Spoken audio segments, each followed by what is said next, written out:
Hi friends, welcome back. You know that feeling when you finish a great novel and just wish someone could read the next part to you? That's exactly why we're here.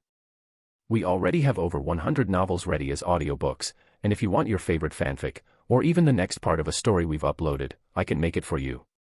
All you need to do is join my Patreon membership. The link is waiting for you in the description.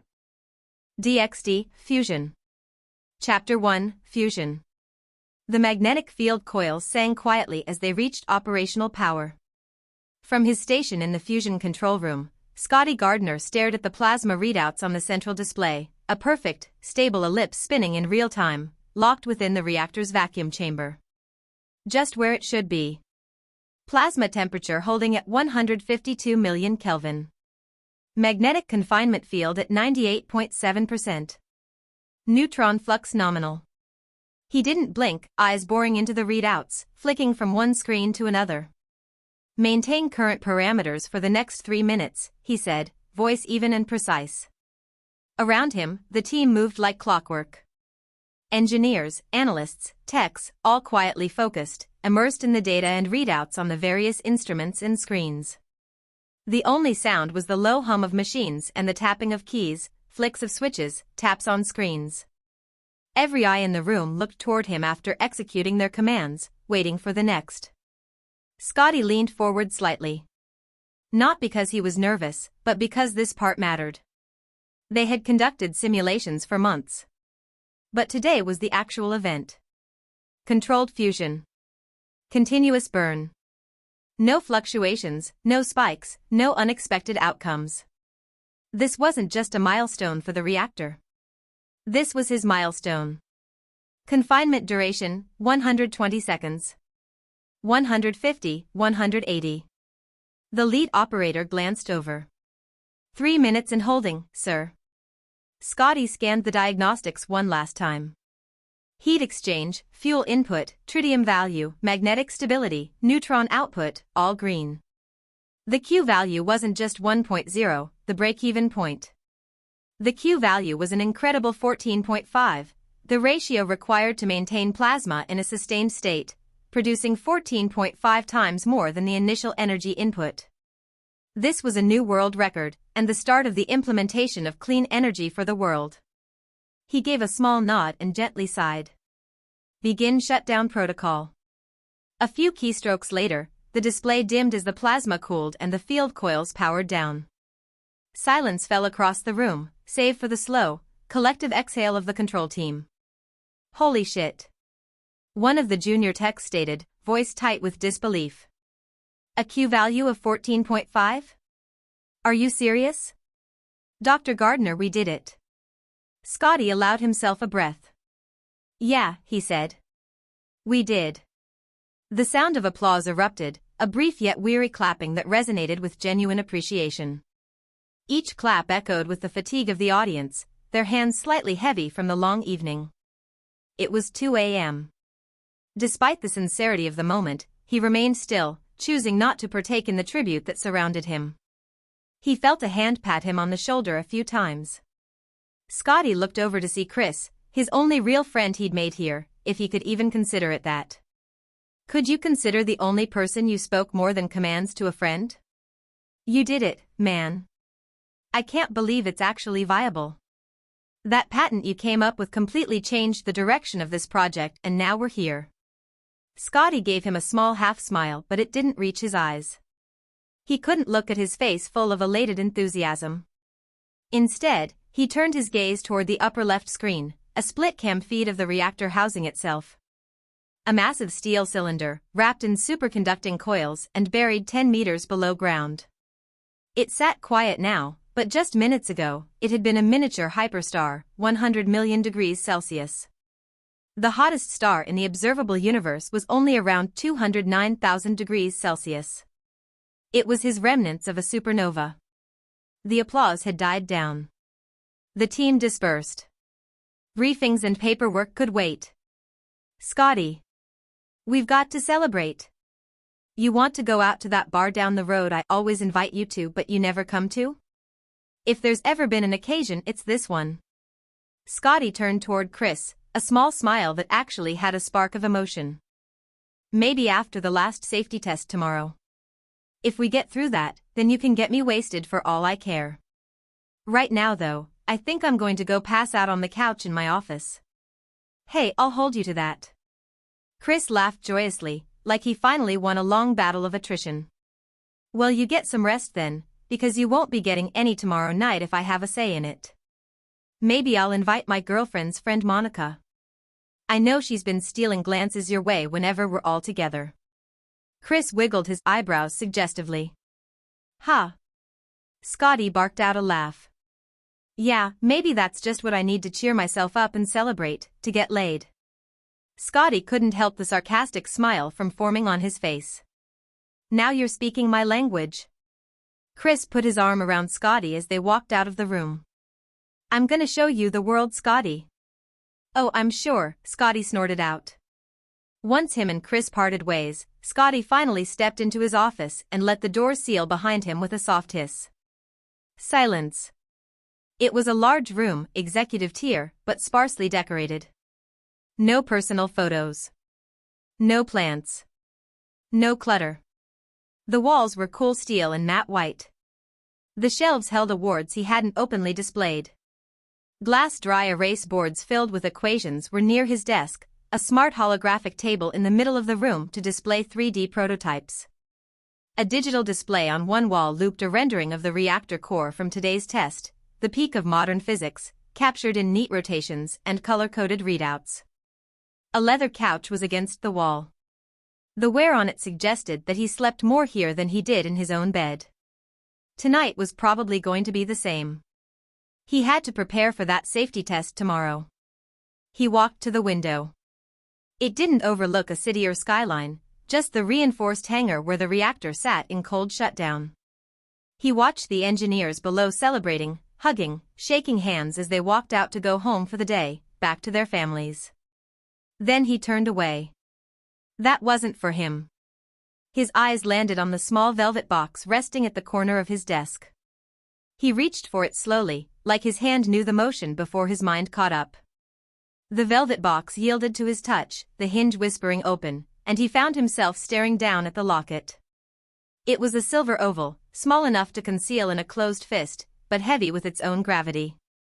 Years of handling had worn the metal smooth and dulled its shine, but the antique clasp still caught the light, and on the reverse, his mother's initials curled in looping, elaborate script, a relic of a more elegant age. He pressed his thumb against the letters and a shallow indent, made by decades of fingernail, greeted him with familiar intimacy. He flicked the locket open with practiced ease. Inside, the tiny photograph, a young Scotty, maybe 5 years old, perched on his mother's lap in the brittle sunlight of a spring afternoon. She looked impossibly alive, laughing at something the camera had missed. Her eyes, so vivid, almost dared the world to disappoint her. His smile in the photo was unpracticed, all teeth and round cheeks, a smile that belonged to a child who had not yet learned the reflexive self-doubt of adulthood. He traced the edge of the locket with his thumb. Still warm from the last time he held it. It had been 3 months since she passed. Cancer, they said. Stage 4, metastatic, as if the numbers could be parsed into a manageable equation. As if the slow, systematic colonization of her nerve roots and marrow was just another sequence of technical steps, like a process control schematic. Even when his sister called, voice torn with the effort of not breaking down, Scotty had listened with the same detached focus he brought to the fusion control room, measuring metastases in millimeters, cross-referencing the clinical notes, asking about the latest change in dosage like he was querying a test run. Like if he only arranged the right words, he could halt the progress, slow the numbers. He never even realized, not until the 3rd call in as many weeks, that she was already in hospice, the doctors quietly all out of ideas. All those months of simulations and sleepless troubleshooting, of subsisting on vending machine ramen and the green light burn of spreadsheets, and he had promised himself, after next month's milestone, he'd take the first flight home. Just one more trial, he had whispered, as if the machine's needs could be traded for time with her. As if physics could grant extensions on the absolute. The last time they spoke, she had sounded so small on the line, but she said, "Go win your Nobel, honey. I'm right here." He believed her until the call came 2 days before the test. Her voice was gone, his sister's was all that remained. "You can come say goodbye," she offered, making it sound like a favor, and he said yes, of course, anything, while already calculating the next available flight, the necessary layovers, the hours he could salvage. He missed the connection in Philadelphia. Weather delay, a rogue sleet front grounding the regional jets.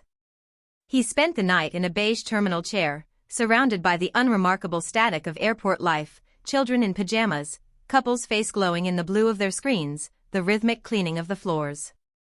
It was 11:14 p.m. when his phone woke him, vibrating with the message that it was over. The world did not shift, did not even pause. The coffee kiosks opened, and the televisions resumed their endless sports highlights. He was still wearing his badge and lab coat when he checked the luggage, numb through the next 2 days, through the quick, practical funeral that went on without him, his sister reading a brief eulogy over the scratchy speaker of a community chapel in the next town over. A lifetime of science had taught him that matter was never truly lost, only transformed. But nothing about this felt like a transformation, just subtraction, something vital stripped away and unrecoverable. Afterwards, everyone told him the same thing. "She'd be so proud of you." They said it with the robotic certainty of a ritualistic blessing, as if pride were the only currency the dead could spend on the living. No one asked whether she'd forgive him. No one knew about the last conversation, the brittle silence after her forced laugh when he told her he couldn't make it back, not yet, not until the test. He wondered, as he had 1,000 times since, if she'd ever truly believed in what he was doing, or if she just wanted her son to come home. He stared at the locket, still open in his palm. He turned it over, running his thumb along the initials, the metal smoothing away the ridge so many times before. The photograph inside had faded at the edges, warping slightly from time and sweat, but the two faces remained, hers, alive and bright and unafraid, and his, a child's mask of uncomplicated happiness. He had not cried. Not at the news, not at the funeral, not in the weeks since. The inability to grieve felt like a flaw in his design, as if the years of social isolation and single-minded work had atrophied the part of his brain capable of feeling anything more than duty, relief, or regret. He wanted, more than anything, for the tears to flow. To have the catharsis that seemed to come so easily to others in the grieving process. Instead, he only felt the slow, ambient pressure of regret, a cold, conductive medium that filled the empty spaces left inside, like the environment that stars called home. He tried to remember the last thing he'd actually said to her, but the recollection was drowned out by the endless white noise of meetings, deadlines, the omnipresent hum of the reactor core. He sat in the chair, inert, staring at the locket as if it might suddenly warm his hand or pulse with some sign from the past. But it was just metal and history, an artifact of a family that had quietly disappeared while he was busy making history for the rest of the world. He closed the locket with a gentle snap, pressed it to his chest for a moment, and then set it back in the box, fingers lingering on the velvet for a final slow second. It was, in some way, an act of surrender, a white flag to the memory of a life he hadn't been present to finish. He leaned back, letting his head hit the top of the chair, and exhaled through his nose, slow and deliberate. The room responded with a chorus of ambient sounds, the distant whir of cooling fans, the cycling of the air exchangers, the soft, digital chirps of the secure clock as it marked each second. Somewhere, in another sector of the building, a group erupted in sudden laughter, probably celebrating with the cheap champagne Chris had smuggled in for the occasion. Scotty tried to imagine joining them, holding up a glass, telling the story of the breakthrough. He pictured himself laughing, clapping Chris on the back, maybe even letting the moment wash over him. The image was so foreign that it almost made him smile. For a minute, he just sat. The office was a shock of white, chrome, and algorithmic precision, but it felt like the inside of a mausoleum. Every surface was clean and cold. There was nothing left to fix, nothing left to optimize. He had done what he set out to do, bottled a supernova, built a legacy. At what cost, he was only just beginning to understand. And one thing he did understand. He was going to die in this mausoleum. Or maybe he already had, long ago. He stood and crossed to the shelf of awards. Plaques, medals, framed letters from government ministers. He reached out and straightened a glass obelisk that had tilted slightly, an old habit from his mother, who believed that the order of things signaled your respect for them. They felt meaningless. She'd always swept her fingers across every picture frame, every knick-knack, as if the world would unravel if a single thing was off-kilter. Scotty smiled at the memory, and for a second, the ache in his chest felt less like emptiness and more like something alive, something quietly persistent, eating away at his soul. He drifted back to the desk, sat down with less ceremony than before. There was paperwork to be done, there was always paperwork, but it could wait. Instead, he reached for the locket again, holding it between his forefinger and thumb, weighing it as if he could measure its true mass. He thought about his mother's voice, the way it had never once sounded disappointed, not even at the end. He wondered if she'd have been prouder of him if he'd failed and come home, or if she really did want him to win the prize, to bring his invention into the world. He had always believed that the universe rewarded relentless focus and selfless pursuits. That the only way to change the world was to give it everything you had, no matter the cost. But the universe, he was learning, was indifferent to sacrifice.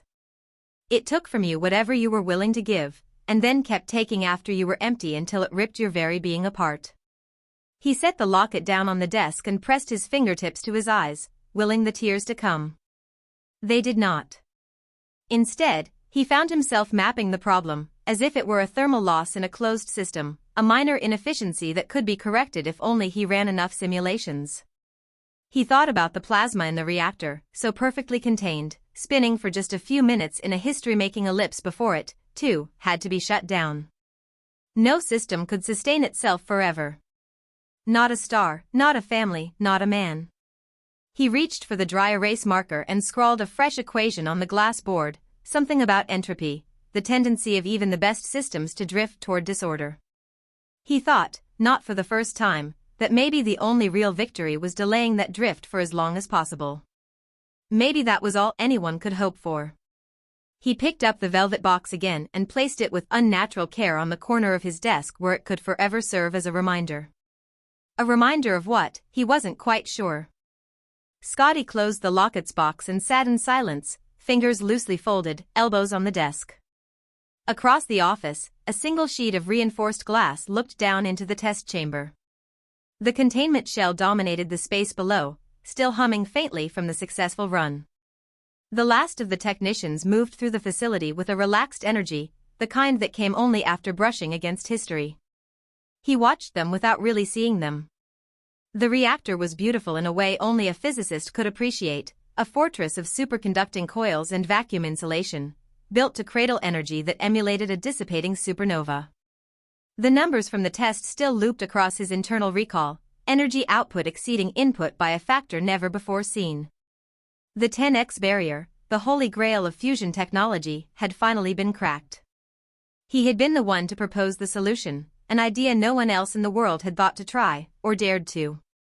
The breakthrough would be traced back to a single patent, his name at the top, though the patent office would never appreciate the elegance of what he'd done. It was so simple, really. Stabilize the plasma sheath through a resonance cascade of layered electromagnetic frequencies, a symphony of fields, each tuned to counteract the instabilities of the next, a recursive, nigh-infinite feedback loop. The committee had nearly laughed him out of the conference room, the equations so beautiful and strange they felt more like poetry than physics. But he'd run the models, convinced a grad student to risk a prototype in the dead of night, and watched the simulation hold, just long enough for awe to settle in before the power blew out in the entire building. Now, the world would have to rewrite every textbook, recalibrate every simulation, and for a while, at least, everyone would say his name the way people said Edison or Shannon. It should have felt like everything he'd ever wanted. It should have filled his chest with heat and light. Instead, as he watched the reactor coil dim from its brief, unnatural star life to the familiar blue-black of after hours, he only felt the old, growing chill. He leaned back in his chair, eyes still on the darkening reactor chamber. His mind drifted. Not to the breakthrough in reactor tech, not to the accolades surely coming, but to the path that led him here. The choices and trade-offs. He'd been top of his class, always. Graduated from MIT before most people figured out what they wanted to major in. Started postgrad work early. Skipped holidays. Declined vacations. Ignored birthdays. While other people his age were falling in love, screwing up, getting heartbroken, living, he was calculating thermal tolerances and magnetic envelope designs. He even used to be an avid watcher of anime, reader of manga and fanfiction, player of video games. His career demanded otherwise. These were normal activities. He didn't have time for normal. Everything in his professional life had to have a purpose, a goal. No wasted motion. No indulgence. And now, at 26, he'd helped build the first commercially viable fusion reactor in human history. And yet, nothing.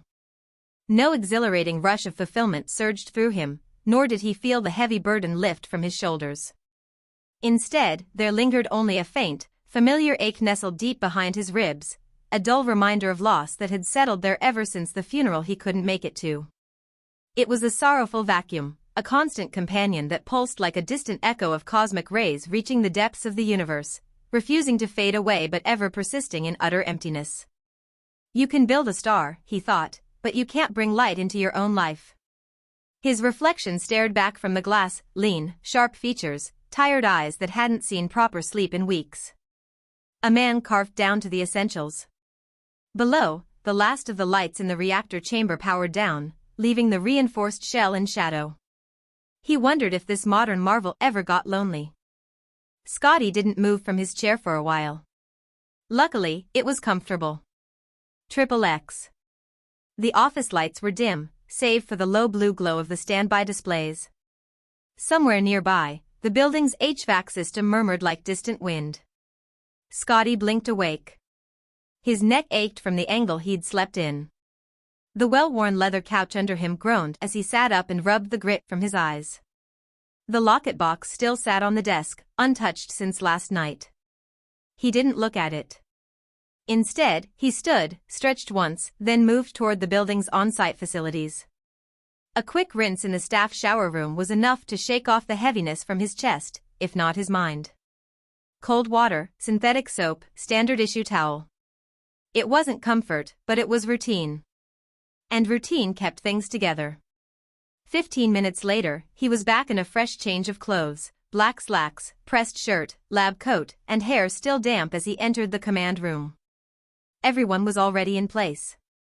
Today was the final safety test. The absolute last trial before the reactor would be farmed out for international demonstration, an event that would likely be live-streamed to every classroom from Tokyo to New Jersey. Protocol required the whole team present, but the air was thick with the certainty that whatever happened today, the world would change. He had made a decision before he made his way to the reactor control room. The velvet box on his desk now sat empty. On the big screen, the familiar blue torus shimmered with the trapped plasma, spinning like a demon's halo. Scotty's eyes flicked to the telemetry row. The numbers were trending correctly, but there was a perceptible tension in the room, a sense that everyone was watching closely for the first sign of a problem. Chris was at his usual station outside the reactor room door, his voice coming through Scotty's radio. "You see the delta in the sheath oscillation," he said, low enough that only Scotty could hear. "It's within tolerance," Scotty said, "but it's not pretty." Chris grinned ruefully. "So, excited for a night out with Monica?" Scotty didn't answer. He slid into his seat, logged into his console, and watched the real-time data stream begin to populate his display. Edge fluctuations, ion density, field containment. All the values he knew by heart, all behaving themselves, except for a tiny, persistent blip at the perimeter of the plasma. A technician from Korea, Hannah, maybe, he'd never been good with names, leaned over the rail. "Thermal load stable, but I'm seeing ghosting on edge diagnostics. Should I escalate?" "Log it and keep an eye," said Scotty. "Let's not overreact to a decimal point." But inside, a cold suspicion had settled. Edge instabilities were notorious for being fine until suddenly, catastrophically, they weren't. He remembered the stories of the early Russian tokamaks, chambers buckling, the roof plates peeled back like sardine tins. The lesson was clear: it only took a single slip to lose everything. He felt his thumb unconsciously rolling the locket inside his lab coat pocket, like a talisman or a worrystone. "All right," he said, "let's bring it up to full power." A murmur of assent traveled through the control room. Fingers danced across keyboards. Graphs surged upward. The plasma inside the reactor glowed brighter, the ellipse tightening, blue and white coruscations flickering across its surface. It was beautiful, in a way that made Scotty feel both omnipotent and irrelevant. The machine did not care who watched it. Magnetic field at 98.3%, Chris reported, voice coming through, now clipped and professional. Slight drop in coil strength on the B side, but nothing outside the error bars. Noted, said Scotty, but his mind's eye was already simulating 1,000 possible evolutions. The main screen displayed a ghostly cross-section of the plasma, where the edge now pulsed with something that felt alive, a fractal turbulence that made his skin crawl. Heat exchange holding steady, another engineer chimed in, but there was an unspoken question hanging in the air. Neutron flux nominal, but plasma edge fluctuations increasing, Hannah said, more urgently this time. That word, a fluctuation, was a gunshot in Scotty's brain. He remembered a late-night paper he'd read on edge-localized modes, disruptions that could, in a heartbeat, dump gigajoules of pent-up energy into the chamber wall. The numbers on his own screen suggested they had time, but the part of him that had obsessed over this machine for years said otherwise. He toggled the override and keyed in a command, adjust the frequency modulation again. Layer the electromagnetic sheath by, let's try plus 0.75%. There was a silent pause as the machine obeyed. For a heartbeat, the edge turbulence seemed to relax. Scotty exhaled a fraction. Then the main display spiked. A red line on the edge of the graph leapt off scale, triggering a cascade of alarms. Every screen on the wall began to flash. Alpha modulation spike. Chris shouted through the radio, suddenly all business. Plasma shift detected, safety factor dropping, Q is skyrocketing, shut it down. The sound of the emergency alarm was instantly deafening, but Scotty's inner world had gone silent. He was mapping the event in real time, seeing the monstrous instability coiling at the edge of the plasma, ready to rupture containment and vaporize half the chamber. Chris, he barked into his headset, get clear. Now. Scotty knew he would try to salvage the situation. Chris knew how much this test meant to Scotty. At least, it should have meant something. Scotty sprinted through the door and hallway to the reactor monitoring room. Scotty, you sure? We've got buffer reserves, we can save this. I said run. Get to the blast doors. Hannah. Initiate a controlled quench, to bleed off the magnetic fields before the plasma can detonate. Scotty shouted into his headset as he ran. It was too late. As Scotty got to the room, he saw Chris operating the console, trying his best to defuse the incoming reaction. The whole world had slowed down.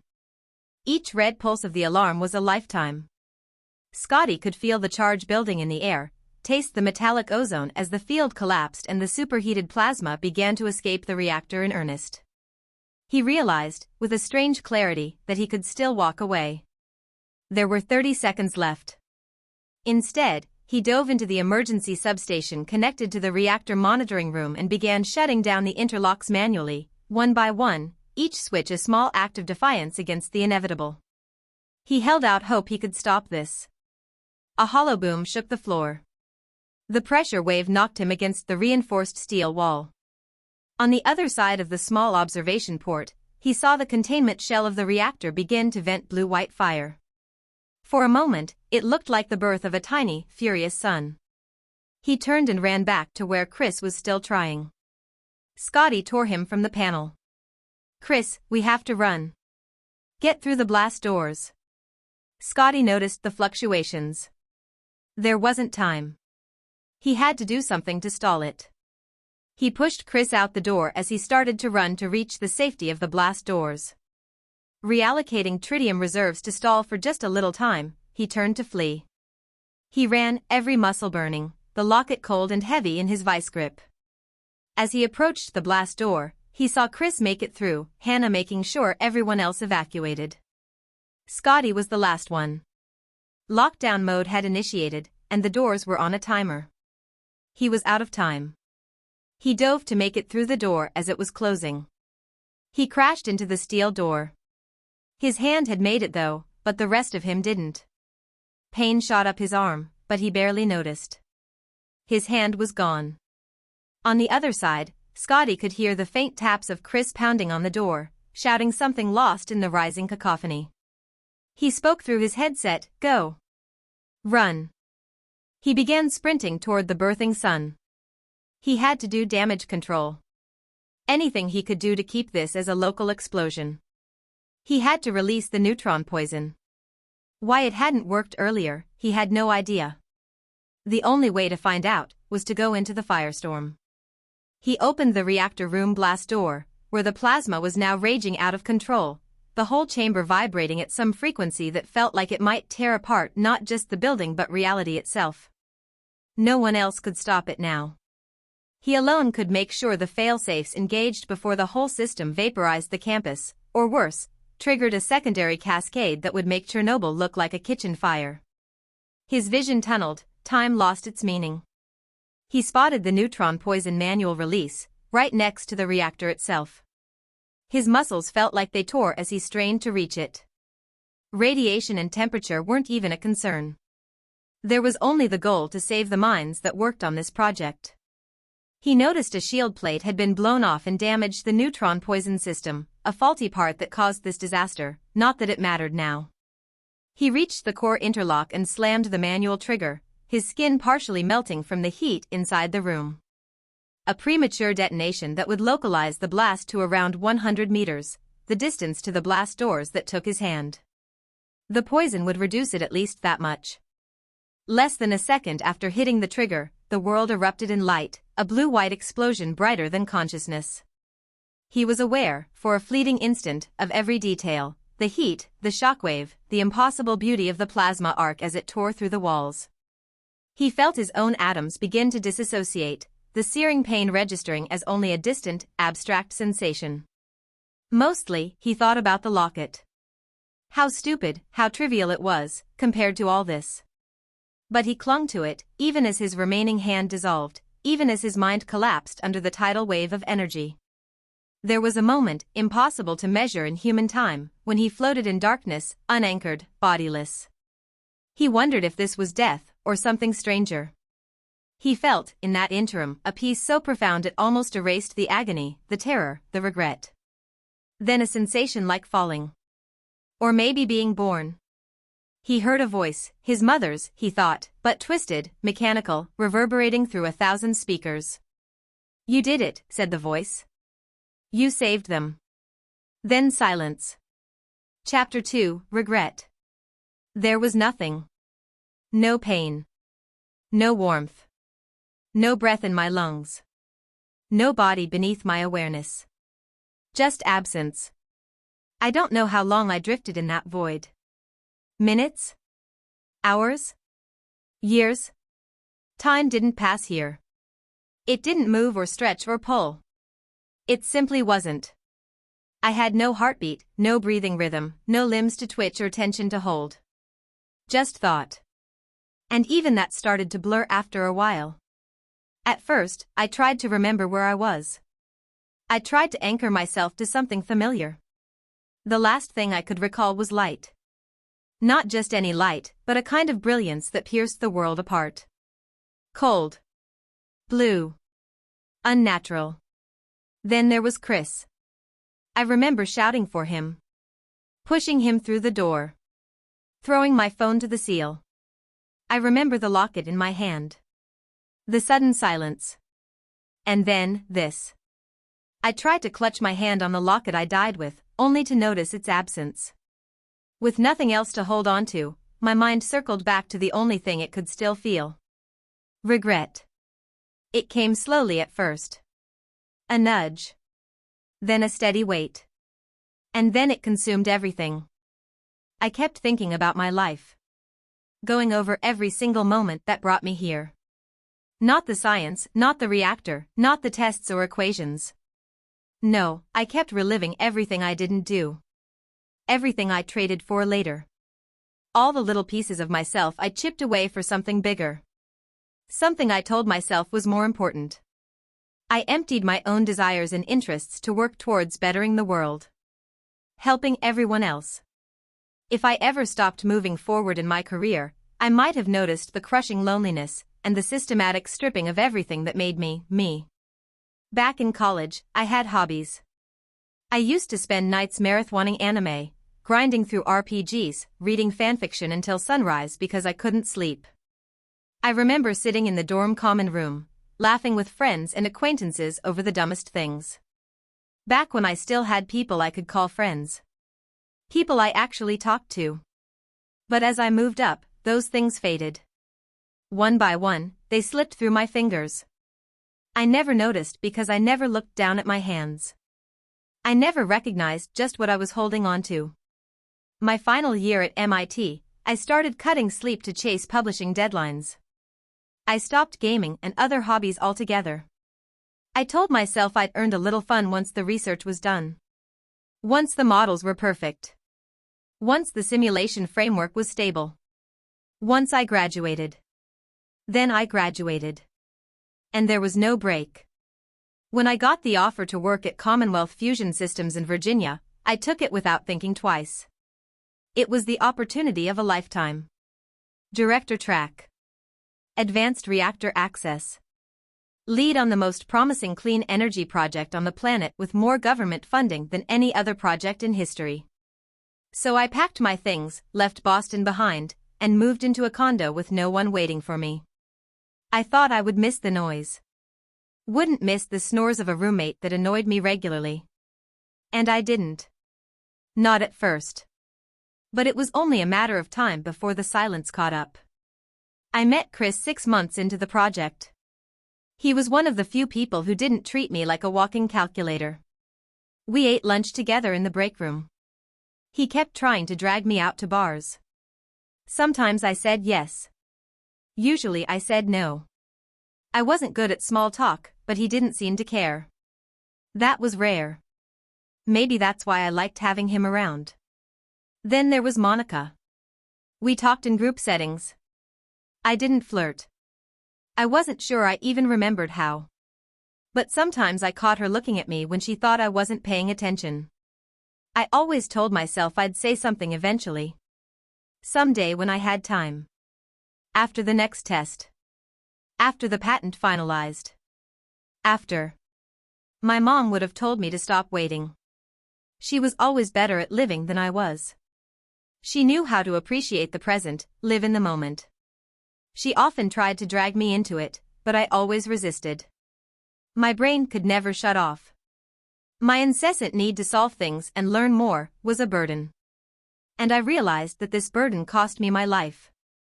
Mom didn't even care about degrees or patents. She just wanted me to be happy. She called every Sunday. Always asked if I was eating enough. If I was sleeping. If I'd met anyone. I used to lie and say everything was fine, even when it wasn't. I couldn't ever find the heart to tell her how empty I felt. Sometimes I denied it even to myself. When the diagnosis came, I told myself I'd visit as soon as the prototype was stable. That I just needed one more week. One more test. I was still working when the hospital called. By the time I landed, she was already gone. Terminal stage brain cancer. If I had been there, I would have noticed the signs. It wouldn't have gotten to that point. I didn't even make the funeral. A storm grounded my connecting flight. Just my luck. Another excuse. Another failure disguised as inevitability. The doctors said she went peacefully.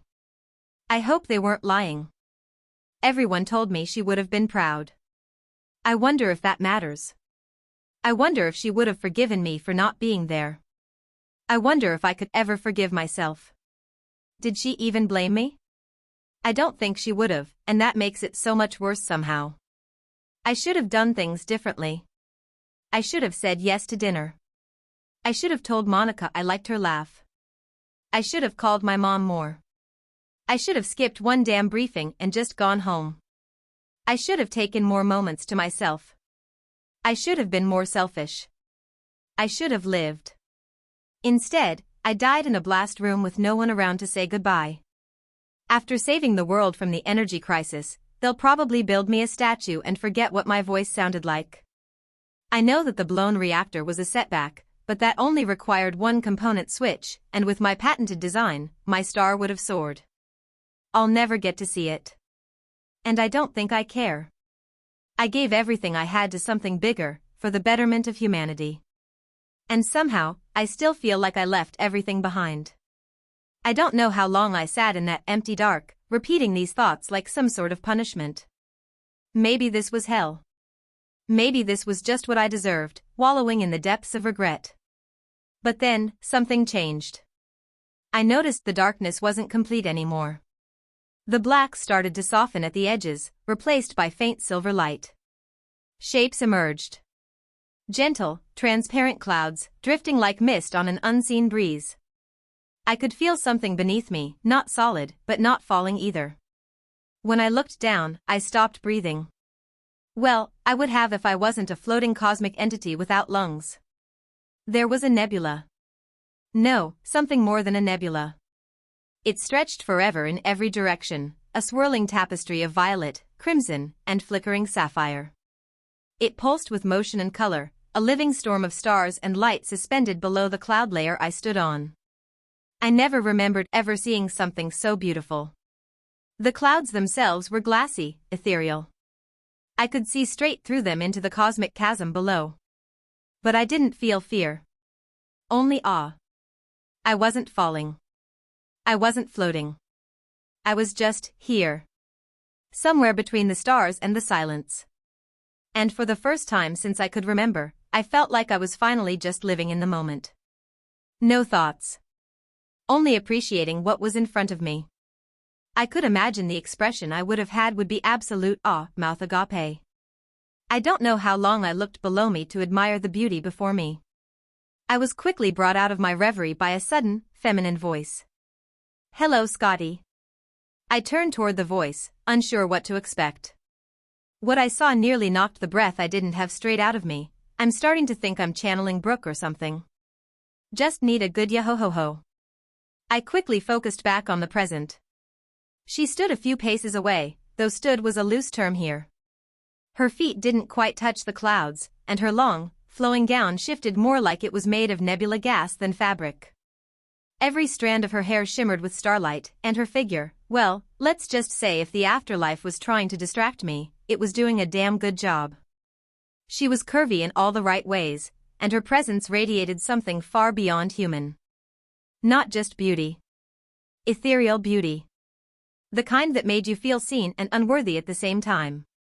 Her eyes met mine, vast and vibrant, swirling with the same colors as the nebula beneath us. I couldn't tell if they were made of stars or just reflected them. I see you're appreciating the view, she said with a soft, amused lilt. A giggle followed. It wasn't mocking, just light-hearted. Like she'd seen this reaction 1,000 times before and still found it entertaining. I honestly couldn't tell if she was talking about the nebula below us or herself. But I was certainly appreciating both. Yeah, I managed, rubbing the back of my head. The afterlife is a little different from what I was expecting. She smiled, warm and knowing. You've been here a while, longer than most. I didn't respond. What was I supposed to say? Sorry for brooding in the void? I've been watching, she continued, floating closer to just a few feet away, the glow of her form bending the air. You clung to every mistake like a chain. You punished yourself far more than I would have, if you even deserved it. That kind of regret, it leaves a mark, an impression. But it also reveals something. I narrowed my eyes slightly. What's that? She looked at me, those nebula eyes narrowing with something close to tenderness. You want to live again. Not just exist. Not just succeed. You want to live. You don't want to live only for the sake of humanity, but for yourself. Something you rarely did. I swallowed. Or imagined I did. I looked back down at the nebula. My fists would be clutched in fists if I had any. You're being offered a second chance. My head snapped back up to her. That caught me off guard. Like, reincarnation? Reincarnation, she nodded. Or transmigration. It's your choice. You can return to the earth you knew, begin anew, perhaps with better judgment. Or, you can go somewhere else. A fictional multiverse. One drawn from Earth's memories. The last words lit a spark in my chest I hadn't felt in years. I thought of Kurama mode Naruto. Of Ichigo's true Bankai. Of Luffy's smile as he shouted something ridiculous from the deck of the Going Merry. I thought of all the late nights I spent reading fanfiction, original characters interacting with these legendary figures, clicking chapter after chapter as rewritten and reimagined worlds unfolded on my screen. The excitement I used to feel. The insatiable hunger for more. Just one more chapter. I somewhat flinched in surprise. That part of me wasn't gone. It had just been buried under ambition and deadlines. I grinned for the first time in a long time. A true grin that reached my eyes in joyous excitement. Fictional world. No question. Her expression didn't change, but something about her shimmered brighter. I thought so, she said. I will choose the universe that suits you best. It will challenge you. Tempt you. Offer you what you never gave yourself. I think you'll like it. Another giggle. Are you going to tell me where? I asked. She giggled again. Well, of course not. That would ruin the fun. An unfamiliar, yet nostalgic warmth bloomed in my chest. Anticipation. Like sitting at the character screen in a new game you'd waited years to play, looking at you Elder Scrolls 6. And then, just like that, the cloudscape around us shifted. Panels of glowing light formed in the air, rectangles, arcs, outlines. A semicircle of visual prompts hovered around me. No sliders, no text fields. Just intuitive visual representation. Character creation. Your name will be set once you enter your new world, she explained. But you may create your appearance freely. I looked up to find my form already half-shaped, a projected image standing in front of me. It was me, but not quite.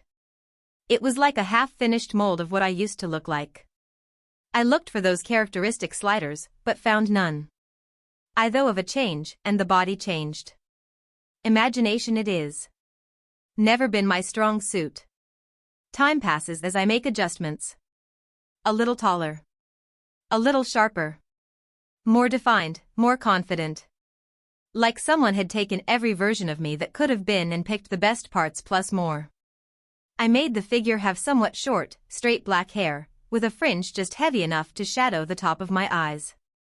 It looked good. Strong jawline, clear skin. My skin tone was light but even. No blemishes, no old acne scars. Just clean. I made the height 6 feet 3 inches, a little taller than my original self. My build was powerful, but not oversized. Not bodybuilder tier, but certainly athletic. Defined shoulders, wide chest, lean waist.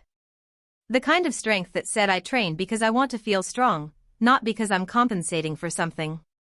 It reminded me of Toji from JJK, which, honestly, wasn't a bad baseline. Thank God goddess my face wasn't going to look like Toji though. The face I crafted looked good. Handsome, but believable. Not a supermodel, not flawless, just someone you might see in an anime and say, damn. He's got that MC energy. Surprisingly, it was only small adjustments from how I used to look. I actually felt a twinge of pride putting it together. It felt like me, the best me. I wasn't sure if I'd end up younger, older, or just like this. The goddess wouldn't say, only that I was building what I would look like in my prime. But it didn't matter to me. This was my starting point. Although, I wouldn't mind starting a bit younger so I can grow into it. This time, I would live more for myself. There wouldn't be another Monica situation. No more waiting for the right moment that never came. If I liked someone, I'd say it. If I wanted something, I'd reach for it. I wouldn't just be the guy sitting on the sideline of his own damn life anymore. And, yeah, when it came time to design the equipment, I may have indulged a bit. Just a little extra length. For confidence. Definitely confidence. Hey, if I was going to be stuck in some fantasy universe with any kind of waifus, I wasn't about to not let myself be equipped to please them. I winced at myself. God, or goddess, I'm pathetic, I muttered. And there I go again, thinking about others before myself. I sighed. Not at all, the goddess said with a smile I didn't quite trust. I've seen far worse. You'd be surprised just how ridiculous some of these characters can be. I often have to adjust some things for realism. There was a momentary grimace on her face, but faded quickly, returning her attention back to me. I gave my projected self one final once-over, then nodded. All right. I'm good. You did well, she said, her tone warmer now, almost proud. Now, let's move on to your abilities. The moment I gave the go-ahead, the goddess raised her hand. Now then, she said. You will receive 3 abilities before your new life begins. 3 glowing digital display boxes blinked into existence in front of me, each one floating with a soft hum. They looked like they belonged in a sci-fi game menu, gently rotating, translucent, with empty panels waiting to be filled. 1 will be chosen by me, she continued, 1 by you, and 1 shall be left to fate. Consider it balance. Let me guess, I said, crossing my arms, or thought I did. It was hard to tell if any gesture I made actually happened. You're going first. She smiled. Of course. Her hand moved through the air, fingertips brushing across the first box. Symbols and text rippled through the display in languages I recognized and others I didn't. After a moment, the data stabilized and the name of the ability flashed across the panel in glowing text. The gamer system, modified. My eyebrows shot up. She looked pleased with herself. The gamer? I asked. Like, that gamer? In spirit, she said, voice lilting. I've made some adjustments. You won't have access to every absurd exploit, and it won't protect you from everything. But yes, you will gain a system interface, a status screen, levels, skills, quests, and growth mechanics. It will help you visualize and enhance your progression in this new world. I blinked. You're kidding. You're familiar with the concept, yes? I laughed, actually laughed. That's literally what I was going to pick. I know, she said with a mischievous twinkle in her eyes. Which is why I picked it first. I stared at her. You peeked. I observed, she said with faux innocence. There's a difference. Of course there was. Also ironic considering that's one of the gamer's main abilities. I sighed and turned my attention to the second display. My turn. This was difficult. Having my first obvious option taken, left me somewhat stumped on what to choose. It was like being handed the ability to break the universe and being told, go ahead, but only 1. I summoned a mental list. Then another. Then a backup list to evaluate both. I eventually narrowed the powers I thought of down to a solid list. Beelzebub, from that time I got reincarnated as a slime, was the first one that came to mind. Powerful. Multifaceted. The ultimate consumption-based evolution engine. But it felt wrong. Even if I could retool it for energy absorption or transmutation, the original power was too tied to devouring enemies. That wasn't me. I didn't want to kill people to grow. Not that I was opposed to it should the need arise, but the amount I'd have to do for Beelzebub to pay off, no thanks. Tossed. Next was Raphael, also from Slime. An analytical super AI that basically evolved into omniscience. The power to simulate outcomes, manage subskills, auto-optimize evolution paths. I paused and tossed it too. It was too much like outsourcing my own intelligence. And frankly, I liked figuring things out. Solving problems, uncovering loopholes, theory-crafting systems from scratch. Raphael would make me better, sure, but it would also make me less me. I kept going through the list. Heavenly restriction, like Toji Fushiguro's in Jujutsu Kaisen. No cursed energy, but a body so strong it didn't need it. So strong that it competed with the strongest, Gojo. I liked the raw physicality of it, the discipline. But I also wanted to explore the magic or energy systems of wherever I was going. Limiting myself right out of the gate didn't sit right. Tossed. Then there was being born a scion. Now we're talking. Incredible growth potential. Zenkai boosts. Transformation potential. Adaptive combat. I could literally punch my way into godhood if I trained hard enough. Plus the tail was optional, right? I flagged it. Next, Zanpakuto. The manifestation of one's soul. Personalized abilities. Shurkai, Benkai. It was power with flavor. Growth tied to introspection. The idea of learning to communicate with a part of myself, yeah. That one resonated. A lot. This is an aspect I never explored in my previous life. So focused on one's self to grow stronger, certainly a primary contender. Flagged. Shadow Monarch, from solo leveling, came next. I didn't even need to think too hard about that one.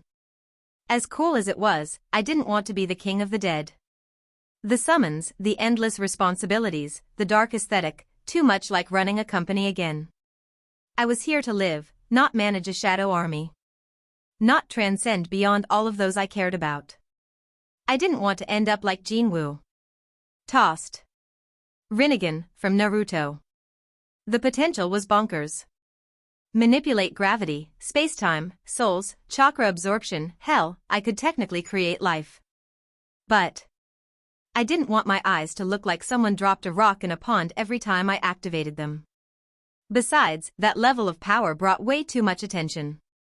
The last thing I needed was to get mistaken for a final boss by the locals. Tossed. Finally, I landed on the Goro Goro no Mi. The Rumble Rumble fruit. Lightning. One of the most powerful Logia-type devil fruits in One Piece. Near invulnerability. Mobility. AoE devastation. Utility.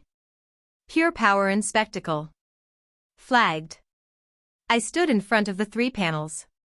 Scion. Zanpakuto. Rumble Rumble fruit. All of them called to something different inside me. One was the long-haul growth route. One was introspective and expressive. One was pure, elemental dominance. This really isn't easy. If only I had watched more anime, read more manga, played more video games, I could have had more options to think of. It had been so long since I had consumed any recreational media that it was difficult to think of more than I had. I also wanted to stick with what I was familiar with. What to choose, what to choose. Chapter 3, Transmigration. 2 of the glowing panels floated in front of me, each one softly humming with potential. The one on the left already shimmered faintly with the words "The Gamer System, Modified." The one on the right remained blank, waiting for fate's cruel or convenient sense of humor. But the one in the center? That one was my responsibility. And I was somewhat stumped. I stood there in silence, cycling through the 3 abilities I had narrowed it down to. Scion. Zanpakuto. Rumble Rumble fruit. All 3 were powerhouses in their own right. The Scion bloodline practically guaranteed strength if I trained hard enough. Its growth curve was absurd. I could take beatings and get stronger from them. Transform. Ascend. Eventually fly and punch planets if I pushed far enough. But this did revolve on nothing but hand-to-hand combat and martial arts. Something about only fighting with my hands didn't really feel right. Not only that, it would be power for the sake of power. All it required was grit and determination. It felt empty, somehow. Like it didn't fit my personality. Plus, if I went somewhere with magic, there was no guarantee I could resist it. Maybe wherever I went could have key and I could just learn it there. Then there was the Rumble Rumble fruit. Logia-level elemental power, built-in mobility, devastating range, and electricity-based versatility. In most worlds, it would put me near the top right from the start. Untouchable, unless someone had specific counters. How ironic would it be to transmigrate to the One Piece world, the only world with a hard counter, hockey? My amused expression shifted back to concentration. And then there was the Zanpakuto. It wasn't flashy. It wasn't overwhelming.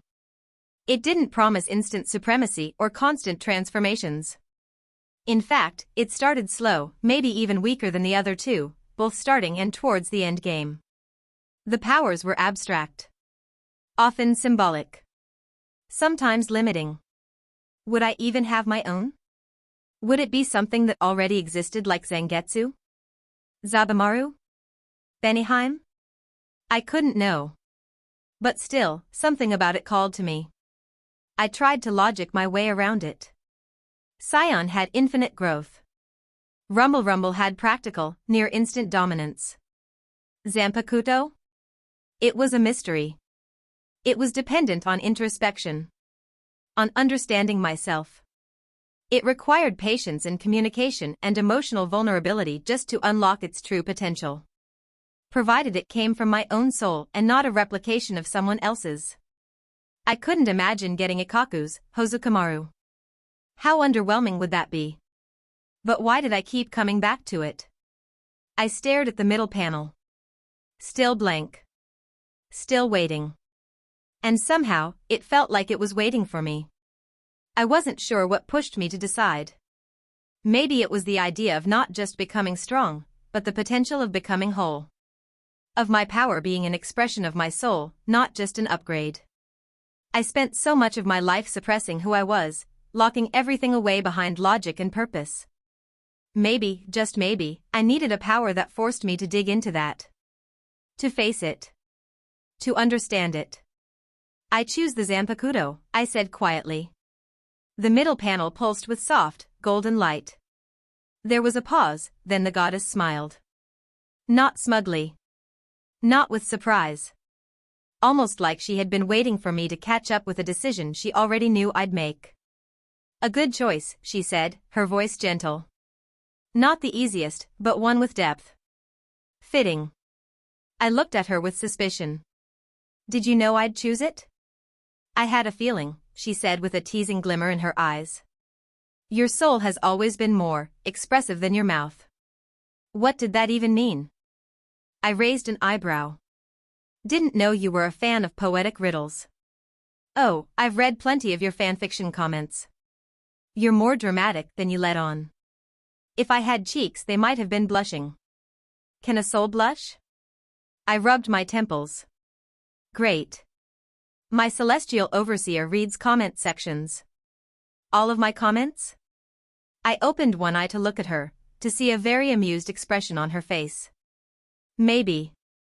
Before I could fire back, the right panel flashed. Fate's choice. I turned to it, expecting something overwhelming. Maybe something wild. Chronomancy. Gravity manipulation. Skill replication. Limitless. Reality warp. Whatever cosmic roulette was in play, I braced myself. Then the words formed. Perfect memory. I blinked. That was it? At first, I didn't react. Then I laughed under my breath. Seriously? I muttered. That's what I get? I already have a near-eidetic memory. I've used memory palaces since high school. With my IQ, remembering things has never been a problem. The goddess tilted her head, watching me quietly. Not saying anything. Not warning me. Just smiling in that way people do when they know something you don't. I gave her a look. I noticed her expression. You're not going to elaborate, are you? Would it really be as satisfying if I did? I sighed. Let me guess. I'll figure it out later. She only nodded and giggled. I turned back to the now glowing panel trio. My 3 abilities. One chosen with excitement. One with introspection. One with hesitation. The gamer system. Zanpakuto. Perfect memory. All very different. All very me. So this is what I'm working with, I said, glancing between the panels. A system I sort of understand. A weapon I have to understand. And a memory ability I think I already have. You'll be surprised, she said, stepping closer. About all 3. I certainly hope so. Would hate to be disappointed on my second lease on life. I grinned wryly. She held out her hand, palm up, glowing softly. She placed it on my chest, and I began to feel a warmth in my being. Are you ready? I nodded. As ready as I'll ever be. I braced myself. The warmth began to turn into something hotter. The heat kept growing until it felt like my soul would be rendered into ashes. One final pulse, one final explosion of heat, like a detonation of a nuclear bomb. I sucked in a sharp intake of air, rising up, my back rigid, eyes wide. I clutched my chest, slightly out of breath, still half expecting to feel that intense heat radiating from where the goddess had touched me. Once I settled down, I looked around and realized, wait, this is really happening? I looked around the room. No light. No clouds. No nebula swirling beneath my feet. Just a plain ceiling above me. Beige walls without much decor. A little cracked in the corner. A soft hum of a fan running somewhere off to the side. I was lying in a bed. Moderately nice mattress. Thin sheets that smelled freshly laundered. I pushed myself upright and immediately noticed something else, my body. I swung my legs over the edge of the bed and stared down at myself. No clothes, save for a pair of dark boxer briefs. My legs were long and lean. Muscled but not bulky. Just enough tone to suggest I exercised regularly. I flexed an arm and saw the definition ripple just slightly. Okay. Not bad. Certainly a healthier body than what I had before. Then I caught sight of the bulge in my underwear. Right, I muttered. I did make some adjustments, didn't I? Curiosity got the better of me. I peeked. Flaccid, I was still packing above average size, and I didn't even want to imagine what it would look like in use.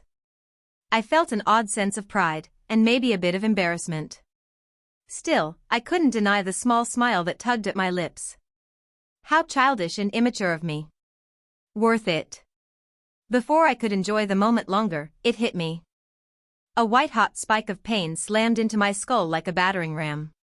My eyes widened as I clutched my head and fell to my knees. It wasn't just pain, it was disorientation. Like someone had just kicked open the door to my mind and started shouting from every direction. It felt like my memory palace, carefully constructed, ordered, controlled, had been breached by a SWAT team. Every door blasted open. Every room ransacked. And then the flood of memories came. Images. Emotions. Snapshots of a life that wasn't mine, but was now. Parents. Dead. Plane crash from an overseas trip. The insurance payout had kept me in a modest home, small and well-kept, but lonely. No siblings. No guardians. Just a restricted bank account and a routine. School. Grocery shopping. Workouts. Lonely evenings. A quiet, seemingly meaningless existence. A soft sigh escaped me as I sat there, breathing through the last ripples of the mental surge. Of course he was an orphan. That felt painfully cliché. How many transmigrators get this same setup? It felt lazy. Like fate was copy-pasting my backstory from a bad light novel. Like an author that can be bothered to be creative for once. What really got to me, though, wasn't the loneliness. It was the lost opportunity. I had failed my mom in my last life. She died while I was too busy chasing perfection in my career to be there. And now I didn't even get the chance to do better in this one. No second chance to be a good son. No birthday calls. No late-night talks. No chance to show her I had changed. No chance to take care of her in her time of need, sick or otherwise. I clenched my fists. That chance was stolen from me. Again. And this time it wasn't my fault. The first. I was the thief that stole my own life. I raised my gaze to the ceiling, letting the silence settle around me. I'm sorry, Mom, I whispered. But I swear, I'll live this life for you. I'll do it right this time. Not for success. Not for glory. But for the life you would have wanted me to have. A full life. A happy life. A meaningful life. I felt something trail down my cheek. A tear. I touched it without thinking, fingers brushing wetness I hadn't felt in years, and however long my time in the void was. It shocked me more than the pain did. The old me had been emotionally numb for so long that crying had become theoretical. A reaction people had, but one I watched from the outside. This body, this new vessel, me, it felt different. It could cry. It could feel. At least a little. Which was much more than where I left off. And for the first time since I could remember, that thought made me genuinely happy. Eyes closed, I exhaled slowly, letting the weight of that realization settle before pulling myself back onto the bed. All right. Time to see what I was working with. I sat cross-legged, elbows on my knees, and opened my eyes. Status, I said out loud. A crisp digital ding echoed in my mind, followed by a glowing semi-transparent interface snapping into view. A flat blue window hovered in front of me, pulsing faintly. Status. Name, Toshio Amano. Title. Race, human. Age, 15. Level, 11/0/1100. Health, 100 out of 100. Ryoryoku, 10 out of 10. Physique, E. Zenjutsu, F. Ho-Ho, F. Hakuda, F. Spiritual potential, D. Soul resonance, 5%. I stared. What? Where were the numbers? Where was the actual math? The stat ranges? The growth curves? Where were the equations that told me how close I was to leveling up or which stat would hit the next threshold? What kind of gamer system didn't use numbers? I clicked my tongue, clearly annoyed. Instead of numerical values, I was staring at a letter system. System, can you explain this letter system? A screen popped up overlaying my current display. Hello Toshio and welcome to the Fusion Gamer System. Another chime. To answer your question, the letter system is a weighted scale based on race, ranks going from F to SSS class. After a sufficient amount of progress is made in a particular stat, the letter grade will increase. Once you advance from C, it will move to B-, then B, B+, A-, and so on. Each stat is progressively more difficult to reach than the last. These letters are weighted by race. A human at S rank may only be a D rank to another more powerful race. Other skills obtained later are on a numerical scale, 1 to 10. After obtaining a certain proficiency, understanding, and comfortability, a skill rank will advance to the next number. Skills, both active and passive, at rank 10 are considered mastered and cannot be advanced further. F through SSS, like some kind of over-designed ranking chart. It felt arbitrary and imprecise. Definitely irritating. I couldn't help but grumble. I was a number cruncher. Give me a spreadsheet and I would dismantle the universe. But this? This was going to take getting used to. What kind of gamer system doesn't even use numbers? I muttered, my face full of irritation. That goddess obviously knew me better than I know myself, so there has to be reason for such an arbitrary system. I suppose I think about it later. I thought to click OK at the bottom of the panel, and it vanished. Well, that's at least convenient, I don't have to physically tap on the screens. Physiquity wasn't terrible. It meant I had a baseline above a normal human, maybe a casual athlete level. Everything else was rock bottom. Zanjutsu. Ho-Ho. Hakuda. All F. I recognized those as bleached terms. Swordsmanship, speed and agility, and hand-to-hand combat. Standard Shinigami stats. Wait, I have Ryoryoku? How would that work in this world? Well, assuming I'm not in Bleach. I'll get to it later. Then there was spiritual potential. A staggering D. Why did that register so much higher than the others? Maybe because I have what I'm assuming is a dormant Zanpakuto? Guess I had nowhere to go but up. I noticed my name next. Toshio? I guess it's fitting, the name meaning brilliant man. Wait, what was my name before? I sat and racked my brain for my name, any name of any people I had come to know. I couldn't remember. I sighed. Well, I guess it doesn't matter, that was that life. Let's focus on this one. Lastly, soul resonance. I hadn't the faintest clue what that meant. System, what is soul resonance? It is the space between breath and silence. A reflection half-formed in still water. As your soul learns to attune to itself clearly, the distance between you and your Zanpakuto shortens. When your truths are no longer hidden, when your burdens are no longer denied, your resonance will rise. Some awaken through peace. Others through pain. All must eventually face the voice they've buried deepest. What is this poetic garbage? Goddess knows I loathed poetry and English classes back in college. I slightly regret not choosing Raphael. Wait, no. No more regrets. I'll just figure it out later. Maybe once I do something to progress it, it'll make more sense. I let out a sigh as I leaned back, still shirtless, still cross-legged, and let the system screen hover in front of me. I smiled despite myself. This was real. I was here. And this time, I was going to do it right. I then remembered something the system said, that dialogue box said this was a fusion system, right? The parallels to my old life were hilarious. I didn't laugh. System, what does fusion system mean? The fusion system is a one-of-a-kind system that displays your stats and attributes, skills, and milestones. Eligible skills that have been learned can be fused to make something new, especially in regards to your Zanpakuto abilities. The more skills that are fused together and into your Zanpakuto, the more powerful you will become. There are other functions, but they have not been unlocked yet. Well, that's interesting. Just like a fusion reactor combining atoms for energy output, I fuse skills together for greater energy. I see that Goddess has a great sense of humor. Again, I didn't laugh. But I couldn't help the small smile that found its way to my face.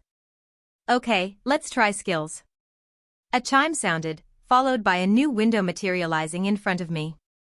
Unlike the status screen, this one had a sleeker, more segmented layout. At the top were two simple tabs. Base skills, fused skills. The simple organization of tabs was satisfying. My Excel senses were tingling. A small box popped up just above the window, like a tutorial prompt in an old-school RPG. To access a topic, simply think about selecting it. Your intent is the interface. Thinking about menu interfaces will reveal an explanation. I blinked. Well, that's convenient, I muttered. Can't say I miss touch screens. I focused on the left tab, searching for more information. Base skills. These are basic skills that can be obtained through rewards, repetitive actions, or given abilities. Skills eligible for fusion will glow. Nice and simple. I focused on the tab to view its contents. The panel shifted immediately, expanding with a soft glow to reveal 4 entries under base skills. Gamer's Altered Mind, Rank X. Gamer's Altered Body, Rank X. Perfect Memory, Rank X. Observe, Rank 1. I hovered on the first entry. A description appeared instantly. Gamer's Altered Mind, Rank X. Your mind is immune to all forms of mental interference, illusions, domination, possession, and fear-based control. Emotional manipulation is suppressed unless you choose to experience it. Your cognitive function is unaffected by fatigue. You may continue thinking, analyzing, and reasoning at full capacity even in the face of unconsciousness or imminent death. I raised my eyebrows. All right, that's different from what I remember. Me being immune to mind-altering effects or control is great, but it seems like my own thoughts and emotions are free to run rampant. Should I let them? I better learn meditation soon. My mind always running at full throttle no matter what my body was doing? No matter how tired I was? I could feel a quiet wave of satisfaction roll through me. That alone could make me a strategic nightmare. Rank X must mean the skill is special or constant. I moved to the next. Gamer's Altered Body, Rank X. Your body possesses limitless physical and spiritual growth potential, provided you follow paths that cultivate it. You may grow without restrictions so long as your choices are consistent with that growth. Sleeping for at least 8 hours will completely restore your health, stamina, and Ryoryoku. I paused. Limitless sounds nice, But what are the paths it's talking about? Does that mean I can achieve that as a human? Or do I have to elevate my race, soul, or Chinese cultivation level? Did I need to ascend to the heavenly sage realm or whatever? I couldn't help but chuckle to myself. Still, a guaranteed full restore with good sleep? I never had that in my last life. 8 hours usually left me feeling like a corpse in a lab coat. I did notice the absence of my body being treated like a game character. That means I can bleed, I can die from regular wounds. That sounds lethal. I guess I'll have to be extra careful. Unfortunate. I'm starting to dislike this whole altered thing. I looked to the third entry, already guessing what it would say. Perfect memory, rank X. Every sight you witness, every word you read, every conversation you overhear, and every problem you solve is stored permanently. You may recall any of it at will, with perfect clarity. Emotional or sensory memories may also be summoned as vividly as when they occurred. You may not access information sealed by divine authority or outside your system's current clearance level. Huh. That was more than just a party trick. This was better than a memory palace. I could remember everything. Not just concepts or summaries. Exact words. Exact faces. Emotions. The tone of a conversation. The ingredients list on a label I glanced at once. Every single frame of every anime I've watched. Every manga panel. So long as the goddess wasn't hiding it, I had it. I gave a low whistle. Okay, I take it back. This one's way better than I thought. And what's nice, I only remember what I want to remember. It's not intrusive like what Thane Krios had to deal with. I leaned toward the last entry. Observe, rank 1. Allows you to gather basic information about a person, creature, or object you focus on. At rank 1, displays only name, classification, and general threat level. Threat levels are on the same letter scale as above, and is relative to your current power and abilities. Further information may unlock with repeated use or higher proficiency. Okay, solid 4, basic skills. Better than nothing at least. That perfect memory was going to come in clutch if the universe I was in was something I had read or watched. Alright, inventory next. The moment I thought it, another soft ding rang out. A new window shimmered into existence in front of me. My eyes lit up. Now this was an interesting menu. The screen split into 3 distinct sections. On the left was a translucent outline of a person, humanoid, blank-faced, gender-neutral.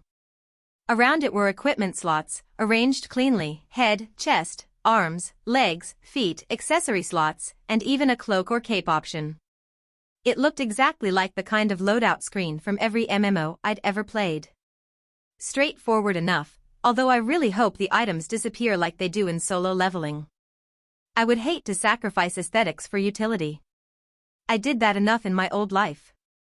I'm grateful the goddess didn't bring up my wardrobe. The next rectangular box to the right of the equipment panel revealed a simple unadorned katana, its sheath right next to the blade. Above it, a nameplate. Asachi, pending. I tilted my head. Asachi? It clicked a second later. Ah. It hasn't formed yet. Of course. A Zanpakuto wasn't given, it was earned. Discovered. Shaped through identity and introspection. This was the blank slate. The sword without a name. The reflection of a soul still too fractured to take form. I leaned forward and studied it for a second longer. Black sheath. Simple guard. No markings. Just a clean edge waiting to become something more. Soon, I whispered under my breath, more to myself than anything else. I had a lot to figure out first. Shifting my attention, I looked over to the right panel. Larger. Grid-based. Clean 4x5 layout, 20 boxes in total. My brow furrowed. Only 20 slots? I asked the air. Seriously? No answer came, of course. Hopefully certain items could stack, like potions and the like. No size or weight restrictions would be great too. If I was limited on slots, the least the system could do it not limit the utility of the 20 slots. Okay, so not unlimited, but semi-useful. Guess I can't shove an entire army's worth of gear in here, but as long as item stacks exist and size matters, I'll make it work. It made sense. Sort of. Carrying around hundreds of weapons and supplies in some bottomless bag would be overkill. This forced management. Planning. Efficiency. Almost reminded me of Diablo, but not as harsh. Not my favorite, but I could adapt. I focused my thoughts on the word inventory floating above the panel, just to test the system's limits. As expected, another box appeared, a tooltip window hovering above the grid. The inventory stores material objects that can be spatially stabilized and preserved. Items will remain in stasis until removed. Certain items can stack up to X99. There are no weight restrictions. Size restrictions apply to items larger than a 10-foot by 10-foot by 10-foot cube. Maximum slot capacity is determined by system tier. Additional slots, compression upgrades, or personalized loadouts may be unlocked through quests, skills, or item fusion. Sentient beings cannot be stored. I gave a slow nod. Fair enough. No kidnapping NPCs and stashing them in my pocket dimension. Got it. Also nice that it verified my hopes. The size thing makes sense. 1,000 cubic feet. It would be weird if I could store an entire house. I took one last glance at the Hasachi pending box. It pulsed faintly. Waiting. No rush. I'd get there. When I was ready. When we were ready. I backed out of the inventory panel with a final glance at the Hasachi pending.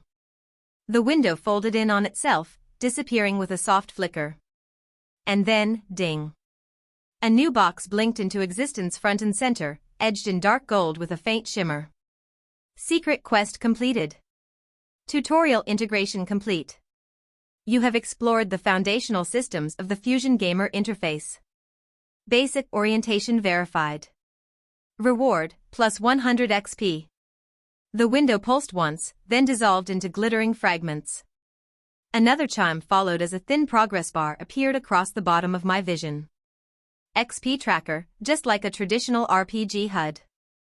XP, 100/1100. I blinked. Okay, secret quest for just looking around. That seems awfully generous. I studied the numbers for a moment. Wait. So, leveling up is a thing. But if I can't allocate stats manually, what's the point? I focused on the bar. System, what does leveling up actually do? Another soft chime answered me, followed by a prompt that scrolled into view. Level progression explanation. Leveling up increases total system integration and soul-body synchronization. At specific milestone levels, users will receive stat upgrade runes, instantly boost a chosen stat by a certain amount. Skill upgrade runes, increase a learned skill's rank by a certain amount. Ryuryoku upgrade runes, expand base spiritual power reserves by a certain amount. Additional milestone rewards may include perk unlocks, new interface access, or hidden functions. Advancement is holistic and non-linear. Okay. I muttered. So leveling doesn't directly boost anything, but it unlocks things that do. It wasn't the raw stat dumping I was used to, but I could work with that. Runes, huh? That meant I'd get to choose what to upgrade, just not when or how often. Right? That actually made optimization more important, not less. The vague by a certain amount was again irritating. My previous life was ruled by number and calculations. It's almost like the goddess deliberately did this. Anyway. Noted. I closed the panel with a thought. The system HUD minimized back into its small, dim icon in the corner of my vision. Silence returned. I looked around the room again. Looking back to this body's, Toshio's, memories, I remembered that I'm currently living in Kuo, Japan. I'm scheduled to enroll in Kuo Academy after this winter, starting in April. I'm in Kuo, DxD? Shock could be seen on my face. Once recovered, I couldn't help but chuckle to myself. Of all worlds, I get the borderline hentai one, huh? Think I'll enjoy it my ass, goddess. I suppose it's a good thing I have a system and time to prepare. The year is 2010. The first season of DxD takes place in 2012. That would put me in Rias's grade. Huh. I only watched the first 2 seasons of DxD. I couldn't for the life of me watch more due to Issei. I love the world building and characters, but hot damn Issei ruins it. Well, this should be interesting at the very least. I already know no matter how much I try, I'm going to get sucked into the plot. I wouldn't resist it anyway. Where's the fun in avoiding the main plot? Plus, I've never had a girlfriend, but now that I'm here though, that's probably going to change whether I want it to or not. Considering who'll I'll be around, I'm more than a little hopeful. Chapter 4, Unlocked. Kuo looked ordinary. Too ordinary, like it was trying to lull me into forgetting what it was. Rows of modest houses, vending machines with half-faded labels, a sleepy little station that had seen better decades. But I wasn't here to admire the scenery. I walked slowly, hands in my pockets, gaze flicking across buildings and street signs. Every detail, every crack in the sidewalk and every rusting bicycle, was being filed away perfectly. That was the advantage of perfect memory. By the time I finished, I wouldn't just remember Kuo. I would completely memorize it, down to the last street sign. It's obviously too big for me to walk all in one day, but I'd get to the main landmarks. I moved east through the business district, scanning everything I could with Observe. Trash cans, shop fronts, an idle crow on a lamp post, nothing was too minor. The skill needed experience, and I was going to squeeze it out of the mundane until it gave me something worthwhile. Each activation brought a faint flicker in the corner of my vision. Object, wooden bench. Condition, weather-worn. Threat level, not applicable. Riveting. Still, the data streamed in, feeding the system. Glacial progress was still progress. As I walked, my mind drifted. Not aimlessly, deliberately, back toward canon. The original plot, the one Issei lived. I went over it again, cross-checking it with the physical places I passed. It still felt surreal. That all of it was real now. It all started with Issei's death. Gutted by a pretty girl with black wings, a fallen angel. Then resurrected as a pawn by Rias Gremory as her servant devil. That's where the whole world began to unravel. The peerage system, the introduction of sacred gears, rating games, everything spiraled outward from that moment. Then came the major conflicts. Riser Phoenix. The hero factions. The Excalibur theft. Vala's sudden appearance, throwing the balance into chaos. Issei unlocking balance breaker for the boosted gear. The peace talks between heaven, hell, and the fallen. Azazel arriving to play the long game. Kokobil's attack, the brief alliance with the church. Even Gasper had been revealed by then, hidden away with his chronostasis power. And through it all, the ever-present hum of harem tension, emotional undercurrents, and just enough fan service to camouflage how fast the stakes escalated. And don't even get me started on Issei's plot armor. I knew the timeline up to the end of Season 2 down to the last word spoken. The problem was, this world didn't have seasons. It had cause and effect. It had weight. If I wanted to get ahead of anything, I needed more than just memory. I needed power and strength. Hopefully I'd enjoy my new life along the way. Observe. A red brick wall. Condition, recently built. Like new. Threat level, not applicable. I crossed an intersection and found myself at the edge of Kuo Academy's perimeter. The front gate looked unassuming, just a decorative arch over wrought iron. As soon as I got within 5 feet, I felt it. A subtle spark. Magic? I cast Observe on the iron gate. Kuo Academy gate. Condition, perfect condition with a magical surveillance ward. Threat level, not applicable. Passive surveillance woven into the metal itself. Probably to detect any supernaturals that crossed the threshold. Hopefully, I didn't count right now. But I found myself thinking about it. That wasn't mentioned in canon. Then again, why would it have been? From a viewer's perspective, the world had always revolved around Issei. Details like the edge of a magical boundary wouldn't get screen time unless someone was bleeding on it. But I wasn't a viewer anymore. I was a participant. And every overlooked detail might be the one that saved my life. I pressed my fingers against the metal just to confirm the presence of the ward. A ripple passed over the surface, barely perceptible. My lips curled into the ghost of a smile. Nice that I could sense stuff like this at least a little. Kuo Academy. The Nexus. The place where everything started and everything eventually fractured. I didn't go in. Not yet. Instead, I moved around the perimeter, taking in the structure. Counting windows. Memorizing blind spots. The cameras were real, but not magical, likely for mundane security. A ghost wouldn't be caught on one, but I would. Noted. I scanned the building, top to bottom. My internal map pieced itself together like a growing schematic.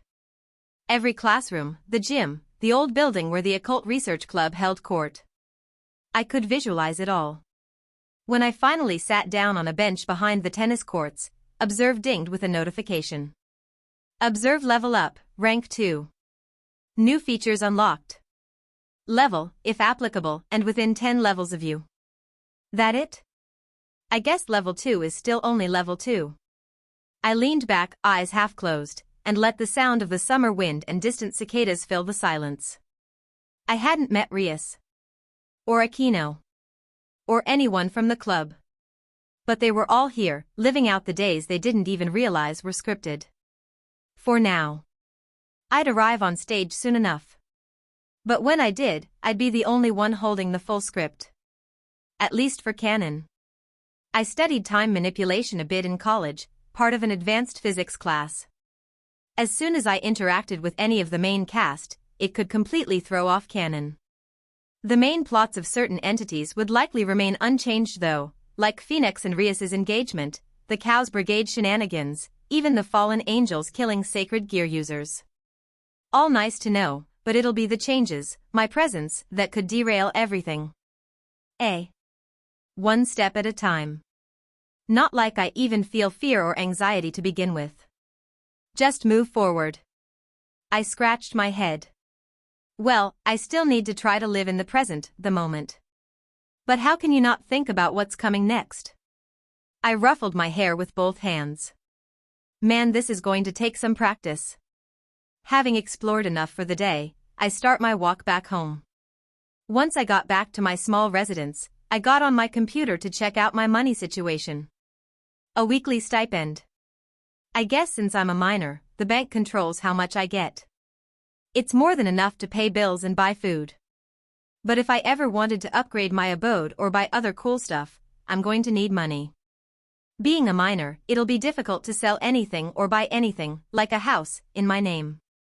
I'll probably need an adult proxy. Maybe once I get involved with Rias and her other peerage members, they can help me out on down the line with that. I lean back in my desk chair. Status. Name, Toshio Amano. Title. Race, human. Age, 15. Level, 11, 100/1100. Health, 100 out of 100. Ryuryoku, 10 out of 10. Physique, E. Zanjutsu, F. Ho-Ho, F. Hakuda, F. Spiritual potential, D. Soul resonance, 5%. I'm not sure how to improve Ho-Ho other than basic agility drills. Physique, Zanjutsu, and Hakuda seems straightforward enough. I pull up my inventory screen again and stare at my Zanpakuto. Let's try it. I lifted my hand to the screen as if to pull the hilt out. Sparks started to generate around my hand. Something solid forming in my hand. It worked. I gripped the hilt and pulled out my sword from the screen, sparks and small wisps of lightning trailing off of it. As I slowly pulled it out, a sound akin to a dull, distant scream accompanied the sparks. Almost too distant to hear. I chalked it up to the system just including theatrics. Standing up now, I held my sword in my hand, gazing at it. It seemed fairly bland, but that's to be expected. To my surprise, however, it did differ slightly from when I first saw it. The tsuba was a dark crimson color. The blade seemed a bit darker than before as well. I gave it a few experimental swings, making sure I wasn't going to chop my desk or chair in half. I looked back at the screen in my inventory. The sword reflected the changes I observed, the outline slightly grayed out, likely because it was equipped. I pulled the sheath out next. It was just a standard, black sheath. After inspecting it, I put the sheath back in my inventory. Attention refocused on my blade, I reached with my other hand to feel the metal spine. Sliding my hand just an inch across the cool metal, I felt a sudden intense heat. Ah! I dropped the sword in surprise. What in the world was that? I looked down at my fingers to see I had a pretty severe burn across my fingers. After going to rinse my fingers under cool water for a bit, I came back into my room, the sword still on the ground. Okay, note to self, don't touch the blade. Wanting to experiment, I lifted the sword, not touching the metal at all, and placed the spine on my desk to see if it burned the desk. I held the blade there for 54 seconds. Nothing happened.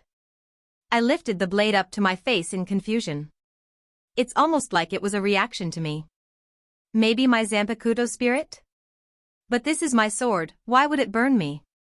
Obviously, I received no answer. I shrugged. I put the sword back into my inventory for now. I sat back at my desk. I never really worked out in my previous life. Let's look up some routines. XXX. 1 week later. The weights clanged softly as I lowered the final set of dumbbells to the floor, sweat dripping steadily down my back. My shirt clung to me like shrink wrap, and my arms trembled slightly from fatigue. I dropped down onto the yoga mat and let myself fall back, breathing heavy, chest rising and falling in a slow rhythm. 1 week.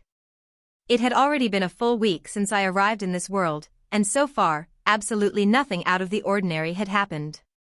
No peerage invitations. No accidental meetings with crimson-haired beauties. No flashes of wings, no sudden sacred gear activation. If it weren't for the magic-embedded school gate, I'd have almost started to convince myself I'd been dropped into a normal, peaceful Japanese town. But I knew where I was. Kuo Academy. Home base of the Occult Research Club. Ground zero of high school DxD. The calm before the storm. I exhaled slowly and sat up, stretching my sore arms behind my back. The equipment I bought with my stipend money had already proven itself invaluable: adjustable dumbbells, resistance bands, a fold-out bench, even a used squat rack I found on a local listing. If I was going to grind and improve my physique, I wasn't about to do it in some public gym.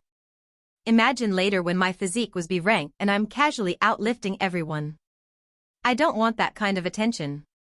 The workout routine was simple, but effective. Push-pull splits, with core and agility thrown in every other day. No magic tricks. Just sets, reps, sweat, and protein. I ran laps every morning, did bodyweight circuits when I wasn't lifting, and kept a strict routine. 3 meals a day, tracked down to the calorie. My perfect memory skill is so helpful. I take back everything I said about it before. I stood and wiped myself down with a towel before pulling up my status screen. Status. Status. Name, Toshio Amano. Title. Race, human. Age, 15. Level, 11, 250/1100. Health, 100 out of 100. Ryoryoku, 10 out of 10. Physique, E. Zanjutsu, F. Ho-Ho, F. Hakuda, F. Spiritual potential, D. Soul resonance, 5%. Still no change, I muttered, frowning slightly. I had half expected at least physique to nudge upward by now. My XP bar moved up a little. I got 150 XP for mapping the town, but the stats remained unmoved. Static letters staring back at me like they were mocking my effort. I could tell my body was getting stronger though, and a lot faster than what would be considered normal. For example, I started being able to curl 35 pounds dumbbells, and I'm using freedom units instead of metric since I'm from the US. Now I can comfortably curl 70s. So at least there's some trackable progress? Whatever. I wasn't doing this for immediate gratification. I was building a foundation. Still, a little feedback from the system wouldn't hurt. Base skills, I prompted. Base skills. Gamer's altered mind, rank X. Gamer's altered body, rank X. Perfect memory, rank X. Observe, rank 2. Cooking, rank 1. Exercise, rank 2. Running, rank 1. I gazed at my 3 new skills. Cooking had appeared a few days ago, after I finally got tired of instant noodles and looked up a few basic Japanese meals. Just a passive efficiency booster, apparently, it helped me prep meals quicker, made them more nutritious, less prone to error. Nothing game-breaking, but useful. Running and exercise though, those were the real gems. Their descriptions were brief and blunt.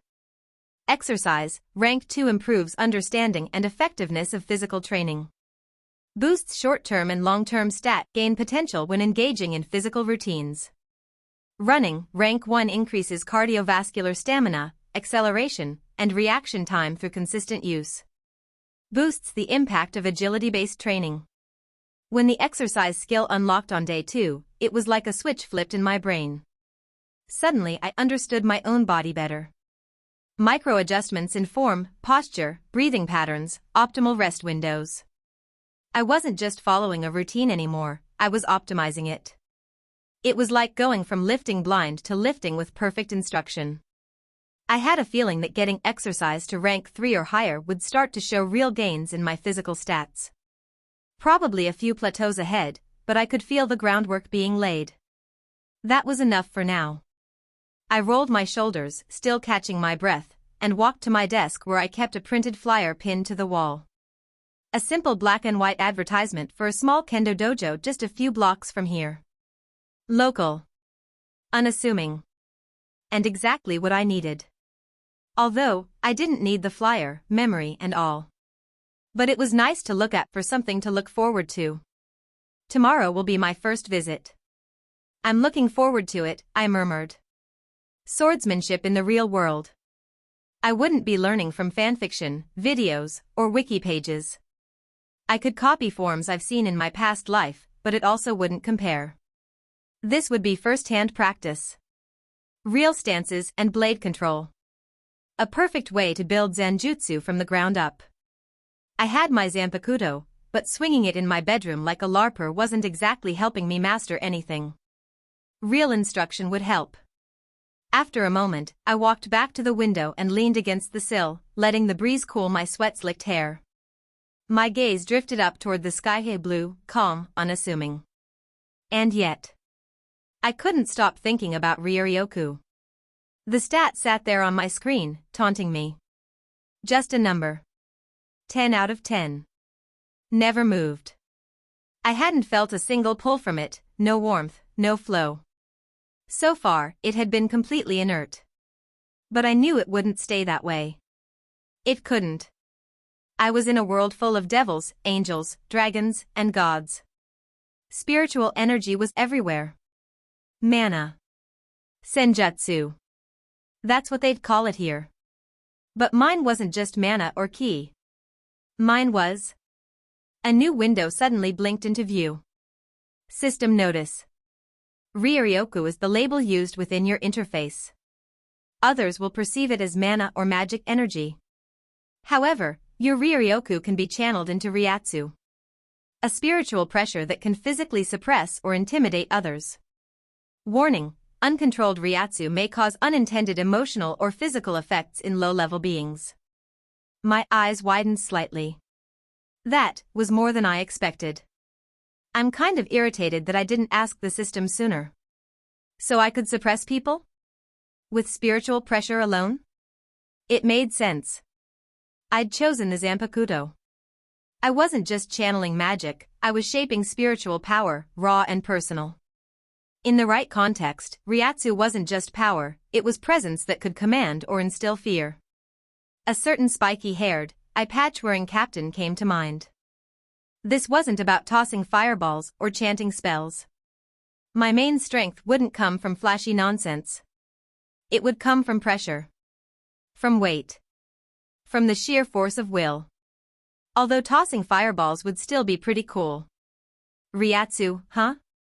I smirked, stepping away from the window. One more thing to add to the training queue. Tomorrow, kendo. Tonight? Ice bath, food, and maybe another crack at meditating. I walked into my room after dinner and nightly rituals. Dinner had been great. Grilled salmon, miso soup, brown rice, and lightly sautéed greens. I didn't think I'd ever give a damn about macros in my old life, but now? Every bite felt like a stat investment. The ice bath helped kill the lingering soreness. The heat from the shower afterward flushed everything else out. I could feel the fibers in my muscles tightening back into place, like my body was slowly learning how to carry power instead of just strain. Every time I woke up, due to Gamer's altered body, my muscles would recover perfectly, ready for more abuse. By the time I was dry and dressed again, the sun had dipped behind the trees. My little apartment was bathed in that gentle orange twilight, silent except for the low hum of the fan I used to fall asleep to. I stood in the center of my bedroom stretching my arms behind my head. I wasn't ready for bed. Not physically. Mentally. I pulled out the yoga mat and rolled it across the floor, then sat cross-legged in the center. Back straight. Hands resting on my thighs. Meditation. I'd been thinking about it all week. It wasn't just a spiritual thing, it was canon. Ryoryoku wasn't some arbitrary number on a screen. It was soul power. Meditation was the only way to begin tapping into it in a meaningful way. I knew that. Every Zanpakuto user had to walk their inner world eventually. And meditation and Ryoryoku built the bridge. But knowing it and doing it were different things. I had attempted it a few days ago, but couldn't get my mind to shut off, and I got restless, so I gave up. I wanted to try again. I had to. I closed my eyes and breathed in through my nose. Held it. Exhaled. Tried to focus on the feeling of air entering and leaving my lungs. It lasted maybe 30 seconds before my mind started spinning. Did I lock the door? What time is the kendo class tomorrow? I need to check my protein intake. Wait, did Ryoryoku grow proportionally in bleach with meditation, or only after? I groaned and leaned forward, pressing my palms into my face. God, shut up, I muttered. Oh wait, isn't he dead in this world? Another slap. Brain, stop it. This wasn't going to be easy. My brain had been wired for performance since college: analyze, strategize, optimize. Meditation required the opposite. Stillness. Emptiness. I reset. Again. Then again. Again. The sky turned dark. The cicadas quieted. The street outside grew silent. And sometime after the first hour. Ding. My eyes snapped open. A box hovered in the center of my vision. New skill unlocked, meditation, rank 1. A skill that allows the user to gradually restore Ryoryoku over time while in a meditative state. As the rank of this skill increases, it multiplies the user's total Ryoryoku by the current rank. At rank 2, Ryoryoku is doubled, at rank 3, it is tripled, and so on. At higher ranks, meditation can also serve as a substitute for sleep, maintaining mental clarity and stamina without the need for rest.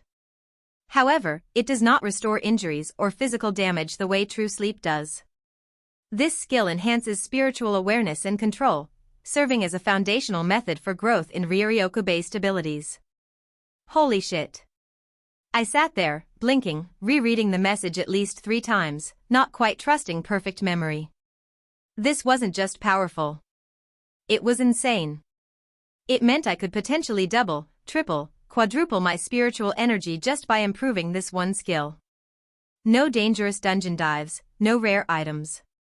Just time, effort, and a quiet room. Even rank 1 could regenerate Ryoryoku. It would be nice if I could feel it. And the kicker? Substituting for sleep. Rather than sleep, I can actively improve a skill that would improve my Ryuryoku. I let out a slow exhale, smiling faintly. Okay, yeah. This is nice. I settled in again, this time with less frustration, more purpose. I closed my eyes. Breathed deep. Let the thoughts pass like clouds instead of grabbing them. It was vastly easier this time. Sometime a few minutes later, I started to feel a churning sensation within my veins, almost like waves crashing against a beach. I focused on this feeling and attempted to harness it. I began to deliberately circulate it. I'm not sure how long I did this, but I eventually opened my eyes to see I unlocked a new skill. New skill unlocked, Ryuryoku Manipulation, Rank 1. The user has become aware of their inner Ryuryoku and can now guide its movement through deliberate will. This skill allows the shaping, channeling, and controlled release of spiritual power, serving as a foundation for all Ryuryoku-based techniques. At higher levels, this skill enables external projection of Ryatsu, fine-tuned control of spiritual abilities, and increased synergy with spiritual weapons or tools. Oh, that's so satisfying. It was difficult to describe how it felt. Like another sense and heartbeat combined into one. I closed the prompt and pulled up the base skill screen. Meditation and Ryuryoku Manipulation now pulsed softly at the center of the window. A thin glowing bracket formed between them, like a circuit being completed. A new prompt appeared beneath it. Compatible skills detected. Fusion available, Meditation, plus Ryuryoku Manipulation. Would you like to fuse these skills into a new ability, Cultivation? Warning, this will replace the original skills. Proceed? Y/N. I didn't even hesitate. Yes. The moment I spoke, both skills shimmered, then dissolved into motes of light that reformed into a skill under the Fusion tab. New fused skill created, Cultivation, Rank 1. A core spiritual discipline that combines internal stillness with active energy manipulation. While in a meditative state, the user regenerates Ryuryoku at an enhanced rate and learns to refine and expand their spiritual core. Each rank of this skill multiplies the user's total Ryuryoku by the rank value. Cultivation also increases Ryuryoku control, improves Ryatsu projection, and passively accelerates growth of other spiritual abilities. At higher ranks, this skill allows the user to substitute sleep, suppress spiritual signatures, and achieve breakthroughs in soul-based power. This skill increases your base Ryuryoku by 500. The glow from the cultivation skill hadn't even faded before the next box appeared. Ding! Secret quest completed, Awaken the Flow. You have successfully unlocked your Ryuryoku through meditation. Reward, 500 XP. Okay, nice. I didn't even know that was a quest. Well, I guess it does say secret. Still, free XP is free XP. Another box blinked into view almost immediately. Secret quest completed, 1 becomes 2, 2 become 1. You have fused 2 fundamental skills to create a core spiritual technique. Your first skill fusion. Reward, 500 XP. Before I could even process that. Ding. Level up. Toshio Amano, level 12. XP, 150/1200. 3 prompts in 3 seconds. I blinked, trying to catch up. But the system wasn't done yet. Another reward window opened. Level up reward unlocked. Physique runestone, common. A dense fragment of raw body-enhancing energy. Crushing this stone will permanently increase your physique stat by 1 letter grade up to rank D. Use with caution, instant adaptation may cause mild disorientation. I stared at it as the rune materialized into my hand like smoke condensing into stone. About the size of a golf ball, etched with glowing lines that pulsed faintly with heat. It vibrated slightly in my palm, like it was alive. And still, the system wasn't done. One final message appeared. Fusion bonus applied. The successful fusion of meditation and Ryuryoku manipulation has refined your spiritual core. Base Ryuryoku increased by plus 100. Current Ryuryoku, 610/610. I just sat there, slack-jawed. My eye twitched. Is that it? I asked the air. Can I breathe again now? No response. Damn. I ran a hand through my hair, exhaled hard, then looked back down at the runestone in my hand. Might as well. I crushed it. The stone cracked and exploded into a burst of golden particles, which surged into my arm like a warm current. The change was immediate. My muscles didn't just grow, they condensed. Every fiber pulled tighter. Denser. Heavier. My arms felt like they weighed more but moved cleaner. My chest expanded slightly, and my back tensed like I'd just finished a perfect deadlift. Even my skin felt tougher, like it wasn't just flesh anymore, but something refined. Hardened. Durable. Whoa. I flexed my fingers. The strength was subtle, but present. I wasn't a bodybuilder overnight, but I felt like I could throw a punch now and actually make it hurt a supernatural being. Maybe kill a human. Though maybe not. Hard to judge. My stamina had improved too. I could feel the tension and release more efficiently, like my body was responding with less wasted motion. I opened my status screen again. Physique, D. Seeing that letter shift felt better than it should have. Like a flag planted on the first hill of a long war. I stared at my hands, then closed them into fists. All right, I muttered. Now we're finally getting somewhere. I can't believe I gave up last time. Guess I can still do stupid things despite my intelligence and memory. At that moment, my inventory screen popped up out of nowhere, and I noticed the Zanpakuto outline pulsed once, like it agreed with what I just said. My eyebrow twitched. I closed out all the screens. That progress felt good. Swordsmanship would be tomorrow. I slipped back into my meditative position, activating cultivation again. No sleep for me. I underestimated how quick time would seem to move while using this skill. Hours passed. The streetlights outside flickered. My back ached a little, but I didn't care. I could feel the cultivation skill slowly grinding forward. I imagined it like water carving through rock, patient, relentless, inevitable. By the time morning light began to creep over the rooftops, I hadn't moved. My alarm went off, and I opened my eyes. Almost 11 hours? I didn't even notice. I need to be careful with this skill, I stated, scratching the back of my head. I stood up, expecting to feel stiff. Surprisingly, I felt very loose, like I just did a 1-hour stretching session. I love this skill. Chapter 5, Shernai. The dojo sat nestled at the end of a side street, half hidden behind a line of tall hedges and the rusted frame of a forgotten bicycle rack. A small wooden sign hung above the gate, its faded brushstrokes still proud in their simplicity. Yamashita Traditional Sword Arts. Not exactly flashy, but it gave off the vibe of old-school discipline and unspoken history. More importantly, it was the only dojo in town. Kuo wasn't exactly brimming with options.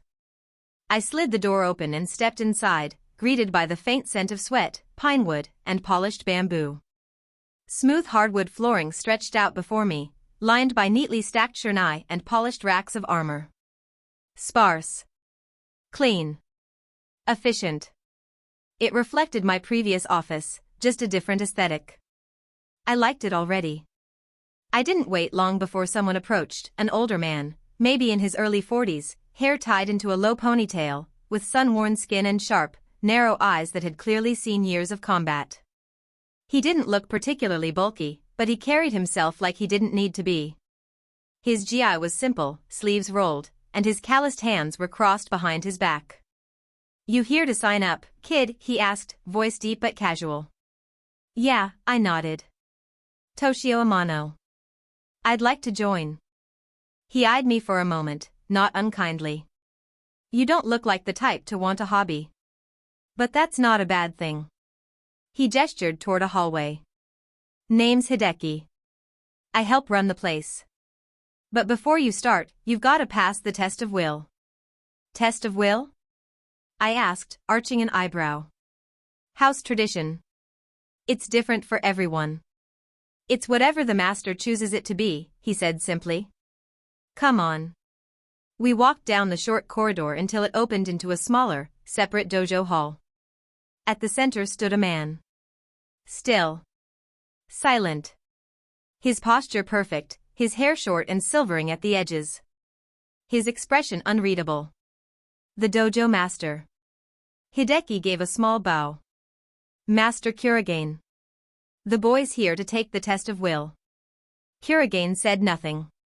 He simply stepped forward, unhooked a shurnai from the nearby wall, and stood in front of me. He didn't speak. Didn't ask if I was ready. He raised the shurnai with practiced ease, and then brought it down in a blur. The bamboo tip halted a quarter-inch from my forehead. I didn't move. I didn't flinch. My body didn't even register the impulse to recoil. I just looked straight into his eyes. I didn't fear pain. My brain processed danger, sure, but fear was dulled in me. Always had been. Even more so now. Sometimes I forget that fear is an emotion at all. A long second passed before he pulled the shurnai away and gave a single, approving nod. You may join the next session, he said, voice low and measured. It begins in 30 minutes. With that, he turned and walked away, as if nothing had happened. Not one for many words, huh? Hideki chuckled under his breath and clapped me on the back. Not bad, kid. Most people flinch the first time when he chooses that test. Let's get you oriented. He spent the next 20 minutes giving me a basic tour. Storage areas, cleanup responsibilities, the rules, bow when entering, bow when leaving, respect the floor and your opponent. Monthly dues were modest, and easily covered by my stipend. Not having a guardian made it a little awkward, since technically they had to sign their kids up. I explained my unique situation and Hideki didn't give me much pushback. I signed the waiver, tucked the payment envelope into the slot, and was handed a uniform in return, a white kikuji and hakama, freshly washed and folded. Once I changed, I stood in front of a mirror, tugging the fabric into place. Clean fit. Looked the part, at least. I tightened the belt and stepped out onto the dojo floor. A small group had already gathered for today's class. Most of them looked a little younger than me. Some older. One pair, though, stood out almost immediately. Two girls were finishing stretches near the far side of the mat, talking in low tones while adjusting their uniforms. One had a high ponytail and the kind of restless energy that showed in the way she shifted her weight between her feet. The other moved more deliberately, with practiced poise, her short, pink hair catching the light whenever she turned her head. Even before they turned fully toward me, I already knew who they were. Murayama and Keitase.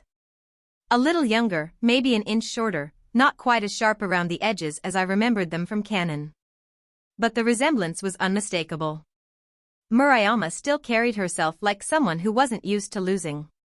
Confident, expressive, already radiating the kind of athletic competitiveness that marked her even later on.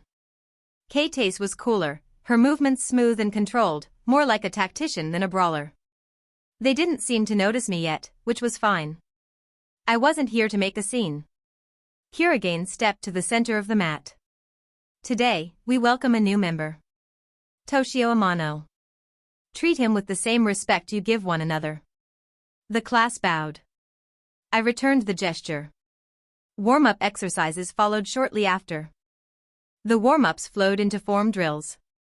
I copied what I saw, as best I could, angles, spacing, rhythm. The blade movements weren't overly complex, but they demanded a kind of body memory I didn't have. I had perfect memory, sure, but that didn't teach you how to move, only how to remember how someone else moved. It was like trying to copy a sword movement I've seen in anime. It didn't translate. My body lagged behind my mind. But I focused, stayed disciplined, didn't complain. I probably looked as stiff as a board. Then came sparring. As fate would have it, when the pairings were called out and I heard Murayama, Amano, I already knew what kind of match it was going to be. She approached with a playful expression, not mocking, but definitely amused. Guess I've got the new guy. Guess so, I said, nodding politely. I'm Murayama. Don't worry, I'll go easy on you. Appreciate the kindness. I spoke in a neutral tone. She grinned. Just don't cry when you lose. My face formed a slight smirk of amusement, not at the taunt, but the idea of me crying over something like this. We bowed. Shernai raised. The instructor called the start. Murayama opened cautiously, testing strikes, light footwork, nothing aggressive. I tried to respond in kind, recalling the katas we'd just gone over. I could imitate the motions, but my follow-through was too tight, my steps too wide. I missed a block, barely redirected another strike, and nearly tripped trying to counter. Murayama eased up even more, clearly not wanting to embarrass me. I hated that. Ding. And then, without warning, it happened. A strange, tingling pull in my chest. A flicker behind my eyes. Like a wire had been plugged in. I didn't see or hear the system notification, my focus was locked in, but I felt something click. The next time Murayama struck, I moved without thinking. My shernai met hers at the perfect angle. Our blades slid apart, and I flowed into a textbook counter, scoring a clean point. Murayama froze. Wait, what? She stepped back, lowering her weapon. You couldn't even hold your stance a minute ago. I'm figuring it out, I said, shrugging. She narrowed her eyes but wasn't angry, more curious than anything. You've been holding back. No, this is genuinely my first time sparring with someone. She stared at me for a minute. You're weird. Her eyes were slightly narrowed. I shrugged. We reset. The second round went faster. My movements were smoother, more deliberate. Not perfect, but no longer fumbling. I blocked twice, circled with proper footwork, and landed another clean strike, this time to her shoulder. From the side, Keites tilted her head slightly, watching with quiet interest. After the round ended, Murayama took a step back, breath a little heavy. Okay. You're definitely weird. I offered a small smile. Told you I was figuring it out. I'm not going easy next time. Keites approached, already lifting her shernai. Mind if I go next? Not at all. She bowed, I bowed. The match began. Keites didn't waste time. Her strikes were efficient and varied, her posture clean. I managed to hold my own for a while, even traded a few counters.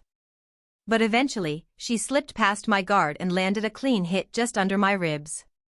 We paused. She stepped back and smiled.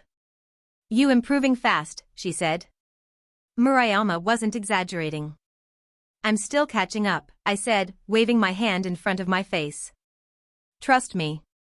Murayama stood nearby, arms crossed, watching intently. He got better between matches. That's not normal, right? Keites glanced at me, then back to her. Not that fast. Most people need weeks to make that kind of progress. I had to step it up or I'd fall behind, I said. I wanted to make it at least a little challenging for you. Better than a complete novice, right? Murayama raised an eyebrow. You're lucky you caught me holding back. Or maybe you're just used to being the strongest one here, I replied lightly. Her cheeks puffed out slightly. Don't get cocky. Keites chuckled softly. I think he's more surprised than we are. Murayama tilted her head. So what made it click, then? I hesitated. Honestly? I don't know. Something just slotted into place. Murayama squinted at me, then pointed her shernai. Next time, we go full power. Looking forward to it. We ran more sparring rounds, alternating partners. We spent the rest of the time sparring, and lost track of time, probably about 2 hours straight with small breaks here and there. My movements became more fluid each time. More reactive, more intuitive. And the girls noticed. Both of them commented on it, sometimes teasing, sometimes genuinely impressed. I didn't win any more matches, but I definitely made the two girls work for their wins. In our last match, Keites and I were exchanging sword blows, sidestepping, blocking, as before. Again, something clicked. I noticed a small opening in her guard. I countered her next blow, and with a subtle shift and flick, I struck her ribs just below her breasts. Glad the opening wasn't higher. I might have felt bad. She was stunned. No way. How do you keep getting better? Murayama walked up. That's what I would like to know. It's uncanny. I shrugged. It just feels natural. It helps that I'm pretty observant. I dabbed my face with a towel. Kate's crossed her arms, shernai dangling from her hand. Natural? More like a prodigy. I shifted uncomfortably. Not like I could tell them I had a system advantage. I smiled awkwardly instead. Eventually, Kurigane called the final match of day, signaling the end of the session. The three of us stepped off the mat together, gathering our gear. Murayama wiped her forehead with a towel and leaned over slightly to stretch her legs. Well, you survived your first day. Barely, I said. You two didn't make it easy. Didn't say we were supposed to, she replied with a grin. But you kept up. That's saying something. Kate nodded. Most people can't adjust like that on day one. You're interesting. And like Murayama said, weird. I rubbed the back of my neck. Thanks. I guess. I'm just trying to keep up. Well, keep doing that, Kate said, slipping her towel over her shoulders. Tuesday's session is going to be tougher. Murayama perked up. And longer. We do extra drills midweek. Don't flake. Would hate to lose our new sparring partner. Wouldn't dream of it. We left the dojo together, the evening air pleasantly cool on my heated skin. I was surprised when we all ended up turning down the same street. Murayama looked over, eyebrows raised slightly. Oh. You're going this way too, she asked curiously. I nodded. Yeah. My place is just a few blocks down. What about you two? Kate adjusted her bag on her shoulder. We live nearby, just past the corner store on Asahi Street. Oh, that's really close to mine, I said. Guess we'll walk together for a bit. Murayama grinned playfully. Lucky you. We walked in comfortable silence for a moment before Kate spoke up. So, Toshio, how old are you anyway? You look a bit older than us. I'm 15, I replied casually. I just moved to Ko not too long ago. Not really true for this body, but they clearly didn't remember ever seeing him. And technically, I really did just move here. Just spiritually. 15? Oh, so you're just 1 year above us, Kate said thoughtfully. Where'd you move from? Overseas, I answered vaguely. Not entirely true, but explaining reincarnation from another reality wasn't exactly casual conversation. It's been a bit of an adjustment, honestly. Murayama tilted her head. Well, welcome to Kuo, then. But why start kendo now? Most people join earlier when they're younger. It's kind of unusual for someone to jump in this late. I considered her question carefully. Honestly? I've always been interested, but I was pretty busy with other things before moving here. This is the first chance I've really had to dedicate some time to it. Plus, I figured it was a good way to meet new people. Kate gave a small, approving nod. I like that. It's nice seeing someone actually motivated. A lot of new members drop out quickly. Yeah, well, I'm not planning on going anywhere, I assured her. Murayama's eyes sparkled with mischief. Good. It'd be disappointing if our newest member vanished right after showing promise. I smirked lightly. Well, after today, how could I not want to spend more time with both of you? Kate paused mid-step, eyes briefly widening in surprise, and Murayama gave me a sideways glance, her cheeks lightly flushing. Wait, what did I just say? Ah, I meant, spend time around the dojo, not, I stumbled over my words as realization sank in. Sorry, that probably sounded different than I intended. Murayama laughed, though she looked away quickly, clearly embarrassed. Careful there, Toshio. You're gonna give a girl the wrong idea talking like that. Kate nodded, smiling softly. It did sound a little like you were flirting. I raised my hands defensively. I hated causing misunderstanding like these. Definitely not my intention. I was just talking about kendo, promise. I really am not good at this. Murayama's grin widened. Relax, we're just teasing you. But if you start throwing lines around like that at school, you'll be breaking hearts in no time. I chuckled weakly, rubbing the back of my neck. Not really my style. I usually try to keep my foot out of my mouth. Also Reed, I used to make an active effort to not talk ever. I never noticed the slight heat come to my cheeks. Keites giggled lightly. For what it's worth, you made quite the first impression today, intentional or not.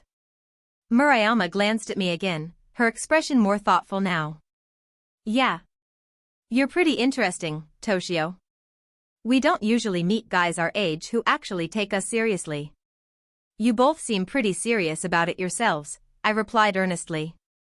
I admire you both. It's part of what makes sparring with you so much fun. Another pause. Another awkward silence. Damn it.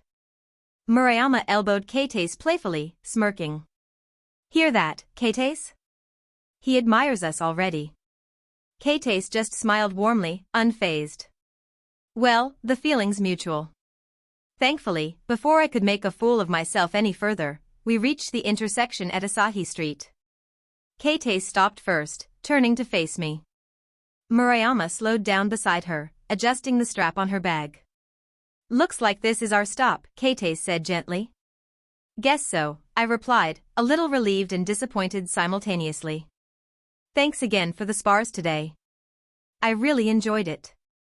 Same here, Murayama said, her tone unusually sincere. I'll be looking forward to Tuesday's rematch. Me too. Have a good night, you too. See you at the next practice, Keites said with a small wave.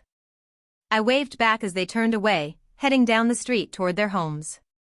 Watching them go, I took a slow breath, letting the lingering embarrassment and amusement settle. Well, if making friends involved sticking my foot in my mouth occasionally, I suppose I could handle that. At least things wouldn't be boring. And practice makes perfect.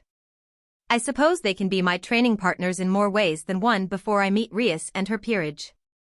Wait, I meant as friends to socially interact with. I sighed.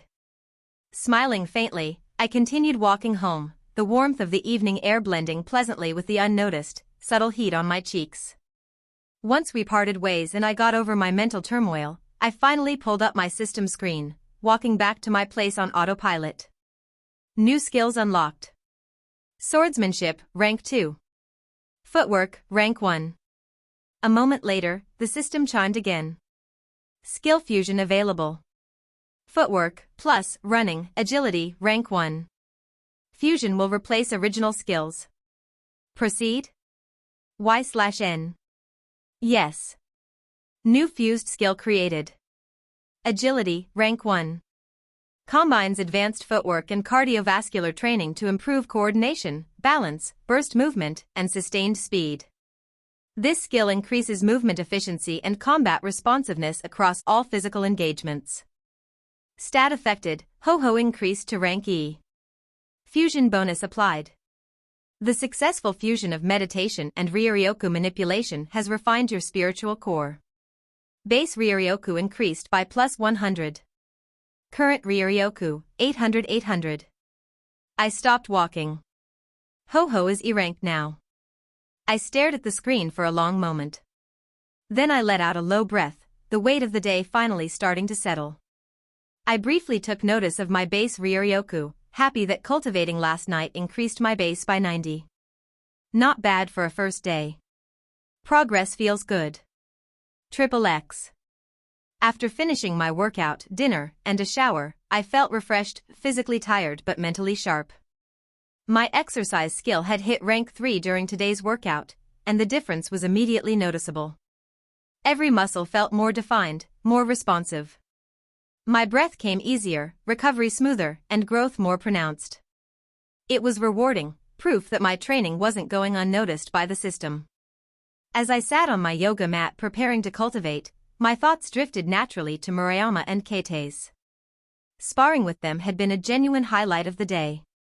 It was strange to think about how little screen time they actually had in the original canon. Just side characters, mostly background fan service and occasional comedic relief. Yet in person, they were more vivid. Murayama's confidence and fire, Keitei's cool strategy, they felt real now, like actual people with meaningful lives beyond their minimal roles. It really hammered home that this is a real world now, not just main characters on a screen. It made me wonder, was there potential to change their paths? Could their futures diverge significantly because of my presence? I wasn't sure if that would be good or bad, but it was something to keep in mind. Still, I looked forward to getting closer to them, to learning from their talents and refining my own in the process. Maybe they could even be my first friends in this world. Making friends is certainly not my forte, but I'm going to try my best. A person doesn't grow unless they are out of their comfort zone after all. I hope I get a charm skill or something. That would make interactions so much easier. I thought back to my day at the Kendo Dojo as a whole. I actually had a lot of fun. It was a little rough at first, but as soon as my new skills hit, it changed the game. Improving on the spot, actually winning a couple of spars, seeing Murayama and Keitei's shocked expressions, yeah, I definitely can't wait for the next session. During my initial orientation, I remembered Hideki's explanation of the dojo ranks, a standard Dan Q system. 6 levels of Q, 6th being the lowest, 1st highest, with master ranks starting from 1st Dan to the highest attainable 8th Dan, which can only be held by the dojo master. Murayama and Keitei were both 3rd Q. It was impressive considering their age, showing dedication and natural talent. I had some ground to cover, but with my growth rate, I wasn't worried. I wonder what rank they'd be at the start of canon. Considering they basically led the kendo club, I'm willing to bet at least 2nd or 3rd Dan. Only then did I realize I hadn't used observe on anybody in the dojo. I was so hyper-focused on my activities there I didn't even think to. That doing dumb things while being smart resonated again. My inventory screen popped up by itself. My sword flashed once. My eyebrow twitched. My head, somehow, gained a tick mark. I quickly recovered and tried to steady myself again and closed out the menus. I certainly didn't glare at my Zanpakuto before doing so. You can't prove it. Exhaling softly, I turned my attention inward, easing into cultivation. Tonight would be a little different, though. I didn't just want to circulate Ryoryoku through my body. I wanted to project it, convert it into Ryatsu. I needed to externalize my spiritual energy and feel that pressure tangibly affecting the environment around me. I needed to be like Kenpachi. Well, maybe not need, but how cool would that be? Time passed in focused stillness. Instead of circulating energy within, I mentally pushed it outward, imagining the waves of my Ryoryoku extending beyond my skin. It felt awkward at first, like trying to consciously control something that had always moved passively within me. 2 hours of deep concentration passed, and just when I was beginning to feel frustration. Ding! A system notification appeared. New skill unlocked, Ryatsu externalization, rank 1. Allows the user to consciously project their internal Ryoryoku outward as Ryatsu, spiritual pressure capable of suppressing, intimidating, or even incapacitating beings with lower mana reserves or lower levels. Passive effect, uncontrolled Ryatsu leakage will now occur until mastery is achieved. Base Ryoryoku increased by plus 100. A surge of power was quickly tempered by immediate alarm. Uncontrolled leakage? I felt it instantly, a pressure radiating outward uncontrollably. A beacon to every supernatural being in Kuo. I grimaced, urgency gripping my chest. If I couldn't control this immediately, I'd attract unwanted attention far too soon. I didn't want to be like Ichigo. My next task was clear, containing this leakage. I focused hard, envisioning my Ryatsu wrapping around me like a thin, invisible barrier, pulling it tightly to my skin, as well as I could. It was like trying to contain a ball of fire with just your hands. Minus the burns. Hours slipped by unnoticed, and before I realized it, dawn approached. Soon after, another notification finally appeared. New skill unlocked, Ryatsu control, rank 1. Allows precise regulation and masking of Ryatsu leakage. Greater mastery at higher ranks allows more subtle and comprehensive concealment. Base Ryuryoku increased by plus 100. Another prompt immediately followed. Compatible skills detected. Fusion available, Ryatsu externalization, plus, Ryatsu control, Ryatsu manipulation, rank 1. Fusion will replace original skills. Proceed? Y/N. Yes, I said instantly. New fused skill created, Ryatsu manipulation, rank 1. Grants complete control over external spiritual pressure, allowing both the controlled suppression of others and more advanced masking of the user's own presence. Base Ryuryoku increased by plus 200. Another notification chimed pleasantly. Fusion bonus applied. Additional plus 100 base Ryuryoku granted. Current base Ryuryoku, 1110/1110. My excitement barely had time to settle before a new prompt appeared. Compatible skills detected. Fusion available, Ryuryoku manipulation, plus, Ryatsu manipulation, Ryuryoku dominion, rank 1. Fusion replaces original skills and significantly enhances overall mastery and control of spiritual energy. Proceed? Y/N. Yes, I confirmed again. This was getting ridiculous. The sensation this time was overwhelming, like a gate inside me had swung fully open. New fused skill created, Ryuryoku dominion, rank 1. This skill represents a foundational mastery over spiritual energy, vastly improving the user's control, harnessing, and externalization of Ryuryoku. As the skill increases in rank, it gradually grants the user absolute command over both internal and external spiritual pressure, Ryatsu. Internally, this mastery allows for more precise regulation and distribution of Ryuryoku within the body, significantly improving efficiency in physical enhancement, healing, and spiritual energy-based abilities. Externally, the user gains the ability to project and manipulate their Ryatsu deliberately, creating spiritual pressure capable of suppressing, intimidating, or even incapacitating weaker beings. At higher ranks, Ryuryoku dominion will enable complete concealment of the user's spiritual presence, as well as precise, overwhelming concentration of Ryatsu against singular targets. Additionally, each rank greatly accelerates the ease and effectiveness of learning and mastering new spiritual techniques. Currently, control requires conscious effort, but with continued improvement, this dominion will eventually become as effortless as breathing. Base Ryuryoku increased by plus 1000. Spiritual potential increased by 1 letter grade. DC. Due to this skill, Ryuryoku regeneration is now significantly enhanced based on spiritual potential. F, 1% per minute, E, 5% per minute, D, 10% per minute, C, 20% per minute, B, 35% per minute, A, 50% per minute, S, 75% per minute, SS, 100% per minute, SSS, 150% per minute. Fusion bonus applied. Additional plus 100 base Ryuryoku granted. Current base Ryuryoku, 2210/2210. Spiritual potential, C, 20% Ryuryoku regeneration per minute. Incredible. My recovery rate was far beyond ordinary now. This was no longer merely a resource I'd have to manage carefully, it was a resource I could strategically exploit. Yet there was a downside. My Ryatsu was far stronger now, constantly radiating a significant spiritual presence, though thankfully not uncontrollably. Right now, my control was far from effortless, any supernatural being looking at me could tell I had some degree of power.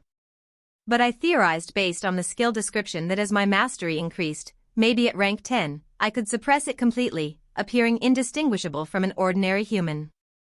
Additionally, my Ryatsu pressure currently extended only to a small localized radius around me. But as the skill advanced, I imagined I could cover broader areas, maybe even project targeted pressure onto a single individual. Curious, I experimented briefly, extending my Ryatsu outward again. Interestingly, it cost nothing, no drain on my Ryuryoku reserves. That was surprising but welcome news, suggesting my Ryatsu was more a passive aura than an active expenditure. Knowing the danger of my current state, I dove back into intense, meticulous cultivation, relentlessly working on fine-tuning this newfound dominion. I sure hope there's no passing falling angels in the area. The entire next day passed without pause, except for brief meals. I barely noticed when new prompts appeared. Skill rank up. Cultivation, rank 3. Skill rank up. Ryoryoku Dominion, rank 3. Base Ryoryoku tripled due to rank 3 effect. Current base Ryoryoku, 6630/6630. Spiritual potential, C, 20% of base regenerated per minute. By the end of my day-long marathon, control felt significantly more natural, if not yet perfect. At rank 3, I could prevent leakage easily enough, but true subtlety, perfectly masking my presence, still required conscious, hyper-focused effort. Further ranks would likely refine this. Finally, after nearly 24 continuous hours, I felt genuine mental fatigue. My mind needed rest, actual sleep. Standing, I stretched, exhaustion finally catching up to me. Before bed, though, I reflected with quiet satisfaction. Tomorrow, I would test out using my enhanced Ryoryoku to reinforce and enhance my body directly. I smiled to myself as I lay down, closing my eyes. It had been a day of profound growth, deeper understanding, and clearer direction. For the first time in days, I allowed myself the simple luxury of true sleep, letting myself drift into welcome darkness, eager for tomorrow's challenges. Not surprisingly, no dreams came to greet me. They never do. Chapter 6, Confusion. Murayama Perspective. Crack. The shinai slammed against mine with enough force to rattle my wrists. I grunted, feet sliding half an inch across the dojo mat as I absorbed the impact. Toshio didn't slow down. His follow-up was immediate, a diagonal strike that I barely parried with a tight pivot and a bit more footwork than I wanted to admit. TCH. Damn it, I muttered under my breath. He was relentless today. Not aggressive, exactly, just precise. Like every movement was already planned out in his head. The first time I met Toshio Amano, a month ago, I'd honestly thought he was kind of handsome. Tall, a little intense-looking, but not in a weird way. He had this unreadable expression that made him feel older than he was. Stoic. Serious. Definitely not a goofball like most guys our age. And when he introduced himself, I mentally pegged him as another one-week wonder. The type that shows up, thinks swinging a shinai is cool, and disappears after a bruised ego or two. That assumption lasted maybe 5 minutes. Clack. I let out another soft grunt as I stepped into a defensive arc, redirecting his thrust just enough to deflect it. My arms were starting to burn. He'd been a complete mess his first day. Stiff, awkward, obviously a beginner. And then something clicked mid-match. He got better right in front of my eyes, like freakishly better. I remembered stumbling through the last exchange of that first session, caught completely off guard. A month later, I still didn't understand it. His growth was insane. Every time we sparred, he moved sharper, faster, more fluidly. I trained 4 years to reach 3rd Q. Toshio reached the same level in a month. That wasn't just dedication or natural talent. That was anime protagonist bullshit. Kurogane-sensei never complimented anyone. Ever. Not unless they were winning nationals or something. And yet, a week ago, after watching Toshio score a perfect 3-0 against a 2nd Q from another dojo, the old man had nodded and said, "Your foundation is sound. If your will matches your technique, you might become something worth fearing." That single sentence was more praise than I'd ever heard him give. Then he went and promoted the guy to 3rd Q. My rank. Crack. Another hit deflected. My breath hitched. I was on the defensive again, and it wasn't going to last. What was worse, I hadn't beaten him in our last 2 sessions. Not once. K-Tace either. I gritted my teeth and adjusted my stance, trying to find an opening. Nothing. He didn't have any obvious tells. No overextensions. No lazy footwork. Just calm, calculated pressure. And always that focused look in his eyes, like he wasn't even tired. And yet, outside of sparring, he was normal. Kind of. He walked with me and Kates after every session, down to the intersection at Asahi Street. He made conversation, even said dumb things sometimes without realizing how they sounded. Like what he said last week, if every training session ends with walking home beside two girls like you both, I might start overtraining on purpose, in the most neutral, serious tone imaginable. Kates had nearly tripped, and I thought my brain short-circuited. He had no clue how it sounded. He was probably talking about the spars. Like, how can a guy be so good, yet so bad with words at the same time? I'd even tried poking at him a bit. Light teasing. A few flirty comments. Like when I asked, "So, Toshio, do you always train this hard, or are you just trying to impress me?" He blinked once and said, "Improving quickly benefits all my sparring partners." Or the time I smirked and asked, "Toshio, why is your handsome face so hard to hit?" And he replied, dead serious, "I'll try to make sure my defense breaks right where you like it, then." It was smooth. Too smooth. I blinked, stunned for a full second, then turned my head before he could see my blush. By the time I glanced back, he was already adjusting his shurnai grip, completely unaware of how that had landed. He never responded the way a normal guy would. Not like he was rejecting me, more like he didn't even realize that's what I was doing. It was frustrating. He wasn't shy, and he wasn't rude. He just had this emotional distance. Like something important inside him had gone quiet. And he didn't understand how some of the things he said could be taken. If he didn't consistently make the effort to spar with me and Kates, to walk with us, to be there, I would have thought he didn't even like us. That he was just being polite. But he kept showing up. Kept talking to us. Kept walking with us. Kept training. And then there was Kates. I wasn't stupid. I'd seen the way my friend looked at him when she thought no one was watching. Or how she always made sure her hair looked perfect before practice now. Or how she lingered just a little longer when Toshio spoke. I even asked about it. "You like him, don't you?" I said last week while we were cooling down after practice. Kates flushed immediately. What? No. I just think he's interesting. That's all. I rolled my eyes. You practically sparkle when he talks. Do not. She pouted. Do too. But she wouldn't admit anything. Not yet, anyway. Crack. Another strike. I blocked it out of pure instinct, but my grip slipped. Before I could recover, his shurnai tapped cleanly against my shoulder. Point. Toshio lowered his stance and stepped back. That was the third hit. Match over. I hadn't scored once. Again? I groaned, yanking off my helmet and shaking out my ponytail. Sweat clung to my skin, and my arms felt like wet noodles. Kates wandered over, already grinning. Rough day? I shot her a glare. Don't even. You couldn't do better. She shrugged. True. But at least I didn't just get shut out. I tossed my towel at her. Traitor. Toshio gave a small, polite nod. Thanks for the match. He sounded completely neutral. Not smug. Not apologetic. Just calm. I wiped my forehead and narrowed my eyes slightly. One of these days, I'm getting a hit on you. Just you wait. He gave a small smile. Looking forward to it. Damn him.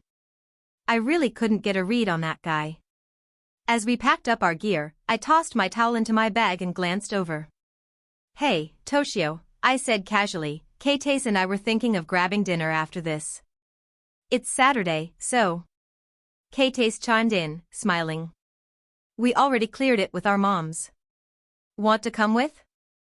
Toshio paused for a second, considering. Then he nodded. Sure. You both smell as bad as I do, so as long as you don't mind going out in public like that, I don't either. I froze, eyebrows twitching. Excuse me? Toshio blinked, confused. What? Did I say something wrong? I groaned. You have zero filter, I swear. Kates giggled. Come on, Murayama. You know he didn't mean anything by it. I sighed. I know. He's just blunt. I gave him a sidelong glance. You're lucky you're clueless and cute. He looked like he didn't know how to respond to that either, like he didn't know what cute meant. Gosh, that made the cuteness worse. We walked together, chatting idly as we passed familiar streets. I pointed out a diner just a little past our usual intersection. That place does good set meals. Healthy stuff too. Sound good? Toshio nodded. Perfect. I had a light lunch earlier, so I could eat a lot. We found a table near the window and placed our orders.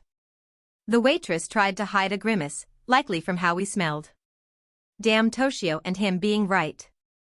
Toshio and I both picked grilled fish with rice and miso soup, while Keitase ordered carriage, fries, and a cream soda. Toshio tilted his head. If you keep eating like that, it'll ruin your really nice figure. Keitase immediately froze, then looked down with a scarlet blush. What? Toshio's eyes widened. Wait, I meant it's unhealthy. Like, the food. That kind of diet isn't good for long-term conditioning. I burst into laughter. Oh my god, Toshio. You're hopeless. He looked like he wanted to disappear into the booth, not in embarrassment, but frustration. He doesn't ever seem to get embarrassed, but I've noticed slight blushes every now and then. He probably doesn't even realize it. The tension didn't last long. The three of us slipped into easy conversation, training stories, random classmates, dojo gossip. We laughed, joked, and teased each other, often at Toshio's expense. He took it in stride, mostly, even if his confusion sometimes made it worse. By the time we left the diner, the street lights had flickered on. We walked back together, splitting up at our usual intersection. See you both at the next kendo session. Dinner with your company was amazing. Keitase and I both sported a blush, both looked down and sighed in defeat. What? I normally eat alone. Nothing, stud. We'll see you on Tuesday, I replied as I waved him by. He shrugged and began walking back to his house.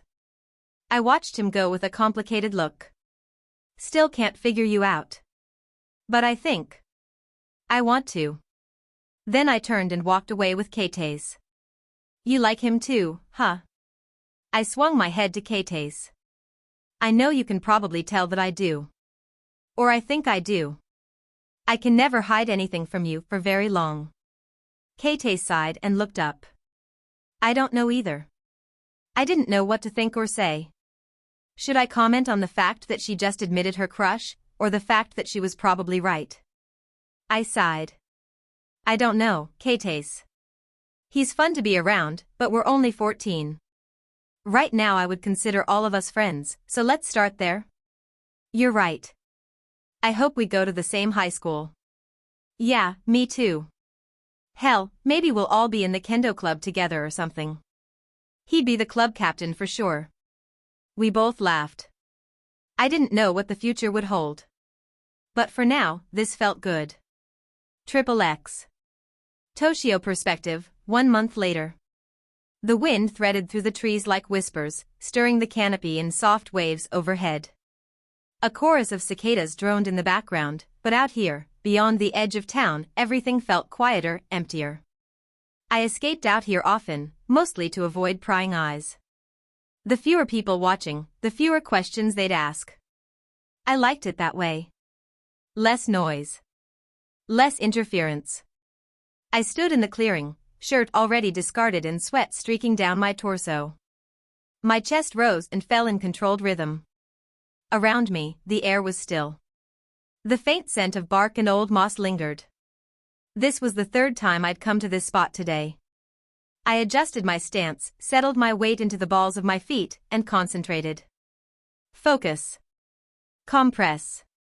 Release. I disappeared, almost. No. Not disappeared. Just jumped really damn fast. My feet skidded across the forest floor as I stumbled out of my attempt, breath-catching. Loose dirt scattered from the impact. I caught myself before I fell completely, planting a hand against a nearby tree. Still not Shuinpa, I muttered. It was frustrating. I understood the theory well enough: compress Ryuryoku, fire it through the legs like a detonation, push yourself beyond physical speed using spiritual pressure as fuel. But theory only got me so far. I was missing something. Some nuance.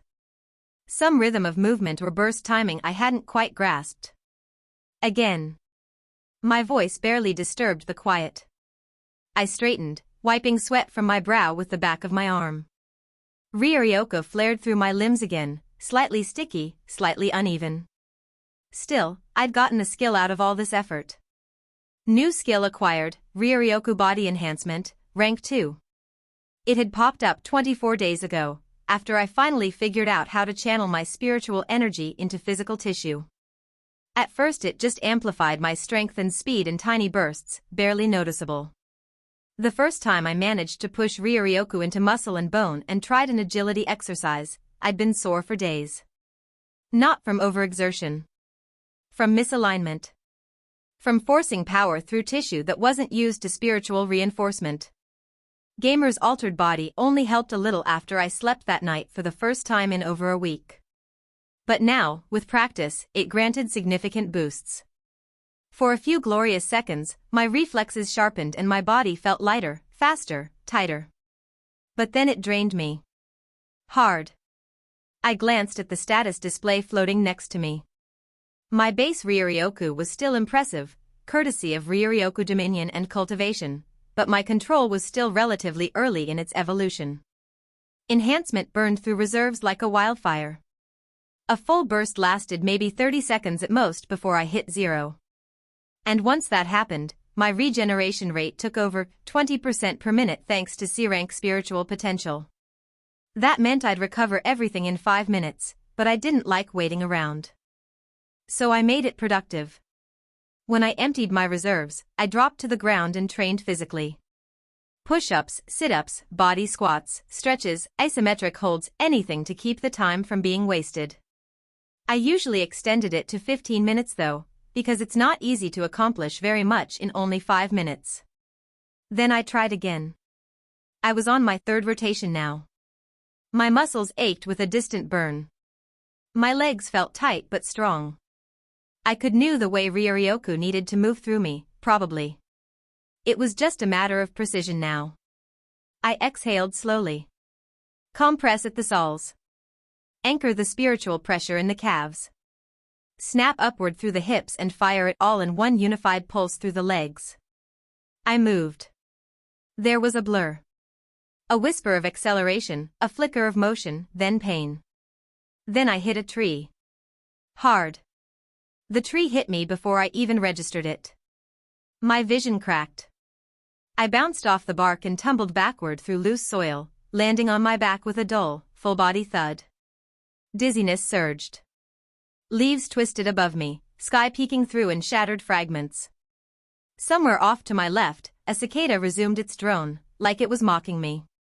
Oh. Ryuryoku Body Enhancement had absorbed the worst of it. My ribs ached, but they hadn't snapped. My pride? Less intact. Still, I didn't move right away. I stayed flat, letting the ache settle and the impact fade. My breath came in through the nose, out through the mouth. A practiced rhythm. The cicadas droned on, indifferent. I sighed and pulled up my skills panel, watching the familiar list populate. I hadn't gained any new skills other than the one mentioned earlier. Everything I was doing now, every drop of energy and effort, was going toward core progression. Physique. Ho-ho. Zanjutsu. The foundations of my build. The things that didn't flash with every step forward but would become the difference between life and death when things got real. Base skills. Perfect memory, rank X. Gamer's altered mind, rank X. Gamer's altered body, rank X. Observe, rank 4. Allows you to gather basic information about a person, creature, or object you focus on.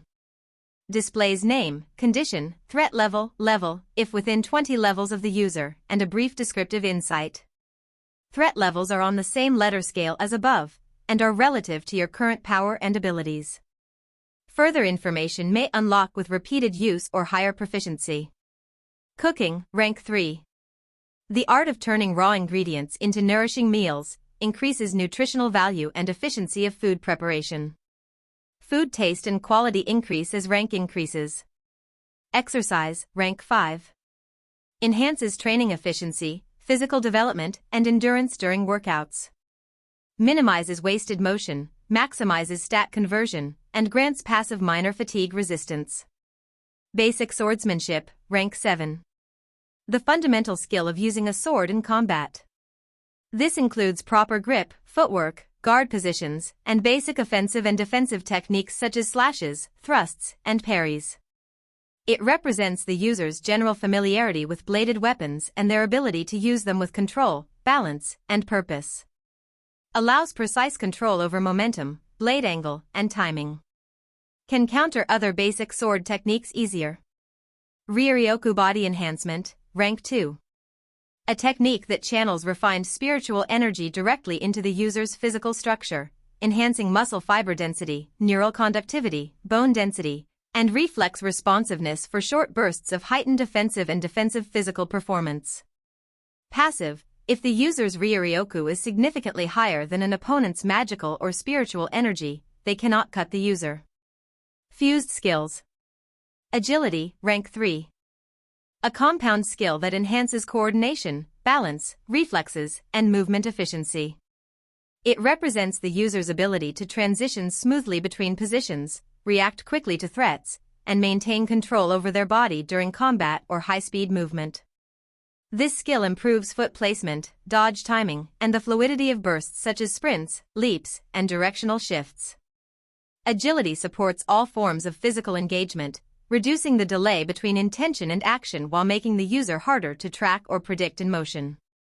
As rank increases, it allows for increased speed, evasion potential, ration timing, and kinetic fluidity in combat. Cultivation, rank 5. A core spiritual discipline that combines internal stillness with active energy manipulation. While in a meditative state, the user regenerates Ryoryoku at an enhanced rate and learns to refine and expand their spiritual core. Each rank of this skill multiplies the user's total Ryoryoku by the rank value. Cultivation also increases Ryoryoku control, improves Ryatsu projection, and passively accelerates growth of other spiritual abilities. At higher ranks, this skill allows the user to substitute sleep, suppress spiritual signatures, and achieve breakthroughs in soul-based power. This skill increases your base Ryoryoku by 500. Ryoryoku Dominion, rank 4. This skill represents a foundational mastery over spiritual energy, vastly improving the user's control, harnessing, and externalization of Ryoryoku. As the skill increases in rank, it gradually grants the user absolute command over both internal and external spiritual pressure, Ryatsu. Internally, this mastery allows for more precise regulation and distribution of Ryoryoku within the body, significantly improving efficiency in physical enhancement, healing, and spiritual energy-based abilities. Externally, the user gains the ability to project and manipulate their Ryatsu deliberately, creating spiritual pressure capable of suppressing, intimidating, or even incapacitating weaker beings. At higher ranks, Ryoryoku Dominion will enable complete concealment of the user's spiritual presence, as well as precise, overwhelming concentration of Ryatsu against singular targets.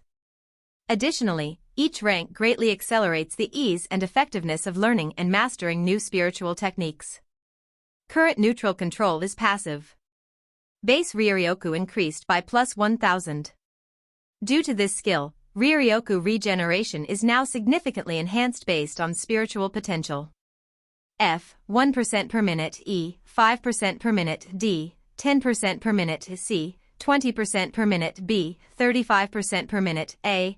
50% per minute S. 75% per minute SS. 100% per minute SSS. 150% per minute.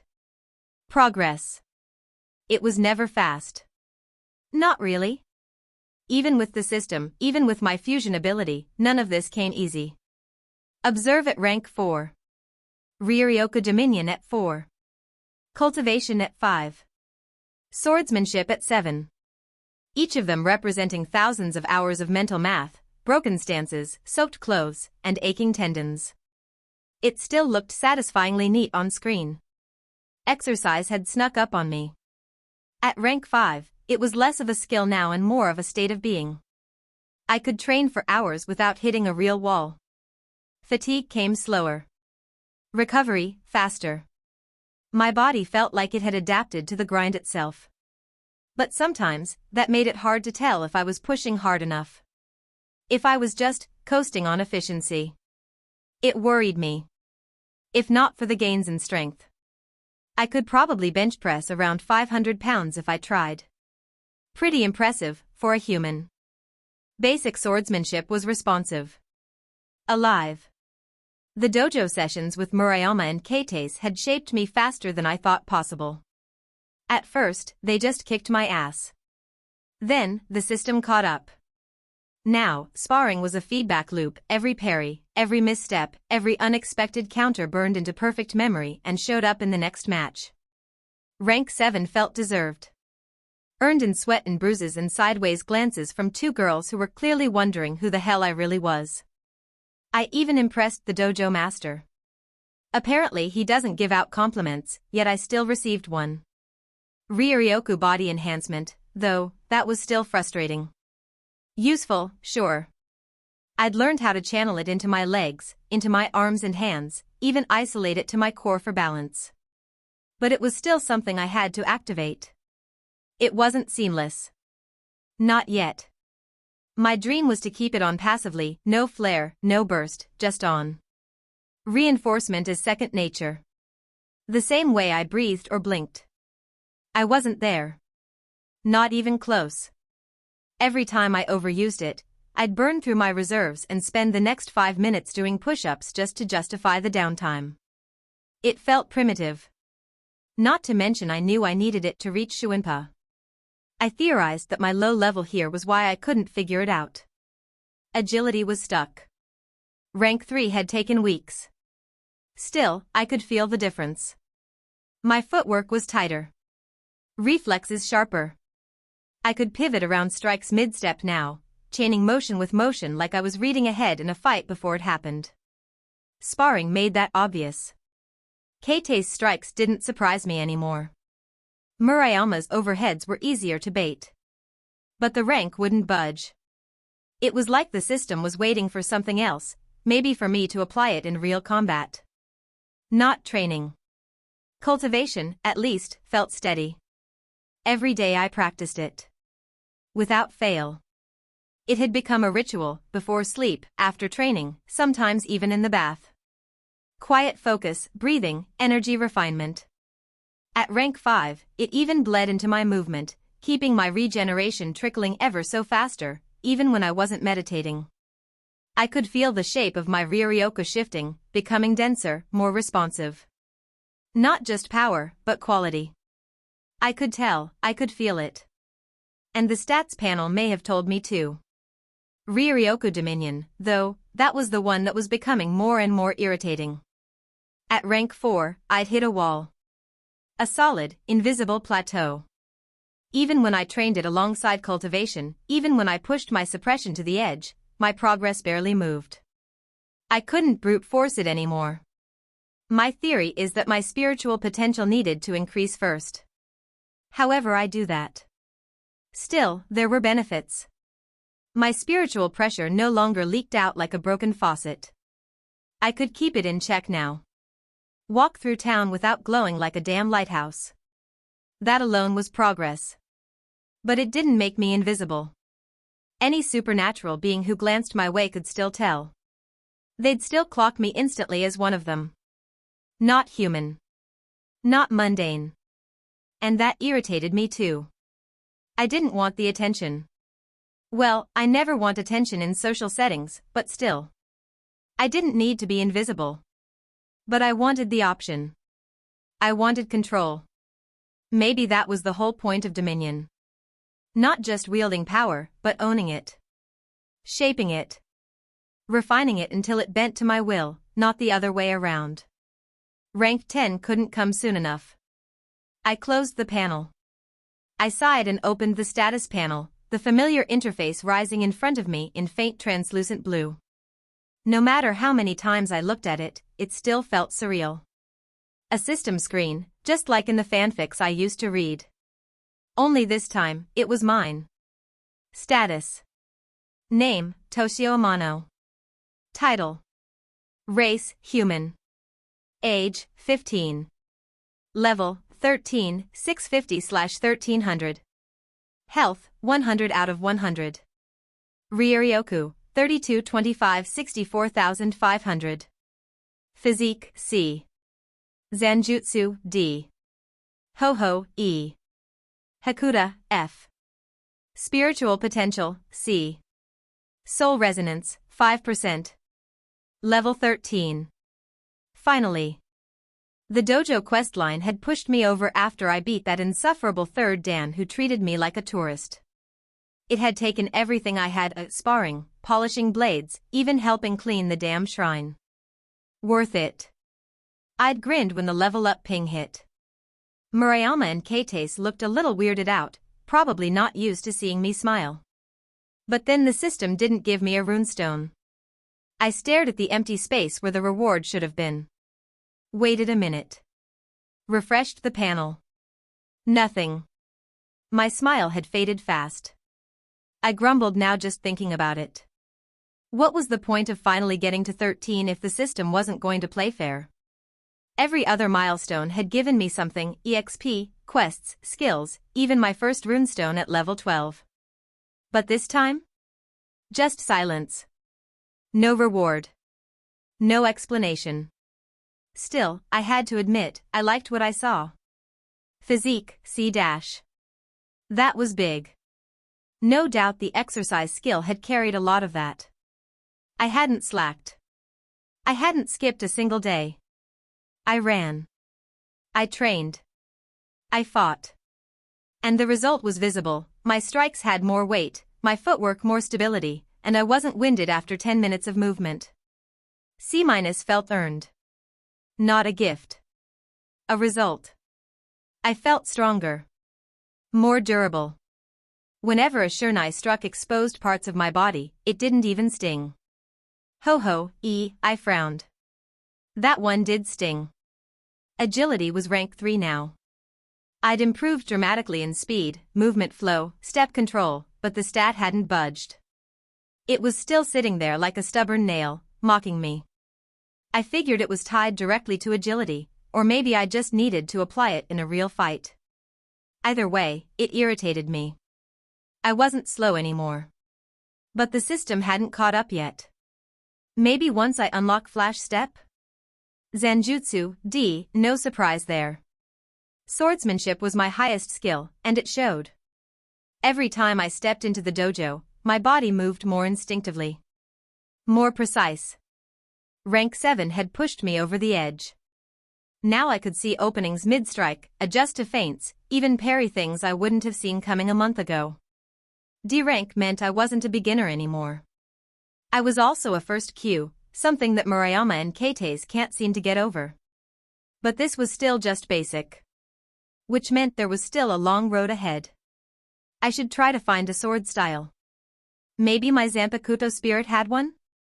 Hakuda, F, still untouched. I hadn't even bothered. Hand-to-hand could wait. I'd made a conscious decision to focus on blade work and movement first. Get one field solid before branching out. Hakuda would come later, maybe after Ho-Ho cracked into C, maybe once I found someone worth learning from.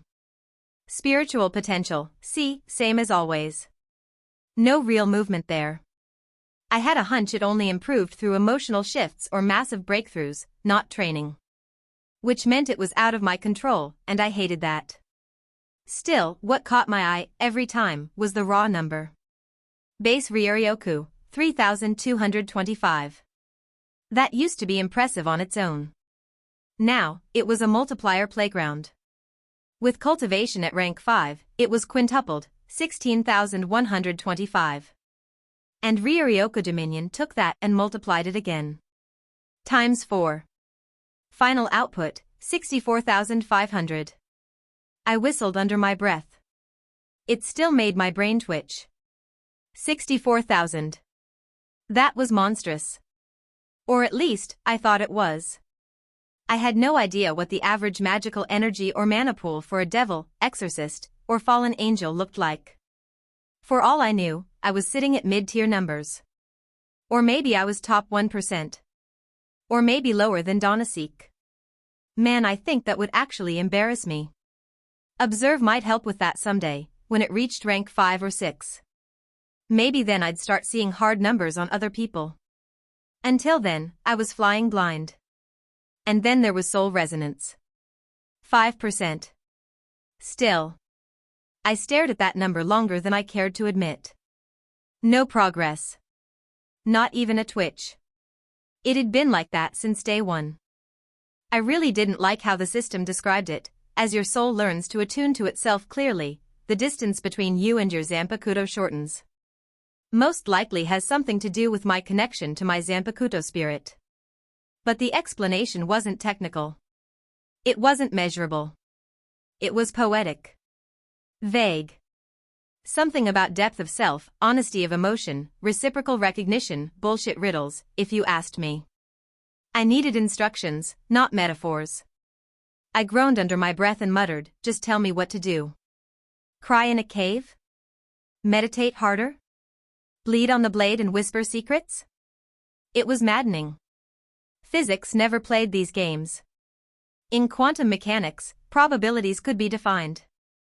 In atomic theory, interactions could be measured.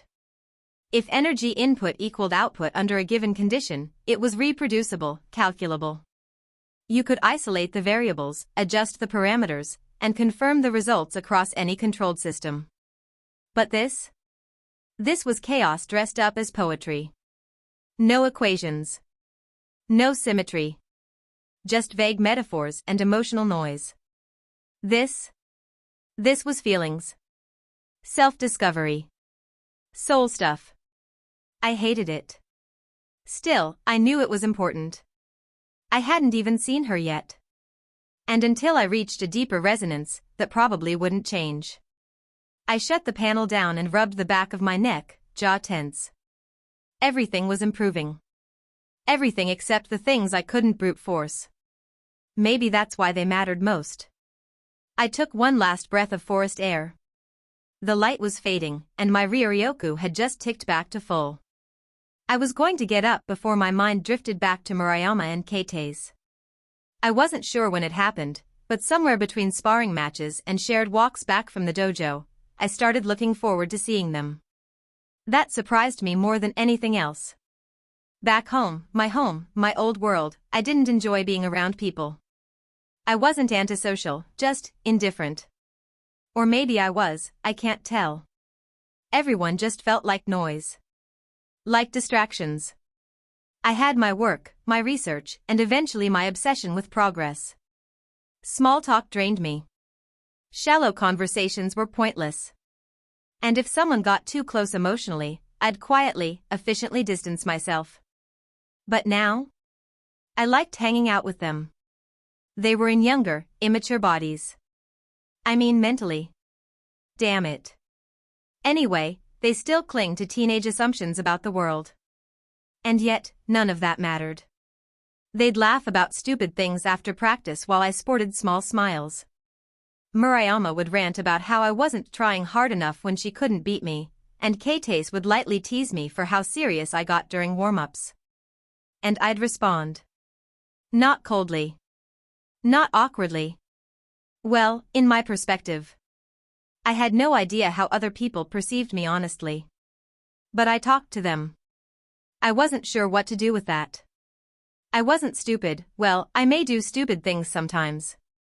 At that thought, my inventory screen popped open on its own, unprompted. A gentle shing as the translucent display slid into view, and my sword sat there, glowing faintly. Its handle tilted just slightly to the left.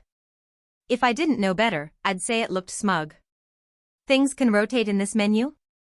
I narrowed my eyes. Then pointed straight at it. Enough out of you. The forest echoed with my outburst. Cicadas paused. A bird startled from a branch nearby. I didn't drop my arm. Just kept pointing. 10 full seconds of silent mutual defiance. Me, glaring. The blade, unblinking? Then, with a flicker of dim light, the sword blinked, once, and the inventory panel closed itself like a kid slamming a door after shouting an explicative, escaping their parents. I sat there, arms still raised, feeling like an idiot. Unbelievable, I muttered, lowering my hand. I'm being trolled by a sword. My sword. After regaining what little dignity I had left, I sighed and picked the thread of my thoughts back up. I'd say things without thinking. Do things that I'd cringe at 5 minutes later. But emotionally? Logically? I knew they were comfortable around me. I knew they liked being near me. And some part of me suspected there was more under the surface. The thing that confused me most wasn't just their kindness or familiarity. It was the phrasing. The things they said. Tone. Pacing. I'd read enough romantic fiction and heard enough anime banter to recognize when people were flirting. But I couldn't process it. Why flirt with me? I wasn't charming. Or warm. Or emotionally available. I was blunt, analytical, sometimes sarcastic, and occasionally forgot people existed when I got caught up in thought. I didn't even know how to read subtext unless it was mathematically diagrammed and color-coded. And yet, Murayama's eyes lingered a little too long sometimes. Keitei's laughter was a bit too musical. There were pauses in their questions that left space I didn't know how to fill. And what's up with Murayama calling me cute? It left me frozen more than once. Not in embarrassment. Just confusion. I didn't know what to do with it. Theoretically, I know I have a handsome face, I made it to be. Probably a mistake in hindsight. I hate attention. I didn't understand why she kept doing it either. I'm sure cuteness goes beyond mere looks. Regardless though, I didn't want it to stop. My interactions with them at least. I sighed again and let myself slump slightly, the tension ebbing from my shoulders. Whatever this is, whatever it means. I'll just keep doing what I'm doing. Because somehow, for the first time in years, I was enjoying myself around people. And I wasn't ready to lose that. I signed and stood up. Time for another round. Again. Always again. At that moment, just to my right, I heard a branch break. I snapped my head over to the sound, being completely pulled out of my thoughts, startled. What a weak-looking human. But with that magical aura, I can already tell. You're gonna be delicious. Uh-oh. Chapter 7, Stray. What a weak-looking human. But with that magical aura, I can already tell. You're gonna be delicious. I turned toward the sound, and froze. It stood at the edge of the clearing like something vomited from the deepest corner of a nightmare. I think it was about 12 feet tall. It was shaped like praying mantis, with large front arms with gruesome serrated spikes. But it wasn't chitin or armored plates on the outside, no, its body was a patchwork assembly of stretched and stapled flesh.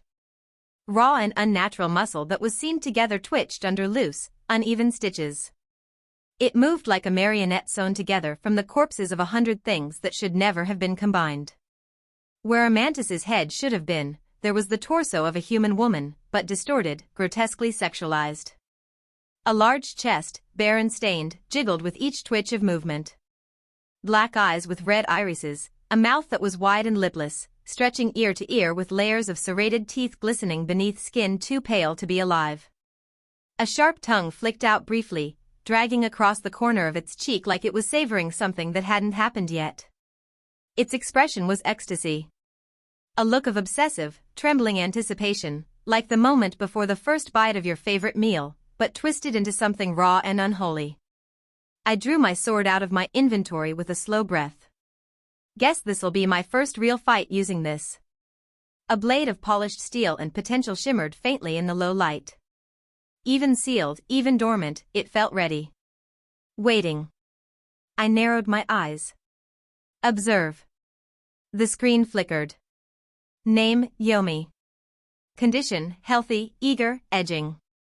Threat level, A. Level, 28. Insight. A stray devil that's evaded recapture for over 10 years. Formerly a devil knight turned rogue after devouring her king. Yomi has increased in strength through the routine consumption of humans, consuming spiritual and physical energy from every victim. Her grotesque mutation is a result of prolonged exposure to corrupted energy and forbidden gluttony-based rituals. Highly unstable and psychologically unhinged. Extremely dangerous. A stray devil. I clenched my jaw. That explained the mangled aura. You've got guts showing up here, I said, leveling my blade. This is Gremory and Citri territory. You're either suicidal or stupid. The thing giggled, high-pitched and rattling, like bones in a jar, like it knew something I didn't. The forest isn't part of their precious little playground. It's neutral. No seal. No patrols. Just shadows, trees, and me. Its human torso leaned forward, tongue flicking again, salivating. And I'm not even the only one here, boy. We strays like to nest. Deep roots. Delicious meals. The smart ones survive, like me. I kept my expression flat. Meals. Children. The ones that wander off the path, the ones who play just a little too close to the forest's edge, who get curious and quiet and venture a little too far from mommy, daddy, the safe and warm enclosure of human stupidity. The best are the ones who are scared, who know they've made a mistake but aren't quite sure if the world is supposed to hurt them yet. She flexed those claws, sickle long fingers of meat and bone, and the tips scraped slow furrows into the bark of a nearby tree. The bark groaned, the trunk wept sap, the wounds were wet and open. You wouldn't believe how the little ones taste. The smaller, the more helpless, the purer the flavor. Their feelings are also essential. Bright. Not like the older ones with their shame and mildew, their years of rot and bad thoughts soaking the marrow. No, the ones still soft, barely out of their diapers, oh, that's where all the flavor lives. It's all just juice and terror and fresh bone. The monster's torso arched forward, impossibly flexible. Her head lolled, and the tongue flicked out again, methodical, obscene, circling the rim of her blunt nose. They scream for their parents, you know. Every time. They always think someone is coming to save them. Even when the air is full of me, even when I have them by the ankles, they still hope. Most of them scream mama or papa, but some of the braver ones try to kick and bite. That's always funny, when they pretend they're not food. I like to let them wriggle a bit, let them feel the futility. Tenderizes the meat, brings out these wild, desperate flavors. Her serrated smile widened as her voice trilled upward, like she was recalling a favorite joke. I love how they all taste a little different. Some are full of sugar, others a little salt. Sometimes you get one that's just vinegar and fire, and then you savor it slowly. Like wine. She let the words hang in the air, then inhaled deeply, ribs expanding, flesh stretching to translucency. But my favorite, her voice dropped, thick and dark, every syllable savored, are the toddler boys. Fresh, soft, so much energy in so little body. My experiments have shown the fear is sharpest when the pain is new, when they don't understand what's happening. I like to start with the lower half, tear the little pants away and taste the flesh right where it's most tender. Sometimes I use the front arms. Sometimes the tongue. It's all about variety, about savoring the reaction.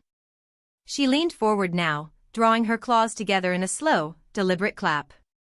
When I violate them before I eat, when I stick my front spiky arms up their little asses, they make the best screams. The air turns to crystal. Pure, undiluted agony, channeled through such beautiful, piercing music. It's art. An art form the humans will never appreciate, but I do. I do, so very much.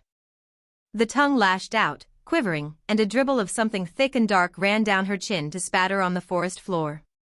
She shuddered, the entire stitched-together body convulsing, and for a moment she seemed paralyzed, eyes rolled back, teeth bared, as if the mere memory of the act was enough to bring her to the edge of a kind of repulsive ecstasy. She held the pose, savoring the aftertaste, then slurred out a single word, delicious. My breath caught. That first word. Children. It landed like a knife that slid straight through the bone of my composure. The simple, casual way she said it was worse than any threat, any direct violence. Children. I kept seeing the words spelled out in the air, fluorescent and strobing, scrawled across the world in a child's hand, as if she was writing it on the inside of my skull.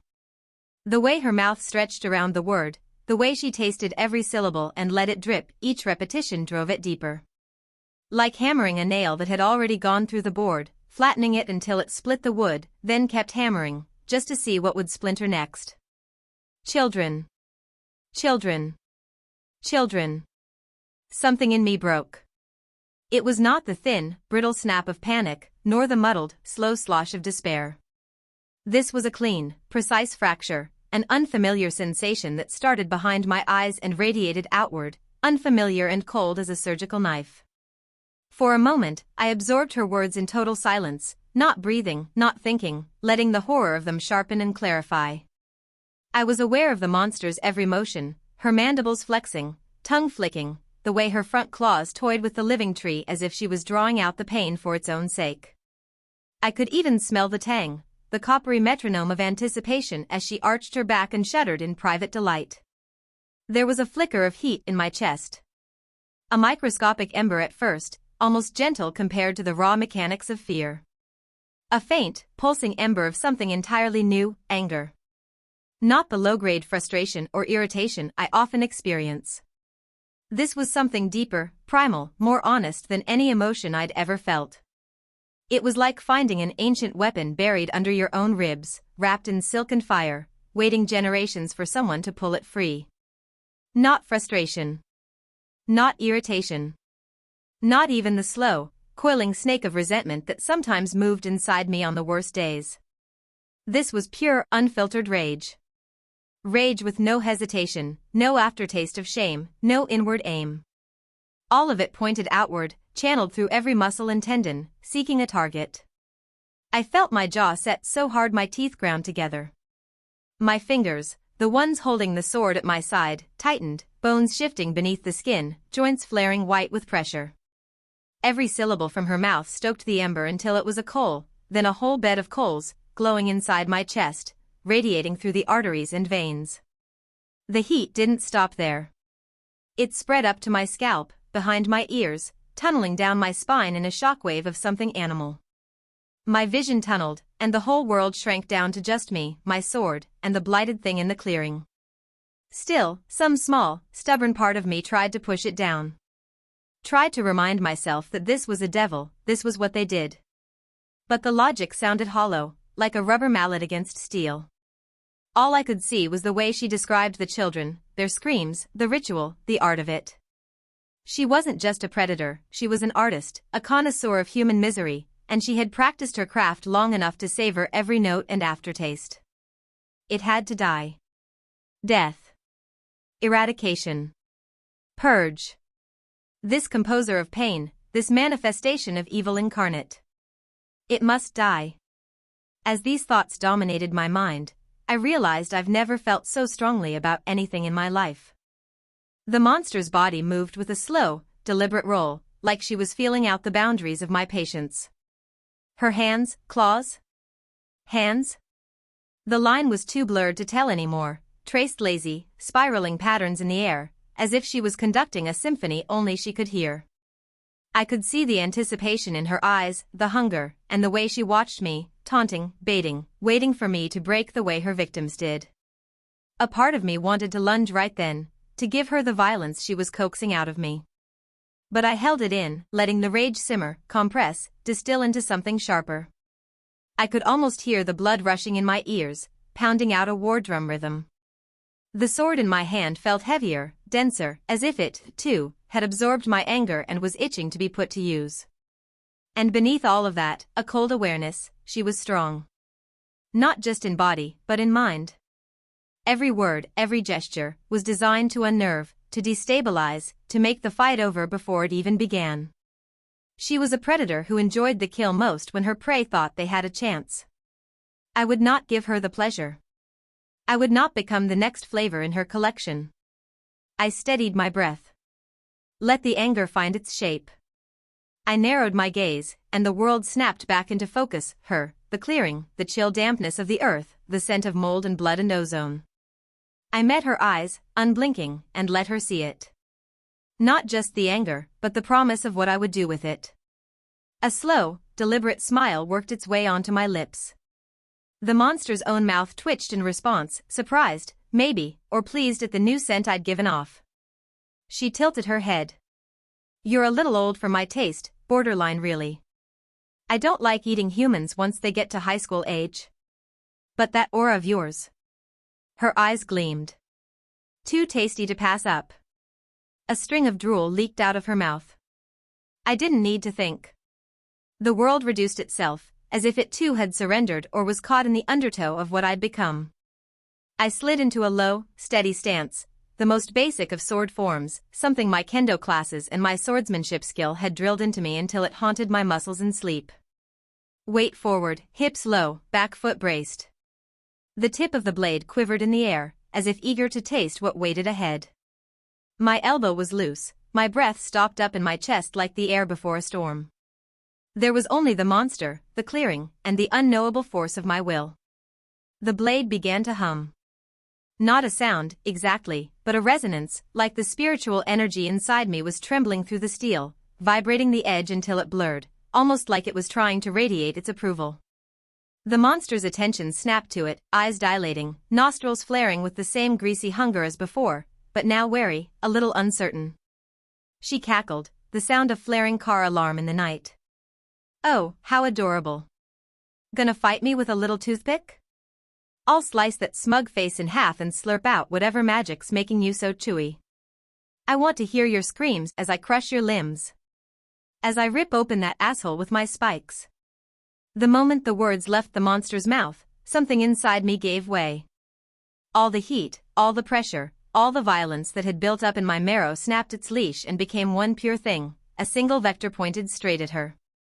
In that instant, whatever restraint I'd been holding onto, whatever thread of self-control, fear, or reason, burned away in the blast radius of my fury.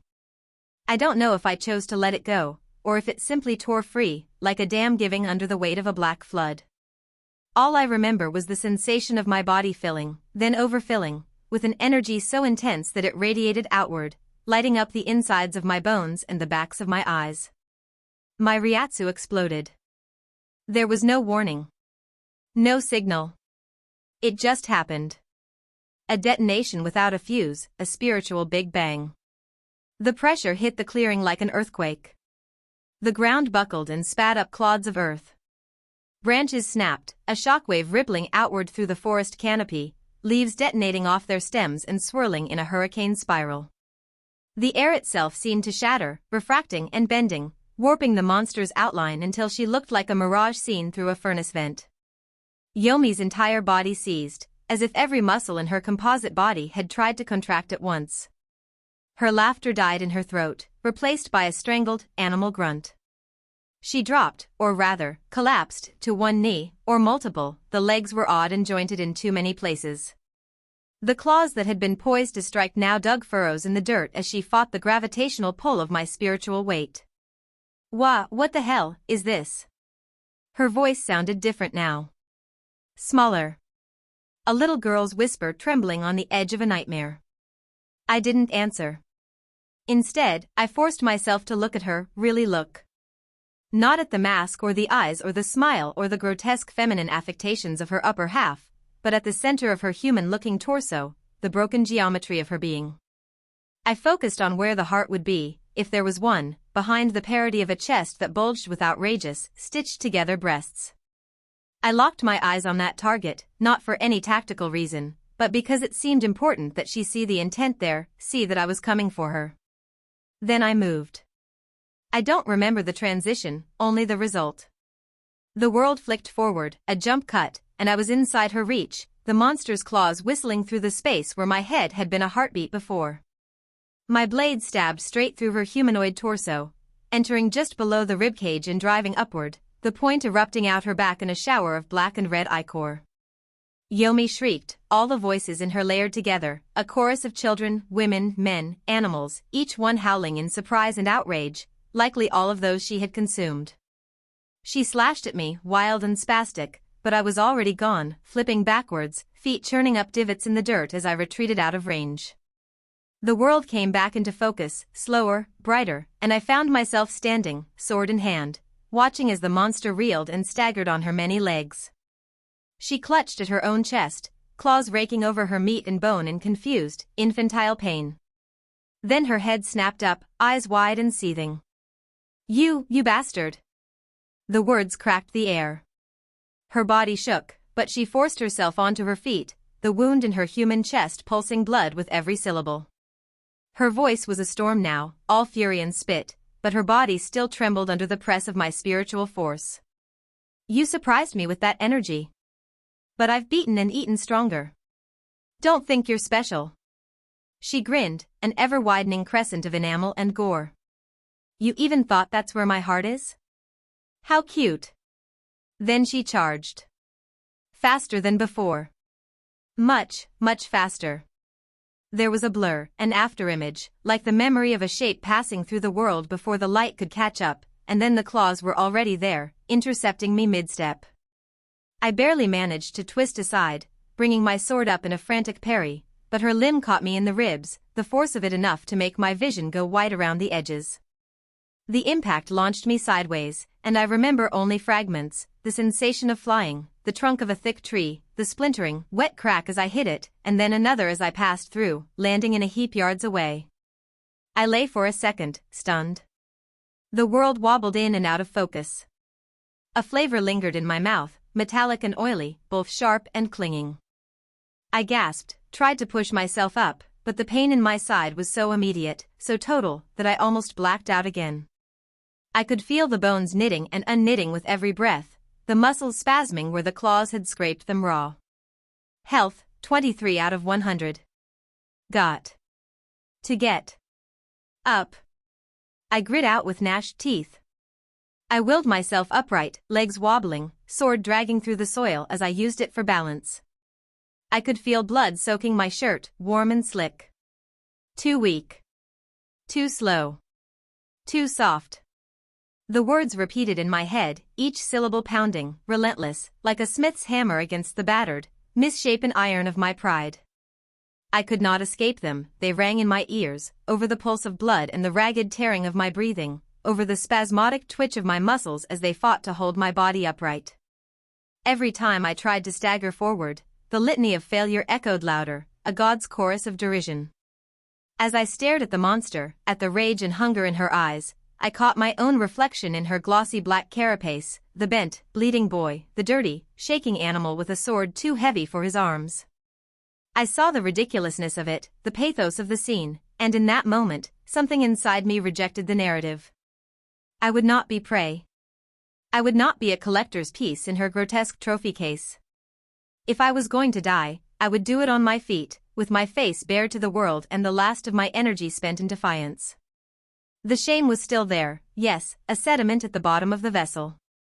But above it, volatile and singing, was the fury that I'd kept suppressed my entire life. Something snapped inside me, but not the way it had before. Instead of shattering, it crystallized, pure and sharp and perfect. I screamed, not in fear or agony, but in fury, a bellow that ripped up my throat and shook the leaves from the trees. "Ah, I'll kill you." The words left my mouth before my mind could shape them. They weren't a tactic, or a tease, or a bluff. They were a statement of fact, a promise. Yomi's laughter, much closer now, slowed and stuttered. "Yes. Yes. I love it when they scream like that." Her glee rang through the clearing. She wanted me angry. She wanted me wild. I focused on that anger. Instead of smothering it, I funneled it, forced it through the channels of my Ryoryoku, the way I'd felt in cultivation but never truly understood until now. I could feel it gathering in my legs, coiling in the muscles, electrifying every nerve. I didn't think. I moved, and the world blurred. There was no planning, no calculation. Just speed, pure and uncut. I flickered across the space, reappearing behind her before the echo of my scream had faded. She was still facing where I'd been, claws outstretched, when the blade found her again. For a few moments, nothing happened, as if the body was slow to register the intrusion. Yomi pivoted to face me and stared at the sword in my hand, the blood that ran down the edge, the way I held it steady. Her voice, when it came, was thin and fluttering. I don't know what you did, but you couldn't even leave a scratch. You weak little boy. But the words were hollow, a puppet mouthing its last lines as the strings were cut. Then a line of brilliant red opened, spraying the clearing with a fan of blood so vivid it looked painted. It cut through her sentence, her smile, her taunt, and left behind only a gurgling, disbelieving gasp. Her head slid sideways. Slowly, as though she was processing it in real time, the entire mass of her shoulders tilted, then toppled, and her gaze dropped to the ground, vision darkening. Wha happen? There was a soft thunk as it hit the earth, followed by a louder, wetter thud when her body followed. For a second, the clearing was utterly silent. Even the birds had stopped. Silence. I stood, panting, sword lowered, trembling from exertion and adrenaline. The rage still burned behind my eyes. Aha! I screamed to release my lingering rage. Now out of breath, I collapsed. Then the pain of not only my ribs, but my legs slammed into me like a freight train. I strained to look at my legs. My calf muscles, I think they were torn in half. I grunted loudly in pain, tears coming to the edge of my eyes. Then the system pinged. New skill unlocked, Shuinpa, Flash Step, Rank 1. Shuinpa is a high-speed movement technique that allows the user to instantly accelerate by compressing and releasing Ryoryoku through the legs. With a single burst, the user vanishes from sight and reappears up to a short distance away, effectively teleporting to the untrained eye. The technique is ideal for repositioning in close combat, evading attacks, or delivering surprise strikes. At its base level, Shuinpa is a short-range burst with a brief cooldown, but as the skill improves, it becomes faster, more fluid, and capable of being chained in rapid succession for sustained high-speed combat. Mastery of Shuinpa turns movement itself into a weapon. Due to unlocking Shuinpa, agility has increased 1 rank. Ho-Ho has increased by 1 letter grade. Enemy defeated. XP reward 1. Not now. I writhed in agony. Never in either life had I experienced this level of pain. It transcended what I even understood to be pain. Another ding. New skill unlocked, Pain Resistance Rank 1. The user's ability to resist any form of physical pain from any source. Higher levels can nullify pain. I immediately let out a sigh, as the pain subsided somewhat, to a level that was still more pain than I'd ever experienced before, but it was at least a minor reprieve. I quickly checked my health bar. 7 out of 100. Fuck, I'm a sitting duck right now. I haphazardly threw my sword into my inventory, and flipped over. I began dragging myself to a tree to get out of the open. I sat up against the tree, tears of pain occasionally streaming down my face. Skill pain resistance increased to rank 2. I sighed in relief. That one helped quite a bit more than rank 1. Still excruciating, but I could at least form thoughts. Realizing I was technically in enemy territory, I pulled out my Zanpakuto again. It was at least comforting to hold it while I was immobile. Sleep, I have to sleep. But I can't do it here. I grit out. If any of the strays Yomi mentioned showed up, I was dead. If not them, maybe a fallen angel, or a bored familiar, or whatever else prowled these woods after dark. I was shivering and sweating at the same time, fingers wide around the grip of my sword. There was no way I could make it out of here on foot like this, but if I didn't move at all, I'd just starve or bleed out. I couldn't think of a solution. I was too far in the forest to crawl. No one knew I was out here. I scoured my system interfaces to try to see if there was something I was missing. My vision grew blurry while I frantically searched. No, I've got to stay awake. I looked at my impacted side. So much blood had already started to come out. Before, I would have just been frustrated at the circumstances, but now I felt a distant fury. Like my soul wanted to pour everything it could into rage, but my body was too weak to fuel it. My vision was fading. I gripped my Zanpakuto with my remaining strength. I never even got to learn its name. If only you could give me another chance. Toshio's arm went limp as he succumbed to unconsciousness, though his grip on his zanpakuto never faltered. Chapter 8, Dreams. It began with laughter. Not a social reflex, nor a rehearsed quip for the benefit of onlookers, but a swelling, spontaneous, reckless laughter that rang through the sterile glass and steel corridors and ricocheted from the catwalks. It was the kind of laughter that started as a gasp and built to a bellow, a rising tide with no regard for the dignity or decorum expected of a senior scientist at Commonwealth Fusion Systems. The laughter was alive, and so, for the first time in months, was Scotty Gardner. Toshio watched himself, or who he used to be, in confusion. He had no memory of how he got there, only that one moment he was passing out either from exhaustion or into death, and the next, someone had torn open the sky and let in the sun. The control room was packed, but there was space enough for Scotty to sling his arm around Chris, tall, solid, always quick with a joke, and nearly lift him off the ground with a victorious shake. Above them, the monitors pulsed an impossible verdict: net positive output. For real, this time. Not a rounding error. Not a fluke of calibration. The data streamed downward in a relentless green river, columns of numbers flipping like a slot machine finally paying out. He heard someone whoop behind him, high and clear, and a spray of confetti, God, where had that come from, fluttered over the banks of machinery and fell into the tangle of wires below. Toshio looked down at himself, to see he was in that same spirit form back when he was above that nebula, before transmigrating. He lifted his head and paid attention to the scene unfolding in front of him. Scotty hooped with the rest, and in that moment he was not the sum of his doubts and his deadlines and his stacked layers of unprocessed grief. He was 30 and brash and certain that the world could be rewired, its entropy bent backward for a single human heartbeat. He let his head fall back and laughed at the fluorescence, at the blinking LEDs, at the sheer idiocy of trying to bottle a star in a Massachusetts industrial park. Even Chris, usually so measured, pounded the table with the flat of his hand, grinning so wide it looked painful. Scotty pulled him in for a crushing hug, and Chris yelped, "Dude, you're actually going to break me," but neither let go. "This isn't how it happened," Toshio whispered to himself. Somebody uncorked a bottle of cheap champagne. The cork ricocheted off the overhead ventilation, raining sticky droplets onto the crowd. The rest of the team swarmed in, awkwardly clapping each other on the back and shouting until they were hoarse. There was no time for speeches, and nobody tried to make one. The moment was too fragile, too electric, for anything but noise.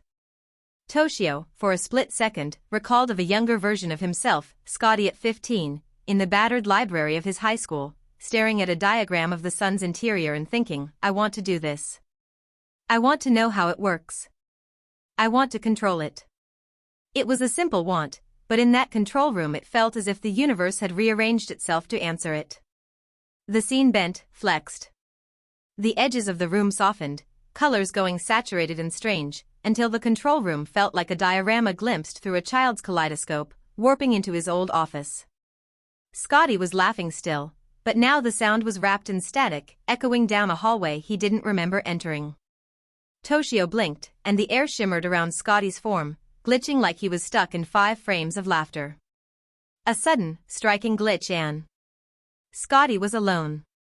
Toshio blinked again and found Scotty at his office desk, hunched in the dim half-light. His suit jacket was gone, replaced by a threadbare hoodie he'd last worn years ago. The phone was still in his hand, but the line was dead. He set it down carefully, as if it might shatter. In the grainy reflection of the powered-down monitor, his face looked older, the lines deeper, the hair at his temples a little grayer than he remembered. Scotty pressed his palms to his face, feeling the warmth fade from his cheeks. Something cold and metallic pressed against his skin, a locket, delicate as a wishbone, dangling from a chain around his hand. His mother's locket. He opened it with a practiced thumb.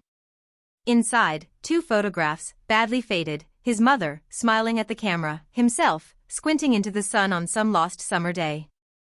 He held the locket until his fingers ached. The silence in the office was absolute. There was no wind outside the windows, no motion in the parking lot. Even the flicker of the fluorescent bulbs was gone. Toshio tried to summon the sound of laughter again, but it was drowned out by the memory of the last time he'd seen her, the hospital room, the smell of bleach and medicine, her hands limp and cold on top of the sheets, and a hurried step that was just too late. Scotty pressed his forehead to the edge of the desk and allowed himself to shake, the sobs rolling up from a place so deep he didn't know it existed. For a few minutes, or hours, or days, he cried, letting the sound fill the vacuum.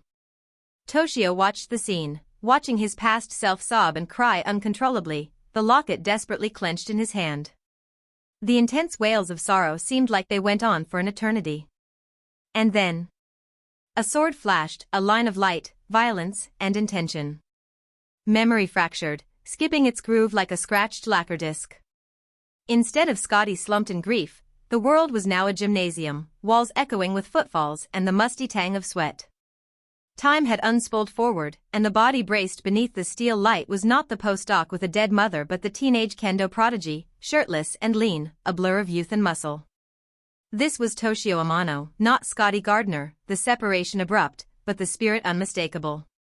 It was the same soul, only now stripped of the years and the long, slow sediment of regret. He moved with a velocity that felt both impossible and familiar, each cut of the shunai more dance than combat. His sparring partner, Murayama, her ponytail flaring behind her like a pennant, was strong, but Toshio was reckless. He attacked with a kind of joy, a raw, unmediated emotion that left him open to counters, and he didn't care. He wanted to win, sure, but more than that he wanted Murayama to see him, see the full, unfiltered engine of his being. The shunai cracked against hers, a staccato beat, and she grinned through the impact, eyes narrowing with satisfaction. They circled, each drawing out the other's best. He'd never felt so alive, so boundlessly in command of his own narrative. He feinted and spun, and when she parried, he let out a laugh loud enough to bounce off the ceiling and startle the other students. "Come on, girl. You gotta do better than that." His words were teasing, but the look in his eyes was something different, a dare, a beckoning. Murayama responded in kind. "You talk too much," she shot back, her own blade a blur as she pressed in, pushing Toshio to the edge of the mat. He danced on the boundary, let the tip of her shunai graze his ribs just enough to give her the point, then spun out of reach, laughing again, even as the scoring buzzer sounded and the instructor barked, "Yame." He bowed, chest heaving, sweat running down his face in clean twin rivers, and Murayama bowed right back, then punched him lightly in the shoulder. They both staggered off the mat, twin engines idling, more exhilarated than exhausted. Toshio's spiritual form hovered, watching this memory play out with a fractured sense of presence. He was both inside and outside the experience. There was a rawness to these motions, a freedom he'd forgotten he ever possessed, a freedom that didn't survive the transition to adult life, or the years spent in the orbit of other people's expectations. For a moment, he felt the memory rewire itself, as if the colors and noise and momentum were more real than any of the life that came before or after. The gym faded into the pale coral and indigo of sunset, the shift seamless but absolute. Now it was the end of day, and Toshio walked side by side with Murayama and Keitase, now his two closest friends that he's ever had, down the slow, sloping streets of Kuo. Their uniforms were half in, half out of the rules, sleeves rolled, and all three carried their kendo bags slung as if they were nothing more than props in a play about youth.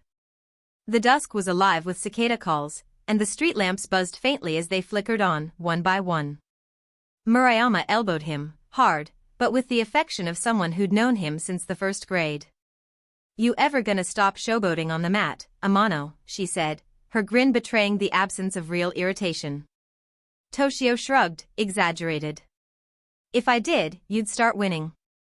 Keitase, quieter, more precise in her speech, chimed in without looking up from the phone she pretended not to be checking. "You're cooler than you let on, you know that?" Toshio's memory self, or maybe just the suppressed real him, paused. He almost deflected, almost spun the compliment into a joke or changed the subject, but something about the way they looked at him, expectant, teasing, but also genuine, made him stop. He leaned in, voice a conspirator's whisper, and said something low, just for the two of them. It was lost to the real Toshio, watching from outside, but whatever it was, both girls turned a shade of red that would have embarrassed a fire truck. Their laughter swelled, unfiltered, filling the hollow spaces of the street and the memory. Toshio's own voice was there, threaded into theirs, an instrument in a chorus he'd presumed lost forever. He felt, deeply and suddenly, the warmth of belonging, the knowledge that he was seen, not as a performer but as a person. The three of them veered off to a diner, battered and bright in the twilight. They collapsed into a booth, hair damp with sweat, and ordered fries and sodas and the sort of cheap, fried things that only taste right when you're young and starving after practice. Toshio sat between them, shoulders relaxed, no armor required.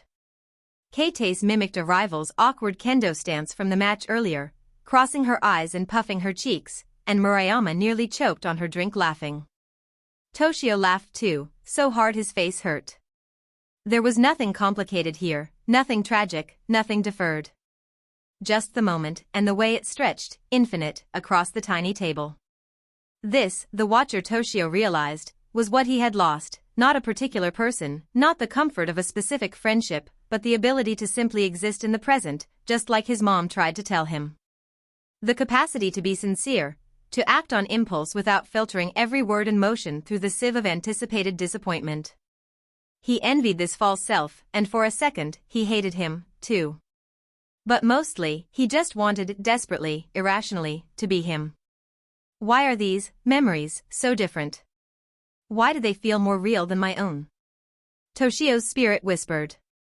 The world spun, gently at first, then violently, as if the memoryscape were a coin flipped midair and now tumbling toward an uncertain fate. The colors of the diner bled into darkness, the laughter stretched and slowed, then cracked open like an egg.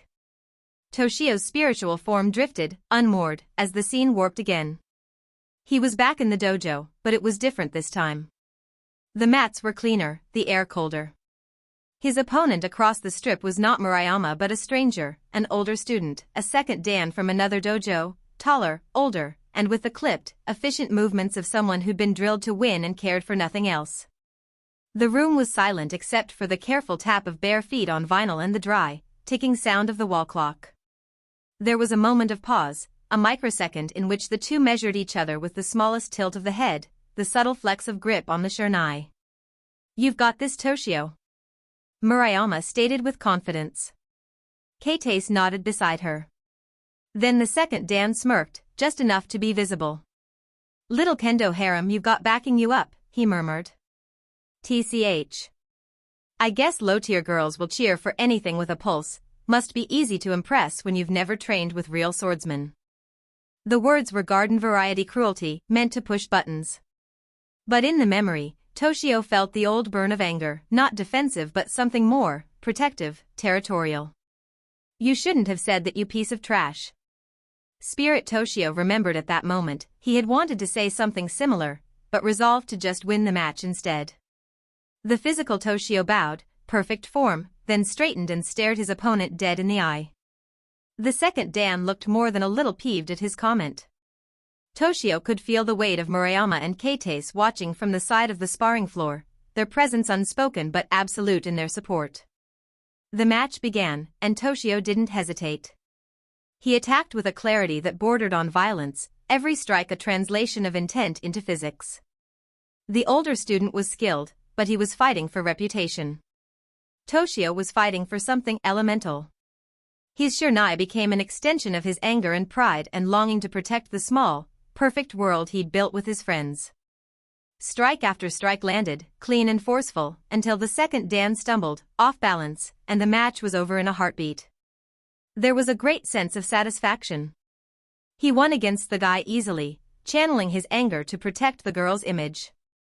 Toshio bowed again, then turned away from his opponent, gaze drawn to the side where Murayama and Keitase were already on their feet, faces lit with pride and relief.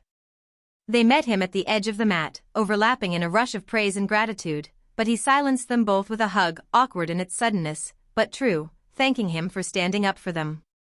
Hey, what are friends for?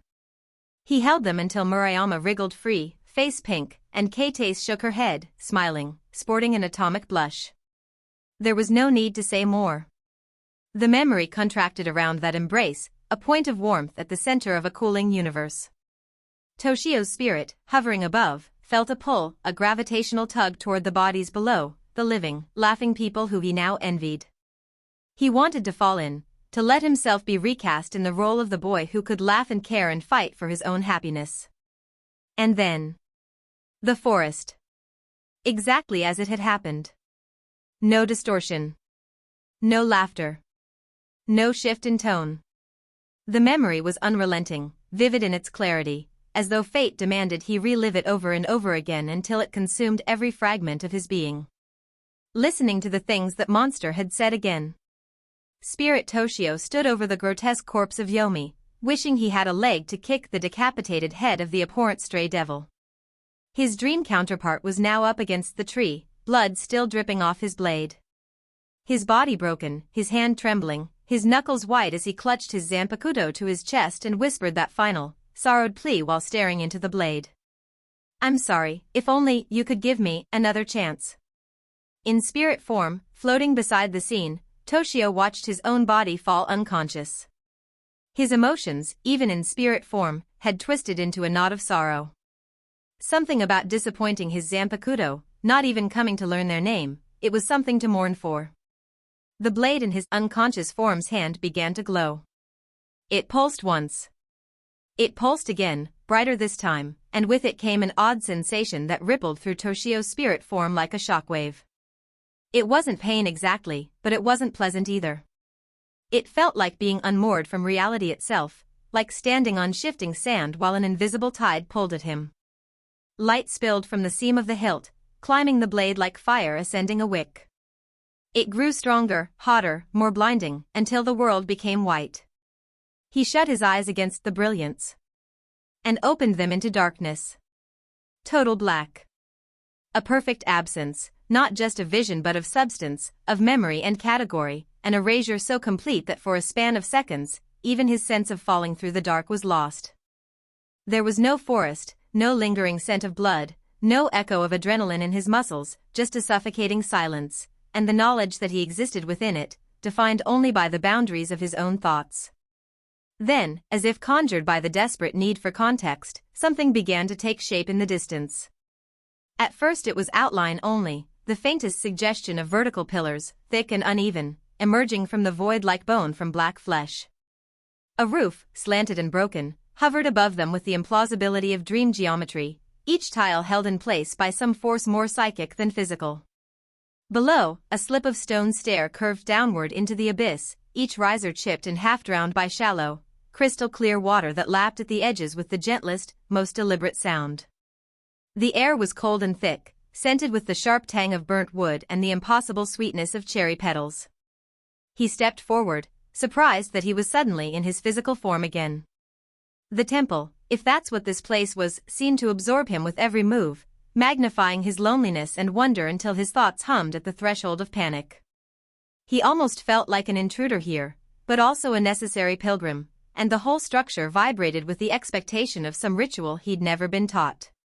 Each step brought the ruin into sharper focus, but yet still distant enough to not be able to make out any details. At the base of the steps, standing in eerie stillness, was a figure. It was tall and looked feminine. Long hair cascaded down around her body, the color like pulsing flames of crimson and violet, with wisps of blue. Toshio was too far away to make out much else, other than its face, a blank canvas of white. A mask, perfectly oval and featureless, her hair framing it perfectly. The figure did not move, but its entire being radiated focus, an attention so intense it warped the world around it. Despite the mask, it felt like her gaze was piercing right through him, its piercing power even greater than Jin Ikamaru's shoot to kill, Shinso. He tried to call out to the figure, but the void swallowed the sound of his voice before it reached the air. He tried to step closer, but the temple steps never got any closer, the mask of the figure refracting the dim light in a way that suggested warning, her hair burning like an intense rage. He hesitated, hands trembling, unsure if he was meant to continue or retreat. Just then, behind him, there was a faint rustle, the unmistakable flutter of cloth and wind, though he felt no breeze on his skin. Instinct spun him around, coming almost face to face with the pale white mask he had been observing. He was startled and tried to jump back, but his body wouldn't listen to any of his commands. He could feel it studying him, cataloging not just the surface of his presence but the churn of his thoughts, his failures, his yearning.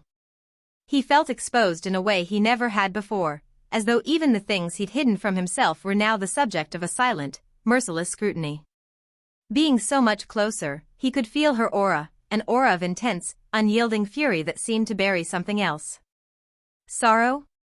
He raised a hand, palm outward, a gesture of peace, or maybe surrender. The figure mirrored him, the motion eerily perfect, its arm rising in an arc that cut through the dark with surgical precision. For a long moment they held that position, two halves of a forgotten whole, staring at each other, faces mere inches from each other. He tried to push his hand forward, her form mirroring his.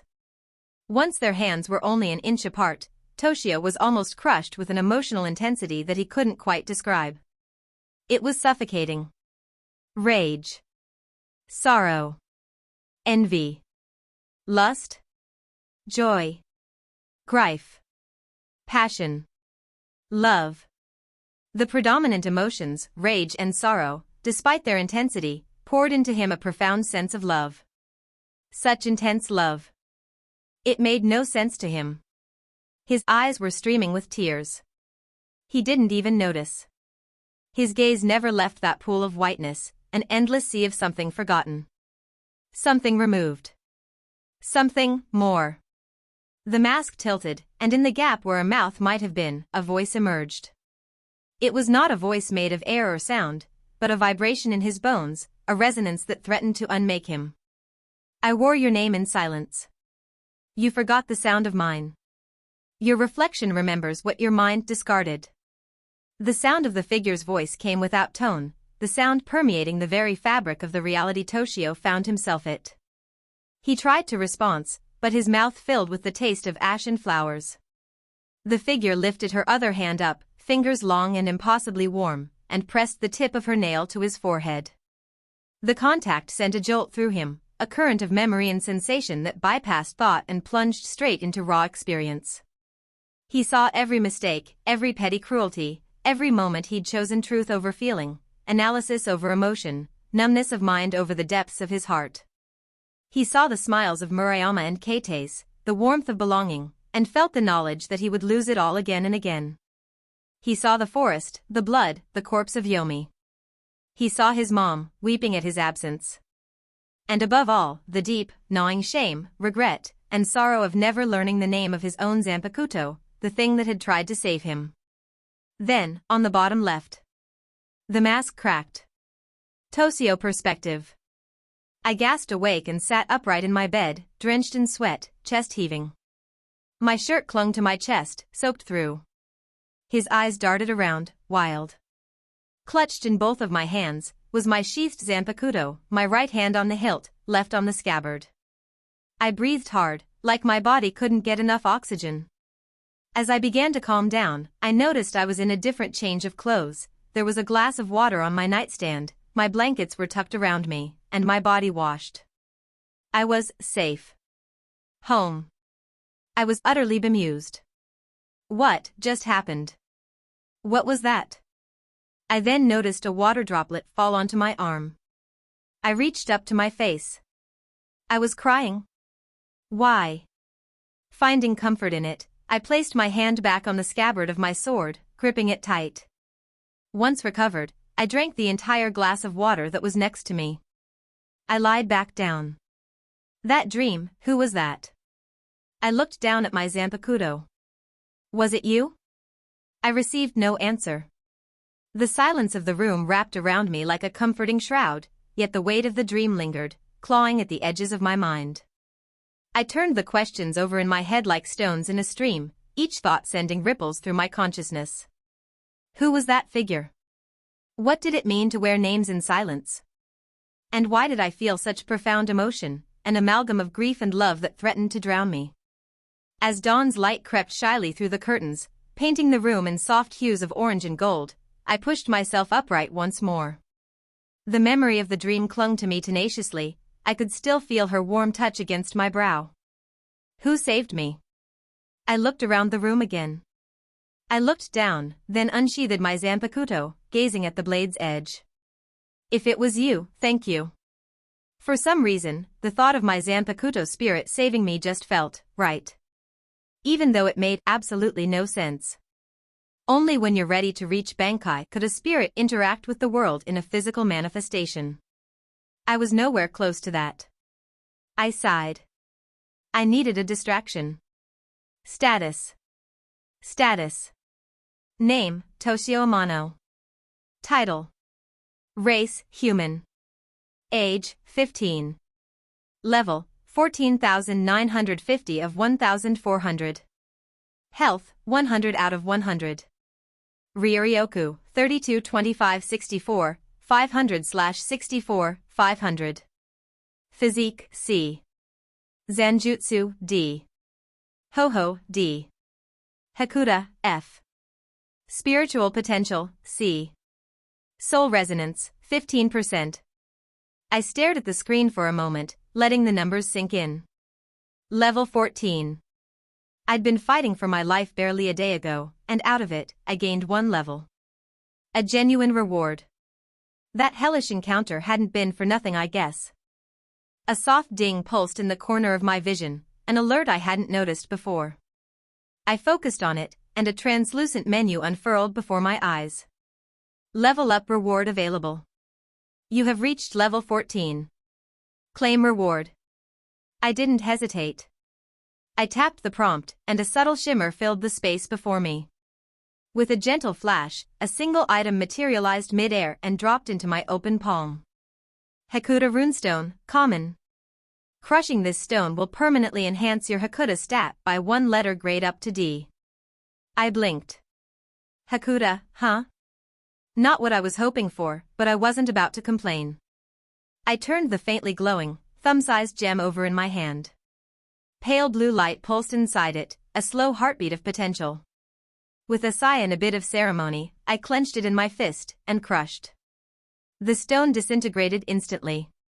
A pulse of energy surged through my body like a shockwave of motion, sudden yet oddly familiar. My joints ached, my tendons flexed, and then... Hakuda, F.E. A sharp throb pressed behind my eyes as something new settled into my brain. Muscle memory. Patterns. Footwork. It wasn't much, just enough to know how to throw a real punch without breaking my wrist, how to absorb a blow without folding like paper. Still, no physique runestone, no zanjutsu, no ho-ho. The ones I was hoping for. I exhaled through my nose, a small puff of disappointment. Would have been nice. But it passed. I glanced back at the panel and my gaze slid down to the stat hadn't budged since my arrival here. Soul resonance 15%. My eyes widened slightly. When I'd last seen it, it was a flat 5%. Immobile. Stubborn. And now, triple the value. Something had shifted. The system hadn't marked the change with a triumphant dingle or a pop-up. No fanfare, no congratulations, you did it. Even my casual stat-obsessed brain had failed to notice the shift until I sat here, glassy-eyed and still wrung out from the afterimages of the masked figure's gaze. If not for my compulsive need to check and recheck my own numbers, I might have missed it entirely. Probably not, but still. I leaned back on my hands, staring at that number. What did I do? Immediately, my mind rewound to the dream, the way I'd held my blade, whispered that desperate apology, the unbearable weight of emotion flooding through me when I touched her. Well, almost touched. That masked figure. Her rage. Her sorrow. Her presence. And then my fight in the forest, how I had screamed, not for survival, but with a primal rage. The utter need to kill. The disgust. The fury. The grief. The reliance on my Zanpakuto when I thought no one else could hear me. It all tied together. Emotional attunement, I murmured. Maybe that's what it meant. Resonance. The word itself wasn't scientific. It wasn't empirical. But the feeling, the sense of it, was undeniable. I felt different. Not stronger. Not smarter. But, more me. Like some fragment I didn't know I was missing had returned and slotted back into place. Like an equation that finally balanced, even if I couldn't identify all its variables yet. I still didn't know the name of my Zanpakuto. The masked figure, her, she'd spoken in riddles, allusions. She'd called herself a reflection, a thing discarded, a name worn in silence. She had to be my Zanpakuto spirit. I want to reach her again, but I'm not too keen on almost dying to do it again. There had to be another way. I had to figure out what kept me distant from her. Emotion? That can't be all. There has to be something else. Something to ponder later. I focused on soul resonance to see if the description updated at all. The space between breath and silence, no longer empty, but trembling with sound. A reflection rippling in water not yet still. As your soul begins to remember itself, the distance between you and your Zanpakuto shortens. Glimpses of truth stir beneath the surface, no longer hidden but not yet embraced. Pain has opened the door. Emotion has lit the path. Whether you walk it willingly or not, the voice you buried is already speaking. It was different. Still the same poetic style, but yet, reading it didn't induce a headache. Reading it almost felt like walking on down the right path, that gut feeling that you're headed in the right direction. A strange sense of gratitude bloomed in my chest. I read it again, slowly, savoring each phrase. The words, oddly enough, comforted me. They made my skin prickle, not with irritation, but with a tentative anticipation. As if some deeper part of me recognized the cadence, and accepted it as its own. It was like hearing my own voice echoed back to me from the end of a long tunnel, a voice that sounded distant but familiar, calling me forward. I could safely say I no longer hated its poetic nature. As much. I closed the window and leaned back, arms folded behind my head. Okay, I said aloud, I think we may be getting somewhere. I hope. My eyes wandered to the next welcome surprise, Shuinpa, flash step. Finally. I was still sore from thinking about it. I can't believe my first time using it tore my calves. Then again, if I recall correctly, and I often do, I did dump a stupid amount of Ryuryoku into my legs. If not for Altered Gamer's body, I would have been in for a long recovery. But the fact that I finally had it now, after all that work? After every failed attempt in the woods, every crash into a tree, every frustrating misfire? It felt like justice. But I wasn't reckless. That kind of high-speed movement didn't come without cost. Until I knew how to manage the strain, and until my body could handle repeated use, I'd need to treat it with respect. No flashy abuse. No casual teleporting just because I could. Later, I promised. We'll train it properly. Together. I gripped my Zanpakuto a little tighter. But first. My stomach growled. Loudly. I've gotta eat. XXX. After a meal that could only be described as a tactical assault on my fridge, I finally felt like I wouldn't collapse from nutritional debt. My body still ached in places, phantom pains that echoed from healed injuries. I settled cross-legged on the floor beside my bed, a towel draped around my neck. I wanted silence. Stillness. Some way to process everything. Cultivation. I hadn't done it to just experience the stillness before. The moment I slid into that meditative rhythm, I could already feel my Ryuryoku stirring. It was subtle at first, a trickle of awareness pulsing at the base of my spine. I breathed in. Out. The familiar method took hold. And then, without thinking about it, I laid my Zanpakuto across my lap. The effect was immediate. My spiritual energy didn't just flow, it moved. Like a tide pulled by a greater moon. The resistance I was used to, the slight hesitation, the sluggish edge, was gone. It responded eagerly, like it was waiting for this.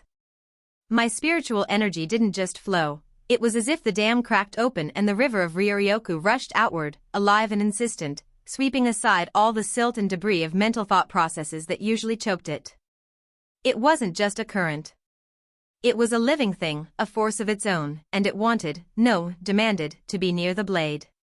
I cracked one eye open and glanced at it. I'm an idiot, I muttered.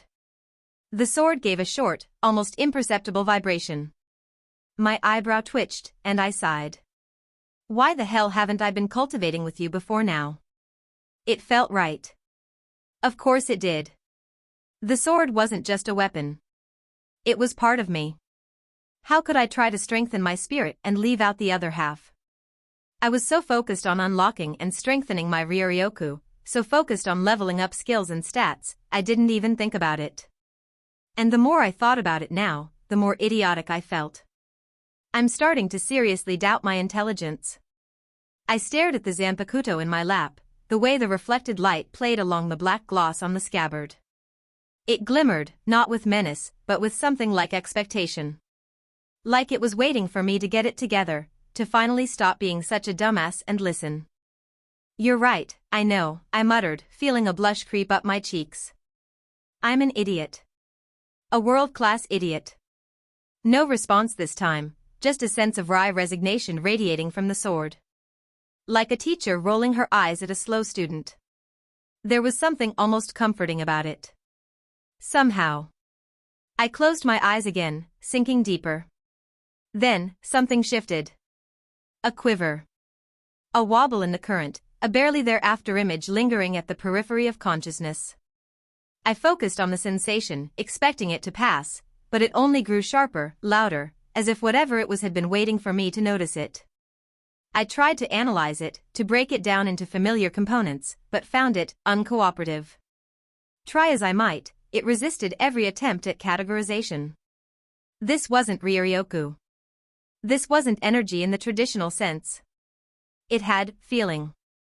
It pulsed with emotion, like warmth and sadness wrapped in light, a river of half-formed thoughts and nameless urges.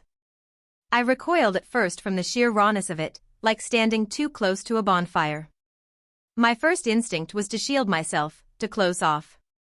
But the sensation responding to my initial probing not with aggression, but with a gentle, persistent pressure. Like a heartbeat in the distance. I stopped resisting. I leaned into it. And I stayed there. Hours passed. The sun drifted across the sky and dipped below the horizon.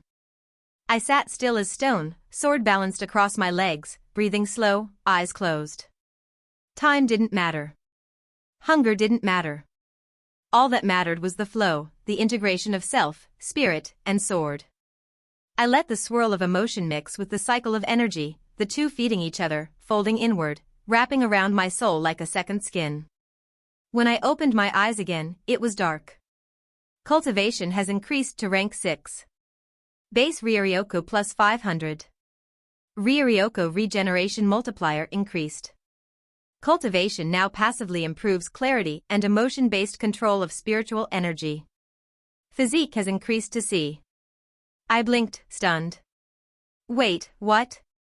Cultivation increased, sure. That made sense. But physique? I stared at the stat again, but there was no mistake. C. The hell? Cultivation isn't even supposed to affect the body. But then I paused. No, maybe it did. Not directly. But if I'd been circulating Ryoryoku for 12 hours, reinforcing my body that whole time. Right, I muttered. Passive reinforcement. My system is a hybrid. I chuckled, dry and surprised.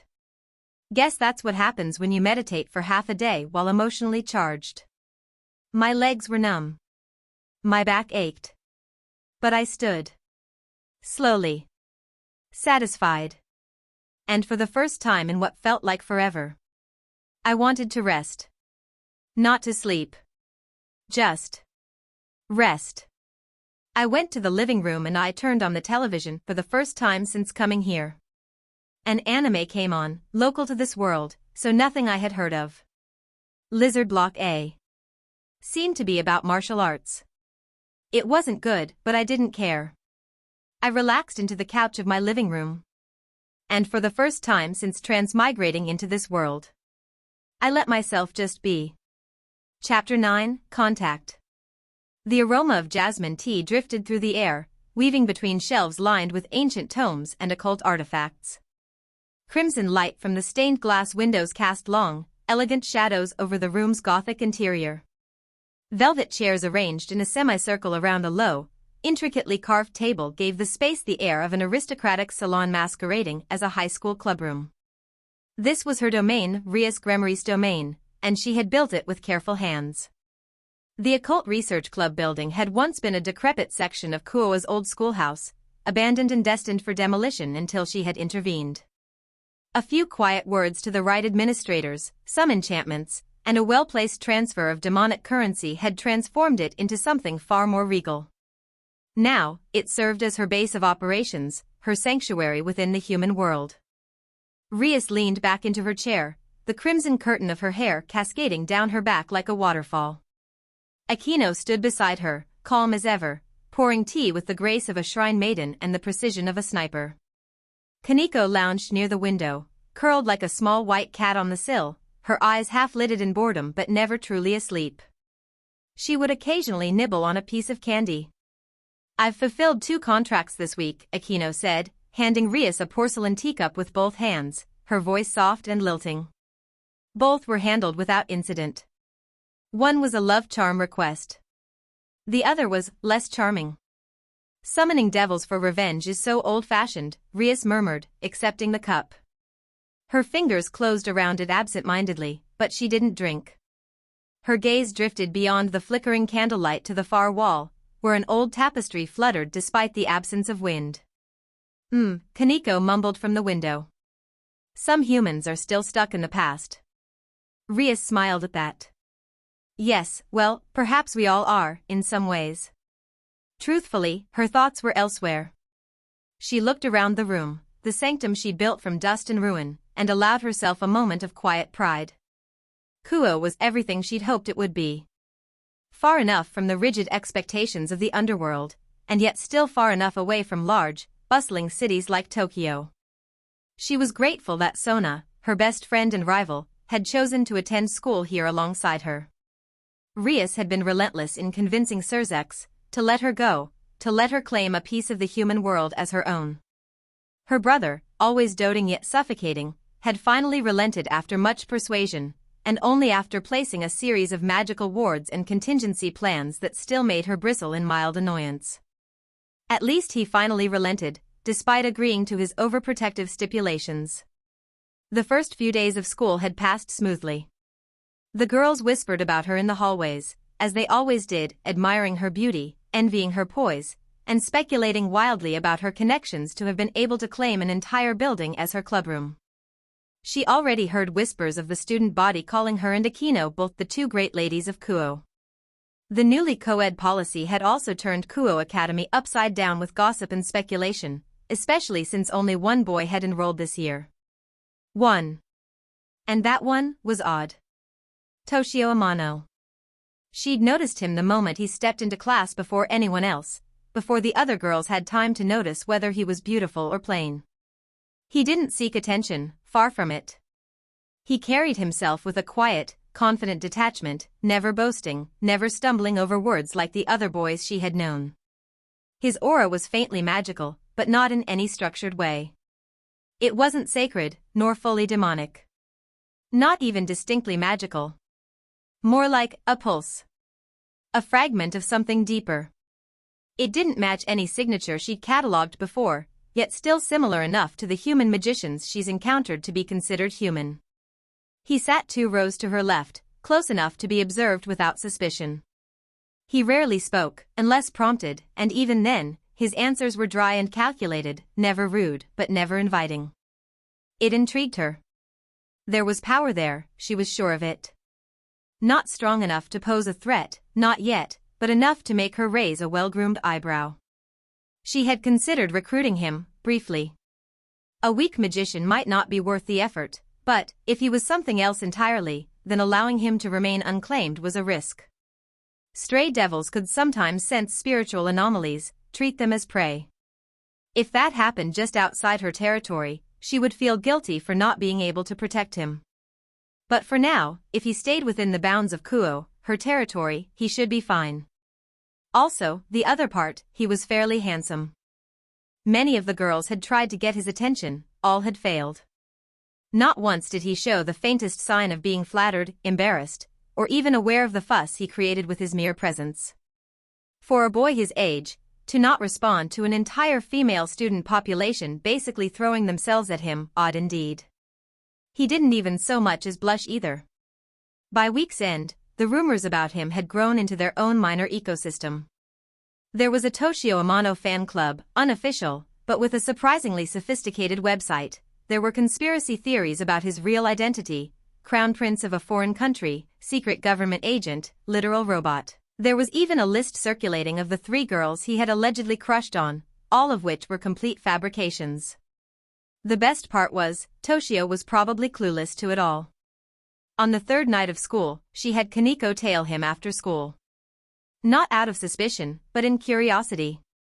She wanted to know more about the mysterious aura of energy he had.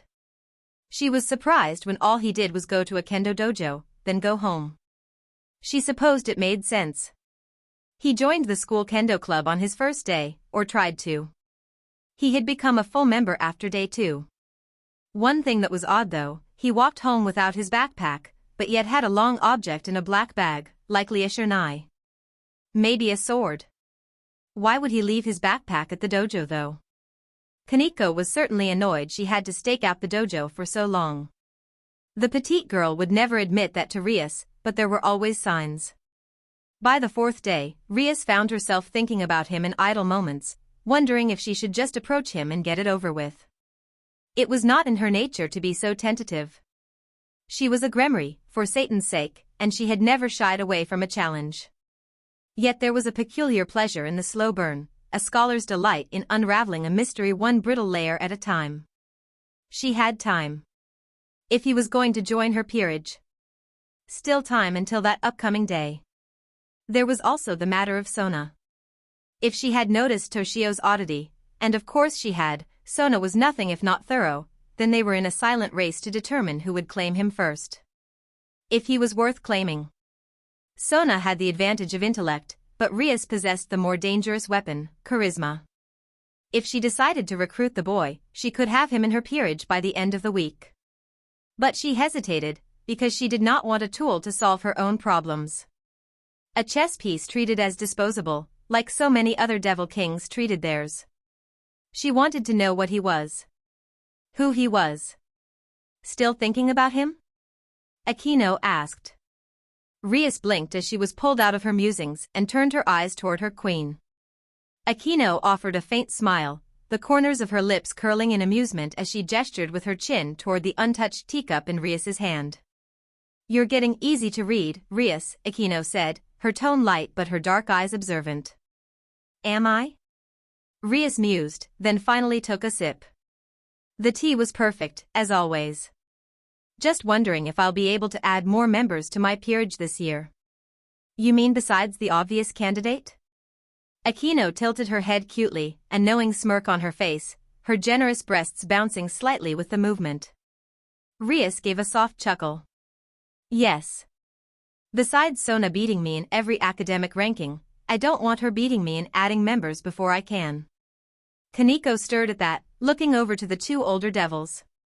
"You just don't like that the only boy in school hasn't flirted with you yet," Akino teased. "That too," Rias admitted, eyes gleaming mischievously. Rias knew how good her looks were. Every devil outside of her family have only been telling her about her beauty her entire life. So why didn't her passive charm work on this boy? The girls laughed, Kaneko with a quiet huff, Akino with her usual melodic charm. Akino poured herself another cup and regarded Rias over the rim. "You're afraid he'll say no?" Rias merely gazed at her tea. "It's refreshing, though, isn't it? We're both so used to being adored. Kind of makes me want to chase after him." Akino had an almost sadistic gleam in her eyes. Rias let out a snort of laughter this time. "Call down Akino. No need to scar him." In response, Akino put her finger on the corner of her upturned lips, as if to say, "Who me?" "Well, if we're done for tonight, I think I'll head home. I have some catching up to do." "On what?" Akino asked, her voice sly.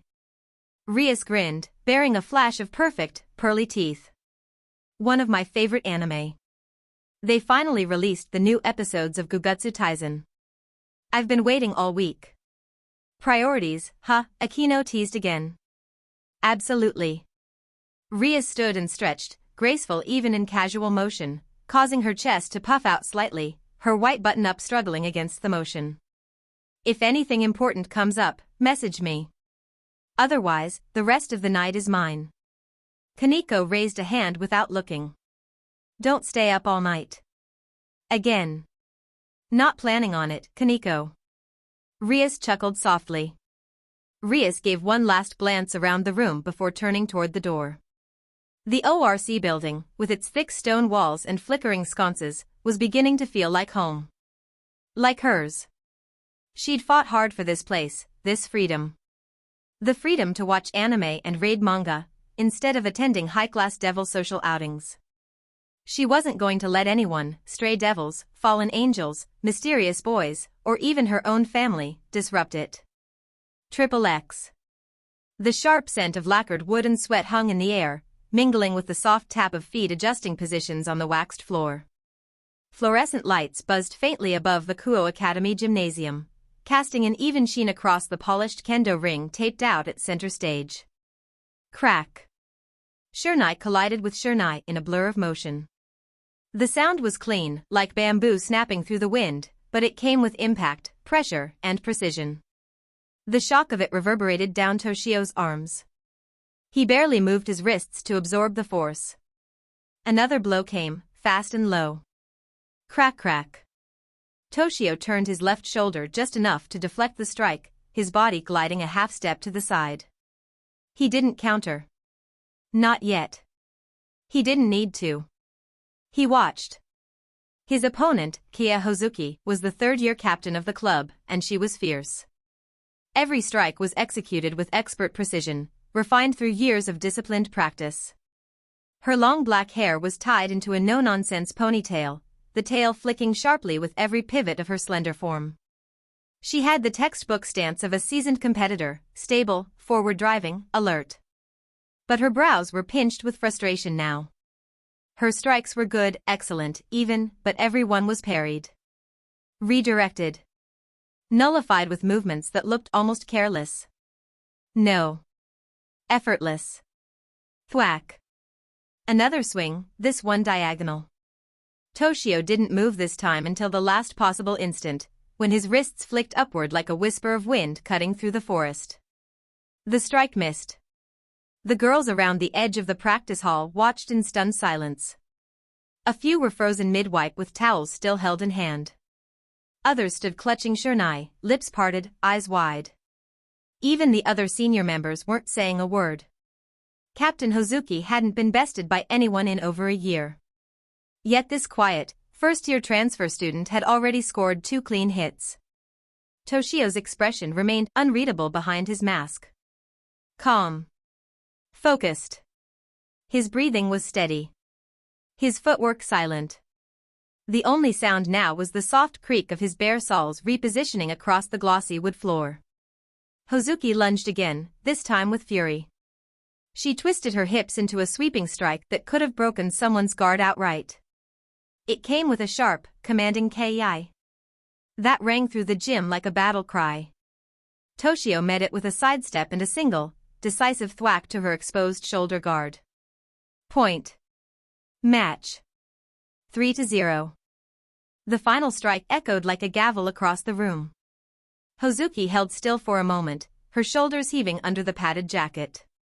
Then, slowly, she lowered her shernai and pulled off her helmet.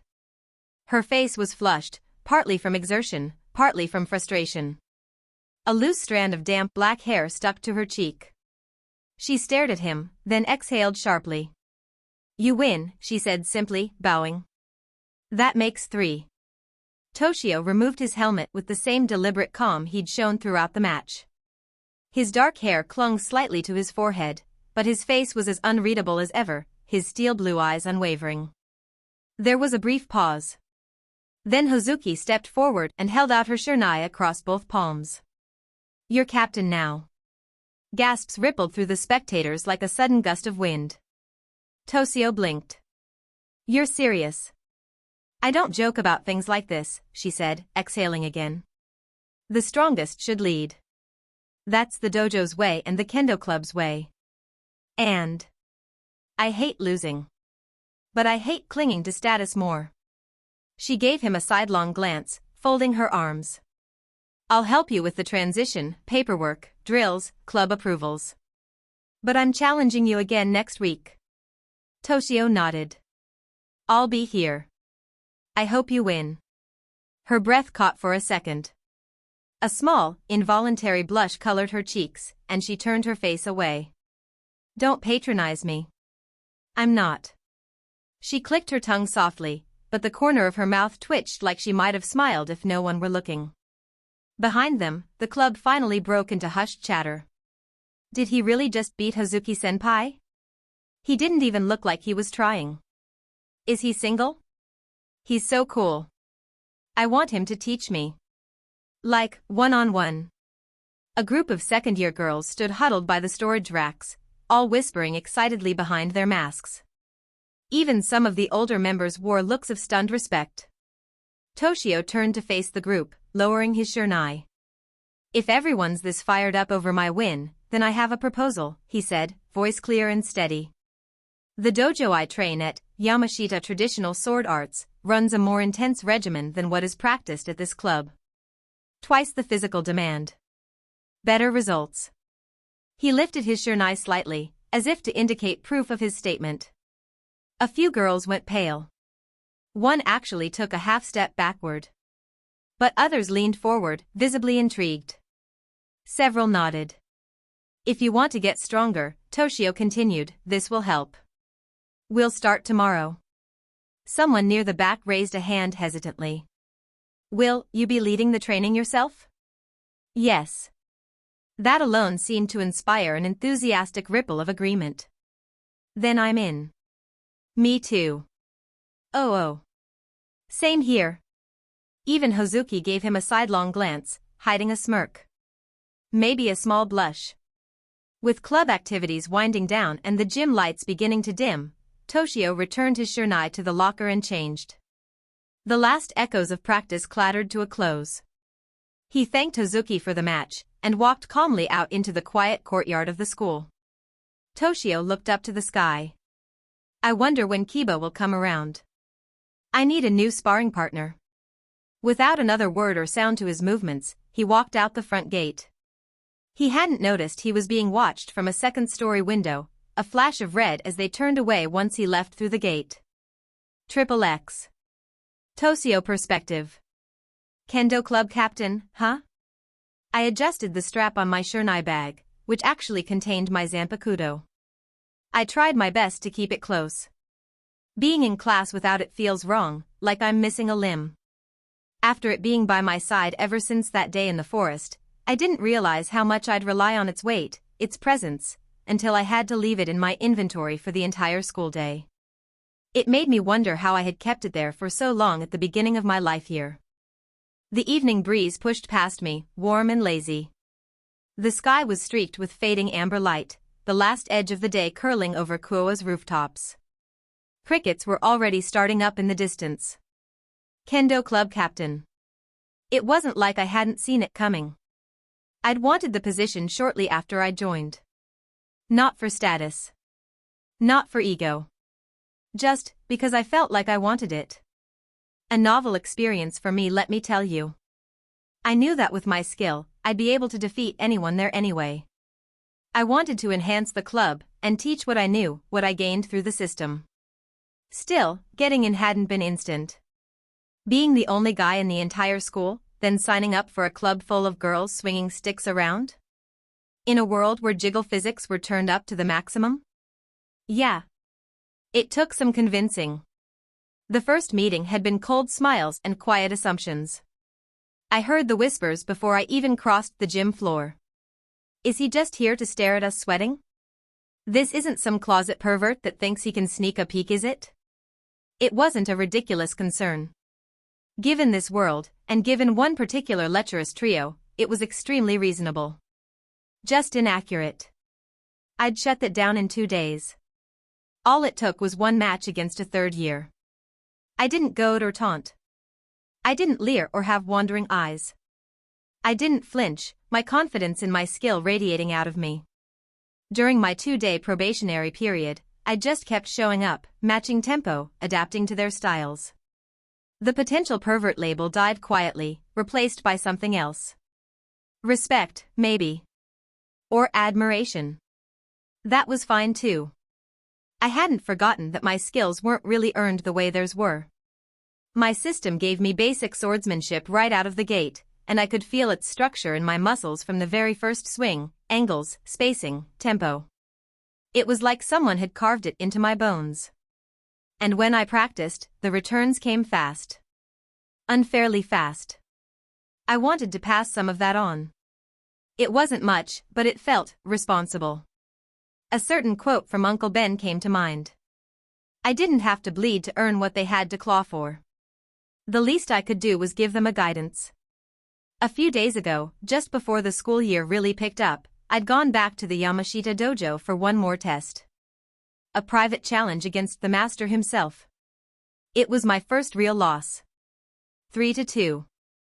I made him work for it, at least. That alone had felt like a win. And the aftermath had been even more surprising. Right after that match, I'd gotten the notification. Basic swordsmanship, rank 10, has evolved into Advanced swordsmanship, rank 1. I didn't know skills could evolve. It made sense, I supposed. Advanced felt completely different than basic swordsmanship too. It didn't just feel like I'd improved. I was thinking in strategic layers now: pressure, misdirection, grip tension, rhythm, feints, breaks. I wasn't just reacting. I was composing. Parrying had become much easier, and allowed me to control the flow of a match. Well, at least with opponents with less skill. I paused at the corner of the quiet road leading to my home and pulled up my status screen. Name: Toshio Amano. Title: Zanjutsu Prodigy. Race: Human. Age: 15. Level: 15, 1450/1500. Health: 100 out of 100. Ryoryoku: 130,900/130,900. Physique: C. Zanjutsu: C. Ho-Ho: C. Hakuda: E. Spiritual potential: C. Soul resonance: 15%. It was strange seeing those numbers now. 4 weeks ago, I was still reeling from the fight with that creature in the woods. Yomi. That disfigured stray devil had nearly killed me. If it weren't for my sword, my Zanpakuto, I would have died from those injuries. Since that day, I hadn't stopped training. Morning to night, I trained. I even rarely slept, cultivating through the night. If I wasn't doing that or at the dojo, I was working my body until I couldn't, then I would push even further. At the dojo, I practiced each form and kata until my limbs ached. I sparred with anyone I could, anyone that could offer a challenge. Towards the end, that ended being the senior 7th dan, including Hideki. Murayama and Keitei seemed a bit sad that I sparred with them less, but that didn't stop them from sparring with me once per session. I still walked with them down to that familiar intersection. Saturday nights had become a tradition, where we would all go out for dinner together. There were even times I caught myself just enjoying the moment with them.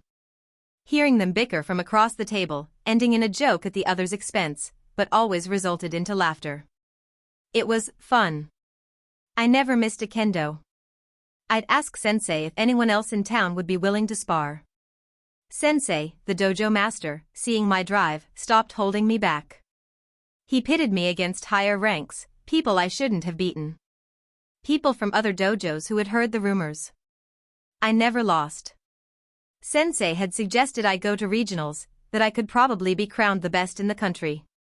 I knew there were challenges there, but I wasn't all that interested. I had become attached to the routine I built in Kuo over the summer. Sensei was the only person I had lost to recently. And that's only because I hadn't used any Ryoryoku. I was challenging my skill after all, not my spiritual strength. It probably would have made the Shurnai explode if I did. That would have been difficult to explain. Raising agility to rank 5 and Shuinpa to rank 3 had nudged my ho-ho up a grade, thankfully. Zanjutsu had been climbing consistently too. Shortly after my match with Sensei, I acquired a title. Zanjutsu Prodigy. Achieved by reaching the highest rank in a sword-based dojo, outside of Master, before age 16. Sword styles are 20% easier to learn. Zanjutsu understanding is easier, allowing faster increases in letter grades. Earning this title really made me want to learn a sword style, but I had resolved myself to wait to see if my Zanpakuto spirit had one to teach me. My eyes drifting down the list, I saw a percentage. My irritation with soul resonance never seemed to cease. 15%. Exactly where it had been after I fought that monster. I'd kept my Zanpakuto close since then. I slept with it. Ate next to it. Cultivated within on my lap. Nothing. No growth. I'd thought maybe proximity was the trick.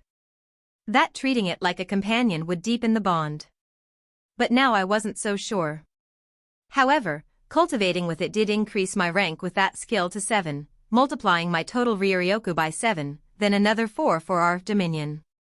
Speaking of, I still couldn't budge this skill. I was almost certain it had to do with either spiritual potential or soul resonance.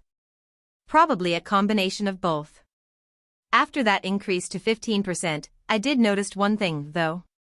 My emotional range wasn't completely shut down anymore. I could feel it, faintly. Like light creeping in through cracks in a sealed door. Irritation didn't just exist now, it threatened to become anger if I let it. Disappointment wasn't just noted and compartmentalized, it could lead to depression if I let it. If I let it. I never did. There was no point in letting emotions build if I wasn't fighting something that mattered. My life or death fight in the forest had made it clear, emotions feed resonance. But I hadn't come close to death since Yomi. I hadn't faced anything, or anyone, that stirred enough inside me to unlock more. And until I did, this percentage would likely stay frozen. I exhaled and let the screen fade. The stars were starting to appear above Kyo, faint and slow. A dog barked somewhere in the distance. The weight of the disguised sword over my shoulder felt almost negligible now. I adjusted my grip and kept walking. Seeing a black cat walk in front of me, I crouched down to pet it, scratching its chin and behind its ears. I stood up to continue on, but I noticed the cat's eyes. They seemed to hold intelligence, too much for a cat. It couldn't be, could it? I reached down again to give the feline a bit more love. Wouldn't hurt to get on her good side, just in case. I continued my walk home. My thought drifted back to some certain people. The main cast of this world. Some of them, at least. Rias Gremory. And Akino Himajima. They were even more beautiful in person than the anime had ever portrayed. It wasn't fair, honestly. The screen couldn't capture it. No camera, no 2D frame, no light novel artist could have translated the exact feeling of seeing them. Not just their features, but their presence. They held an impossible beauty and elegance. The kind of beauty that didn't feel like it belonged in this world. It was like watching a perfect sunset spill across the rolling green hills of the Isle of Skye in Scotland, with gold, crimson, and amethyst pouring through cirrus clouds. Something that felt both sacred and fleeting. So unreal that even your senses questioned it. Even in their younger forms, first-year Rias and Akino weren't that different from their third-year selves. Their hair was a touch shorter. Their bodies not quite as mature.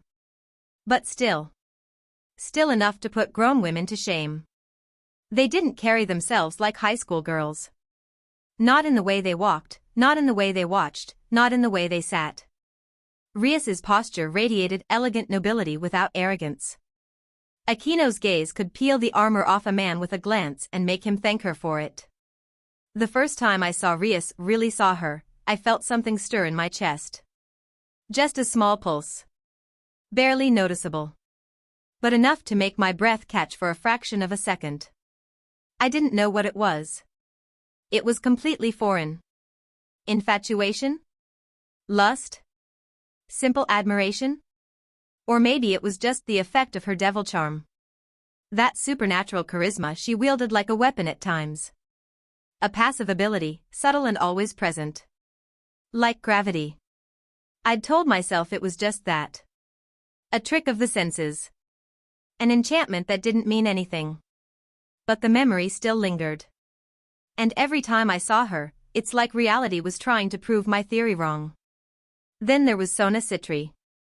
Her look was nearly identical to the anime, glasses, black hair in a bob framing violet eyes, the same strict composure like she'd walked out of an honors prep seminar. Maybe an inch shorter than her third-year counterpart, but no less commanding. I felt the inklings of a challenge from her, who would finish the year with better grades. I certainly had an unfair advantage. Or several.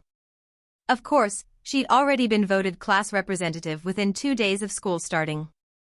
And naturally, she'd carved out her spot on the student council by the end of the first week. It wasn't even a question. Just a matter of time. It made me wonder when she would become the president. 3 first-year devils in one place, all sitting in the same classroom as me. It didn't matter how prepared I thought I was, how much I'd fantasized about this world back when it was fiction, I still hadn't quite adjusted to how real they were now. They were real. Real people. And I was right in the middle of their devilish chessboard. I didn't know if they planned on recruiting me. Unless I saw a reason to, I'd say no. The only thing that worried me were my stat scales. Right now, I had C's as a human. What would that look like for a devil? F's? The same? I sighed as I unlocked my front door with my key with practiced ease, and walked inside. Guess I'll cultivate all night again. Well, after homework. I hadn't missed that word in the slightest. Chapter 10, Days, Part 1. Day 1, Toshio Perspective. The hallway was bustling with female students. A few clusters of students loitered near windows or lockers, but the usual morning buzz felt muted, controlled.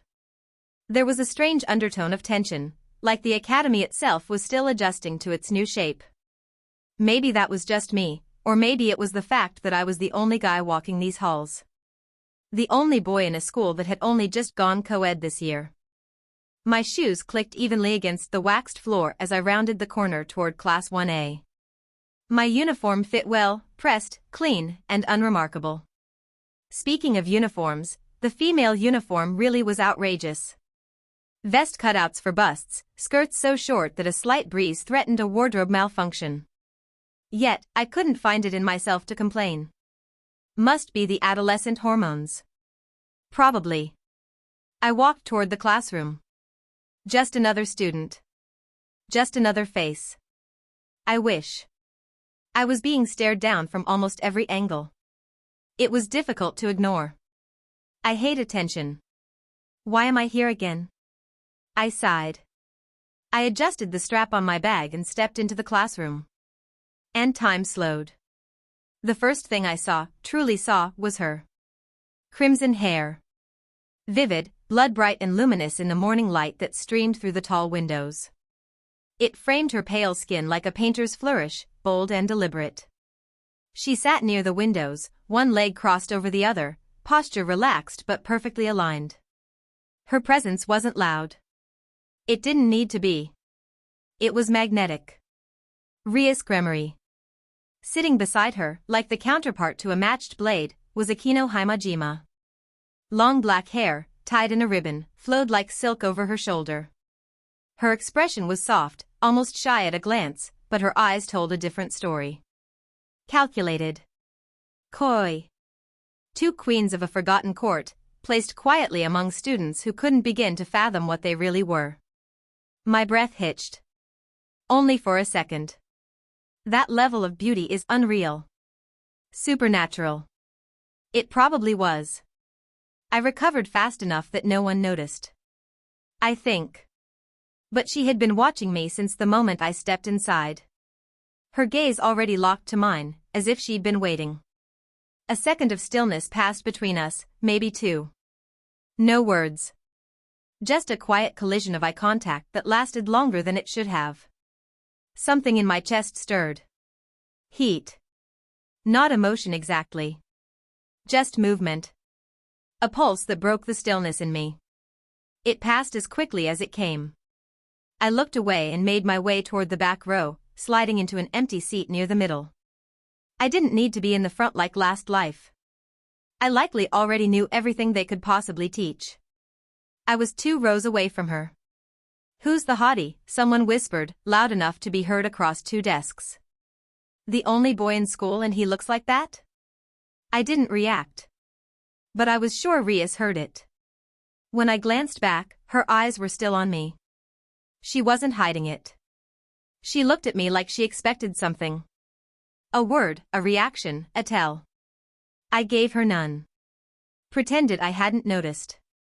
Eventually, Aquino leaned in and whispered something, too soft to catch. Rias blinked once, and turned her head, just slightly. The spell broke. The teacher walked in 2 minutes later. She was, well, striking. Her name, as I would later learn, was Fumiko Takashiro-sensei. Mid-30s, with a curvy figure poured into a tight-fit black pencil skirt and a deep red blouse. A pair of rectangular glasses perched delicately on her nose, and her dark brown hair was pulled into a smooth bun with a few strands falling free in the front, softening her sharp cheekbones. She had the kind of presence that suggested she knew she was attractive, and simply chose to carry herself with professionalism anyway. "Good morning, everyone," she said, her voice smooth and warm. "Welcome to Class 1A. I'll be your homeroom instructor this year, so we'll get to know each other very well." Her smile made half the class straighten in their seats. "Let's begin with introductions. We'll go by surname, alphabetically. Please stand, say your name, and anything you feel like sharing." The usual parade began. Nervous voices. Polite half-bows. A few girls added hobbies or favorite foods. Nothing out of the ordinary. Then, my name was called. I stood slowly, keeping my tone level. "Toshio Amano. Please take care of me." That was all. Short. Unemotional. Efficient. A ripple of whispers followed. Predictable. I'd expected it. He's so calm. Wait, did you see his eyes? Is he from overseas? I ignored it and sat down. But 3 sets of eyes never left me. Sona Citri, class rep candidate and known perfectionist, watched with passing interest, like she was already categorizing me into some mental spreadsheet. Her violet eyes flicked back to her notebook the moment I sat down. Aquino regarded me with curiosity. Amusement, maybe. Like she'd already started a mental game I hadn't agreed to play. And Rias. Rias stared with something deeper. Not desire. Not suspicion. Intrigue. I think. I hope. She probably knew something was off. Not enough to identify it, but enough to see it. I wasn't just a normal human. They all knew it. Even if I looked the part. I knew that my current rank with Ryuryoku Dominion didn't allow me to hide my presence, hide my aura. That fact I still couldn't rank it up was irritating. The introductions continued. Rias Gremory stood when her name was called. Her voice was refined, graceful. "My name is Rias Gremory. I enjoy reading and tea. I look forward to spending the year with you all." Simple. Flawless. Some girls audibly sighed in admiration. Aquino followed next. "Hi everyone. I'm Aquino Himajima. I like taking care of my family shrine and brewing tea. I'll do my best to make this a good year." Her voice was honeyed, soft and teasing. The kind that made you lean in instinctively, as if she might whisper something just for you. I noticed a few girls had blushes on their faces. If there was a woman to turn a girl. Sona's turn came near the end of the list. Sana Shirtorai. I enjoy chess. I expect to serve as class representative and I'll ensure we maintain a strong academic standing. There was a pause, followed by a smattering of claps. She didn't smile. Just adjusted her glasses and sat back down. There was a different kind of admiration towards her. Also, clapping? No one clapped for anyone else. That was weird. After introductions, Takashiro-sensei clapped her hands lightly. "I know this year is a little unusual," she said. "With our shift to co-ed structure, some of you might feel like you're stepping into uncharted waters. Don't worry, it's new for all of us. This was made possible thanks to generous support from several private benefactors, and we'll be maintaining a strict code of conduct to ensure everyone feels comfortable. Uniforms, attendance, and respectful behavior will be expected, as always. For now, it's just Amano-san. I expect good behavior from you. She pointed at me for emphasis. I simply nodded once, which seemed to satisfy her. The usual rules followed. No running in halls. Uniform skirt length enforcement, it had to be above mid-thigh. Midterm warning dates. Clubs encouraged but not mandatory. She announced club meetings start today and that we'd have an opportunity to scout and join them. I thought of Kendo Club almost immediately. Class drifted on from there. For me, the lecture barely registered.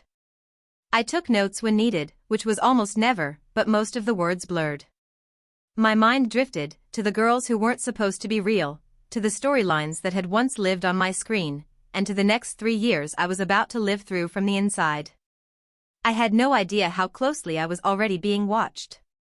And less idea what kind of ripple my presence might be causing. But I could feel it. Like a still lake, holding its breath just before the first drop lands.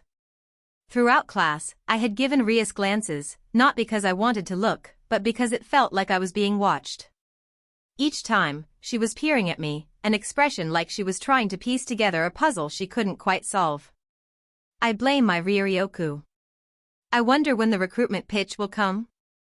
The rest of our first day classes were much the same, minus introductions. Stares and glances from Rias included. At the end of every class, a gaggle of girls would come to my desk, ask me questions. Some were innocuous, what's your favorite color? And some were, Amano-kun, what's furthest you've gone with a girl? I did my best to deflect or answer politely where I could. Some questions I ignored outright. I hoped once the novelty of being the first boy at this school wore off, I would be left alone more. There's no way I stayed this popular. Especially with Kiba on his way. I hope that handsome devil, took the heat off me. Girls are way more forward in Japan than they were in America. As soon as the last class ended, I headed for the Kendo Club room. With my skill, joining shouldn't be difficult, right? XXX. Day 17, Ria's perspective. I took a slow breath as I walked through the courtyard, my heeled school loafers tapping softly against the stone path. The late afternoon sunlight streamed through the leaves of the trees, creating a mosaic of gold-dappled shadows that danced across the lush expanse of Kuoa's campus. The air was warm and inviting, a gentle caress that wrapped around me like a soft blanket, perfectly ordinary in its tranquility. And yet, my mind was a whirlwind of thoughts, anything but tranquil. Today, I'd finally decided. 17 days. 17 days of being in the same classroom. Of passing glances, of shared air, of watching from across the room while he somehow ignored the fact that 3 devils, 3 high-class devils, mind you, were practically orbiting him with curiosity. And yet, not once, had he so much as flinched. Toshio Amano. I could understand it if he was oblivious. Plenty of humans were, especially boys and men. Being charmed wasn't always conscious. But that wasn't it. He noticed. I know he did. I saw it in the way his eyes flicked toward me whenever he caught me looking, which was almost every time. I saw it in the way he refused to engage, too deliberately, too composed. It wasn't defiance. It wasn't shyness either. It was unreadable. And that was precisely the problem. I've been told my whole life that I'm captivating. Mesmerizing. A living flame in a world of candles. Even among devils, my natural charisma turns heads. Not just because I'm beautiful, though I am, but because I command attention. It's in my blood. Gremory pride. Gremory poise. My brother used to say I inherited all of our mother's charm and none of her patience. But with Toshio? Nothing. No reaction. No slip in his mask. Just polite detachment, like I was another student asking for a pencil. It's not that I need his attention. Of course not. That would be silly. But, 17 days? That's enough. I adjusted my stride, heading toward the Kendo Club building, where I knew he'd be finishing up soon. His schedule was practically carved into stone now. Class. Kendo. Home. Repeat. At first, I'd only paid him casual attention. Anomalies were part of my job, this being my territory, sonas when I didn't want to deal with something. Magical disturbances, unregistered auras, suspicious new transfers, I'm used to keeping tabs. But this wasn't casual anymore. He'd become captain of the kendo club less than 2 weeks into the school year. And not just because he was the only boy. That wouldn't have mattered. From what I gathered, he earned it. Earned it through sheer force of ability. Outdueled the former captain in a clean 3-0 match. I hadn't seen it myself, but the way word spread, I didn't have to. Even Sona admitted it was impressive, and she doesn't use that word lightly. I'm used to strength. I'm surrounded by it. But refined strength and skill, paired with discipline, paired with such personality stillness? That was rarer. And then there were his grades. Based on his current performance, I'd call him the male version of Sona. Perfect scores. Every test. Every quiz. It was like he had a private line to the answer key. Like he was reading directly out of a textbook. If a teacher wanted to call on someone to get a correct answer, they called on Sona or Toshio. He never asked questions to clarify. He never stayed after class to ask a teacher a questions. It seemed he only attended study halls to complete written assignment and quickly left. No matter the topic, he didn't ever look confused. Sona noticed. Oh, did she notice? She would never say it aloud, but I know that look. That tight press of her lips.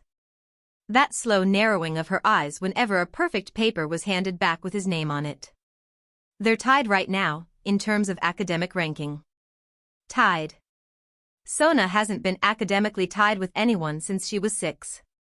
It's delightful. She tries to hide it, of course. All cool and composed, glasses adjusted just so. But every time Toshio scores another 100, I swear her aura tightens just a little more. I've caught her glancing at him too, just once or twice, but enough. I like him more every time I see her get annoyed. Gremriheim, someone whispered as I passed. She's like a real-life princess. A group of girls huddled together, soft squeals were heard. I didn't pay them any mind, other than a gentle nod of my head as a soft, but silent greeting. Compliments like that have followed me since the day I arrived here. Kuo has its own mythology about me now. Half of it is exaggerated, the other half isn't exaggerated enough, being a devil and all. I've come to let it wash over me. I rounded the corner toward the gym buildings, my shoes steady on the pavement. The kendo club should be starting soon. I'd timed it this way on purpose. Because the truth was, I'd already tried to learn more. I'd sent Kaneko to tail him. A few times, actually. The first time? Boring. Straight to the dojo. Trained for hours. Walked home. Backpack gone, shurnai case in hand. No red flags, aside from the fact that he left his school supplies behind. Who even does that? He hadn't gone back though. Still, maybe he had multiple copies of school supplies. Maybe he just didn't care. Would fit into his apparent lack of studying. But the last time Kaneko followed? That was different. Kendo club wasn't meeting that day.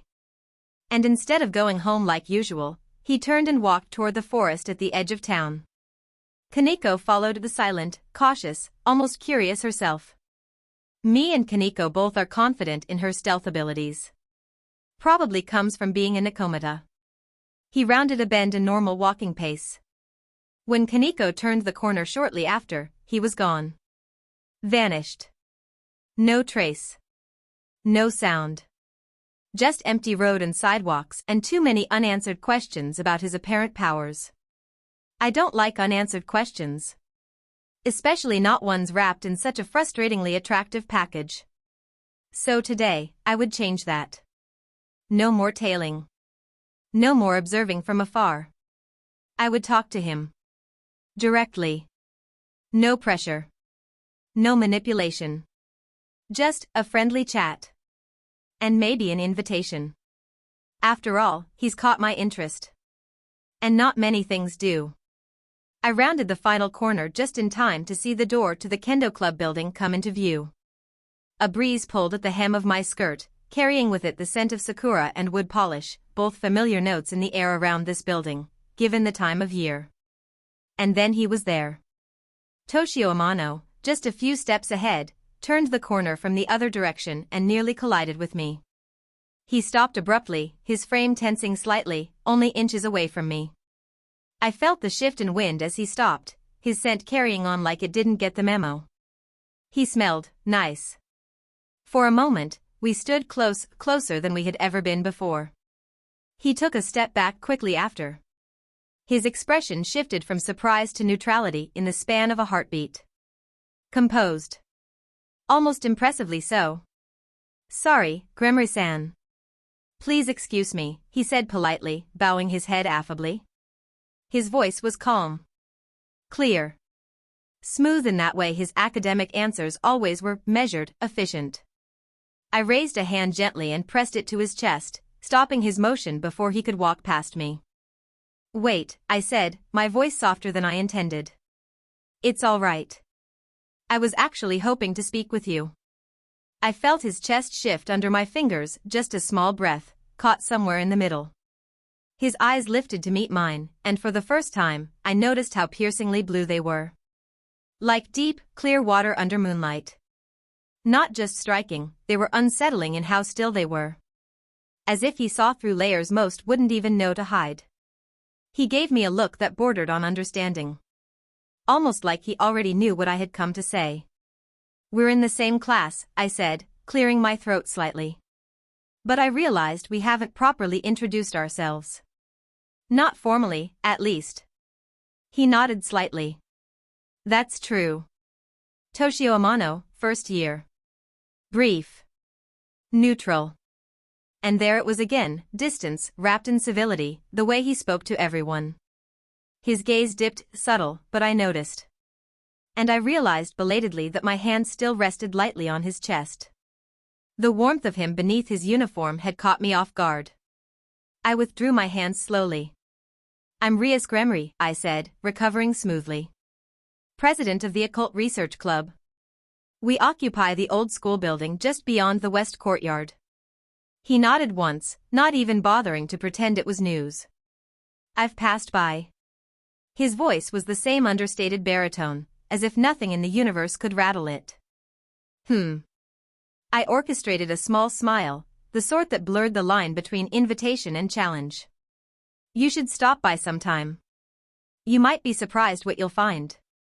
I leaned into the word surprised just slightly, a test, a tease. It didn't work. His answer was frustratingly vague. "I might. If time allows." There it is, or isn't. No blush. No spark of intrigue in his voice. He wasn't flustered. Not even curious, it seemed. And that was impossible. My inherent charm didn't just work on people, it lured them. Enticed them. Yet he stood there like I was just another classmate. Not like I tried to use it against humans regularly, but I've observed the passive effects enough to know. I felt a flash of irritation, despite myself. It was like flirting with the concept of gravity. My inherent devilish allure, gentler than compulsion, stronger than mere charm, should at least force a blush. Or a heartbeat out of rhythm. Or a stammer. But he just stood there, polite and unflinching, the eye of his own emotional storm. "Do I make you uncomfortable?" I asked plainly, watching his reaction carefully. He blinked once. "No, not at all." No hesitation. Not even a flicker of dishonesty. "Then what is it?" I asked, stepping just slightly into his space again. "You've barely looked my way since school began. Even the others can't help but stare." He exhaled, almost as if he were tired of the question. "I just don't see the point of pretending to be amazed by something that clearly expects to be admired." That actually stung a little. I smiled despite myself. "So you think I expect admiration?" He met my gaze evenly. "You wouldn't walk through school with that aura if you didn't." There was no sarcasm in his voice, just quiet certainty. It wasn't meant to wound. It was simply true to him. It's like he has an immune system for targeted charisma. I let out a short breath, half laugh, half sigh. You're unlike anyone I've met here, Amano-san. That seems to be a common opinion lately, he said, almost dryly. And it's just Toshio, if we're going to keep talking. I dislike being called my last name. I let his name roll through my thoughts once. Toshio. I'd like that, I said. He tilted his head, just a fraction. Would you? Yes. I offered him a more genuine smile this time. Not the practiced one I used when getting what I wanted, but something quieter. He tilted his head, and the blue of his eyes caught the light. You're not like the rumors. He said it with the careful neutrality of someone inspecting a gemstone for flaws. You're less theatrical. I had to laugh at that. Disappointed? He shook his head, and there, I thought I saw a single micro-expression, approval? The contrary.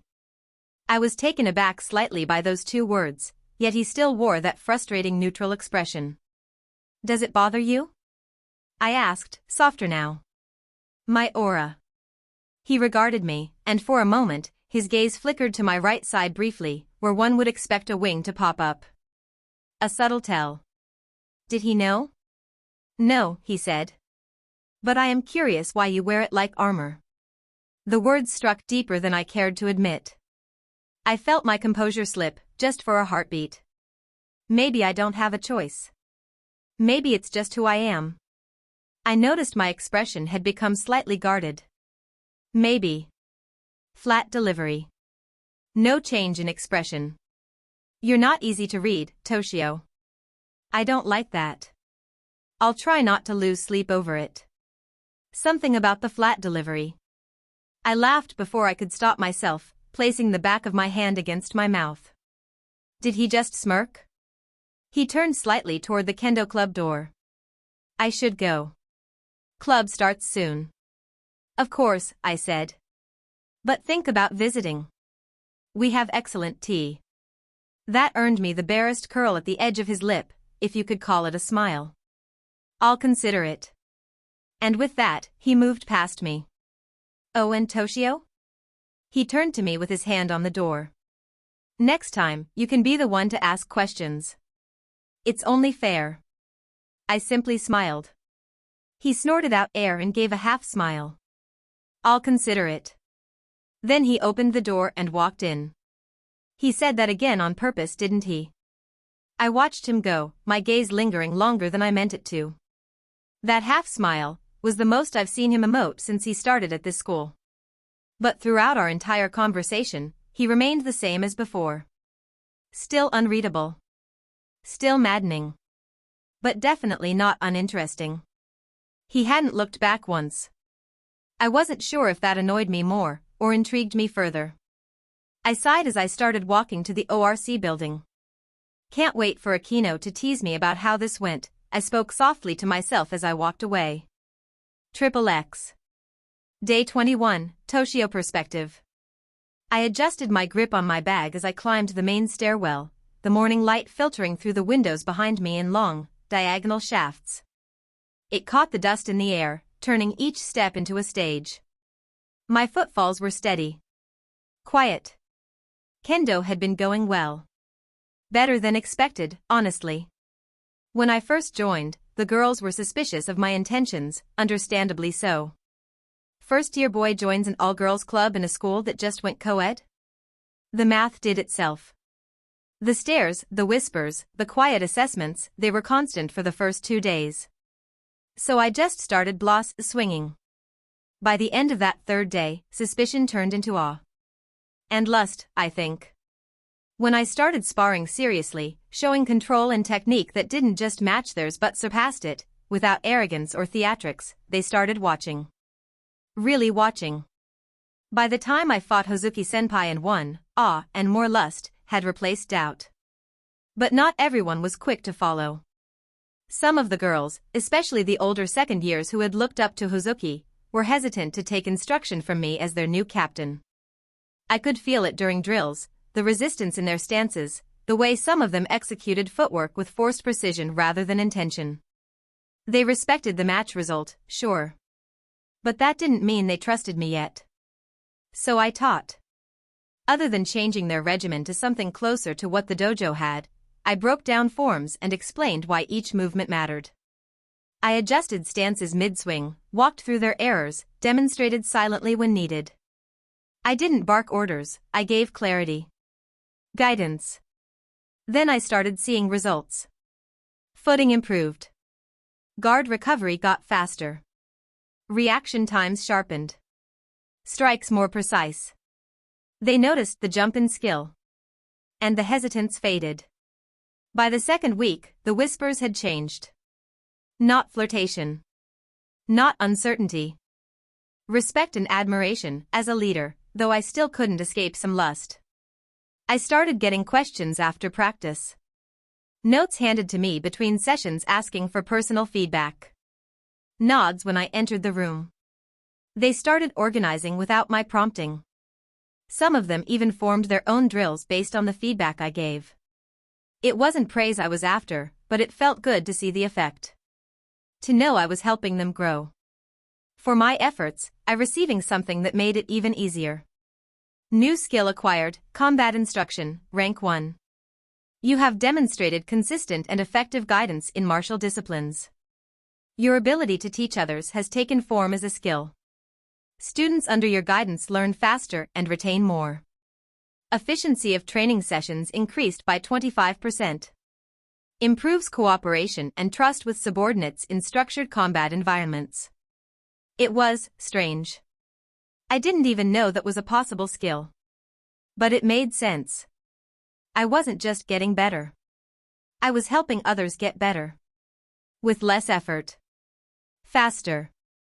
Like the system was rewarding me for not hoarding my advantages. I started to think maybe I should use this more intentionally. Create my own training manuals. Tailor specific regimens for different fighters based on their styles and instincts. Test different pacing methods to see what. Thwump. I didn't even get to process the warning signs as I stepped on the final riser. She rounded the corner fast, too fast. Intentionally fast. Akino? All black hair and radiant skin and momentum. I had just enough time to register the flutter of her skirt, the sudden perfume of lavender and white plum. And then. Softness. My eyes widened slightly, not because of the contact, but because she kept coming forward. I staggered back a step. Her boobs had collided with my face like a pair of heat-seeking missiles, pointing tips and all. I felt the impact across both cheeks. Soft. Supple. Warm. I could smell her soap. Akino made a surprised sound, a small, startled gasp, as she stumbled into me. I tried to regain footing but the weight distribution was off, her momentum was off, and the damn stairs behind me were the worst possible terrain for this. We were falling. No. Absolutely not. Like hell, this is going to end up like some cliché harem anime where I land on the ground with a girl's crotch on my face. I know how this world works. That is exactly how this ends if I don't fix it. The stairs loomed behind me, eager to ruin my dignity. But I didn't let instinct take over. Wait, why was that even there? I acted. My hands snapped around her waist, fingers curling instinctively. The fabric of her uniform was soft under my grip, but beneath it, I could feel the tautness of muscle and the warmth of skin. She gasped, her body jerking slightly at the sudden contact, but I held firm, steadying her as the world seemed to tilt. My right foot tensed. Ryoko pulsed along my limbs. The air around us shimmered faintly, bending under the weight of compressed energy. Shuinpa? We vanished from the top step and reappeared at the landing in a blur of compressed wind. The world caught up a second later. The air snapped back into place with a muted whoosh. Akino blinked, her eyes wide searching mine in brief confusion, her hands clinging instinctively to my shoulders. What just? You would have fallen, I said evenly, releasing my hold on her waist as I stepped back slightly to give her space. My tone was calm, measured, but beneath it lingered a faint trace of adrenaline. She wobbled slightly, blinking again before stabilizing. Her body still radiated surprise, and something else. Was she blushing? Her hands slowly slid off my shoulders as she straightened, tucking a loose strand of hair behind her ear. I was fine, she said with a faint pout, clearly lying. I tilted my head. You're welcome, then. Akino smiled, that familiar curve of amusement playing on her lips. My hero, she said sweetly, her voice dancing with that usual playful edge. I said nothing, already trying to step past her. She blocked me with a light hand to my chest. You really are quick, she mused, tapping her chin with one finger. Though, you did fall awfully gracefully into me. Almost like you aimed for the softest spot on purpose. My eyes met hers. Calm. Neutral. I aimed to not fall. She giggled. And yet, that was quite the impact. Was it everything you imagined? No, I said. Softer. Just being honest. She blinked once, then laughed. A full laugh this time, delighted and utterly amused. Oh, Toshio-kun, if you're not careful, you'll make me swoon. I'll brace for the worst, I replied dryly, stepping past her again. Before I could make it more than 3 steps, her voice followed me. Would you like to have lunch with Rias and me today? I paused. Turned slightly. She smiled innocently. We've noticed how solitary you've been lately. Just a little invite. No tricks. I hesitated. It was obviously a trick. But that didn't mean I had to resist. All right. She lit up like someone had just offered her a ring and a castle. Yay. She literally jumped. Not a big one, just a small, delighted hop. Her chest bounced as if physics had a personal grudge against my self-control. I didn't mean to look. I really didn't. But I did. For half a second. She caught it. Her grin widened. I'll see you in class, I said, turning quickly. Why are my cheeks warm? Wait, don't tell I'm. I didn't finish the thought. Looking forward to lunch, Toshio-kun, she sang after me. I walked up the stairs without another word. My stride even. Measured. Calm. But in the back of my mind? I couldn't ignore the pattern anymore. Rias one day. Akino the next. No way it was a coincidence. They weren't just curious, they were intentional. Purposeful. Like 2 stars adjusting their orbits, drawing just a little closer each time they passed. No sudden rush. No bold declarations. Just subtle gravity gradually drawing me into their orbit. And I was starting to feel the pull. When I first came to this world, I made a vow. A quiet one, etched into the marrow of this second life. That I wouldn't waste it chasing the same empty milestones. That I wouldn't sacrifice myself for humanity. That I'd truly live. This time, I'd pay attention. I'd reach for things I never let myself want before. That my brain told me I didn't want. Connection. Experience. Life beyond the sterile logic I used to hide behind. I didn't know what kind of game Rias and Akino were playing. Devils didn't move without purpose, especially ones like them. Whether it was amusement, curiosity, or strategy, I wasn't naive enough to think this was random. If I hazard a guess, it was likely something to do with the recruitment pitch. Maybe it wasn't. But whatever it was, I don't think I'm going to run from it. I'd play along. Because for the first time in a long time, I wanted to see where something led. I wanted to know how far they'd go. And maybe, how far I would. Could. Maybe they could end up friends, like Murayama and Keitase. I entered the classroom and took my seat without fanfare. The teacher hadn't arrived yet. From across the room, I felt Rias glance up. Our eyes met, briefly. She had a knowing smirk. I looked away first this time. Then at Akino's empty seat. Wait, why was she going down the stairs if this is our class? She was totally waiting at the top of the stairs to do that. I could feel my face deadpan. I sighed. Not a terrible way to feel boobs for the first time in this life, I guess. Chapter 11, Days, Part 2. Day 23, Toshio Perspective. The wind filtered gently through the treetops, rustling leaves in a steady whisper that felt more like breath than noise. The air was cool now, touched by the slow descent of twilight, but I barely noticed. I sat cross-legged near the edge of the forest, not deep like the night I fought that grotesque stray devil, but far enough from town that no one would disturb me. My eyes were closed. My breath even.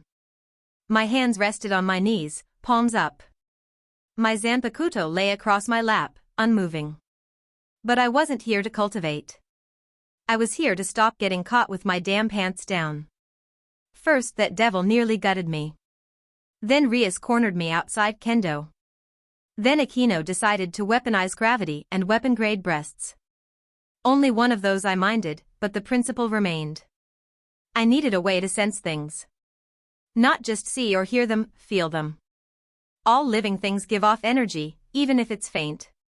Mana, nature energy, spiritual essence, whatever flavor it came in, it still existed. And since my Ryoryoku system interpreted mana as something readable, I figured I should be able to use it in reverse. Reach out. Perceive it. Touch it. In theory, anyway. The challenge was in the execution. I couldn't use Ryatsu, too loud, too obvious. It flared like a beacon. Anyone with a shred of sensitivity would notice it. Plus, it might crush people around me. Given human composition, quite literally crush. No. I needed precision. Subtlety. So I sat. Focused. Let my Ryoryoku seep outward in thin, invisible tendrils. No pressure, no pulse. Just a push. A probe. Not a wave of power, but a thread searching for the outline of what wasn't me. I felt nothing. 4 hours. Then, something. Small. Faint. Like embers under ash. I inhaled through my nose and leaned into it, sharpening my awareness, tightening the push. And then it happened. Ding. The sound echoed in my head with that familiar digital clarity. Behind my closed eyes, the dark canvas bloomed with sparks, tiny flicks of light that shimmered around me like fireflies in a void. 10 feet in every direction, I could see them. Ants, beetles, birds in the trees, a fox sniffing the edge of a bush, all lit in soft energy outlines. My eyes opened slowly. New skill acquired, Energy Sense, Rank 1. By attuning your Ryoryoku to subtle ambient fluctuations in energy, you have gained the ability to sense nearby living beings that emit any form of natural, magical, or spiritual energy. Current range, 10 feet radius, requires focused meditation. Can detect all creatures that passively emit energy, unless that energy is actively suppressed. Future ranks allow passive detection of humanoid lifeforms within reduced ranges. I grinned. Yes. I yelled, the word sharper than expected. My zanpakuto vibrated lightly against my lap, just a whisper of movement. Barely noticeable. But I felt it. Emotion. Even a small burst like that triggered her. Then another system prompt appeared, overlapping the first. Ryoryoku Dominion detected. Adjusting energy sense scaling. Range recalculated, 10 feet 40 feet, rank 4 multiplier. I blinked, then exhaled. Still rank 4. I muttered. But the multiplier was really nice. I flopped backward onto the grass, the smell of soil and pine drifting up around me. The stars had begun to emerge, the pinpricks of silver scattered above the dark canopy, sharp against the deep indigo sky. 40 feet. That would have made a difference. That night in the forest. I wouldn't have been blindsided. I would have sensed it, that stitched-together insectoid nightmare, before it ever opened her mouth, before it snapped that branch. I closed my eyes again, this time just to feel the air. Even the Aquino thing, if I'd had this skill, I would have noticed her.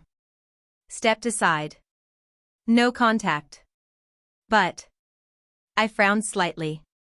I don't know if I would have changed that. That surprised me.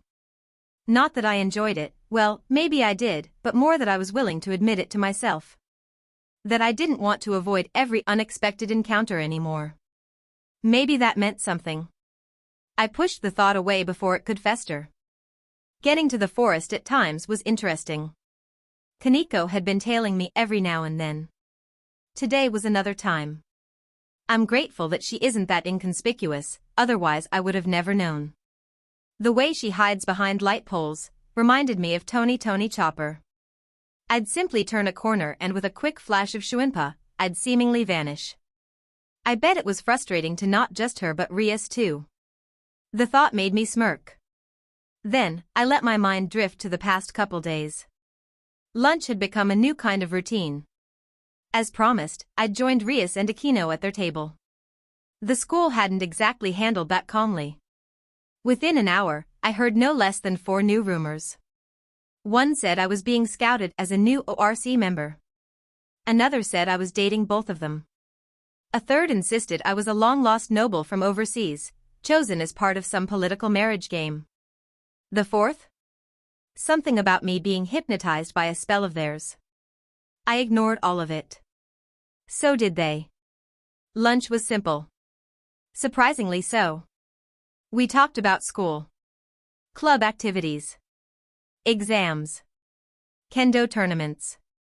Rias would ask my opinion on a reading. Aquino would try to tease me for anything she could.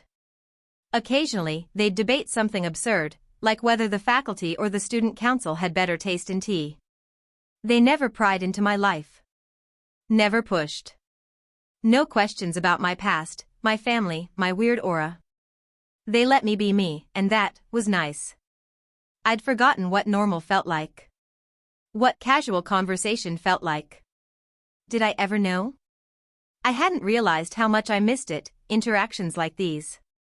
I hadn't seen Murayama and Keitase much lately. Them not being in school yet, different schedules, and my absence from the dojo.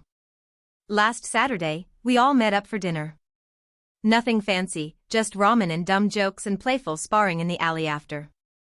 It made me smile, thinking about it now. That brief feeling of belonging. I liked that feeling. I liked them. Were they friends? And I was starting to like this too, the dynamic between me and the queens of the school. Rias and Aquino weren't just beautiful, they were fun. Teasing. Sharp.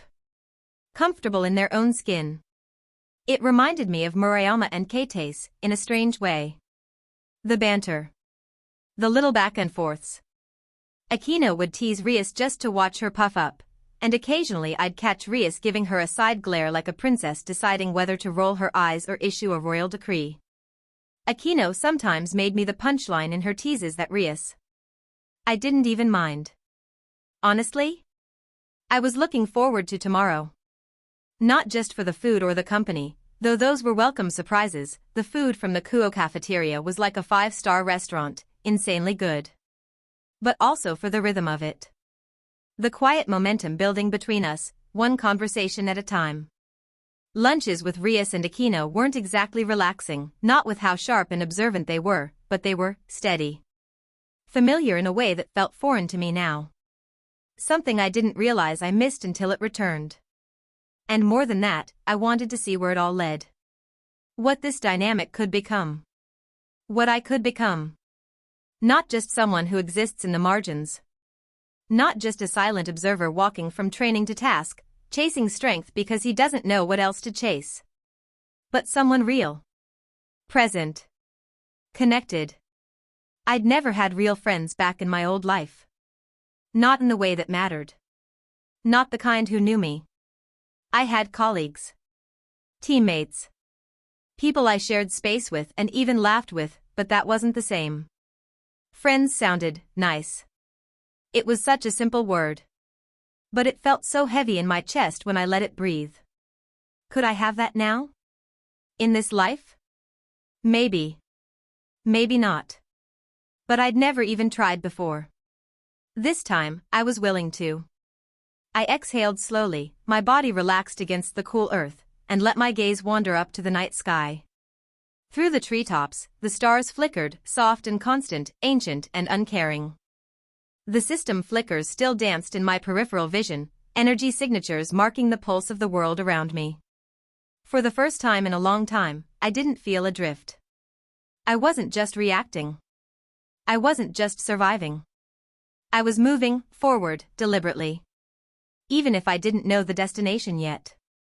At the same time, I was trying to live in the moment. To not think about the too distant future. That was a challenge.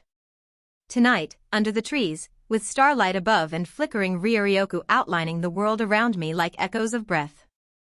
I felt like I was finally walking in the right direction. I sat up again and crossed my legs, my Zanpakuto resting beside me as I rolled my shoulders once and let my posture reset. Sleep could wait. I had another skill to grind. Maybe after I've increased it a bit, I can go hunting. That stray did say that there were more than just her. XXX. Day 44. Akino perspective. The sunlight spilled through the high windows of Kuo Academy, casting a warm glow across the polished hallways as I walked beside Rias. Our footsteps echoed in the lull between classes, the midday buzz of students filtering toward the cafeteria creating a kind of quiet anticipation in the air. I peeked sideways at her, watching the way her crimson hair caught the light, like strands of silk soaked in fire. Her expression was composed as always. Her body language, her micro-expressions, the way her lips pressed together when she was thinking. Rias didn't believe she was easy to read, but she was. At least to me. "You're excited," I said, letting my voice lilt up at the end, half mocking, half serious, the note of teasing as familiar as my own laughter. Her gaze snapped to mine, eyes like chips of sapphire under the blaze of morning. She lifted her chin, regal as ever, but I could see the faintest curve at the edge of her mouth. "Am I?" "Hm," I hummed, not breaking eye contact. I folded my hands behind my back, the motion making me feel both proper and mischievous, like a shrine maiden hiding a fox's tail. "You've got that little gleam in your eye. The one you get when you're about to see someone you like." Her sigh was audible, exasperated but indulgent. "It's lunch, Akino. And when have you seen me like anyone?" "But it's with Toshio," I sing-songed. Another day, another perfectly plated wagyu bento, another emotionally restrained exchange over miso-glazed salmon and seasonal greens. Rias rolled her eyes, but the effect was ruined by the way her cheeks twitched, a micro-expression of suppressed delight. "You're insufferable," she said, with all the gravitas of a queen banishing a court jester, but she let the smile out this time. It was soft. Barely there. But real. "Only when I'm right," I said, and bumped her lightly with my shoulder. That earned me a look, sharp, direct, but not unkind. The sort of look that said, "If you don't stop, I'll find a way to make you pay for it, but I'll enjoy the process." My favorite. For a few steps, we walked in silence, but it was the companionable kind. The kind that carried the warmth of old habits, two girls who'd spent years together, who'd shared secrets under the velvet dark of midnight, who'd plotted and laughed and fought side by side. I glanced at her again, lowering my voice just enough for us to hear, "But seriously, why are you playing this so slowly with him? Why not just lay it all out? Offer him a place in your peerage and be done with it?" Rias's eyes drifted forward again, and for a moment, she said nothing. "Just let the question hang between us. Because," she said, "I think he already knows." I blinked. "Knows what?" "What we are. That we're devils." Her voice was calm, but I felt the tension just beneath it, a quiet kind of certainty wrapped in hesitation. "There have been moments," she continued, "where I was this close to saying it. To making the offer. And every time, right before I do, he looks at me. Like he's already figured it out. Like he knows exactly what I'm about to say, and he's just waiting to see if I'll actually do it." She exhaled. "And the thing is, if he does know, I don't think he'd accept. Not right away. He's too guarded. Too careful. And he's not just wary of us. He's wary of being recruited. I can feel it." I considered that, letting my mind run back over the countless subtleties Toshio left behind. The walls he kept up, the way he never gave more than he wanted, the way he seemed to weigh every word as if it might be used against him in a debate or a duel. "So you're holding back," I said, waiting for him to come to us. "I'm building something," Rias said, finally glancing back at me. A connection. Real friendship.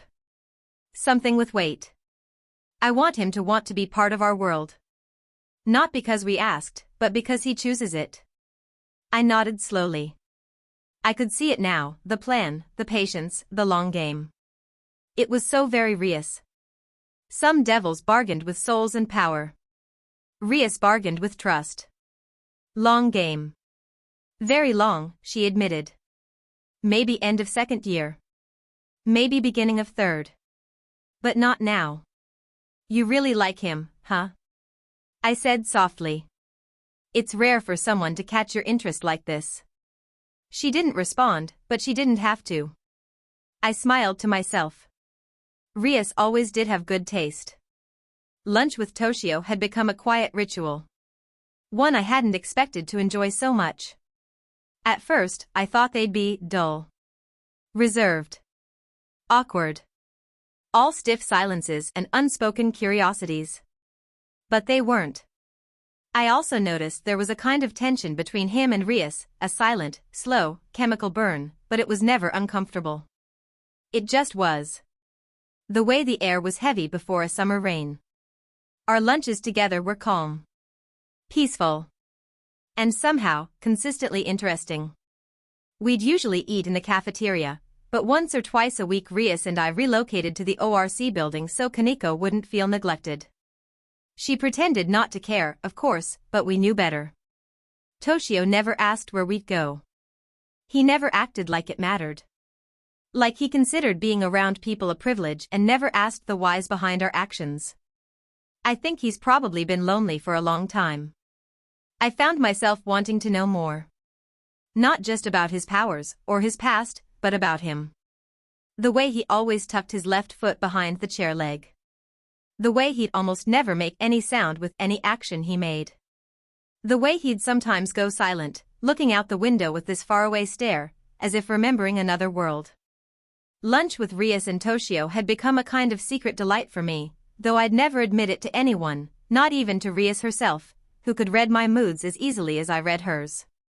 The pattern was always the same. Rias and I would enter the cafeteria side by side, eyes drawing the gaze of anyone with a pulse, and Toshio would already be there, his tray perfectly arranged, posture so straight it bordered on formal, eyes lowered to whatever book he'd brought that day. He read with his left hand, always, the right one, slowly eating his meal. He never acknowledged us right away. It felt like a small rebellion. I liked it. Rias would pick an empty spot across from Toshio and I'd quickly follow in next to her. Enough time had passed that girls didn't bother trying to talk to him, learning they wouldn't get anything. That, and his apparent fan club would hound any girl that tried. They noticed he liked his space, so they took it upon themselves to ensure he got it. Except with us, of course. Rias and I were the exceptions. When we would sit down, Toshio would glance up, only once, to confirm our presence. Then he'd return to his book, not even missing a line, but I'd notice the corners of his mouth twitch, just the barest hint, as if he was suppressing a smile. As if we were all in on a joke too subtle for anyone else to hear. For the first few weeks, he said almost nothing. Rias carried the conversation at first, she was good at that, and she knew how to let silences linger without making them awkward. I'd join in when I wanted, but more often I'd just watch the two of them. Rias was trying to figure him out, playing her usual games, pushing and pulling at his boundaries, hunting for weaknesses. Toshio was like a fortress, silent, unyielding, but strangely not defensive. I could make the argument that he was deflective, with what few words he did say. Slowly, though, he started to change. It was subtle. He'd finish his book a little earlier and set it aside. He'd make the smallest comments, never about himself, always about the world, or the food, about what Rias and I were talking about, or some random observation that was so dryly funny I couldn't tell if he was joking or not. Sometimes I'd laugh just to see if I could coax a reaction out of him. The real breakthrough came when I started teasing Rias in front of him. I could tell he noticed the way she'd react, the tiny glances, the huffy exhalations, the way her hands would flex on her chopsticks just before she caught herself and forced them to relax. One day I made a joke about her childhood, the one she regretted telling me about with the flaming cake at the Gremery estate, and Toshio actually snorted. It was this barely audible thing, a single consonant of sound, but it was unmistakable. Ria snapped her gaze to him, cheeks pink, and he just looked back at her with this what-to face, like he'd done nothing at all. From then on, I doubled the teasing. Every time Rias got flustered, Toshio would react, never overtly, but with a glimmer of humor in his eyes, or a slow blink that was the closest he ever got to a smile. It was like feeding a stray cat, patience, and the right kind of bait, and eventually, you got something back. Rias noticed, of course. She accused me of doing it just to get a reaction out of Toshio. Which, to be fair, was mostly true. But there was something else too. I liked seeing Rias undone, just a little. She was so poised, so perfectly in control, that anything that ruffled her feathers felt like a victory. I tried to tease Toshio, too, of course. I tried every sly trick in my arsenal.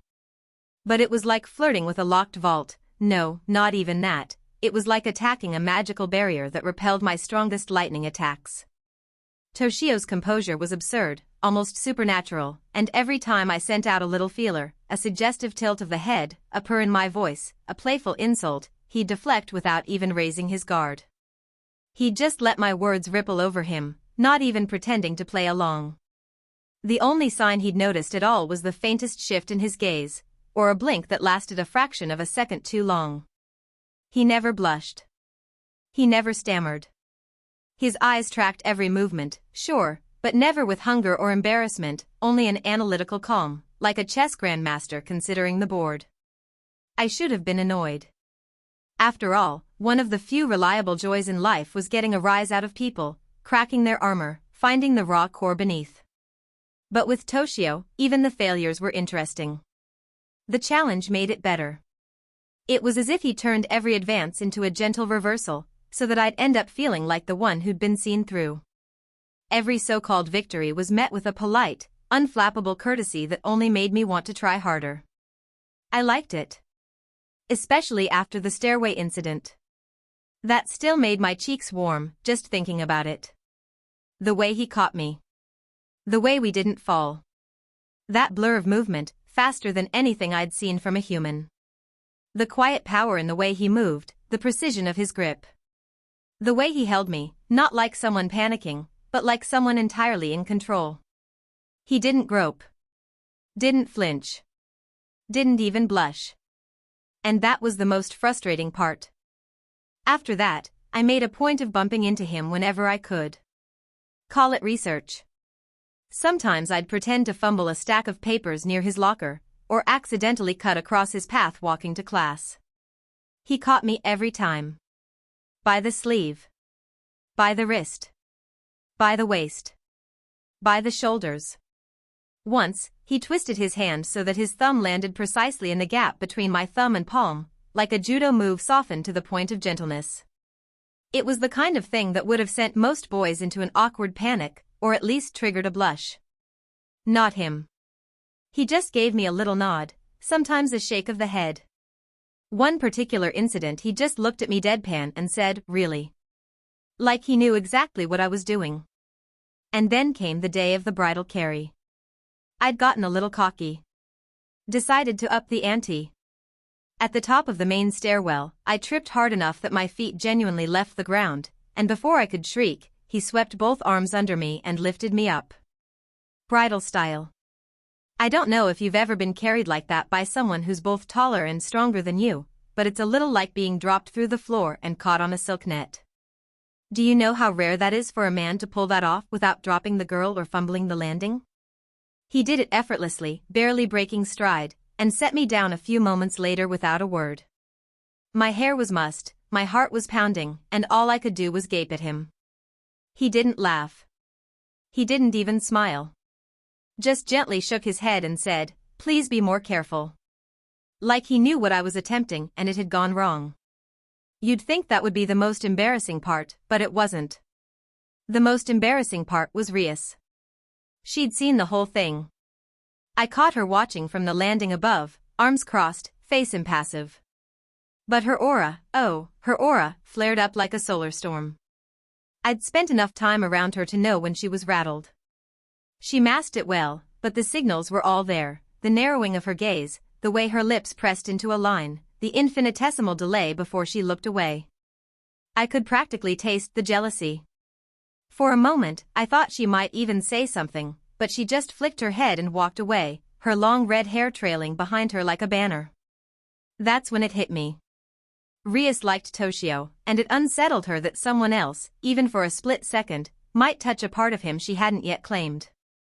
It wasn't about romance, not really. It was about control and pride that I had beat her to the punch for something she's been dreaming about. I found myself thinking about that stairway incident more than I wanted to admit. Replay it, frame by frame.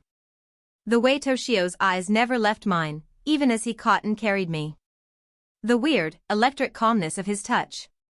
The way I felt, for a split second, like I was the one being measured, not by the standards of a devil, or a woman, or even as a person, but as a possibility.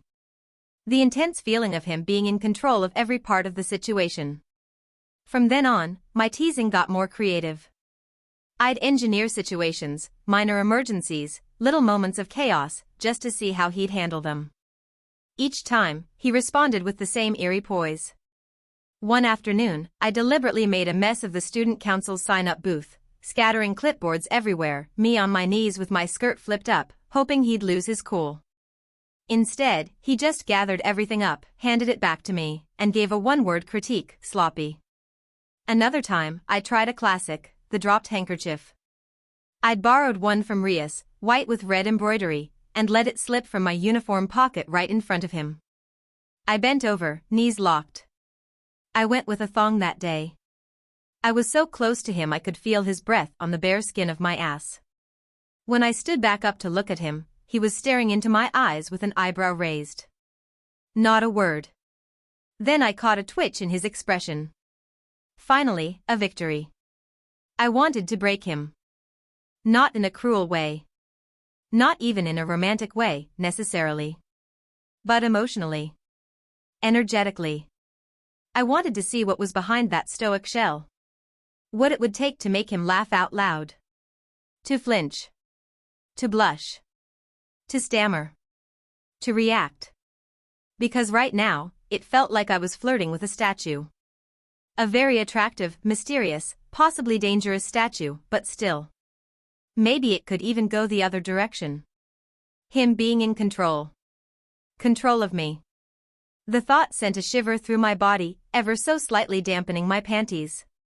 Rias, noticing my shiver, looked over at me in mild confusion as we walked up to our destination, but didn't comment. We reached the cafeteria doors, and I slowed my pace just enough to brush my shoulder against hers.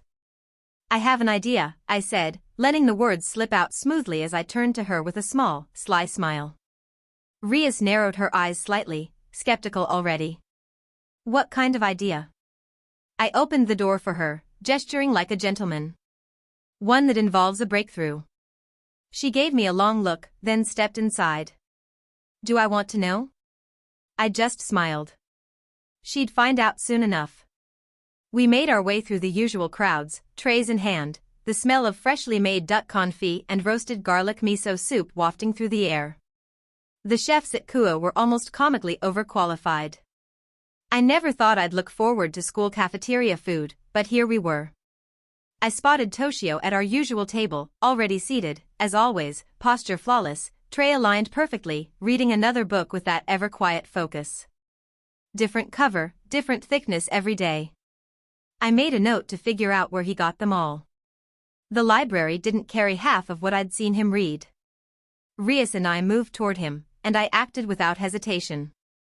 I reached the table first and set my tray down with just enough force to announce my presence, but not enough to startle. I slid onto the seat at Toshio's right, closer than social convention, closer than was strictly appropriate, close enough that my skirt brushed his thigh beneath the table. I could feel the warmth where his body radiated through layers of fabric, the faintest buzz of static where our knees almost touched. I tilted my head, smiled sweetly up at Rias, and gave her a single, silent look. Well? She hesitated, but only for a second. She hesitated, just for a heartbeat, measuring the angles, the possible outcomes, and then committed, sitting down on his left so close that the air between them might as well not have existed. For a moment, the three of us just sat there, locked in a tableau, Toshio in the middle, flanked by two very determined girls, both of us radiating intent. I could see it in the stiffness of her posture, the way she tried not to glance at the point of contact. Her chopsticks hesitated slightly as she unwrapped them. Her cheeks gained the faintest dusting of pink. Rias Gremory. Blushing. Secondary objective, great success. He didn't react. Not at first. He just kept reading, eyes flicking across the page, lips moving in silent rehearsal of the words. But there was a flicker, a tiny, almost imperceptible shift in posture, a tensing of the hand that held the book. I saw it. So did Rias. We exchanged a microscopic smile, allies in mischief. I grinned to myself as Toshio finally lowered his book, not abruptly, but slowly, like a man accepting the inevitable tide. He gave us both a look. The deadpan one. The "why are you like this" one. "What are you doing?" he asked, eyes flicking between us. I gave him my best innocent smile. Eating lunch together. Like we always do. His gaze didn't waver. Didn't blink. Then he sighed. That quiet exhale of resignation that he was far too young to be that good at. He picked up his book in his left hand to resume reading, picked up his chopsticks in his right to continue eating like this was completely normal. Which, in fairness, it would be. Soon. I leaned in, just enough that my boobs pressed snugly against Toshio's upper arm. I acted like the contact was innocent, deniable, the kind of thing you could claim was an accident, but it wasn't. I angled my face up at Rias, who gave me a look that said, "Fine, two can play at that game." She mirrored my move from the other side, her thigh now unmistakably flush with his, her hip ever so slightly cocked to maximize surface area. If he noticed, he didn't show it, but the way his jaw clenched told me everything I needed to know. "So, Rias," I said, tone casual, "did you see what Takashiro-sensei wrote on the board today during homeroom? That kanji for resilience?" She wrote it backwards. Rias, catching on immediately, leaned in from the opposite side, her boobs doing exactly what I'd hoped, firmly pressing into his other arm. Her face was composed, barely, but I could see the strain. She was trying very hard to look unbothered. "Oh, I did," she said smoothly. And she said nothing when the entire class snickered. She must have realized halfway through and just committed. Our breasts were pressed fully against his arms, and we carried on our mundane conversation like absolutely nothing was out of place. Toshio, to his credit, didn't say a word. Didn't fidget. Didn't protest. He set his chopsticks down. And when he went to set his book down with his left hand, I watched the movement of his arm, the slight ripple of defined muscle through his uniform as his arm shifted, pressing into Rias. And that's when it happened. A tiny sound. Barely audible. Rias let out a little moan. So soft it might have gone unnoticed. But I heard it. And so did Toshio. His eyes flicked up, a slight twitch of surprise in his brow. And for the first time in nearly 2 months of knowing him, he blushed. Not deeply. Just a dusting of pink across the high points of his cheekbones. But it was there. Primary objective, great success. I had to work not to grin like a maniac. Rias, flustered, pulled back immediately, her cheeks now crimson for entirely different reasons. She didn't speak. I stayed, and pushed against him just a touch more, my thigh flush with his. "You know, you don't have to pretend you're not enjoying this," I purred softly. I caught Rias's eye and winked, and she rolled hers with the resigned dignity of a girl who had just lost, but also, secretly, won. Toshio turned his head slowly to look at me. Due to my position, his face was almost touching mine. I could claim his lips before Rias, all I had to do was push a little further. Toshio gently moved his arm, pushing me away with a strength that boasted effortlessness. Who said I was pretending? A simple statement, but utterly complex in delivery. Neutral tone, like stating a fact. If he wasn't pretending, then was this his genuine full reaction? Now that got me curious. Then, I followed suit, pulling back as if it had all been perfectly innocent. We ate in relative silence after that. Not tense. Just steeped in something new. Something unspoken. A few minutes later, I decided to test the waters again. So, I said lightly, spearing a piece of grilled lotus root with my chopsticks, what do you think about the new math assignment? Too easy, right? Toshio gave me a glance. It's just integrals. Exactly, I said. Though I might need some help understanding the finer curves. I let my hand drift under the table, slow and smooth, and placed it lightly on his upper thigh. He didn't jump. Didn't flinch. He simply looked at me. And gave an answer so neutral it might as well have been a weather report. Keep your variables isolated.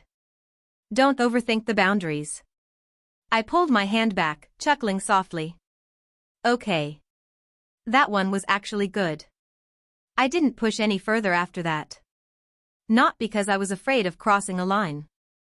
But because it didn't feel necessary. And then, as if the universe wanted to punctuate my triumph, Toshio set his chopsticks down and rose gracefully, regarded us both with a look that was part exhaustion, part admiration, and part something else. Something raw and unadorned, like an emotion forged in. I'll see you both in class, he said simply. He stopped a few paces away and looked back. Thank you for joining me for lunch. And then he was gone. How could a simple statement induce such an overwhelming feeling of triumph and satisfaction? I waited until he was fully out of view before leaning over to Rias. So? I whispered, resting my chin on my palm, eyes glittering with the fever of fresh mischief. What did you think of my idea? Rias didn't answer immediately. Her gaze stabbed the table like a tacit threat, lashes lowered, the faintest tremble of repressed fury, or was it a blush, tinting the corners of her lips? If I didn't know her, I might have mistaken it for sullen resentment. But I'd seen her at her real worst, and this wasn't it. She finally looked up, fixing me with a glare so sharp it felt like it could crack the lacquer off the cafeteria table. You're insufferable, she said, her voice a brittle chill. I didn't even try to hide my smile. But did you like it? She snapped her chopsticks together once, a punctuation mark. No. I let the silence linger, the way a magician lets the audience squirm before the reveal. Then, really? Absolutely not. I leaned in, close enough that if Toshio had still been here, he would have felt the heat radiating off my skin. I could tell she did, she just didn't like me doing it too. You're a terrible liar. Her nostrils flared in annoyance. Or maybe in something else entirely. You're the worst. But did you like it? I asked again, softer this time, almost a caress. She exhaled with the weight of 1,000 lifetimes. Maybe. I grinned, wide and genuine. That's a yes. Her eyes flicked away, refusing to give me the pleasure of victory. Still, the blush crept higher, tinting her ears now. Next time, she said, voice low, give me a warning how far you're going to go. I shrugged. I knew you'd like it, I said. You were blushing before he even noticed. She stiffened, visibly. Shut up. But the words lacked venom. It was more a plea than a curse. She was turned slightly away from me now, picking at the remains of her food, but I could see the edge of her mouth curling into a traitorous smile. I pushed my tray away and stretched, luxuriating in the warm, heavy satisfaction of a plan well executed. I glanced over at the still warm spot where Toshio had sat, wondering what he was thinking at that exact moment. If he was puzzling over our motives, or just processing the strangeness of the lunch itself. The idea that he might be a little unsettled, or even a little thrilled, by it made my heart beat a shade faster. We probably shouldn't push him like this again. I don't want to scare him off. Rias had slightly worried look on her face. Rias, didn't you hear him? He said he wasn't pretending, that means he liked it too. I smiled mischievously. Rias sighed. I knew she just wasn't used to doing these things. That's going to change if I have a say in it. Don't think I didn't see you trying to kiss him either. She fully glared at me with that. You won't be the first. Oh, is that a challenge? My smile never left, but I had a competitive gleam in my eye. A fact. She huffed. Realizing what she said, she blushed again and returned to her food. It looked like she couldn't help the small smile that creeped up on her face, though. And with that, we finished our meal in a strange, new peace. The kind that comes only after a shared secret, or the first salvo of a war you're both secretly hoping to lose. I sat up straight in my seat on the table bench, triumphant. Yes, lunches with Toshio were getting a lot more interesting. Chapter 12, Days, Part 3. Day 94. Toshio Perspective. 5th period. Science class. The teacher was droning on about molecular orbital theory, or ionic charge gradients, or something equally pointless to someone who could literally design a fusion reactor. I wasn't listening. I hadn't needed to since school started. Due to perfect memory, high school academics were trivial. I knew more than most college professors, well, about physics anyway. My eyes drifted sideways, to the seats on either side of mine, both empty. Rias to my left. Aquino to my right. Gone, just like yesterday. And the day before that. Some kind of devil business, I assumed. Not that they told me. It wasn't like we were in that phase of the relationship, whatever the hell kind of relationship it was. But still, their absence threw me off more than I expected. At first, we just had lunch together, them sitting across from me. I always sat in the far corner of the cafeteria where it was a touch quieter, where I could have the widest view of the room. I would occasionally glance at them when they walked up. Their gait contained such an established aura of nobility, I can see why students often stopped and stared when they walked by. Then they pulled that surprise, Aquino's idea no doubt, when they sat on either side of me. Since then, it had become routine. Aquino would glide in with a teasing smile and sit close, always just close enough for her thigh to brush against mine, or for her hair to tickle my cheek when she leaned too far over my shoulder. Rias would follow, ever the graceful queen, or king I suppose in her case, acting like it was her idea all along to sit there, rather than her queen's. By the second week, I was starting to get used to it. By the third, it became my new normal. Now they were both gone. And lunch felt lonely. Hollow. My food had tasted a little blander, despite the quality. I didn't realize how accustomed I'd gotten to them until the silence swallowed me. Aquino especially had a knack for creating moments. Not conversations, necessarily. Not flirtation, though that was part of it. Just moments. Little micro-contacts. Her arm brushing mine. Her chest accidentally pressing into my back when she reached past me. That one time she leaned too far while laughing and her face, her actual face, ended up between my shoulder and neck. I froze like a moron while she pretended not to notice. Honestly, I think I've touched her boobs more in this life than in my entire last one combined. Not that that's a high bar to clear. If you count full contact by way of ambush, arms, back, shoulder, face, yeah. She had me beat. And despite how my outward reactions might have appeared, I didn't want her to stop. Not even close. There was something, warmth maybe, in that physicality. Something human. Much more than the adolescent sexuality that kids tend to obsess over, cough, say, cough. It was something I hadn't had since my freshman year at MIT, back when parties and bad decisions were still part of the package. I barely even remember losing my virginity. Just the burn of alcohol in my throat and how dimly lit the room was. The girl's name was lost to time and tequila. Funny thing about alcohol, it doesn't just make you forget, it makes other people look way better than they are. Biology calls it disinhibition. Even though inebriated, I had experienced that feeling. If I had to identify it, intimacy. The feeling of intentional human, devil, touch that I had apparently starved myself of. With Aquino? Even when she was being shameless, she felt real. And Rias. Rias would get competitive. That was the surprising part. Not overtly, never enough to break her composure, but I started to notice the little things. If Aquino touched my arm, Rias would casually brush my hand.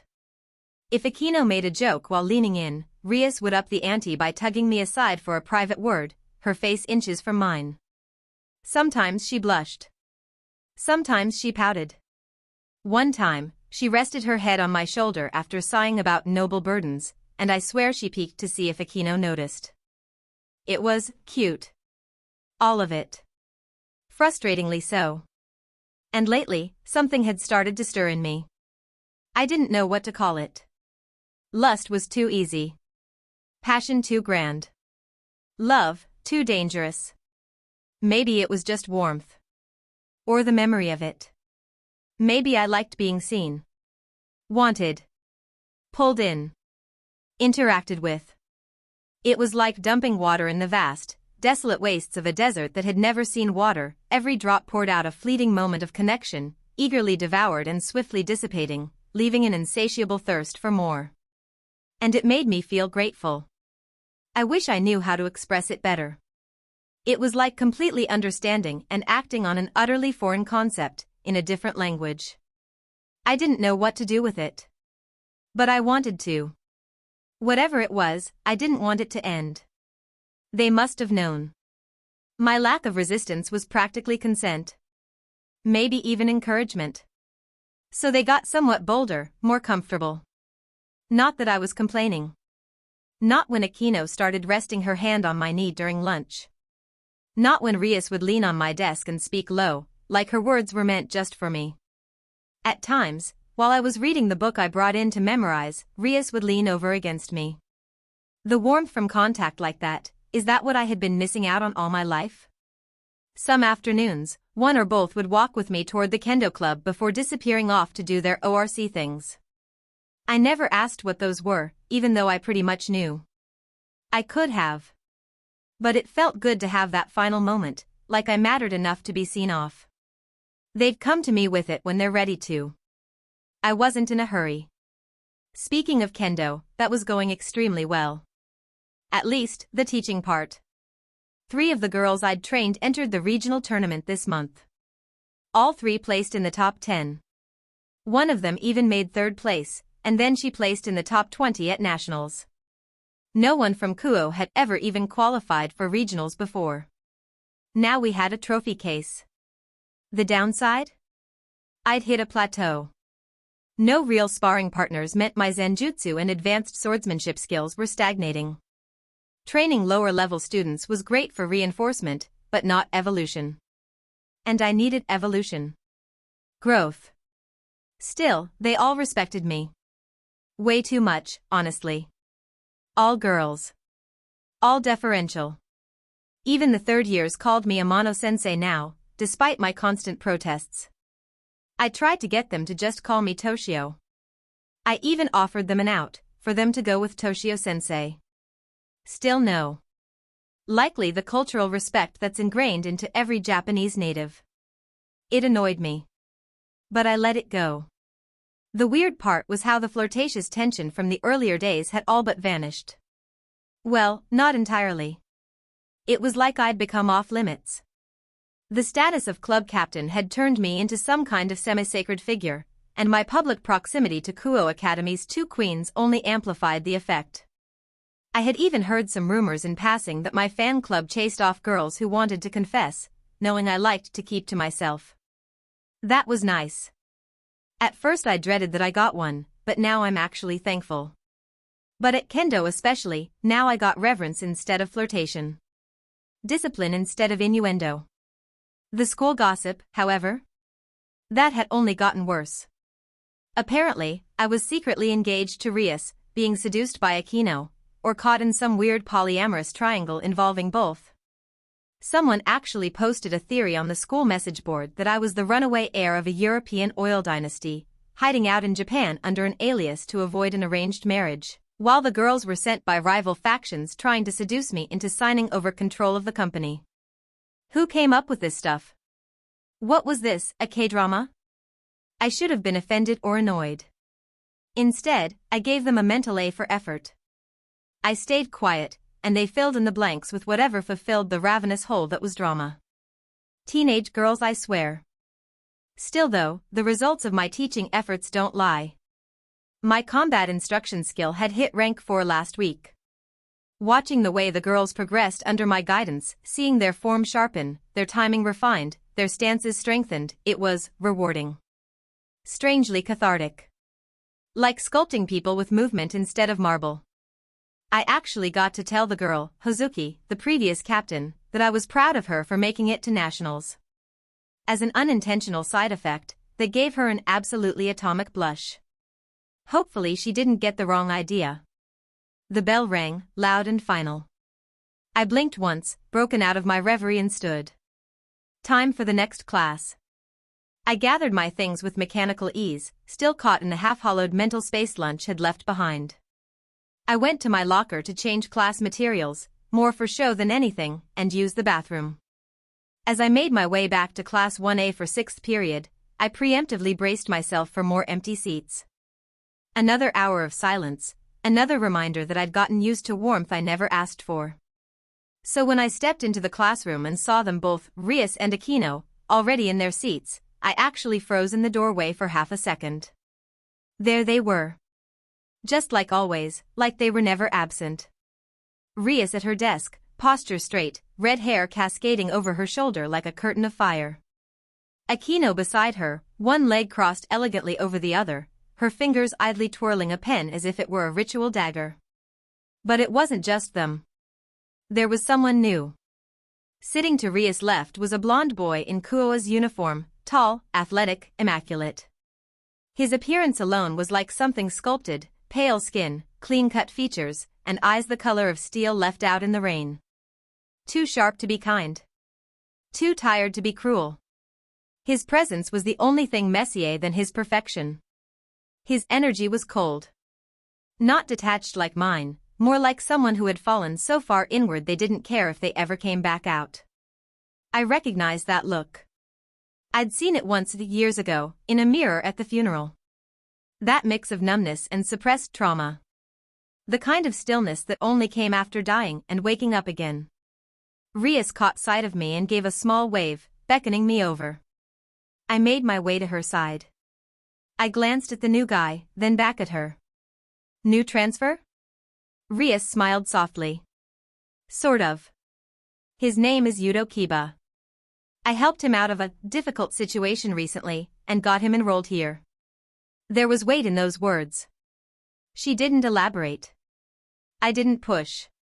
I didn't really need to, considering I already knew.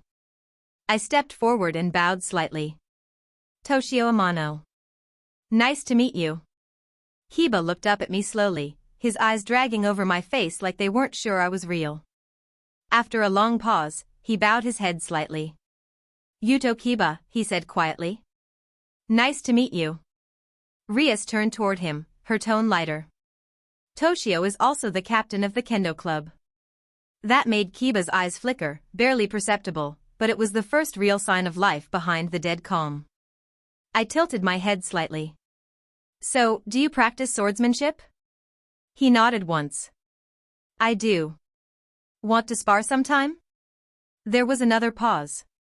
His expression didn't change, but the silence stretched long enough to almost feel like a no. Then, finally. I think I'd like that. Before I could respond, Aquino leaned forward with her usual velvet smile, though something about it was gentler than usual. Toshio's a good friend of ours, she said. You'll probably be seeing a lot of him. That earned me a glance from Kiba. Not a suspicious one, more like he was measuring something I didn't understand. Then he looked at Rias, as if silently asking a question. Rias gave the tiniest shrug of her shoulders, her face unreadable. Whatever he asked with his eyes, the answer was apparently no idea. I had an idea what the question was. If I knew. I did, but of course they didn't know that moment confirming it. I let the silent exchange slide past me. You should stop by the kendo club after school, I offered. We've got space to spar there. He didn't answer at first. But just as I started to shift away, he nodded. I'll come. With that, I slipped into my usual seat, between the two queens of Kuo. Aquino tilted her head toward me with an unreadable look. Rias leaned in slightly, brushing her fingers along her hair as she spoke in a low, sincere whisper. Thank you, she said. For trying to include him. I glanced sideways at her, keeping my tone as dry as ever. If he ends up being a good sparring partner, then it's simply optimal resource acquisition. Practical self-interest. Rias gave a small huff of laughter, and Aquino covered her mouth with a soft giggle. I swear, Rias said, one day you're going to say something emotional and ruin your whole brand. Maybe, I murmured. The class hadn't started yet. Students were still trickling in. For the first time in 3 days, I felt anchored. Not entirely whole, but closer. I sat still, hands folded, eyes on the front board. Then, barely above a whisper, I said it. I missed you both. They froze. Not dramatically, but it was enough. Rias stiffened. Aquino's breath caught. Rias' eyes widened before she turned her head toward me, her entire face flushed a rich, burning pink. Aquino blinked once, stunned and sporting a small blush herself. She then let out a tiny laugh that sounded almost nervous. Even she was thrown off. That was new. I looked between them, confused. What? Aquino giggled into her hand again, more genuinely this time, her cheeks still pink. Rias turned back and faced forward, looking down slightly, but I saw the traces of a smile twitch at the corner of her mouth. I can't believe you can say that with a straight face, she muttered, still not looking at me. It's just the truth, I replied, voice neutral. Rias let out a small laugh. Of course it is. The only thing I'd expect from you, Rias stated in a low tone, almost exasperated, like she had given up solving a complex problem due to an unexpected variable. While I was looking at Rias, I suddenly felt a distinct but familiar softness envelop my left side, arms wrapping around my neck. I turned my head to face a brightly smiling Aquino, eyes closed from the effort, our faces almost touching. Well, for the record, Toshio-chan, we missed you too. I sighed and looked forward, used to Aquino's antics, however I was utterly surprised to feel a pair of soft lips on my left cheek. My eyes widened, and not just slightly. The contact was brief, and Aquino swiftly returned to her seat, smiling at me with her chin resting on her dainty hand. That's a reward for telling us how you felt. I looked over at her, my fingers tracing where she had just kissed me. Then I felt it. My energy sense was passive now, so it was always on, and a heavy, furious aura could be felt to my immediate right. I looked over to see Rias standing up with her hands on her hips. If looks could use the power of destruction, I could safely say that Aquino would have disintegrated on the spot. I could almost see the demonic energy wafting off of her. Why was she so mad? Didn't Aquino always act like that? She had done much bolder things in the anime with Issei. Aquino only gave a petite chuckle that I heard from behind me. Rias? Everything okay? I had to ask, what was up with her? She blinked once and looked at me, and her aura calmed down noticeably. Her gaze returned to Aquino. We'll be speaking about this later, she grounded out at Aquino, sounding like later promised pain and punishment. I'm not sure why Rias would react quite like that, but I don't think that would be an effective consequence for Aquino, knowing her. Sona walked up at that moment. I could feel the pulse of annoyance radiate from her, no, not just annoyance. Disappointment, maybe, or the irritation of someone who expects the world to operate by certain rules and sees those rules violated in real time by her eternal rival. There was a little ripple in her aura, a subtle blue-green corona, as she cut the distance between her and Rias from 10 feet to less than 2. Sona's fingers adjusted her glasses, an old, tick-like motion, but in her case it was ritual, a gesture of re-establishing control. Is there a problem, Rias, she said, voice so clipped it threatened paper cuts. Do I really need to ask you to not cause a scene in the middle of a classroom? Something in her tone made it seem like she was more upset at the location, rather than causing a scene itself. Rias shifted her glare at Sona, then her aura wisped out and quickly returned to normal. No, Sona. Sorry for the disruption. She didn't look like she meant it. Glaring for a moment longer, Sona rolled her eyes and silently made her way back to her seat. Class started soon after, and trying to distract myself, I thought of Sona. We were still neck and neck academically. I'd catch her glaring at me occasionally. Was she not used to being challenged? It was kind of satisfying. I have no idea why. I would challenge her to a game of chess if it weren't for the price of winning. No telling how Rias would react to that.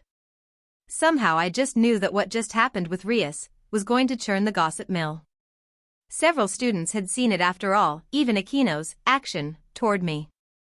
My gaze drifted across the classroom. Every head that wasn't buried in a textbook was sneaking glances at our quadrant of the room. I saw more than one phone tucked under desks, furtive thumbs flashing across screens. Already, the narrative was transmogrifying into something else, something grander and wilder than a simple clash of personalities. I could imagine the posts going up on the school message board at that very moment: Queen versus Queen, civil war at Kuo, or maybe just a new rumor that Sona and Rias were fighting for my attention now, which was so delusional it was practically performance art. The rest of class I felt like I was the middle of a battle of tension, literally. Is that what awkward feels like? XXX. As the rest of the day dragged on, I could see Rias' glare dim from volcanic to merely simmering. She wasn't seething anymore, but the embers still crackled beneath her calm exterior, especially when she looked in Aquino's direction. Aquino, for her part, wore that same satisfied smile. Like she'd just won a private game no one else was aware of. When the bell rang for final period, I stood, slinging my bag over my shoulder, and walked over to Kiba. "Do you want to walk with me to the Kendo Club building?" I asked, tone casual. "Figured you might not know where it is." He blinked once, still slightly adrift, then gave a small nod. "That would help." "We'll all go together," Rias said suddenly, rising from her seat with an almost queenly flair. Aquino stood beside her, not missing a beat. "After all, we wouldn't want to miss the show," she added with a sly glance. I resisted the urge to sigh. Of course they were coming. The walk was quiet. Not awkward, but quiet. No teasing, no whispered commentary. Just footsteps on the pavement and the low hum of idle chatter from passing students. I kept my eyes forward, but I still noticed how Rias was walking a little closer to me than usual. Our arms didn't touch, but the space between us was thin.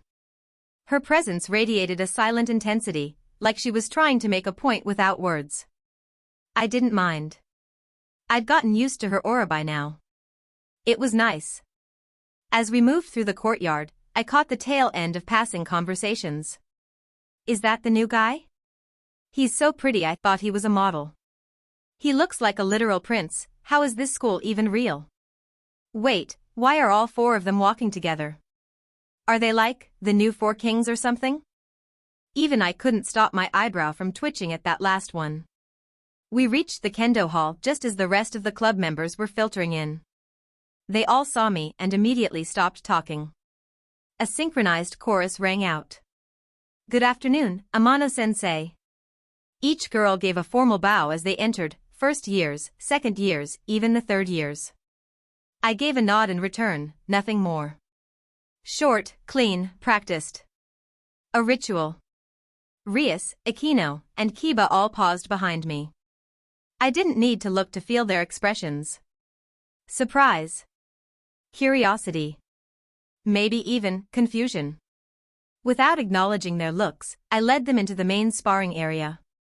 "Wait here," I said, gesturing to the polished floor. "I need to change." Kiba began rolling up his sleeves and loosening his uniform collar to stretch out his arms. I caught the slight adjustment in his posture, more alert than he'd been all day. I headed into the locker room and changed into my captain's uniform, custom-ordered and symbolic, more for tradition than practicality. It was a sleeveless, pitch-black shihakusho, which I found hilarious in a quiet, personal way. A captain's uniform, minus the haori, for a mortal kendo club, worn by someone who literally carried a zanpakuto. Irony, thy name is cosplay. I wasn't even the one who ordered it. I was completely fine with the standard issue white that everyone else wore. All of the club members pitched in and had it special made after nationals. I didn't even want to ask how they knew all of my measurements perfectly. When I stepped back out, I saw the reaction immediately. Rias blinked, visibly startled. Aquino's eyes widened with pleasure. Then I realized. Apparently, they hadn't seen my arms before. My shihakusho didn't have sleeves, no doubt on purpose by the all-female club. There was nowhere for definition to hide. I wouldn't say my arms were bulky by any means, but the muscle definition definitely seemed to be on par with Olympic athletes, if not a little more. Physique stat level before the win. Ria's blush was subtle, but it was there. Aquino? She looked downright delighted, her fingers laced under her chin like she was watching a dessert tray roll by. I cleared my throat and ignored it. Rias, Aquino, please stand off to the side with the rest of the club. It'll be safer. They nodded and joined the other girls, who were now forming a curious semicircle near the edge of the room. The buzz of conversation had returned in quiet murmurs. Is that the new guy? Is he sparring with Amano-sensei?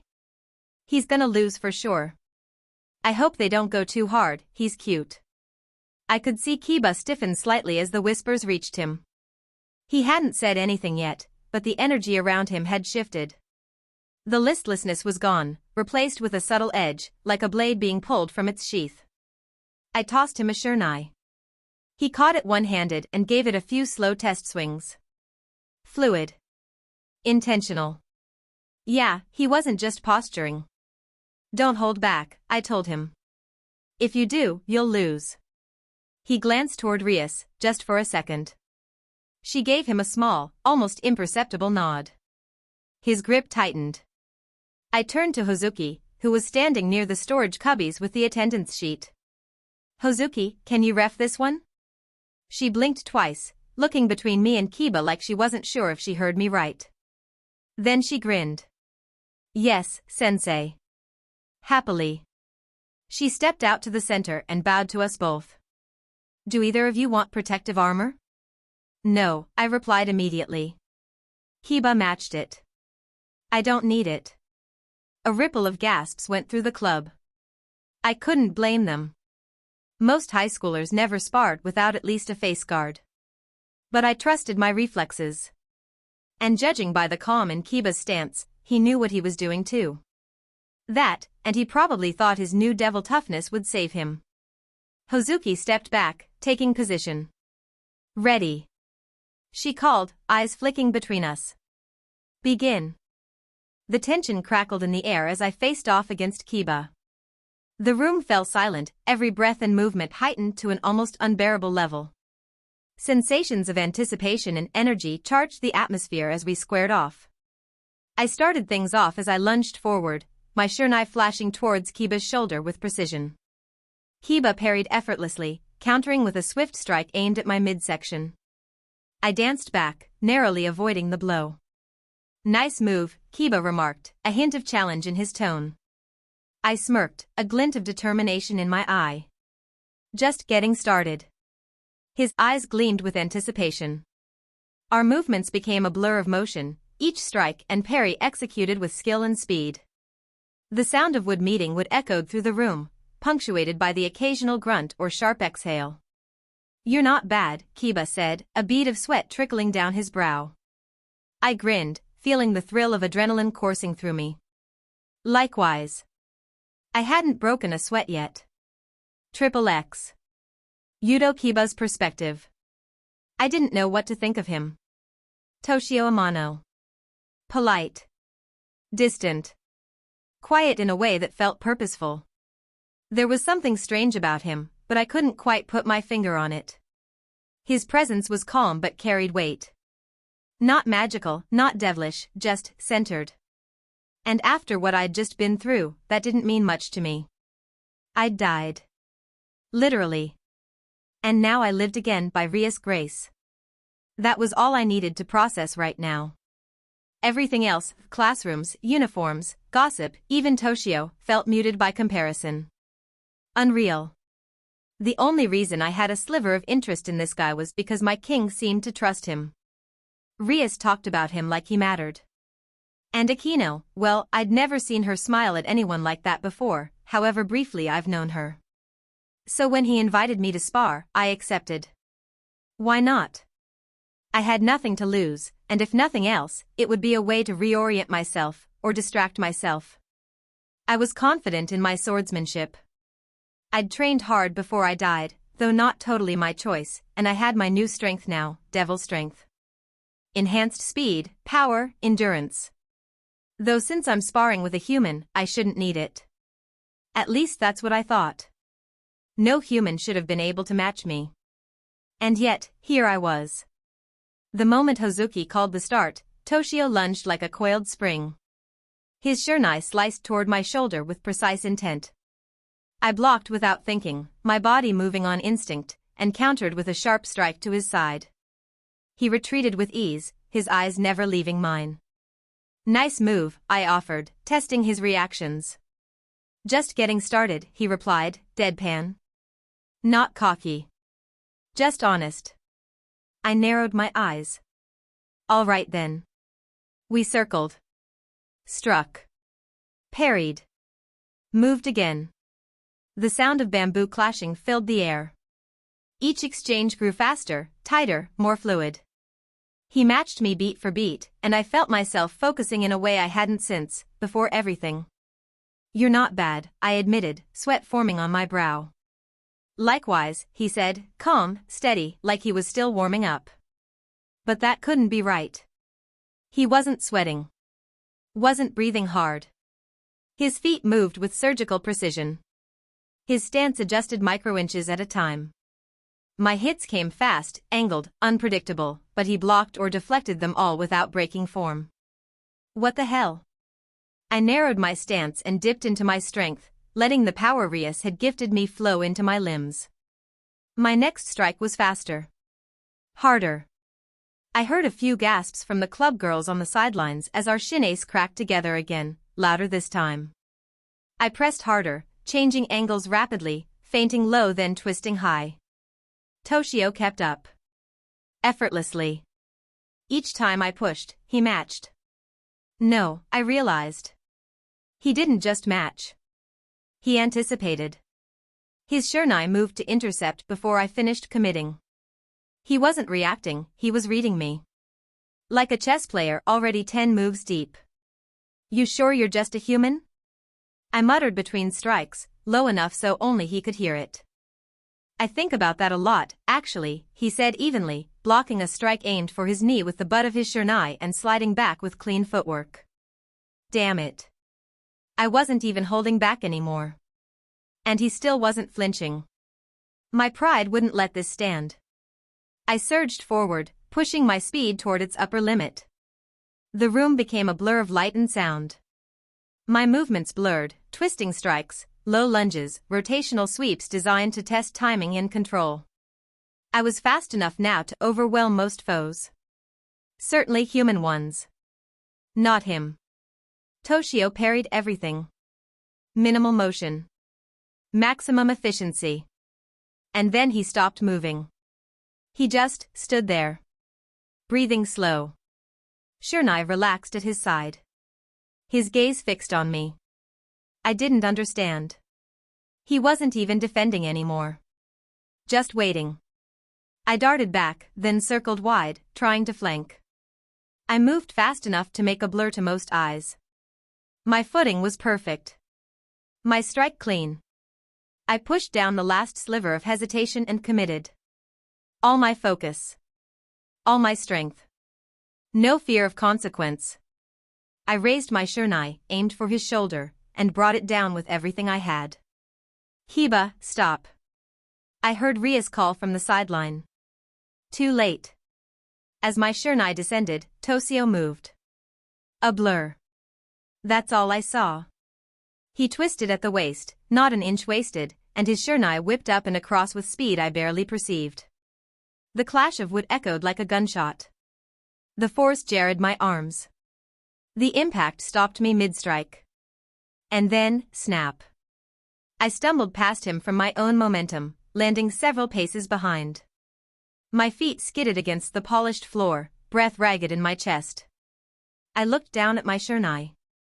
Broken completely in half. The top half splintered cleanly from the force of his counterstrike. I spun, wide-eyed, facing Toshio, who was already turned toward me. His expression was calm, unreadable. His own shurnai was cracked in half, was already right next to me, and he tapped me on the shoulder. And that's the match. He had stated it in such a neutral tone, but his face held a small smile. I stood there, breathless. And for the first time since being reborn, I felt something new stirring in my chest. Motivation. XXX. Ria's perspective. The moment Toshio stepped out in his sleeveless uniform, I felt my breath catch in my throat. I had felt the muscle before, through light touches, passing contact, the occasional lean-in when we sat together during lunch, but seeing it? That was something else entirely. His arms were stunning. Not bulky like a bodybuilder's, but coiled and refined, every line carved with purpose. Clean definition from wrist to shoulder. Veins along the forearm. The kind of strength that came from dedication, not vanity. Functional power. Satans below, how had I never seen them before? Then I remembered, he always wore the full school uniform.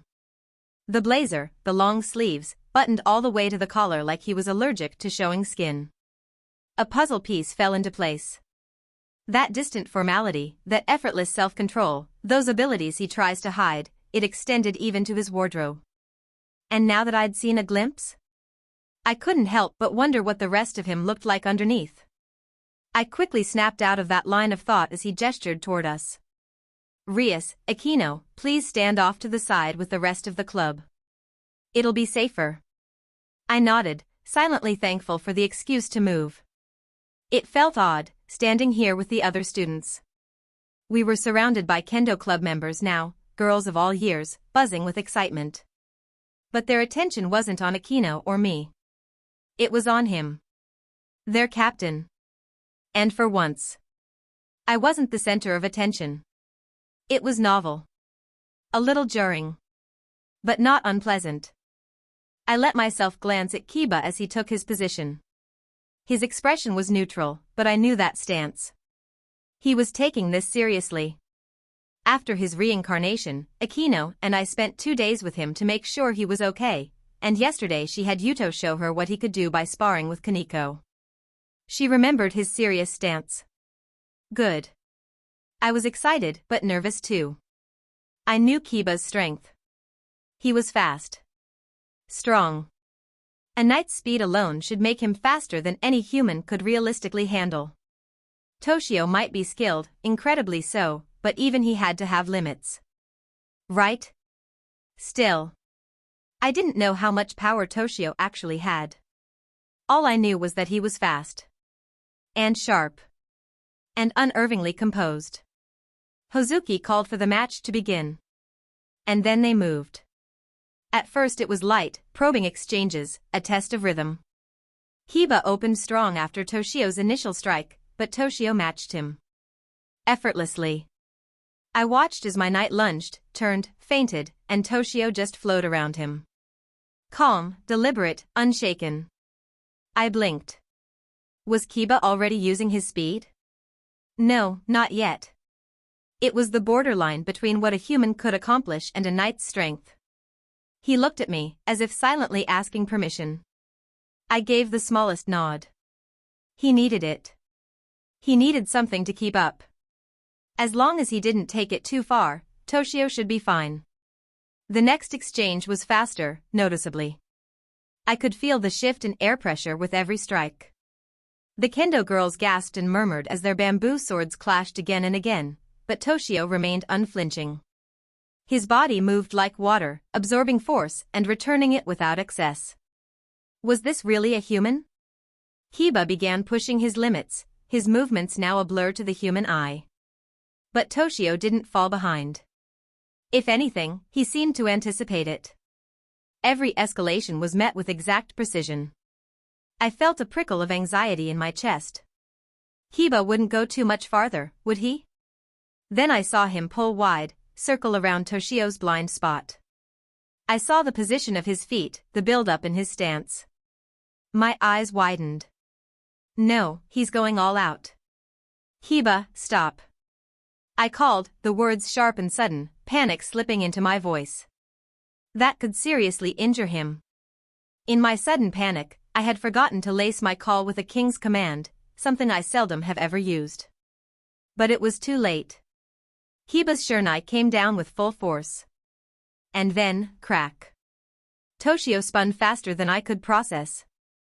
His body turned in a clean pivot, shurnai already in motion. They met mid-air in a thunderclap of bamboo and momentum. The club fell completely silent. Kiba stumbled past him, panting. His shurnai split in half. Toshio turned calmly, barely winded. With fluid grace, he stepped forward and put his own broken shurnai next to Kiba, and as her knight turned around he tapped Kiba's shoulder with it.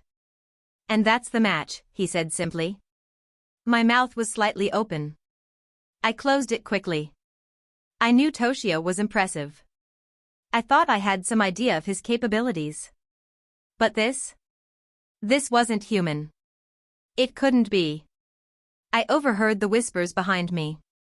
Was Captain Sensei always that good? Did you see that speed? That was unreal. I need to train way harder. This is Captain Sensei's true level? I frowned. That wasn't good. I couldn't let the club dwell too long on what they'd seen. With a single thought, I pushed a pulse of magic from my palm, memory manipulation. It rippled outward like a breeze, subtle and undetectable. The kind of spell Akino and I used occasionally after incidents like this. A soft nudge, no more. Just enough to dull the edge of the memory. So they'd remember a fast spar, not an impossible one. The tension in the room eased almost immediately. Except for Akino. I glanced sideways and had to stop myself from groaning. She was leaning on the wall, eyes glazed over, her thighs subtly pressing together and shifting. Her breathing was light but unsteady. I knew that look. I rolled my eyes. Of course that's how she's reacting. I stepped forward as the match officially ended, my expression composed. That was quite the match, I said lightly, addressing both of them. Kiba turned to Toshio, voice low enough that no one else could hear. "There's no way you're human." Toshio only shrugged. I swallowed. He knows. Of course he knows. After that, how could he not? And what Kiba just pulled. Kiba, I can't believe you'd go all out on someone like him. We need to have a conversation about holding back later, I scolded quietly. Yuto looked down in brief shame for not controlling himself. I wouldn't be too hard on him, I knew he just wanted to win. His instincts from what he just went through with that abhorrent experimental project likely took over. I turned back to Toshio. I resolved then and there I'd tell him soon. About us. About everything. Toshio cut in. It's nothing I couldn't handle. His tone was cool, matter of fact. No pride. Just observation. Then he stepped toward Kiba and bowed slightly. Thank you for the match. Kiba straightened, surprised, then quickly bowed back. Same to you. Toshio gave a faint smirk. We should do it more often. Maybe with real swords next time. No crowd. Even I was surprised by that. Kiba's eyebrows lifted slightly in shock. Yeah. Sure, he said after a beat. Toshio turned to us. Anyway. Time to get back to my disciples. There was a twinge of sarcasm in his voice, the dry humor he always wore like armor. I'll see you all later. We all murmured our goodbyes, Akino finally coming up. Toshio gave her a strange look. With how she was looking at him, I didn't blame him. We were going to have a talk. I stayed at the back making sure Akino was really going to leave as we made our way to the door. Then, his hand gently touched my upper arm with a slight pull. I turned. My eyes flicked to his hand first, those damn arms again, and then to his face. He met my gaze, glanced behind me at the girls still whispering, then looked back at me. Thank you for doing that, he said softly. My eyes widened. He noticed? How? I felt a flush crawl up my neck, but smiled and gave a quiet nod. I'll see you tomorrow. He gave a small smile, his real one, not the polite one. I'm looking forward to it. I could feel the heat rise to my cheeks. As I walked away, I could feel it, the fluttering in my stomach, the gentle thrum under my skin. I wasn't sure if it was from the spar, the touch, or the look in his eyes. But I knew one thing. Aquino wasn't going to beat me to any more firsts. Chapter 13, Reveal. Day 97, Sona Citri, third person. The soft clack of polished shoes echoed through the empty, but decorated hallways of the old school building as Sona Citri made her way toward the occult research clubroom. Beside her, as always, was her queen, Tsubaki Shinra, calm, composed, and carrying herself with silent dignity, as she expected her servants to act. The two of them cut a contrasting image against the faintly gothic corridors of the interior, a structure that Kuo Academy no longer officially used, except, of course, for the Gremory heiress' personal sanctum. Sona let her gaze drift across the hall, eyes narrowing slightly. The amount of overdesign in this place is absurd, she muttered. The dark red wood of the walls, the carefully spaced chandeliers, the velvet-carpeted stairs leading to the second floor, it all screamed indulgence. The smell of imported incense lingered faintly, mixing with fresh polish and sweet tea leaves. It felt more like a noble's estate than a clubroom. Then again, Rias was a noble, and she'd certainly never apologized for acting like one. Tsubaki gave a soft hum beside her, saying nothing, though Sona could guess what she was thinking. She always could. The student council room is cleaner. Brighter. Functional, Sona continued, as if defending herself from some unseen critic. This is all just aesthetic. Impractical aesthetic. Tsubaki nodded again, though Sona detected the barest hint of a smile on her lips. But Sona's thoughts weren't truly on interior design. No, her reason for coming today was far more pressing. I need answers, she thought. Answers about a certain anomaly. Toshio Amano. She didn't like mysteries. And Toshio, he was a walking contradiction wrapped in an enigma. From the day he enrolled, he'd matched her academic record exactly. Every test, every quiz, every essay. 100% across the board. No one had ever done that, besides her. Not even in subjects outside her specialization. Not even once. Sona prided herself on academic dominance. On excellence. On control. But this boy? He didn't even try. She'd watched him in class. No note-taking. No flashcards. No eye contact with the board. Half the time he looked like he was thinking about a different subject entirely, if not reading something unrelated beneath his desk. She hadn't seen him so much as study a single line from one of the assigned textbooks. And still he produced perfect results. Every assignment turned in on time and every exam a perfect score. Sona now had a stake in how Kuo Academy functioned. She had set the academic bar higher than it was before, not just to match her standards, but to weed out the delinquents and those not serious about their education. Despite the increased difficulty, it didn't faze Toshio a single iota. She had suspected cheating. Of course she had. But she'd seen the books he brought with him during free periods and lunch. The Road to Reality. Quantum Field Theory. Three-dimensional topology. Phenomenology of spirit. Not just complex. Obscure. Some were beyond college level, crossing over into the territory of doctorate-level theory. Even more surprising, he read these in English. As far as she could find out from school records and her own investigation, he was a native-born Japanese kid. How could he read texts like those in English? Even native speakers would feel like they were reading another language with texts of that level. It was absurd.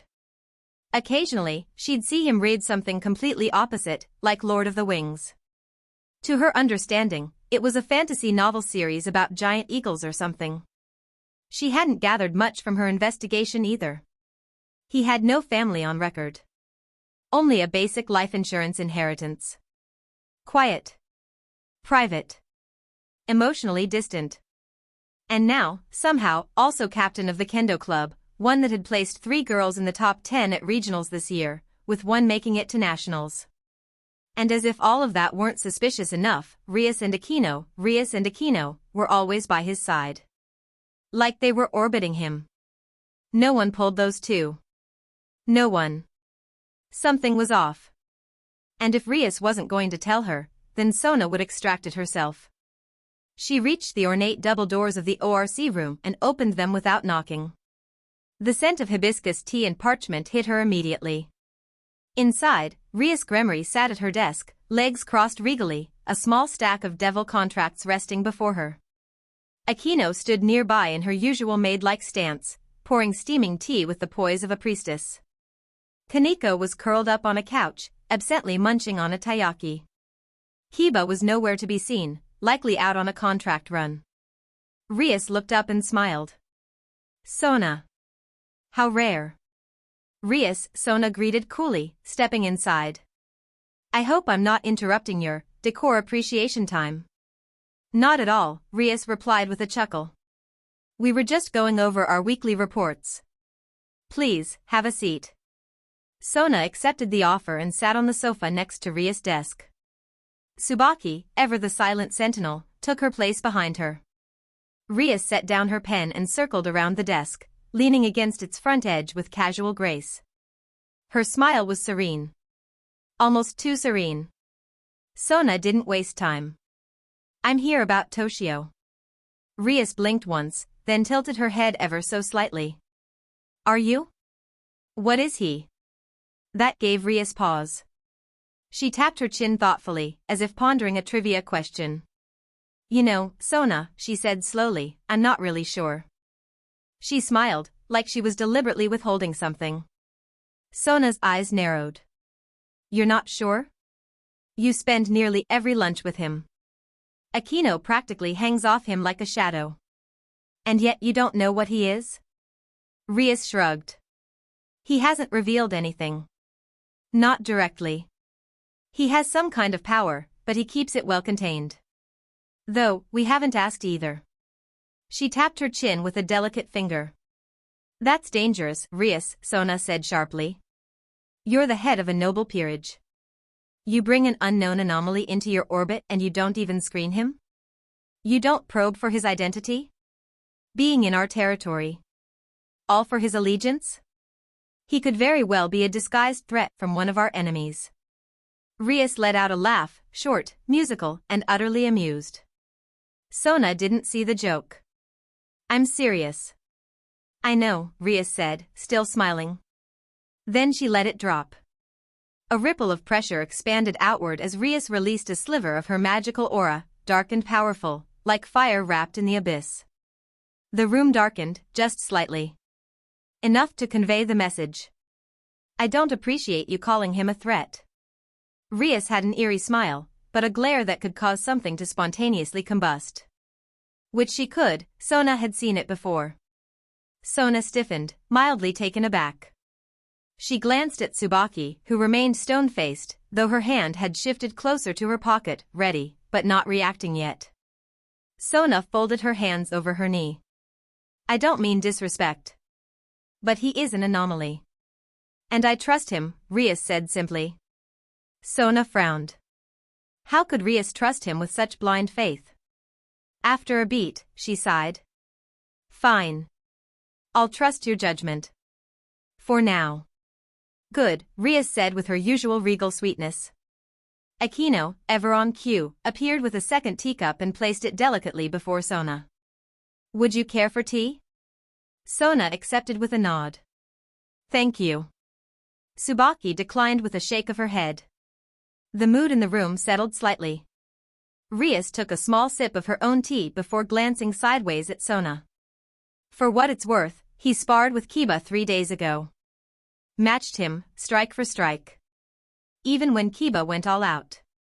The cup paused at Sona's lips. She knew exactly what Rias meant by that. What? Rias smirked over her rim. You heard me. That's. Sona started, but couldn't finish. Impossible? No. She'd already accepted that possibility the moment she walked in. His intellect alone seemed impossible. Still, the idea of a human, not a reincarnated devil nor angel, not a sacred gear user, just a human, matching a knight's speed and strength? Absurd. And yet. She cleared her throat, returning to composure. I see. Her eyes flicked up toward Rias, calculating. You haven't claimed him yet. No, Rias admitted. Not yet. Sona considered. Then perhaps I'll extend an offer. Maybe a game of chess, at the very least. That made Rias' smile tighten. With your personality? Rias said. I doubt you'll get very far. Sona blinked. What does that mean? You and he are too similar, Rias said, tone light but pointed. And you know what happens when two people try to outlogic each other. I assumed logic would create compatibility, Sona said evenly. Predictable frameworks lead to sustainable interactions. Aquino let out a quiet giggle. Rias laughed again. Go ahead and try. I don't think you can offer him something worth his time. She set her cup down. Sona narrowed her eyes at that, briefly glancing at Rias' chest. It couldn't be that, could it? Toshio didn't seem the type, yet he never did tell them to stop. Sona felt a glimmer of inadequacy before she perished the thought. In any case, I'll be revealing our true nature to him before summer break. I've already decided. Sona raised an eyebrow. So soon? Why involve him? He's only a human after all. Just because we have to know his cards doesn't mean we have to reveal ours. Rias nodded. He can handle it. And I'd rather him hear it from me than someone else. Rias gave Sona a pointed look. Sona narrowed her eyes in an accusatory fashion. You're planning on telling him and inviting him to your peerage. Sona stated, rather than asked. Actually, that's where you'd be wrong. I just feel like telling him. We're friends after all, and friends shouldn't keep secrets. Rias grinned. The hypocrisy was not lost on Sona. Sona took another slow sip, thinking. Very well. I'll wait until after summer break, then, provided you will as well. I would appreciate it if you did. Sona noticed that Rias didn't agree to those terms. She rose gracefully from the couch. Thank you for the tea. Aquino bowed slightly, though Sona noticed something odd. Her knuckles were white around the tray, her expression just a little too distant. I'm glad you enjoyed it, Aquino stated without her usual gentle politeness. It was neutral, very unlike Aquino, based on Sona's previous interactions with the Queen Piece. Sona filed the observation away. She turned to leave, Tsubaki falling into step behind her. As the heavy doors shut behind them, Sona exhaled slowly. They walked out of the building and walked toward the direction of the student council room. Tsubaki glanced at her. Did you get the intel you needed? Not entirely, Sona replied. But I have enough. Enough to make a choice. Do you think Rias will try to recruit him? Tsubaki's tone was neutral, but had a lilt of curiosity mixed in. Knowing her, undoubtedly. You heard what she said. Sona looked down in thought. But for some reason, I have a feeling he won't join. He never asked to be around them, yet they constantly surround him. It appears like we're quite similar, so I bet I can establish stronger rapport with him. Tsubaki merely nodded. They moved down the hall, their steps echoing once more. I'm not going to lose to Rias on this one, Sona said, more to herself than her queen. I'll recruit him before she does. Tsubaki smiled faintly but said nothing. But inside, Sona's mind was already racing. Planning. Scheming. Toshio Amano, you're not getting away from both of us. Especially not from me. At her king's proclamation, Tsubaki remained silent. XXX. Day 101, Toshio Perspective. It was the last day before summer break. The halls buzzed with anticipation, students whispering about fireworks, beach trips, last-minute cram sessions before their clubs shut down for the season. Even Sona looked less uptight than usual, which felt like a minor apocalypse in itself. But I wasn't thinking about summer. I replayed a certain crimson-haired beauty's words again, more vivid than the hum of the student body, the static of so many shifting lives gathering into the last hours of semester. Can you stop by the clubroom after class? I need to talk to you. It's important. The pause before important, that unsure inhale, was the breath before a door opened that wouldn't close again. This felt serious. Her eyes were steady, her aura calm but firm. The way she said it almost sounded like an invitation. Or maybe, a confession. Not likely. I already knew what it was, of course. Probably. That's the thing about probability, it always leaves room for the chance of something unexpected happening. I was actually wondering when she would tell me. I had a running bet with myself initially that it would have been days after Kiba and I's first spar. I was wrong, of course. But I wasn't heading to the ORC just yet. After the last class of the day, I met up with Kiba near the lockers. Hey Kiba. Would you like to spar? The kendo hall is empty, our last meet until after break was yesterday, so it'll just be us.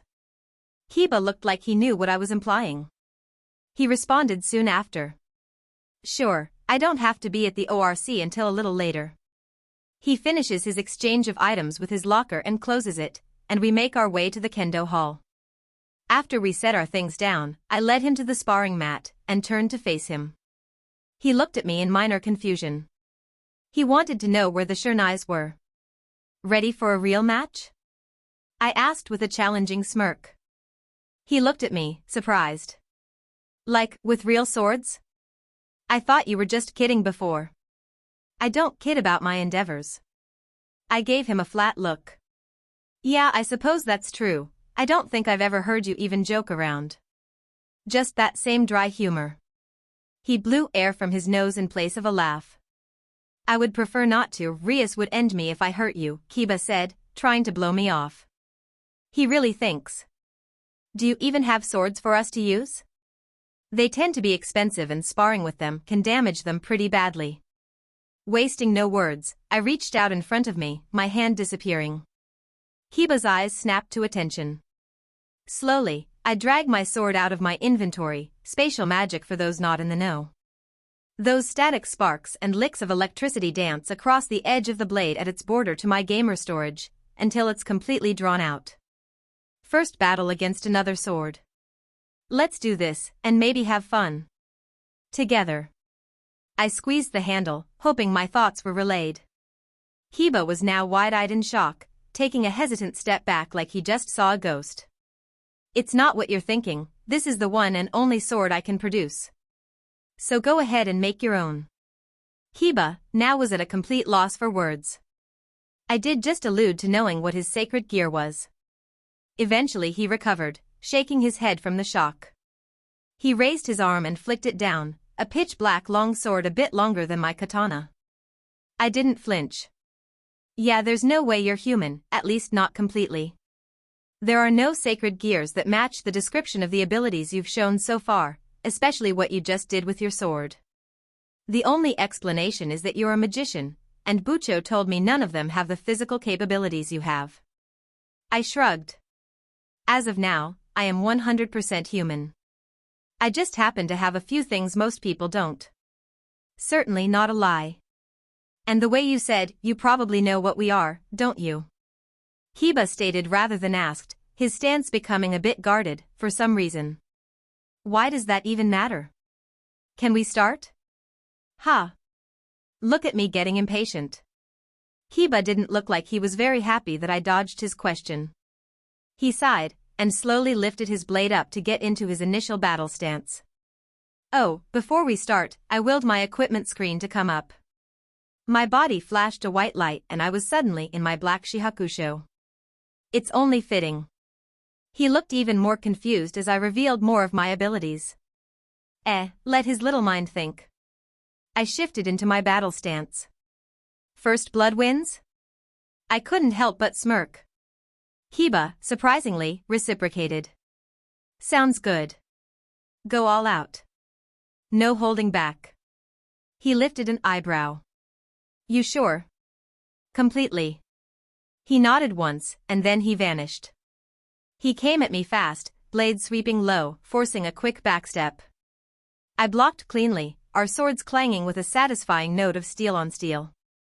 No Shernai this time. Real weight. Real edge. Real stakes. Sparks exploded off our blades like a miniature firework. Good. Kiba pressed, a diagonal upward cut whistling inches from my jaw, then, without telegraph, snapped it into a lateral sweep. I ducked it, felt the wind of the blade ruffle my hair, and countered with a thrust for his chest. He pivoted out with a dancer's grace, the tip of my sword missing by a fraction. We reset, circling. His transitions were sharp. Smooth. His footwork had improved since the last spar. I sidestepped and parried, the ringing sound echoing through the empty dojo. "You're quicker today," I noted. "You said to go all out," he replied, breath even. Our swords sang as they moved, the sound echoing off the walls, each strike filled with intent and purpose. Kiba lunged forward, his movements fluid and controlled, while I matched him move for move, my black shihakusho fluttering in the breeze created by our swift exchanges. I dipped low and lunged, aiming for his shoulder, but he parried and twisted out of the way. Another exchange, 3 strikes in quick succession. He met them all. I had to admit, he was good. I could feel myself having to use Ryoryoku reinforcement again. Tiny pulses of energy weaving through muscle and tendon, augmenting each step, each swing, just enough to meet his devil-enhanced strength. And that annoyed me. My base physique stat was B-. My ho-ho, also B-. Even with high ranks in agility and shuinpa, I still had to augment with spiritual power just to keep up with a knight, one of the fastest rolls in a devil's peerage, sure, but not exactly top tier in raw destructive power. And he was still just a low-class devil. So what gave? Was it a race difference? Did being a devil shift the scale of the letter grades that much? Or maybe it was exponential scaling, and I was still too low on the curve to realize it. Some part of me wanted to ask the system. Another part of me wanted to keep fighting until I found the answer the old-fashioned way. Whatever it was, I didn't like it. I didn't want to have to rely completely on Ryoryoku to solve all my problems. I wanted raw stat capability. Plus, the higher my base stats, the more powerful I would become when I did use Ryoryoku enhancements. Still, I couldn't deny it. Kiba was sharp. His style was polished, trained. If I had to guess, he was working within the foundation of a known form, maybe the 9th or 10th kata of a traditional knight-based sword style, adapted for his speed. I, on the other hand, was stuck at advanced swordsmanship rank 3. Stagnating. Improvising. Without style. Applying logic and memory to close gaps, rather than special techniques or sword forms. Coasting on the fundamentals. I hoped my Zanpakuto spirit would change that. I didn't know how exactly, but I had this feeling, deep in my bones, that she knew something. Something old. Something personal. A style not born from manuals or tradition, but from pain. From truth. If anyone could teach me how to fight like myself, it would be her. I hoped I got to see her again. I wonder if she felt the same. Kiba came again, a rapid 3-hit combo aimed to break my guard. I slipped to the side and turned his blade aside with the flat of mine. Sparks flew as our swords met, sending cascades of light scattering across the room, illuminating our figures in a dance of combat. Each step we took was deliberate, each strike calculated, as we tested each other's strengths and weaknesses. "You're pushing harder today," I said. He grinned, eyes sharp. "You keep matching me. I have to stay ahead." I returned the smile. "Good. Keep going." My movements were calculated and precise, my strikes landing with deadly accuracy. Kiba, on the other hand, moved with fluid grace and speed, his sword a blur of motion as he sought an opening in my defenses. I had none. The difference between basic and advanced most likely. We clashed again, blade to blade, shoulder to shoulder. I pivoted inside his guard and pushed him back with a low sweep, forcing him into a short hop to avoid a trip. His movements were faster now. Cleaner. He was learning, even mid-fight. Not just falling into form, but improvising. Trying new angles, new footwork. He even attempted a rising upward stab I hadn't seen from him before. It almost worked. "Where did you pull that from?" I asked, deflecting the thrust with a twist of my wrist. "You've inspired me," he said with a smirk. I chuckled, short and genuine. "You're better than I thought." He probably didn't know I was referring to his innate talent to wield a blade. A blur of movement as we locked again. Strike. Parry. Disengage. Re-engage. I noticed it then, how quickly he was catching up. How far he'd come in just one fight. I'd been worried before that he wouldn't push me. That he wouldn't be enough. If we kept this up, if he kept improving like this, by third year, we'd both be pushing the boundaries of the beginner ranks of master swordsmanship. And with my combat instruction skill, I could help him get there. Help him grow faster than he ever could in canon. We'd push each other. Evolve together. Honestly, it felt good. I hadn't had a proper rival in anything physical since I could remember, especially not in this life. Even watching the anime, Kiba never felt that strong. Solid, yes. At least in swordsmanship. But not groundbreaking. Based on the scenes from the first 2 seasons, he was only slightly ahead of where I was now, and I was just finishing my first term of first year. He often relied on his sacred gear over sword talent. That stagnation had to come from a lack of proper sparring partners.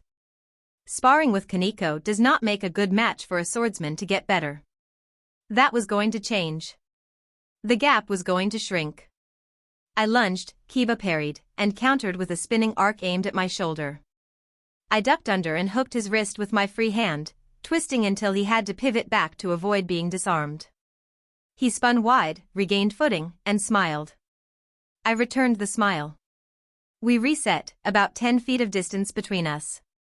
Well, Kiba, let's see if you can keep up with this. I smirked. My form blurred and disappeared. Kiba reacted, desperately twisting his body to block the overhead strike. Come on, that was a slow one. I vanished again. Steel met steel once more.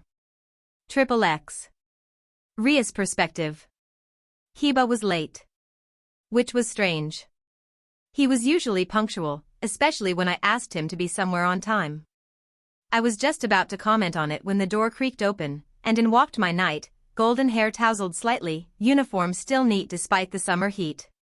You're late, I said, lifting my gaze from the contract reports on my desk. And then I saw who followed him in. Toshio. I blinked, momentarily caught off guard. I hadn't expected them to arrive together. I had invited Toshio personally at lunch, told him I needed to speak with him after class about something important. As always, his response had been vague, non-committal. I just may, he'd said. Which in Toshio speak usually meant anything from an outright refusal to a delayed maybe. I'd spent the last hour going over contract forms, trying not to let my thoughts drift, but part of me was anxious. Worried he wouldn't come. Worried I'd missed my chance to finally be honest with him before we left for summer break. But here he was, stepping into our little sanctuary like he belonged there. Like it wasn't the first time. Kaneko didn't seem interested at first, but I'm sure she saw my expression towards the newcomer, and she sat up a little straighter. But then I noticed something else. Kiba had a faint scratch along his forearm, a thin line of dried blood just beneath the sleeve he hadn't rolled all the way back down. Kiba, I said, voice low and sharp with worry, what happened to your arm? He looked at the wound as though only just aware of it. There was a flicker of annoyance, then wry resignation. Ah. Toshio and I sparred with real swords. The win condition was first blood. His face grimaced slightly. What? You did what? I stood, incredulous. You used real swords against him? I was trying to subtly talk him out of it, but then he drew his sword from nowhere. I knew he was serious and could keep up. So I drew my own. I crossed my arms under my bust. I was going to hold back at first, Kiba said quickly, hands raised. But he insisted I go all out, talking about my full power. I didn't even win. He muttered just loud enough for me to hear. Just like before, he ended up being much faster than me. I turned my gaze toward Toshio. I guess that would explain why he was wearing his shihakusho. He only tilted his head. Calm. Neutral. Like he hadn't just fought my knight with real weapons. I pinched the bridge of my nose trying not to sigh. I knew I had to ask. This is going to become a regular thing, isn't it? I looked up to see Toshio looking straight in my eyes, responding without hesitation. Likely. I did sigh at that. Please try to keep injuries to an absolute minimum.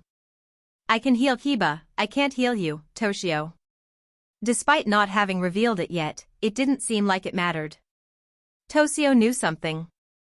Plus he merely nodded at me stating I can heal people like he already knew what that meant. My body is pretty tough. I'd be surprised if he could injure me beyond scratches. No boasting, stating simple fact. It had a poor effect on Kiba. He seemed frustrated, but still driven. Toshio really didn't know how his words affected people sometimes. Well, at the very least, don't injure Kiba. I would never intentionally. I couldn't help but shake my head at that. I motioned for him to take a seat. He sat on the velvet couch like he had done it a million times before, which was odd, but also so on brand for him. Well, since you're here, I suppose it's time you met the rest of the club. I gestured to the smallest of us, who was perched on the arm of a chair with a plate of sweets. That's Kaneko Tuju. She stared at him, licking the last crumbs of taiyaki from her fingers. Hi, she said flatly. Toshio nodded in return. Hello. I resisted the urge to laugh. That was probably the warmest Kaneko had ever sounded to someone on a first meeting. She's one of us, I added. But technically still a middle schooler. First year of high school starts in 2 years for her, so she doesn't come to the main building often unless it's for ORC business. Kaneko blinked slowly and went back to her snack without comment. Toshio didn't seem fazed, unsurprisingly. Then Akino drifted in from the side. She glided across the room, skirt swishing just so, and made a show of lowering herself beside Toshio. I made my specialty blend today, just for you, she cooed, voice honeyed and lilting with subtle undertones. The steam rose between them, fragrant and warm. She poured with a slow, deliberate grace, every gesture a small seduction, her hand just barely brushing his as she handed over the cup, her sleeve trailing the air with that faint, electric scent of lavender and sun-warmed skin. Toshio regarded the offering with his usual stillness. He accepted the cup, fingers steady, eyes fixed on Akino's face rather than the plunging neckline she'd so artfully arranged in his line of sight, her chest so close it was practically grazing his face. She even had the gall to unbutton the top buttons of her school blouse. He did not react. He did not even blink. Here you go, Toshio-chan, she purred. He accepted the cup with steady hands, not even blinking. Did his eyes look down there at the end? It was quick enough that I almost doubted it happened. He took a sip. Eyes closed. Then opened. It's excellent, he said. Thank you. Very smooth with complex flavors. Akino straightened up like she'd just been hit by lightning. As a consequence, her breasts dragged slightly across Toshio's face. The contact was fleeting but obvious. I felt my eyebrow twitch. He didn't even acknowledge the physics of the movement. Era, you really think so? She asked, breath-catching, her voice just a little higher than normal, her hand gently placed on her blushing cheek. I rolled my eyes. I arched a brow. Kaneko, for her part, watched with narrowed eyes, as if to determine if Toshio seemed worthy to be called a hentai. Kiba stifled a laugh with the back of his hand. Even he wasn't immune to the awkwardness. Akino composed herself, then pirouetted to the center of the room, arms out, presenting the tray as if Toshio's stoic response was all part of her plan. She poured for Kiba, then for herself, her motions now a touch sharper, the performance less for seduction and more for dignity. She took her place just behind and to the side of me, squeezing her legs together with a little more force than necessary. Enjoy, everyone, she said, but her gaze returned, searching, to Toshio, as if trying to decode whatever language he spoke. I gave her a dry look. She turned her head to me, gave a small giggle and barely shrugged her shoulders like she was the most innocent person in the world. I returned my gaze to Toshio. I folded my hands in front of me, taking a breath. Despite everything, despite my own plans and the tidy script I'd written for this moment, there was a small, stubborn fear at the base of my spine that nothing would go as intended, that he'd react poorly. Why else would my palms sweat, despite the air conditioning pumping at full blast? I met Toshio's eyes, clear, steady, utterly devoid of the usual adolescent posturing and leering I'd come to expect from human boys, or devil for that matter. Beneath his stillness there was a fundamental otherness. Not the supernatural kind of otherness, but something more fundamental, more human. Time to do this. Toshio, I said, and I was pleased my voice came out clear and without the waver I felt inside. You know we're not normal. And I know you're not either. There. Out in the open. Every syllable a small rebellion against the decades of secrecy that our kind had built like a fortress around our world. The rest of my peerage looked on, their postures betraying varying degrees of anticipation and curiosity. Kiba, with his polite half-smile and dull eyes, I hoped those would become livelier in the future. Kaneko, with her deadpan stare, fingers poised on a cube of mochi, and Akino, leaning forward slightly with a fake smile. She seemed just as nervous as I did. The fact we both felt it was somewhat ridiculous. This was Toshio we were talking to. Logic dictated we had nothing to be anxious about, but yet the heart. Toshio's face, as always, was unreadable. He blinked once, slow and unhurried, as if digesting a line from a poem rather than a confessional. We're devils, I said plainly. No evasion. No euphemism. I know, he replied almost immediately.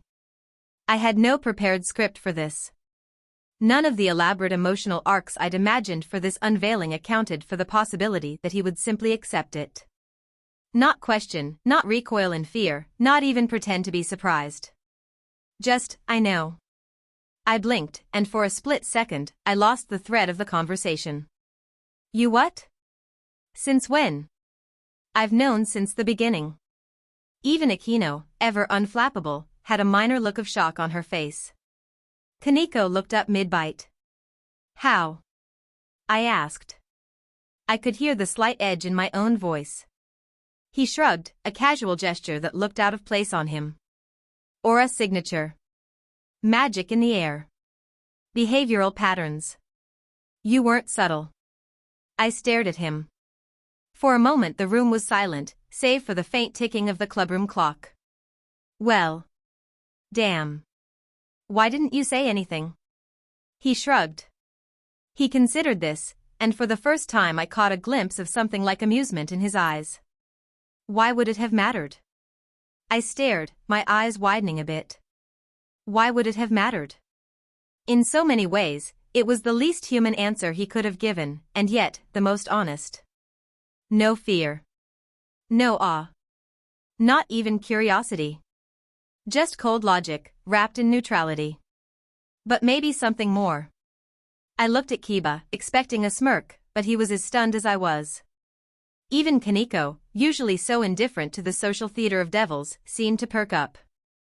I turned back to Toshio, a dozen questions flitting behind my eyes. I tried to file them by priority, but they all jammed together at the narrow door of my composure. So then what are you? I asked, unable to keep the urgency from my voice. Human, he replied. It was such a simple answer, and yet, as soon as he said it, I realized how deeply I doubted it. Are you from a magical bloodline? Do you have a sacred gear? No, he said again. I frowned. Then what is your power? Spiritual energy. Like senjutsu? I asked. In my left periphery, I saw Kaneko's grip tighten on her snack. The temperature in the room seemed to drop by 2 degrees, and it wasn't just the air conditioning.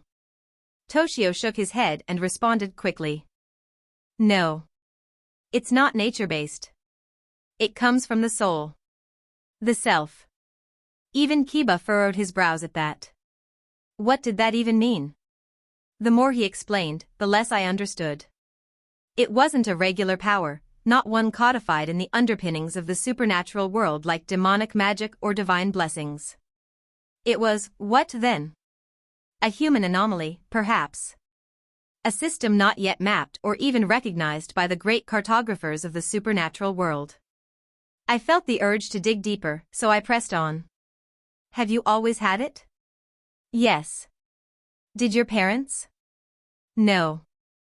I began to ask a series of other questions before Akino coughed slightly into her delicate hand, interrupting me. "Bucho," she said, "are we interrogating him now?" She apparently thought my line of questioning was rather intense. I couldn't help but agree. I sighed, rubbing my temple. "Right. Toshio, you don't have to answer anything else." He nodded, but I could see the beginnings of something almost like a smile at the corners of his mouth. He was not offended. If anything, he seemed to find the situation mildly amusing. If I had not known him, I would have assumed he hadn't reacted at all. I tilted my head, unable to let it go. "Why were you so forthcoming?" He looked at me, and for the first time since I'd met him, I saw something faint in his eyes. Something warm. "Because I trust you," he said. "You're my friend." My breath caught. Friend. There was a heaviness in my chest, something halfway between relief and a kind of sadness. I hadn't expected that. Not from him. Not from someone who kept people at such arm's length. And yet, it didn't sound rehearsed. It didn't sound like a platitude. It was just a fact. I looked away for a second, composing myself. I'd never been so glad for the hair that shielded the side of my face. The concept of friendship, and possibly more, from him, seemed like a priceless treasure that not many even got to see, let alone have. I gave it a moment, then shifted back into my role as president. "Do you know about the peerage system?" I asked, forcing my tone back to official business. He nodded. I need to remember to ask him how he knows about devils later. Then allow me to formally introduce mine. Akino is my queen. Kiba, my knight. Kaneko, my rook. He gave each of them a brief glance, a kind of silent acknowledgement, as if he were memorizing the pieces on a chessboard. I hesitated. My tongue felt thick in my mouth. "Would you consider joining us?" He looked thoughtful. Not dismissive. But he didn't hesitate either. "No." I blinked. "Oh. May I ask why?" I had to actively repress the deep shade of disappointment that threatened to boil out of me. I want to see what I can accomplish on my own. As a human. If that doesn't work out, maybe I'll reconsider. It was logical. Detached. A little painful. But I respected it. It was strange how a single no could feel, especially towards someone that wasn't used to being told no. "All right," I said softly. "Let me know if you change your mind. And can I ask a favor?" The question was out before I could stop it, and even as I said it, I felt the subtle shift in the room. Akino's eyes flicked to me, Kiba angled his head, and Kaneko, for once, seemed to have lost interest in her machi. Toshio, impassive as ever, nodded his assent. I couldn't help but think of a certain violet-eyed rival. If someone else were to ask you to become a devil, I tried to keep my voice as even as possible. No matter the rewards of doing so, would you keep me in mind? And my peerage? I added it as a quick afterthought. I tried to sound casual, as if the request wasn't loaded with every piece of pride and insecurity I'd ever carried. But I couldn't help the way my voice caught ever so slightly at the end. He simply looked at me, that damn neutral expression. Then a serious, determined gleam entered his eyes. "If I decided to become any race other than human, you're the only person I'd ever go to." The words were so direct, so undiluted, I physically recoiled, as if I'd been handed a burning brand. The blush that flooded my cheeks was instantaneous. I raised a hand to my face, pretending to adjust my hair, but my heart was pounding loud enough to drown out even Akino's sharp inhale. "Yes, well, thank you," I said, my voice barely above a whisper. I felt unbalanced, as though I were standing at the edge of a high drop, with nothing but Toshio's flat, honest stare to break my fall. There was something quietly destabilizing about being told, so plainly, that you were someone's first and only choice. "That means a lot to me," I managed, and this time, it came out clearer, the words solidifying as they left my mouth. Another silence, but this time it was charged with something new. Something that felt like possibility, or maybe just the absence of fear. "So," I said, shifting gears, "do you have any questions for me? For any of us?" It was the logical next step, the one that would return us to safer territory, but Toshio did not respond immediately. Instead, he looked up at the ceiling, as if searching for an answer drifting somewhere in the air. Then, what are your plans for summer break? My brain short-circuited. Of all the possible questions, our powers, our weaknesses, our secrets, our enemies, he wanted to know our summer plans. For a moment, I forgot how to even process the question. That's your question? The incredulity in my voice was unmistakable, and I could hear Kiba's stifled laugh behind me. Yes. He was perfectly serious. I glanced at Akino, who looked as bewildered as I felt, then at Kaneko, who had resumed eating, as if this was just another glitch in the simulation and she was resigned to accepting it. I cleared my throat.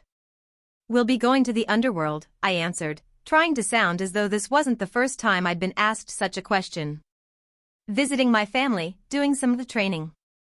I hesitated, wondering if I should elaborate, but Toshio just nodded, as if that made perfect sense. There was a brief lull in the conversation, the kind of silence that's less an absence and more a presence, heavy and expectant. Then Toshio's head tipped downward, his voice lowering just enough to draw all attention to it. So I won't get to see either of you until break ends, he said, and his eyes shifted from me to Akino, then back again, the weight of the statement sinking in like a stone dropped into deep water. My chest tightened. I felt it then, the sudden and unmistakable pang of loss, not for something I'd had, but something I'd only just realized I wanted. No, I said, and the word caught in my throat, you won't. For a fraction of a second, I wanted to take it back, to say I'd take him with us, to offer him some kind of place in my world, but I knew it was better this way. For both of us. At least for now. I wouldn't be able to explain to the other devils about bringing a human to hell for a casual visit. He stared down at his hands, fingers folded in precise symmetry, and his eyes flicked up with a clarity that was almost painful in its directness. I'll miss you both. There was no drama to it. No hesitation, no ironic twist. He just said it, like it was the simplest fact in the world. My breath hitched, and I could feel my face heating up, burning, really. Akino, who had spent years perfecting the art of a shrine maiden's stoicism, actually flinched. Her hand tightened around the edge of the tea tray, her mouth opening to say something, her other hand covering it when no words came. There was a faint pinkness blooming across her cheekbones, and I realized with a start that she looked almost vulnerable. That was rare. My knees felt suddenly unreliable. He meant it. There was something about hearing it said aloud, in that unadorned way, that made it 100 times more real than any flirtatious quip or calculated move. In that moment, I realized just how much Toshio had come to matter, not just to me, but to all of us. The room, which had been brimming with the unique tensions of the situation, now felt oddly unified, as if we were all feeling the same thing, uncertain how to name it. He turned to Kiba. I'll miss my sparring partner, too. Kiba smiled, soft and genuine. Same, he replied, and for the first time since I'd known him, I sensed there was nothing performative in the exchange. Toshio stood, his movement calm and deliberate. I'll be waiting to see you all when you get back then. He lingered for the briefest second, as if searching for something else to say, or maybe just memorizing the faces in front of him. There was a sadness in his posture, an almost imperceptible slump of the shoulders, that made me want to reach out and grab his hand.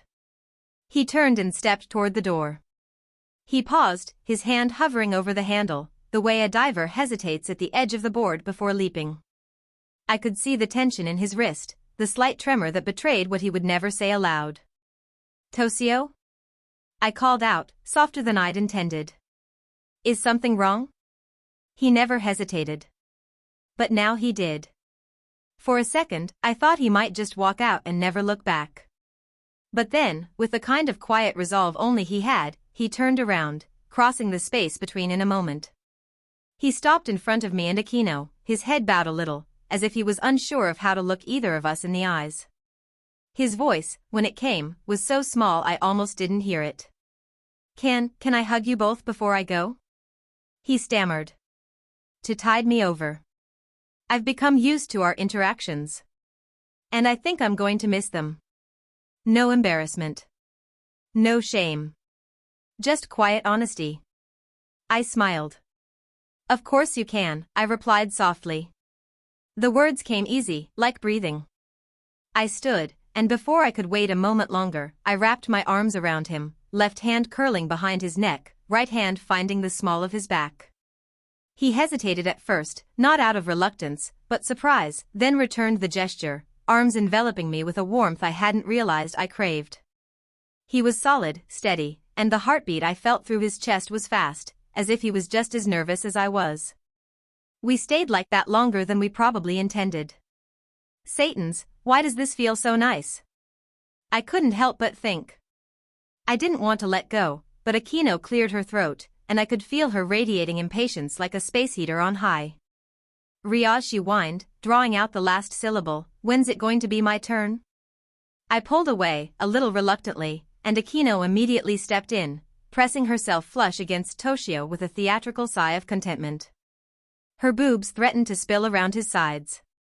If he was startled by the full-body contact, he didn't show it, but his face did go a shade or two pinker. Your muscles feel better than I imagined, she said, reaching down and giving his but an approving squeeze. My eyebrow gave a violent twitch, the kind that would have sent a lesser demon scurrying. Aquino, that's enough, I said, but my voice lacked the usual bite, softened as it was by the smile threatening to break through my own forced composure. I barely recognized the sound of my own laughter trembling on the edge of each word. She gave an exaggerated, cartoonishly sulky huff and released Toshio, stepping back with a swish of her hair and an arched brow aimed directly at me. I was pleased to note Toshio and I hugged longer. You're just jealous, she said, half pout, half smirk, holy Aquino. She made it sound like a taunt, but the quaver in her voice was so subtle I wondered if anyone else would notice. The air was thick with a strange new energy, as if we'd all agreed to meet on this unfamiliar emotional terrain and now had no idea which way was north. We both looked to Toshio. He was still standing in the same spot, arms at his sides, hands loosely curled into uncertain fists, as if the memory of touch lingered in his muscles. And he was smiling, really smiling, wider and brighter than I'd ever seen. His eyes stared ahead, through us, like he was seeing something distant. Something long lost. A memory of warmth. He bowed his head, and for a moment I thought he might say something profound, some parting benediction or philosophical flourish. But when he spoke, it was just two words, small and simple, thank you. One moment, there, the next, nothing but a faint air current and the sound of the entry door swinging gently on its hinges. Not even the most refined demonic sense could catch the actual transition. No magic, no teleportation circle, no electron flash or spatial ripple. The silence that followed was seismic. Hiba's jaw actually dropped for a heartbeat before he snapped it closed. His eyes, usually filtered through the lens of practiced chivalry, flickered with undisguised awe. Did anyone else see that? He managed, voice pitched somewhere between admiration and outright panic. Does he do that a lot? Kaneko asked, voice flat. The speed thing? Seems awfully familiar. I let out a short, incredulous laugh. No. But I suspect he'll be doing it more now that he doesn't have to hide. Aquino, determined to maintain her theatrical momentum, thrust her hands onto her hips. Why did you get to hug him first? She demanded, but the usual teasing lilt was tempered by something I couldn't quite name, envy, maybe, or a sense of having just lost at a game whose rules she'd only now realized. I felt the corners of my own mouth lift in involuntary amusement. I got this first this time. My eye twitched again, this time in mock outrage. Aquino. Who is the king of this peerage? Aquino's lips pressed into a dramatic line, her gaze sliding away as if she was about to mutiny on the spot but lacked the numbers. That's what I thought, I said, and the quiet satisfaction in my voice was impossible to miss. Kaneko set her empty cup down, eyes fixed on the spot where Toshio had vanished. He's lonely, she said knowingly, not unkindly. But less than before. The words startled me with their precision. For all Kaneko's stoicism, she was often the most perceptive among us. She saw the shape of things, even when the rest of us were blinded by our own pride or politics or pain. Aquino nodded, her expression softening. Maybe that's all anyone really needs. Kaneko gave a small nod. There was a hush, the kind that settles in the wake of something irreversible. I looked at the faces around me, my peerage, my friends, my family. I wondered, not for the first time, what it would mean to let someone new all the way in that wasn't on the verge of death or collapse and be reborn as a devil, but instead chose to walk into our lives anyway. After all, if a human boy could walk into a den of devils and make it feel like home, maybe anything was possible. Chapter 14, GHOM, Part 1. Day 230, Toshio Perspective. My first breath clawed its way out raw, as if 1,000 glass splinters shredded my windpipe. I retched, hacking up a clot of blood so dark it looked black in the yellow streetlights, and the taste of iron hit the roof of my mouth until my tongue stung. My hands refused to unclench from the adrenaline, so it splattered sticky onto my knuckles, painted in a color that belonged on no living person. Pain arced through every nerve from the gory butcher's work on my left side. It was less a wound and more a total dissolution, like someone had taken a mace to my ribs, smashing all the way to the lung. I could barely move my left arm at all, only the ghost of a spasm now and again, the rest dead weight, so I dragged it behind me as I lurched through Kuoa's outskirts, my shihakusho already ruined and sopping with blood. The kendo girls were going to be sad. I was aware, distantly, that the streets would have been crawling with students and housewives and old men on late walks, but the night's hush was absolute. Something about the way the street lamps puddled on the empty sidewalks made me feel like the only survivor of some silent apocalypse, and the echo of my footsteps, wet and uneven, seemed wrong in a way words couldn't explain. Maybe 20 minutes had passed since the fight. Or maybe 2 hours. Every step smeared time together, and every sense of direction that mattered was gone. My one goal, not to stop. If I could keep moving, maybe my insides would keep the rest of me together, I could get home and sleep, heal. Asking the local devils to use that memory-altering spell never even crossed my mind. I was basically out of my logical mind anyway. My zanpakuto scraped a jagged line behind me, the edge catching on the grit of the concrete so that each couple steps ended in a shriek of metal on stone. I'd always thought the sword would feel light in my grip, like an extension of my own conviction, but tonight it was an anchor. Each time the hilt knocked against my hip, it reminded me of what I was supposed to be, what I'd failed to be. That stray, I muttered, spitting another mouthful of blood onto my shoes, the word stray itself oily, contemptuous.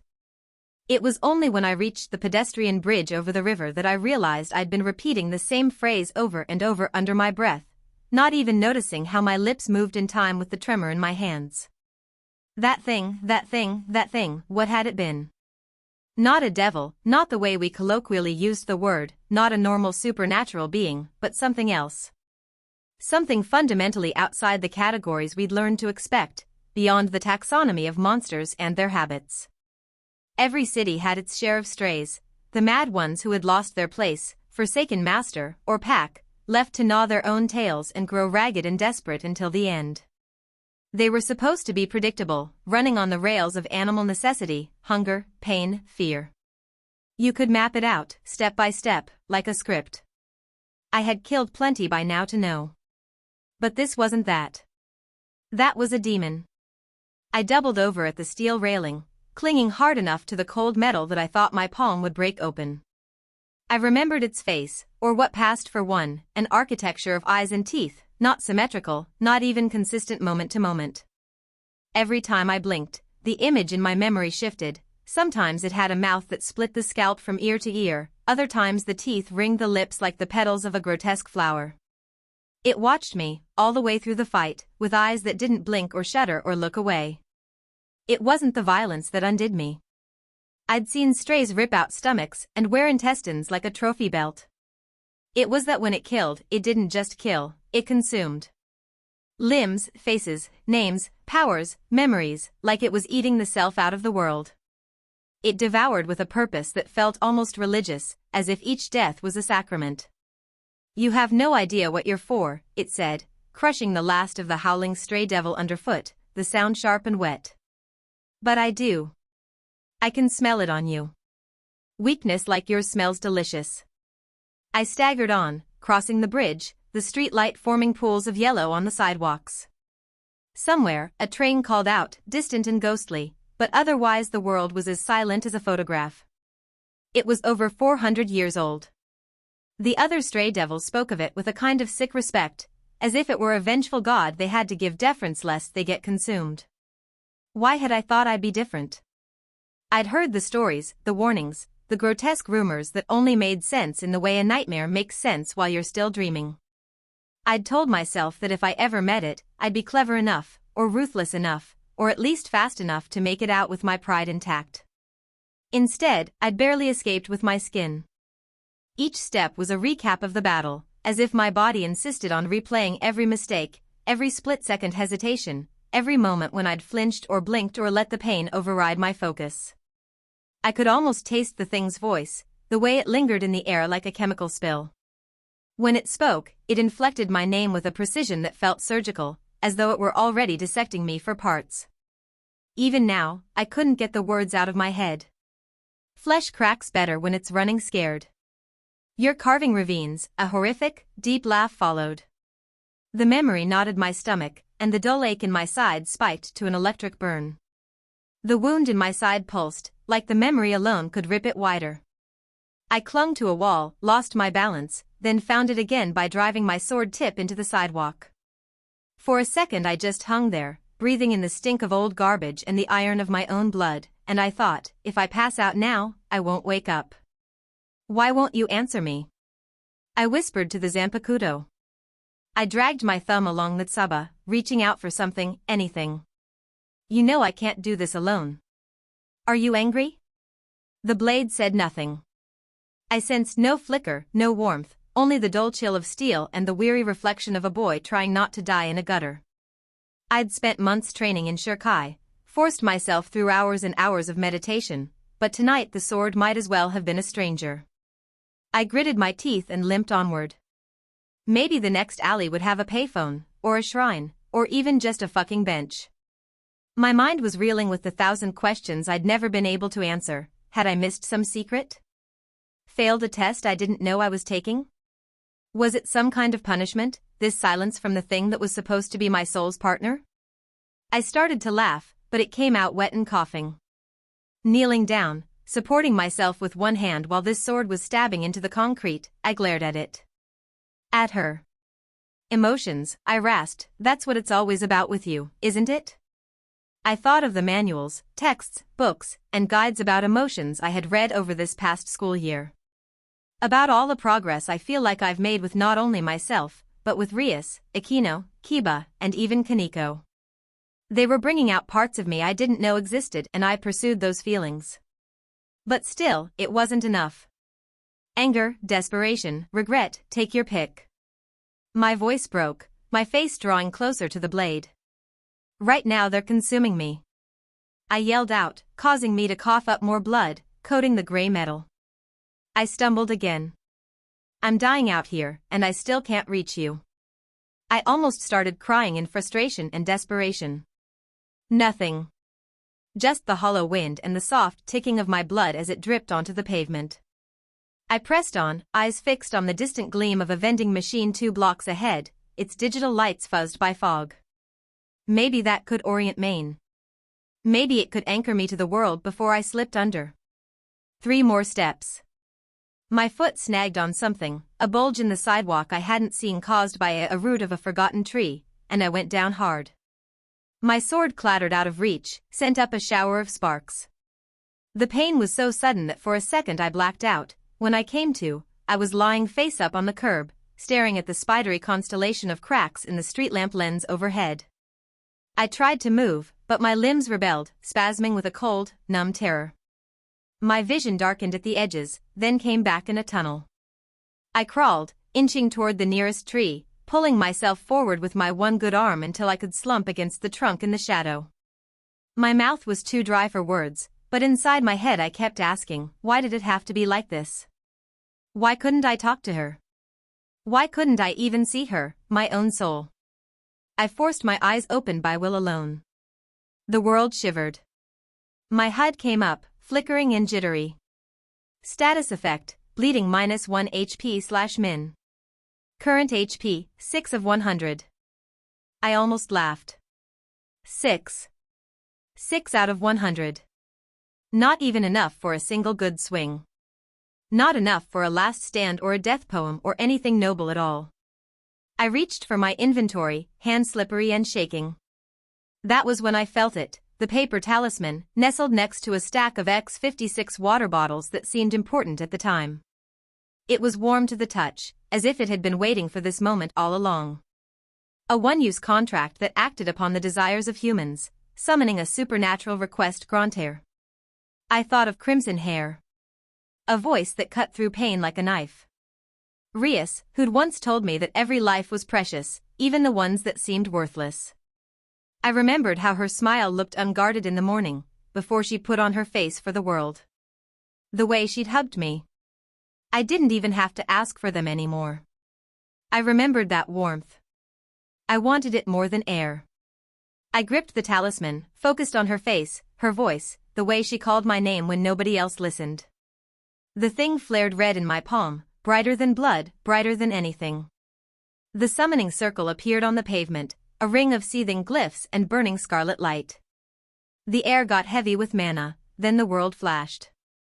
The circle split open the night, and from it stepped Rias Gremory herself, all silk and power, red hair streaming out behind her like a comet's tail, her eyes supernaturally vivid even in the dimness. For a heartbeat, she just looked around confused at the summoning location, searching for her potential client. I guess she didn't think to look down right away.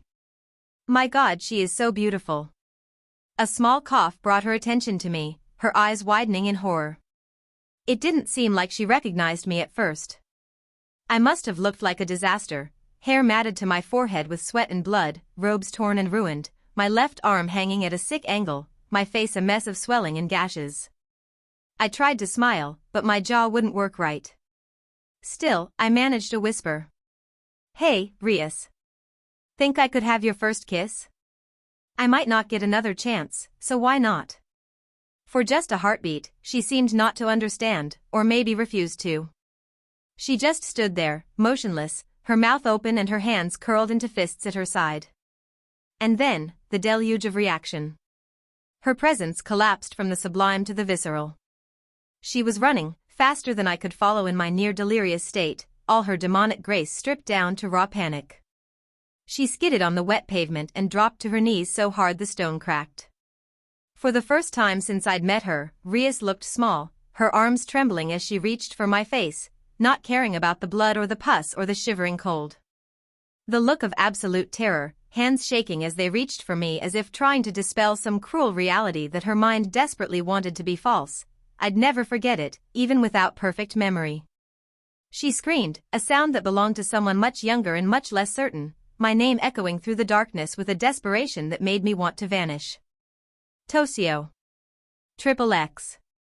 6 hours before.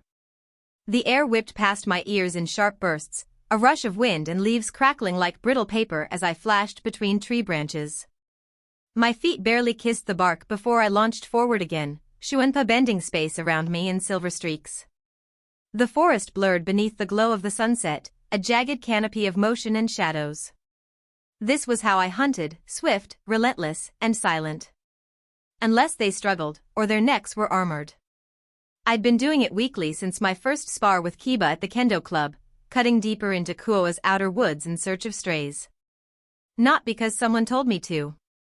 Not because I was asked. But because I could. Because someone needed to. The first few weeks, I treated it as training, because I needed more than regular human girls and a pretty boy to spar with. Then it turned into something else.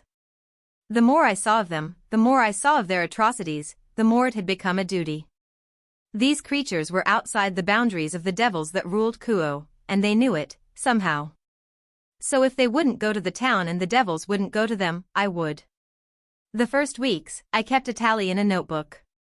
Threat levels, observed abilities, behavioral quirks. System-assigned data, written in neat columns, D-level, C-level, sometimes the odd B on a bad night.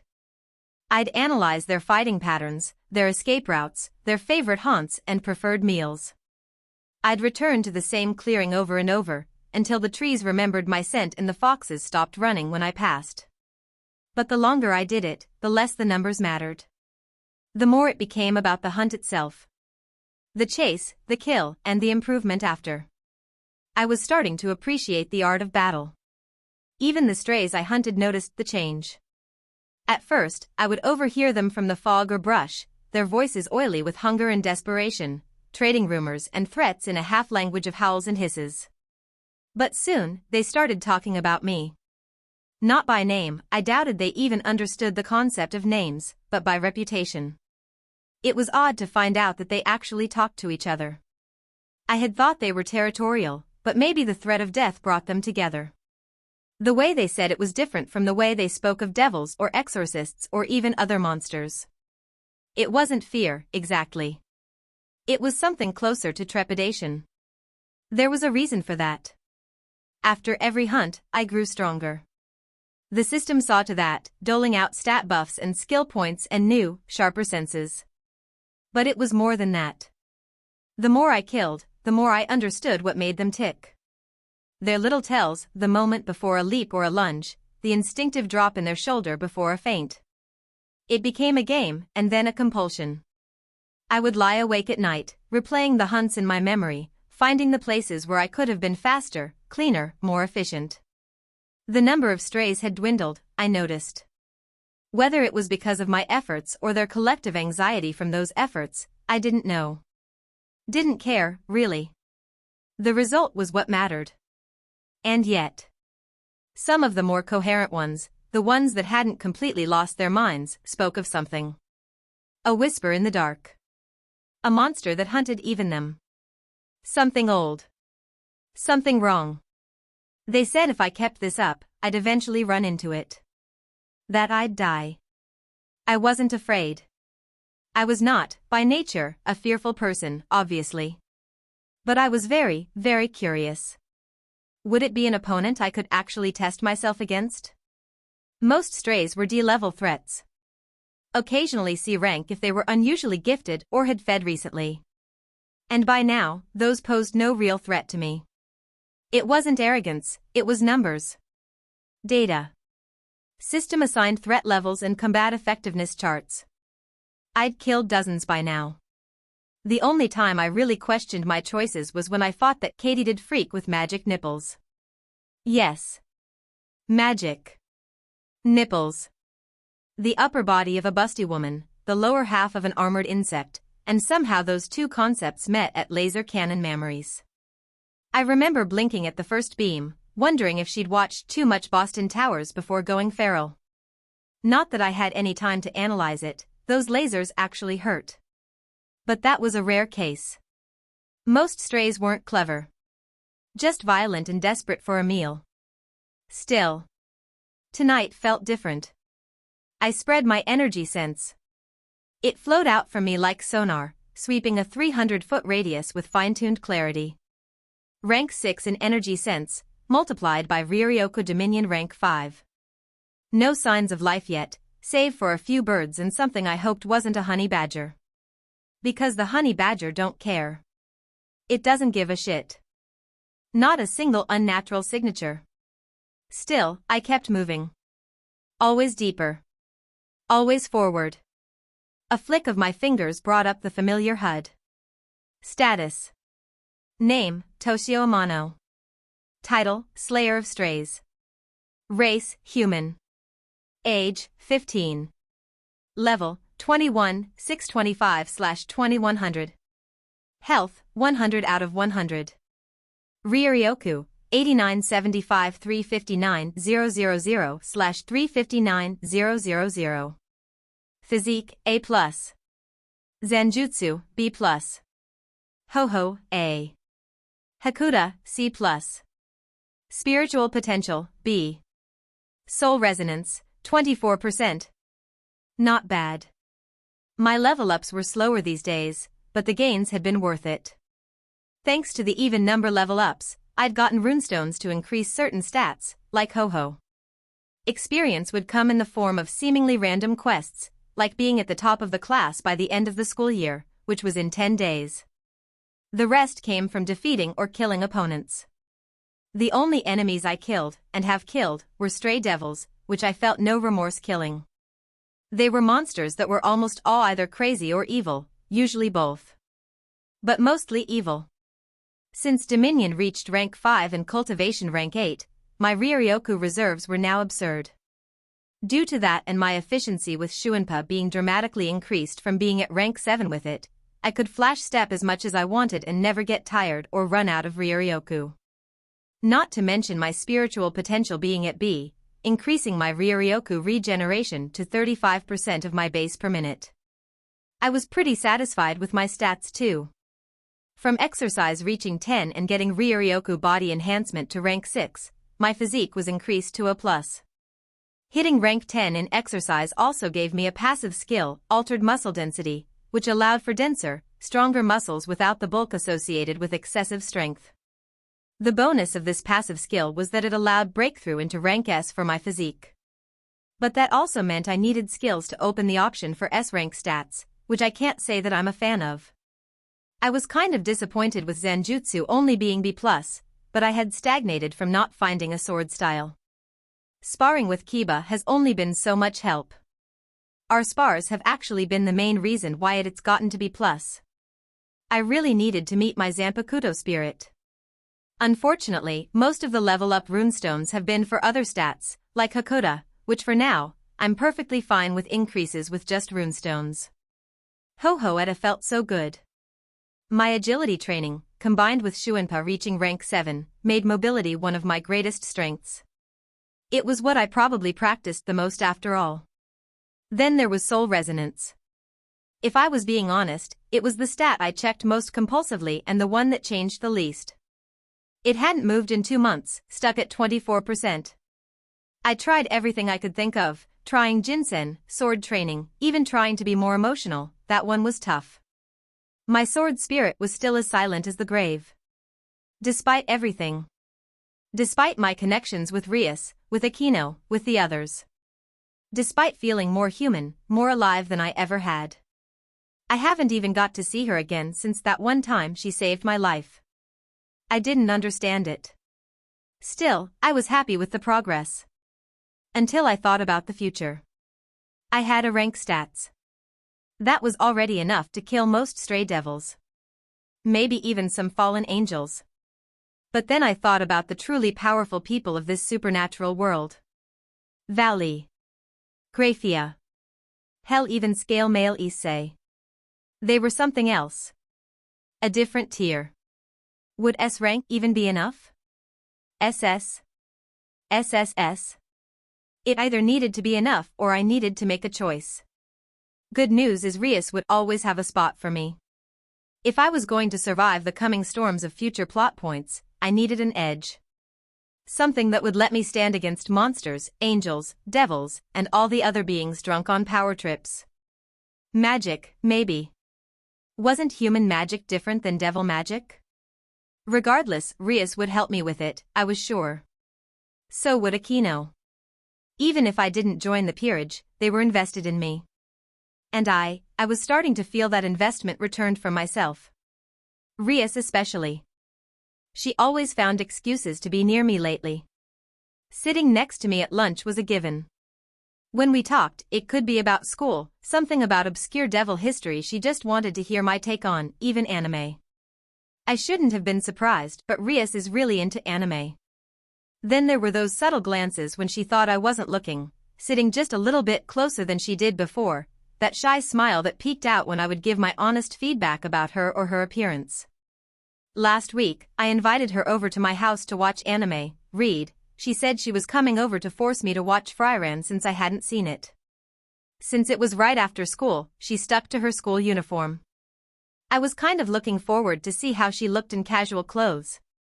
She said my house was nice, but I think she was just being nice. It was average at best. We sat on the couch of my living room and watched it together. By episode 3 she was laying across my lap while I reclined with my feet up. I memorized the smell of her hair. Totally because of perfect memory though. No other reason. It was nice to see her relax, not be in her president or noble role. Just enjoying something together. After episode 6 she left, but promised we would be watching more. It almost sounded like a threat. I couldn't stop the smile forming on my face from the memory.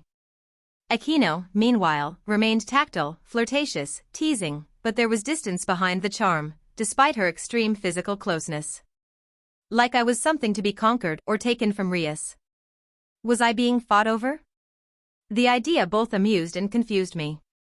The latter not really about why I was being fought over, but more so why Akina was acting that way. Why did she feel the need to compete with Rias over stuff like that? Then turn around and keep herself distant? This entire time, I don't think Akino had told me a single thing about her past. Wasn't she a fallen angel too or something? I only ever saw her at school or the ORC, and she would find every excuse to practically shove my non-clothed body parts into her cleavage, much to Ria's chagrin. I really enjoyed the warmth though. There would be times where I would see brief glimpses where her eyes would change from what they normally were. From what I could remember of other people, it looked like flashes of sorrow. Why would that be there when she was practically trying to seduce me? Before I could dwell on it further, my energy sense flickered. There. A spike. Faint, but present. An unnatural signature maybe 200 feet northeast, deeper into the forest. I turned, eyes narrowing. Time to work. Branches blurred beneath me. Wind coiled around my limbs like silk. My body surged forward, a flicker of midnight across a sea of leaves. The hunt resumed. As I closed in on the signature, I heard the eerie, but unfortunately familiar sound of crunching bones. Chapter 15, GHOM, Part 2. The branch beneath me didn't so much as creak as I settled my weight, perfectly still against the backdrop of rustling leaves. Below, something that had once been a devil moved with mechanical precision, its massive ant-like body gleaming a sickly pale green in the moonlight. Where its head should have been sat a twisted human face, stretched across the insectoid skull like poorly applied wallpaper. Its mandibles worked rhythmically, crushing through what I assumed had once been human bone with the efficient indifference of a garbage disposal. I watched it feed, its jaws making wet, clicking sounds as marrow splattered across fallen leaves. The corpse it feasted on was unrecognizable, just meat and fabric at this point, though the flash of what might have been a wristwatch suggested it had once been a hiker or camper. It seemed to ignore the bulk of the flesh for the crunchy bits. Odd quirk. Observe, I whispered, directing my focus toward the creature. Mandible Sentinel. Level, 31. Threat, D. Condition, sated, recent feed. Descriptive insight, once a lesser devil servant, this creature abandoned its master and devolved into a scavenger. Its exoskeleton provides moderate defense against physical attacks, but its scavenger instincts have been sharpened by starvation. Prefers to ambush lone travelers. Level 31.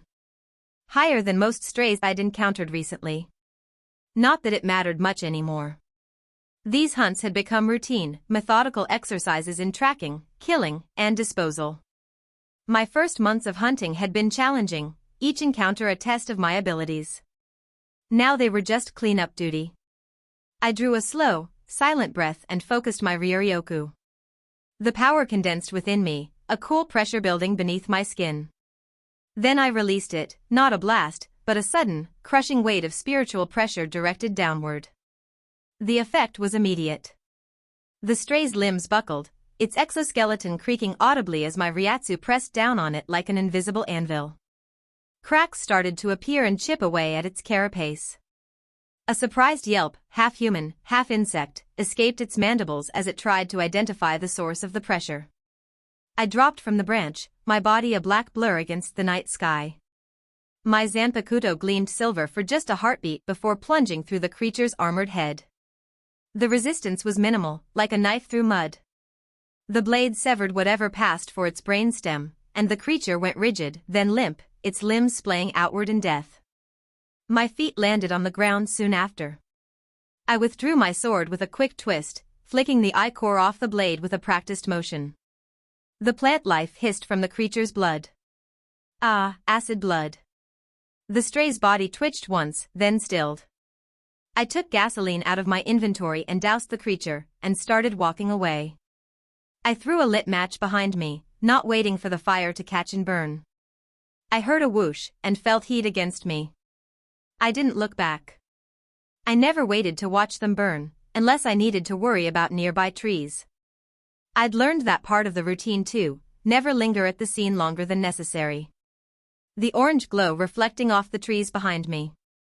The night was still young, and my energy sense told me there were more anomalies deeper in the forest. Level 31, Threat D, I murmured, wiping the remaining gore from my blade with a cloth from my inventory.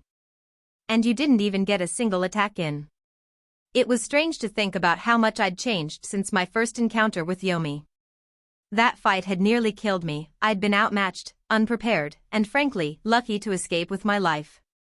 This creature was technically stronger than Yomi had been back then, at least according to the system's metrics, yet it posed about as much threat to me now as a housefly. More strays. More kills. More routine.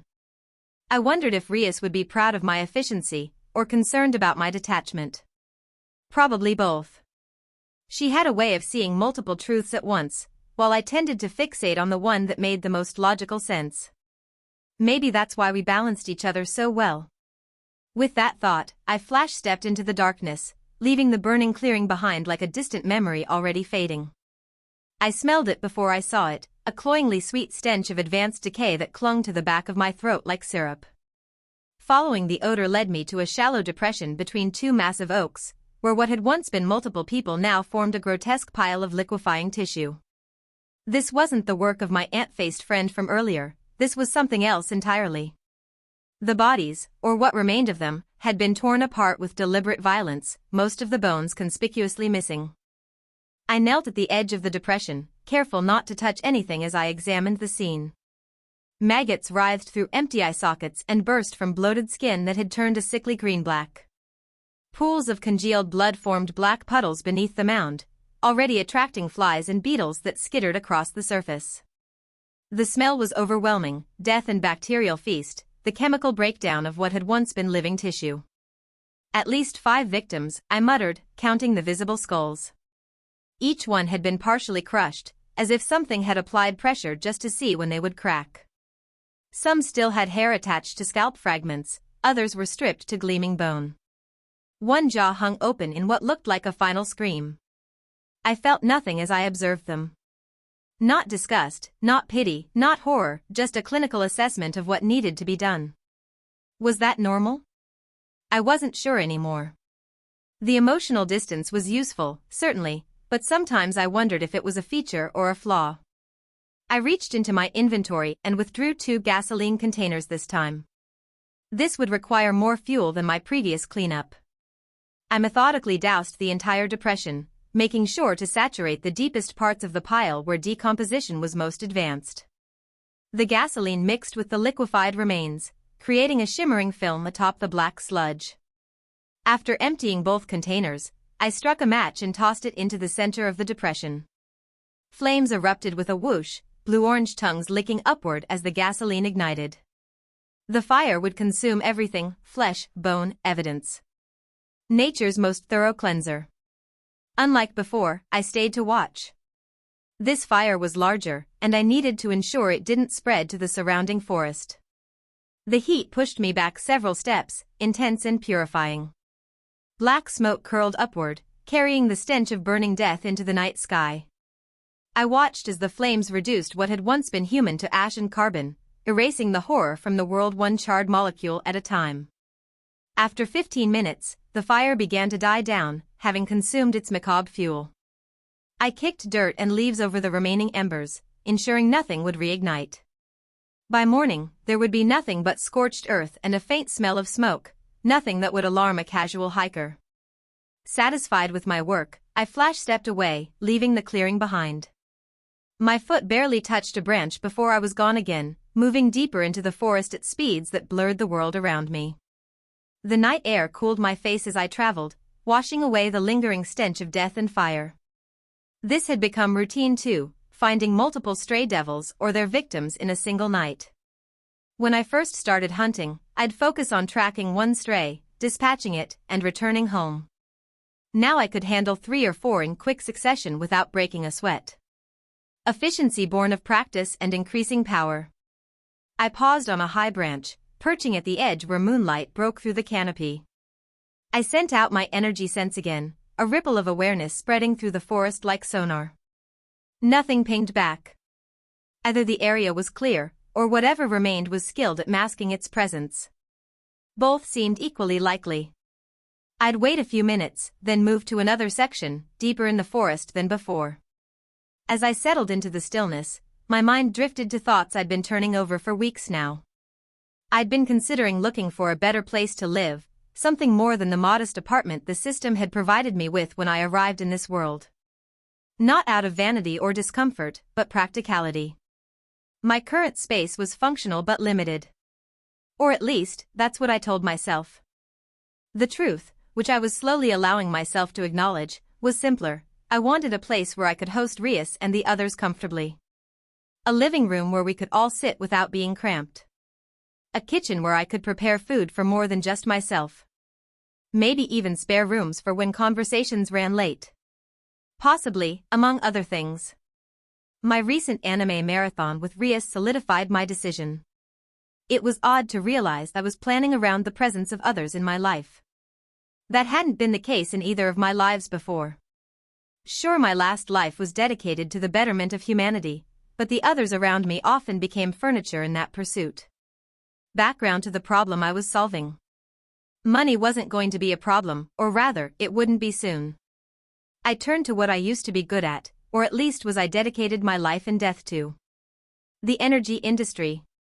Since it was only 2010, I wasn't surprised to find out the nuclear power technology of today was pretty basic, let alone relied on. Fusion technology was less of a prospect than I even remembered. They were still trying to master fission and come up with novel technologies such as thorium molten salt reactors. Due to my perfect memory, I had reactor schematics from both my own design and from others memorized down to the last titanium plate. I was never very artistic, but when it came to design schematics for nuclear technology, I might as well have been Michelangelo, so I wasn't worried about replicating the designs on paper. This tech was decades ahead of its time, so the designs and patents had to sell for a hefty sum. Rias had agreed to help me navigate the patent process and sell designs through some of her family's human world connections shortly after our first Fryran marathon. She had been curious at first, at what I told her what I was trying to do. It not only baffled her, but confused her. The memory warmed me more than it should have, considering I was perched on a branch in the cold night air, hunting monsters. I shook my head and refocused. I'd give the energy sense one more sweep, then move to the next sector. The night was still young, and I had work to do. As I moved and searched, my mind drifted back to the conversation with Rias after our Fryran marathon last week, after I had told her my idea to make money. We'd been sitting on my couch, the outro song of the 6th episode playing on the screen, when she'd turned to me with that penetrating gaze that always made me feel like she was seeing through layers I didn't even know I had. "I don't understand you sometimes," she'd said, voice soft but direct. "You have the intellect to revolutionize human science, the power to protect yourself from most threats, and yet you spend your days in high school classes you could teach blindfolded and your nights hunting strays." I had raised my eyebrow at that. "Oh, you really think I didn't know? Kuo is my territory after all." A sudden, almost complete disappearance of all strays, someone was bound to notice. She chuckled. Then she looked at me seriously. "Just be careful. Please. Some strays can be very strong, some even I would hesitate to engage with." I nodded my head, which seemed to satisfy her. I remembered how the light from the television had cast blue shadows across her face, making her crimson hair look almost purple at the edges. She'd drawn her knees up to her chest, looking smaller than usual, more girl than devil princess. "But you could set yourself up perfectly in the human world," she continued, her fingers absently tracing patterns on the couch cushion between us. "Or you could join my peerage and have access to resources beyond what most humans ever dream of. Instead, you live in this modest house, attend classes that must bore you to tears, and spend your free time fighting monsters in the dark." Her confusion had been genuine. To someone born into power and privilege, my choices must have seemed incomprehensible. Why work for what you could simply take? Why live simply when extravagance was available? "Hey, I also spend my time with you and the rest of the ORC." That made her smile. True. Then I returned into thought to answer her question. I'd considered my answer carefully, turning over the words in my mind before speaking. Not because I needed to construct a truth, but because I wanted to express the actual truth accurately. I enjoy my life, I'd finally said, looking directly into her eyes.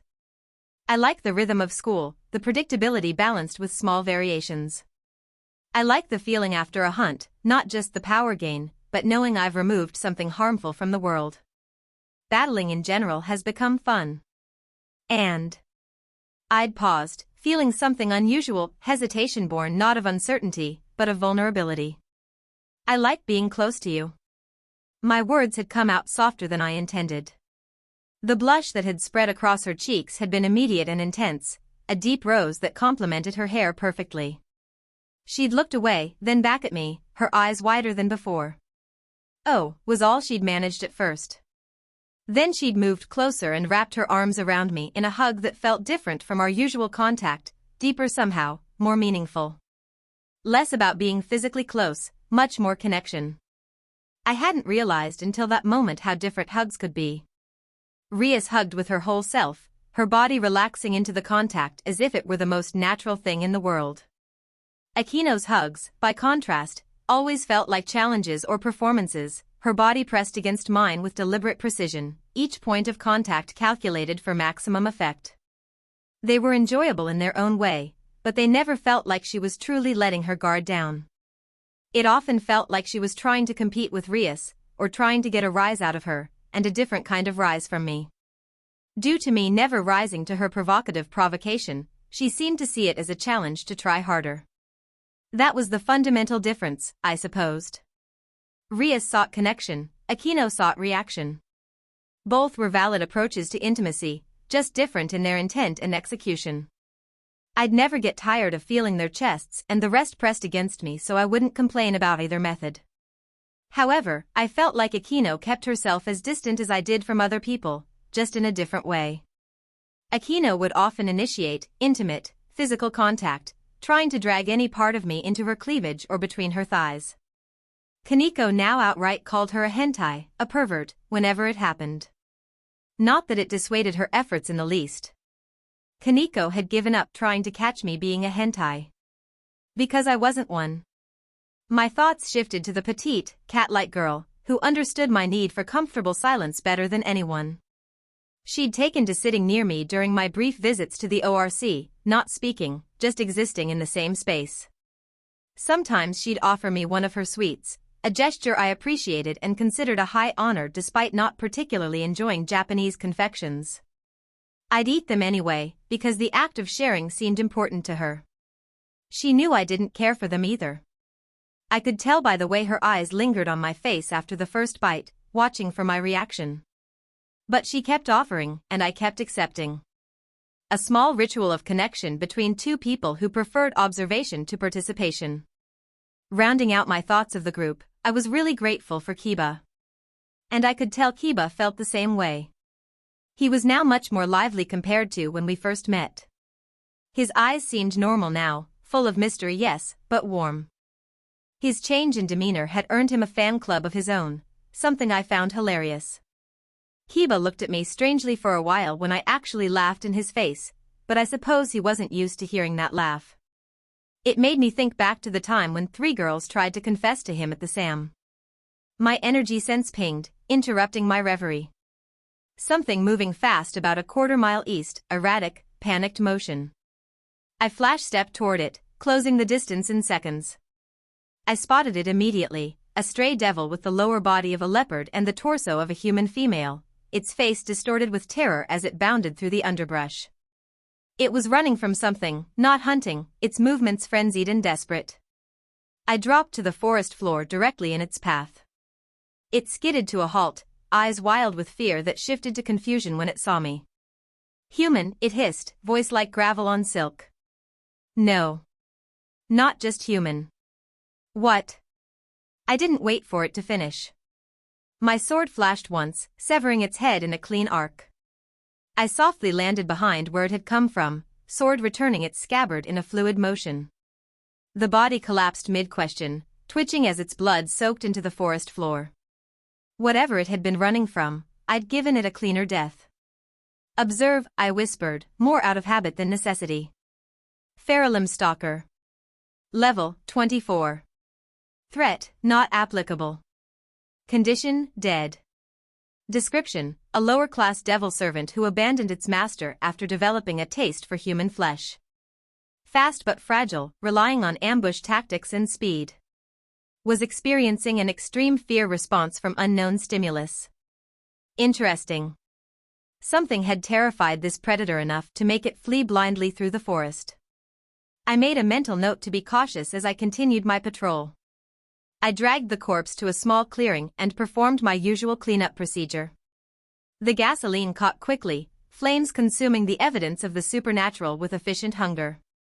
I waited until the fire burned low, then smothered the remaining embers with dirt and leaves. As I worked, I found myself thinking about Kiba again, resuming my thoughts, before I was rudely interrupted. Our sparring sessions had become a highlight of my week. He'd grown more technically skilled, but more importantly, he'd become more alive. The deadness in his eyes had receded, replaced by focus and determination. Sometimes even humor. The first time I'd actually laughed at one of his dry comments about his new fan club, he'd looked so startled that I'd laughed harder. "I didn't know you could do that," he'd said, voice caught between amusement and genuine surprise. "Neither did I'd thought but didn't say." With the cleanup complete, I flash-stepped back into the trees, alert for whatever had spooked the stray. My senses were primed, my body ready for anything. Or so I thought. I was still thinking about Kiba's transformation when it hit me, literally. One moment I was flash-stepping through the upper canopy, the next I slammed into what felt like an invisible wall of pure stench so powerful it disrupted my concentration mid-jump. My body tumbled through branches, control lost as the overwhelming foulness invaded my senses. I barely managed to grab a low-hanging limb, swinging once before dropping to the forest floor with as much grace as I could muster.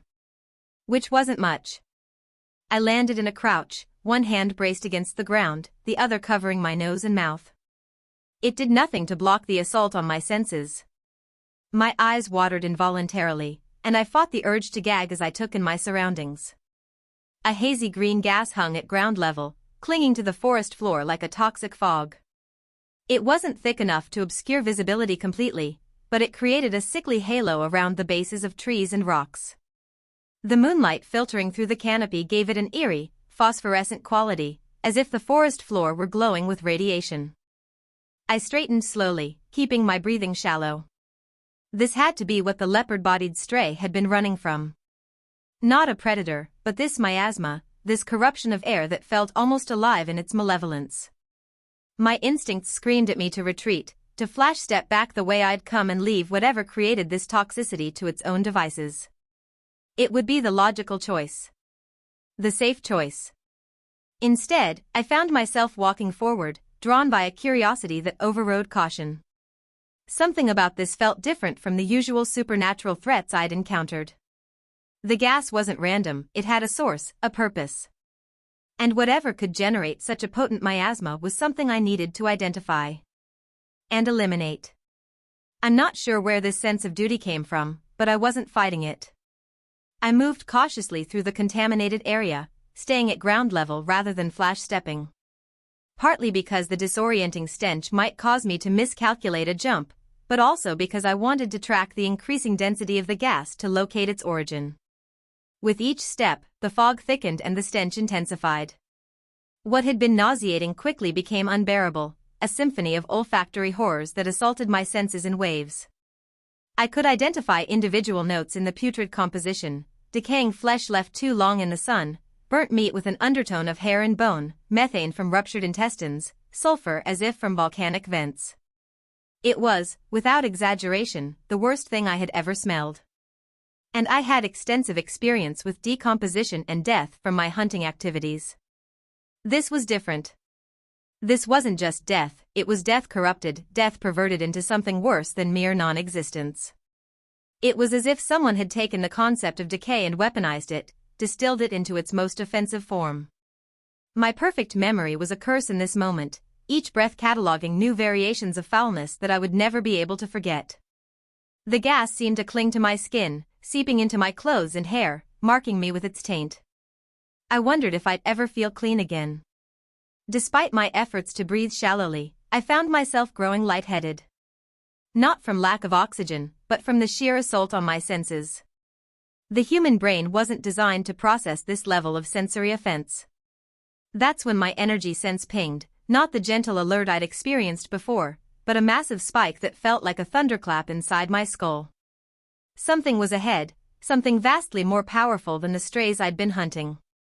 I froze, one hand instinctively reaching for my Zanpakuto. The reading was off the charts, easily 10 times stronger than anything I'd encountered in Kuoa's forests before. Perhaps stronger than Rias or Aquino at full power. Minus pod hacks. Warning, high-level threat detected. The system's alert appeared in my vision, confirming what my senses were already screaming. This wasn't a routine hunt anymore. This was something else entirely. I weighed my options. The smart play would be to retreat, gather information, perhaps return with backup.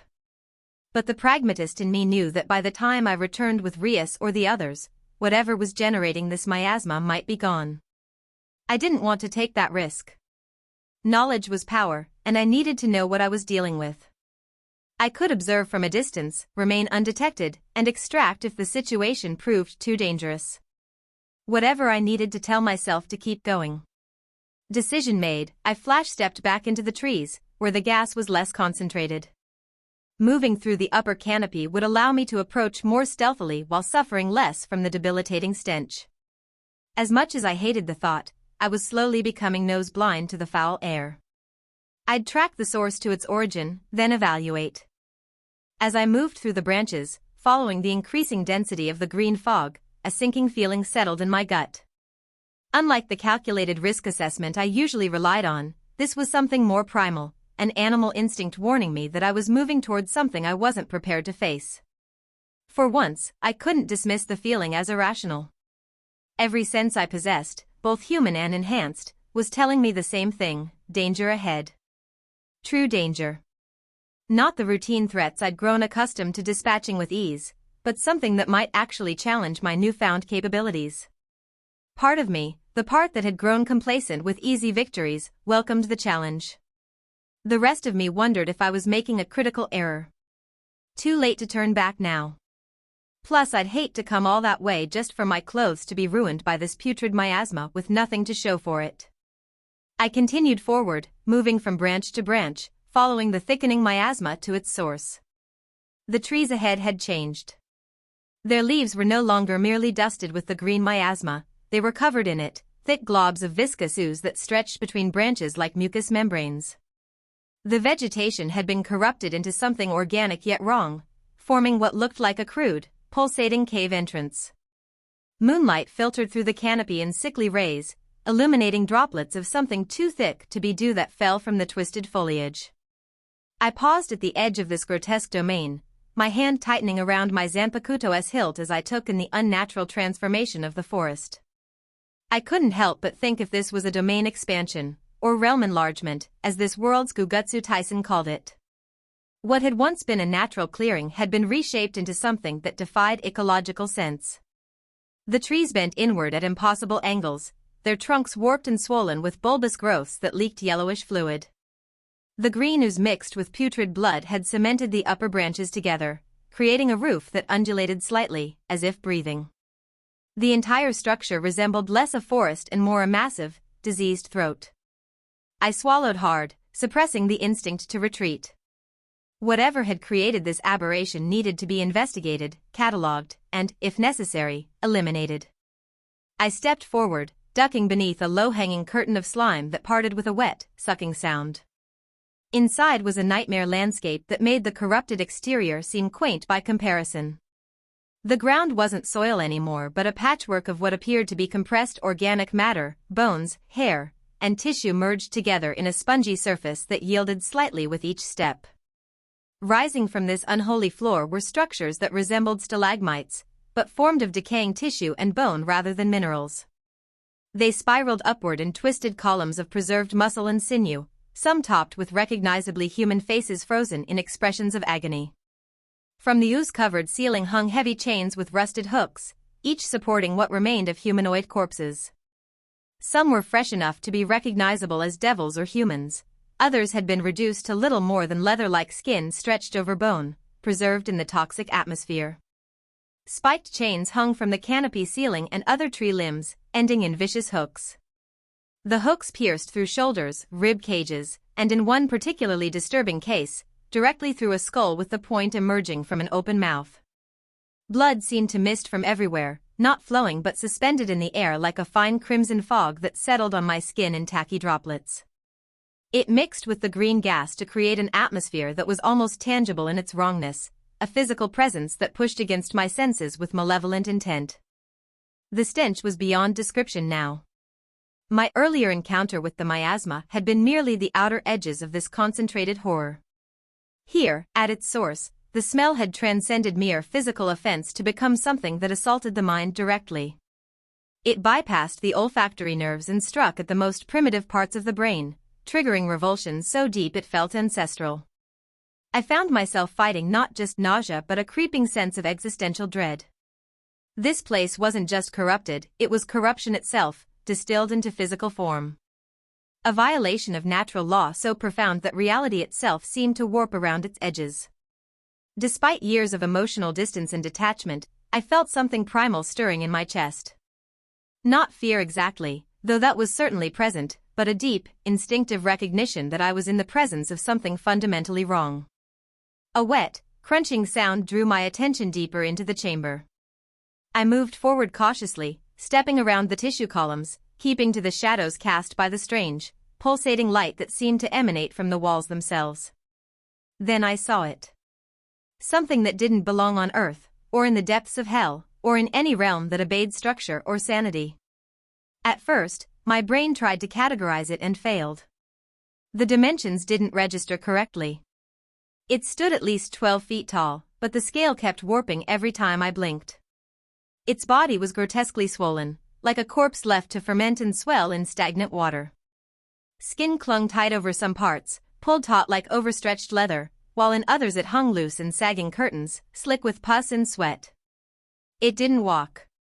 It sloshed. Each movement shifted the weight of its body like a living stomach trying to digest itself. Its limbs looked like they had been tacked on after the fact, short, stubby, misaligned, barely sufficient to carry its own mass. Its back was ruptured with vertical slits that wheezed and hissed like broken lungs, venting clouds of pale green gas into the chamber. The stench hit me instantly, sour, metallic, layered with the unmistakable scent of meat that had learned how to rot in ways that defied biology. It loomed over a pile of corpses, humanoid, devil, and things I didn't recognize, all partially consumed, some still twitching. Bone jutted from the mess at impossible angles, licked clean in places, others gnawed down with mindless precision. Blood oozed like sap from the mound, pooling around the creature's squat feet, soaking into the fleshy floor with sickening squelches. And then it turned its head. Or what I thought was a head. Its face wasn't centered. It was smeared across the upper torso, a gaping vertical mouth lined with irregular, needled teeth, twitching and drooling as it chewed on a limp arm that hadn't fully been swallowed. Above that, mounted like a tumor on its shoulder, was a second maw. This one was wider, deeper, darker, like something trying to crawl out of its own host. Before I could examine it further, I activated Observe, needing data before I decided how to proceed. GHOM, the Devouring Titan. Level? Condition, the hunger is older than the name. It remembers everything it's ever eaten, especially what got away. Threat level, B, environmental modifier, this creature thrives in toxic or rotted terrain. Threat level increased to a while in corrupted environments. Descriptive insight, an ancient and hateful being, created in the depths of the abyss over 400 years ago. A malformed giant of bloat and decay, GOM is less a creature and more a biological, demonic catastrophe given shape. Its body pulses with internal motion, as if digesting something that refuses to die. The stench of bile and necrotic gas coils around it like a veil, and its mind simmers with a sadistic fascination toward anything that bleeds, breathes, or begs. It speaks like it's tasting you. It fights like it's seasoning you. This is not hunger for sustenance, this is hunger for possession. For the right to say you were mine before you died. The data chilled me more than the sight itself. Level? Threat level be elevated to A. This wasn't just another stray, this was something ancient, powerful, and uniquely evil. The kind of creature that had survived centuries not through luck but through calculated malice. This was likely the strongest thing I had encountered in this world. I began to withdraw slowly, planning to retreat and formulate a strategy. I'd need preparation for this, perhaps even backup. This wasn't a fight to take on unprepared. Something new on the breeze. The voice froze me in place. It was the deepest voice I'd ever heard, the kind that vibrated your body hair like the bass of a low subwoofer. Guttural, oily, each word drawn out as if the speaker were tasting the syllables before releasing them. The massive figure turned, and I caught a glimpse of a rusted iron mask fused to what might generously be called a face, strings of blood paste running from its jaw into its distended, open-mouthed belly. Not rotted, not ripe. But close. The creature's massive head swiveled, searching the shadows where I stood. Trying to hide like you can escape my hunger. I didn't move, didn't breathe. But somehow, it knew exactly where I was. Every part of you is going to slide, it continued, a wet sound like collapsing lungs punctuating its speech. Skin, bone, name, all of it. I'm going to swallow who you were until there's nothing left but teeth marks. The creature, Agam, took a step forward, its massive bulk shifting with surprising grace. Hooks and chains in its body pulsated as it moved, releasing unknown fluids from its twisted form. It extended one bloated hand, fingers dripping with a substance that sizzled when it hit the ground. You have no idea what you're for, it said, crushing something underfoot with a sharp, wet crunch. But I do. I can smell it on you. Weakness like yours smells delicious. I knew in that moment that I was outmatched. Not just in power, but in experience. This thing had been hunting and killing for centuries. It had survived in a world where weakness meant death, and it had done more than survive, it had created this twisted kingdom of rot. My hand tightened around my Zanpakuto's hilt. I could feel my Ryoryoku responding to my tension, gathering beneath my skin like a storm ready to break. I had two choices, retreat or fight. Logic dictated the former. Every calculation, every risk assessment pointed to withdrawal as the only rational option. But I stood my ground. Sometimes, logic isn't enough. I took one look around at the flesh structures, seeing the dead faces staring at me with terrified grimaces and frozen screams. This abomination must die. Chapter 16, GHOM, Part 3. It had to die. The mere idea of retreat, or giving this thing even a momentary opening, was intolerable. Not because I believed I was stronger, but because the alternative meant being overrun, devoured, and reconstituted as a footnote in this ecosystem of rot. Not to mention all of the poor souls it'd take after it ate me. My Zanpakuto flashed in the jaundiced illumination as I flash-stepped, closing the gap between us in a heartbeat. My mind ran calculations before I could blink, center of mass, possible weak points, momentum vectors, the odds of my blade even registering as a threat. The monster's bulk was horrifying, but what stood out wasn't the size, it was the density. The concentrated presence. Gom felt less like an enemy and more like a singularity, a gravitational well that pulled every law of survival inward, crushing reason and fear to paste. I slashed for its gut, the blade hissing through a membrane of necrotic tissue.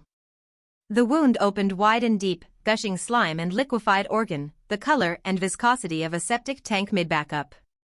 Some of it spattered my cheek, instantly turning skin numb.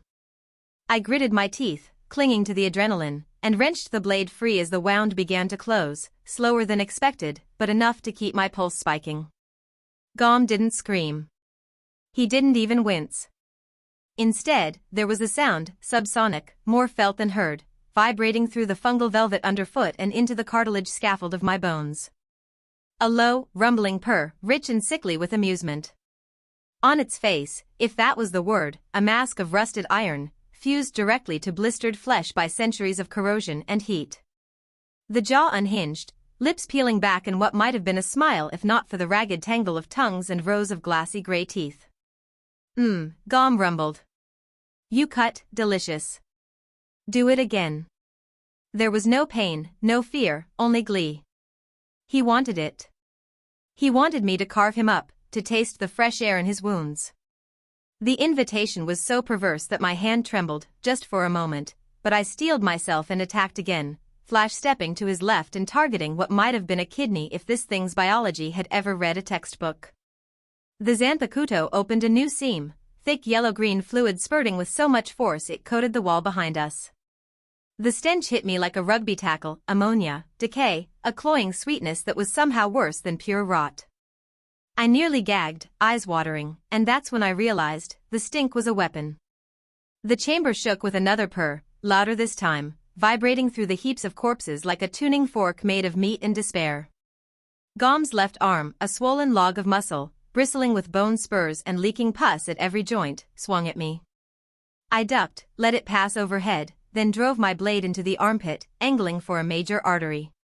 The limb barely slowed, and I felt the sword snag on something deep within, maybe a tendon, before a sudden twist threatened to wrench it out of my hands. I abandoned finesse, planted a boot against his bloated side, and yanked until the blade came free with a hideous sucking sound.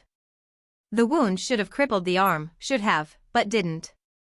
Instead, it flexed experimentally, as if testing a new range of motion. Meals that struggle are seasoned better, Gom teased, voice sloshing with glee. It spun to face me, leaking from a dozen fresh gashes but otherwise unconcerned. The iron mask caught the light, eyes burning with a hunger that was almost intimate.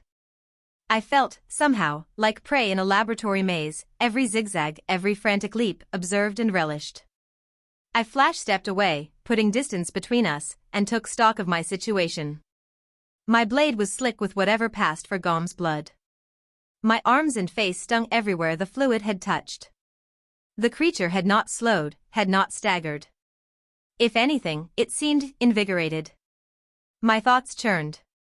Every slice, every puncture, was met with deranged pleasure. The wounds weren't closing by regeneration, not exactly, they were cannibalizing themselves, folding in nearby matter to fill the gap. The process was disturbingly efficient, like watching a time-lapse of decay in reverse. I looked around, and it clicked, the piles of remains, the web of veins and tendrils lining the walls, the way the stench seemed to pulse in time with Gom's voice. The entire chamber was part of him. An extension of his will. An unholy digestive tract, always hungry, never satisfied. My hand tightened on the hilt. So that's it. Not just a body, an ecosystem. The boundary between flesh and environment is gone. Gom's mask creaked, jaw opening wider. Clever food. The first to understand. The first to see the rules for what they are. He gestured with a half-severed arm, chunks of flesh peeling off as he moved. Slice. Cut. Gnaw. I will take it all. His words echoed, bouncing off the chamber's slick organic walls and returning, warped and magnified. I felt a shiver, not of fear but of recognition. This was more than a fight. It was a closed system, and I was the only new variable left to be metabolized. I pivoted. Changed tactics. The next flash step was a blur, a rapid zigzag, unpredictable, designed to throw off even a predator's predictive model. I targeted the spine, then the secondary mouths, then the assortment of cysts and pulsating organs near his lower back. Each attack landed, and each time Gom's purr deepened, the tone of pleasure rising to a near-orgasmic buzz. Keep cutting, Gom moaned, stomach distending obscenely with every word. I like to feel you trying. I could feel him learning. Each feint, each change in angle, was logged, digested, and countered a moment later. He was growing faster, more deliberate. The wounds started to close before I'd even finished the cuts, and the mass of muscle and tissue beneath the surface began to ripple in anticipation. I was running out of time, and out of tricks. That's when Gom's body convulsed, all at once. The slits along his back snapped open, like grotesque gills, and a thick green vapor erupted with horrifying speed. I didn't even have time to hold my breath, the cloud was everywhere, a burning miasma that clung to skin and lungs, eating at the spirit as much as the flesh. My vision doubled. My legs felt weak. I staggered and nearly lost my grip on the sword. The cloud had a taste. Bitter and sour, undercut with a chemical tang like fresh paint and bleach. I recognized the evolutionary logic: bait the prey with something alluring, then overwhelm with toxins. I coughed, felt blood in my throat, and reflexively flared my Ryatsu, creating a thin shield around my body. The pain receded, but only slightly. It still burned. Through the haze, I saw Gom watching me, eyes calculating. Most things just die when they breathe it. But you're different. More resistant. I didn't waste words. My thoughts ran on pure survival calculus now. I forced a surge of Ryatsu outward, shoving the air and toxic haze back with an almost physical violence. For a few heartbeats, I carved a safe zone in the suffocating atmosphere, a bubble of vacuum in a sea of putrid rot. The flesh-laden ground beneath us cracked and buckled under the pressure, geysers of green ichor spurting up, only to ooze shut a second later. The green miasma swirled and churned throughout the cavity. I was irritated to see that the weight of my intense spiritual pressure didn't faze this thing at all. So I let it all out, my Ryatsu in full, something I've only done a few times before. All that magical energy, oh what a wonderful morsel you'll be. Maybe the tastiest thing I've devoured in a long while. The creature gave a low guttural laugh. But puny energy like that won't affect me. If I wasn't worried before, now I was. The full weight of my Ryatsu could crush lower-level strays into dust. I channeled more Ryoryoku into my blade, hoping to add spiritual cutting power to its physical edge. My latest rank increase for Ryoryoku body enhancement let me channel it into my sword, since I treated it as an extension of my body. The Zanpakuto gleamed brighter, but remained silent, no resonance, no connection to my inner spirit. Just cold steel enhanced by raw power. I was really getting irritated with my spirit. But now wasn't the time. I didn't waste words. My thoughts ran on pure survival calculus now. I forced a surge of Ryatsu outward, shoving the air and toxic haze back with an almost physical violence. For a few heartbeats, I carved a safe zone in the suffocating atmosphere, a bubble of vacuum in a sea of putrid rot. The flesh-laden ground beneath us cracked and buckled under the pressure, geysers of green ichor spurting up, only to ooze shut a second later. Even at full blast, my spiritual pressure didn't rattle Gom. If anything, he seemed to savor it. I kept moving. No point standing still and trading stares with a monster whose only hobby was biological warfare. I flash-stepped behind him, targeting the base of his skull, if he even had one, and slashed. The edge of my blade, supercharged with Ryoryoku, sang as it bit deep, carving through dermis, cartilage, and down to the marrow. The wound hissed, then instantly puckered shut, the severed flesh bubbling as it pulled itself together, greedily slurping down my attack as if it were gravy on mashed potatoes. Gom turned, his iron mask twisted into a leer. So spicy. So eager. He rolled the syllables around his mouth, savoring them as if he could taste my desperation. Not like the others. You want to win. He reached for me, movements lazy but inexorable, like a planet casually repositioning its moons. I dodged, but the wide arc of his fist generated a backdraft that nearly toppled me. The air pressure alone was enough to rip the leaves from the trees outside, should any have survived the encroaching tumor of this fleshy underworld. I pressed the attack, shifting my strategy with every step. Joints, eyes, nerve clusters, any point on the body that might conceivably induce real pain or at least compromise the structure. My Zanpakuto became a blur, an angry white flicker in the darkness. I jabbed, slashed, and twisted, each strike finding new targets, the soft spot behind the knee, the loose skin in the underarm, the cluster of pulsating glands along the neck. Every time, the result was the same. The wound would open, then instantly close, occasionally burping a little cloud of spores or a trickle of acidic blood. Once, I managed to slice clean through one of the secondary mouths, neatly decapitating its cluster of teeth and tongue. The severed head hit the ground, writhing like a snake, then instantly rejoined the central mass, remelding as if stitched by an invisible surgeon on speed. The brief, gory ballet made me want to vomit. Gom only laughed, the sound vibrating through the entire chamber. You fight like you're afraid of getting dirty. Let loose. Make it a real hunt. It taunted like getting its blood on me wouldn't evaporate my skin if I let it. I remained calm and focused, analyzing every movement, every twitch of his muscle, every ripple of vapor that wafted off his back. My mind flicked through possibilities, data points accumulating with each exchange. He was studying me, too. Every feint and flick of my blade went into his memory, chewed up and digested into a smarter, more predatory approach. Already, Gom's reactions were faster, his attacks more precise, less random. He was crafting a counter-predator, molecule by molecule, right in front of me. I tried a new angle. Instead of attacking, I redirected my energy into defense, pushing out a Ryoryoku shield so dense it crackled and sparked against the ambient miasma.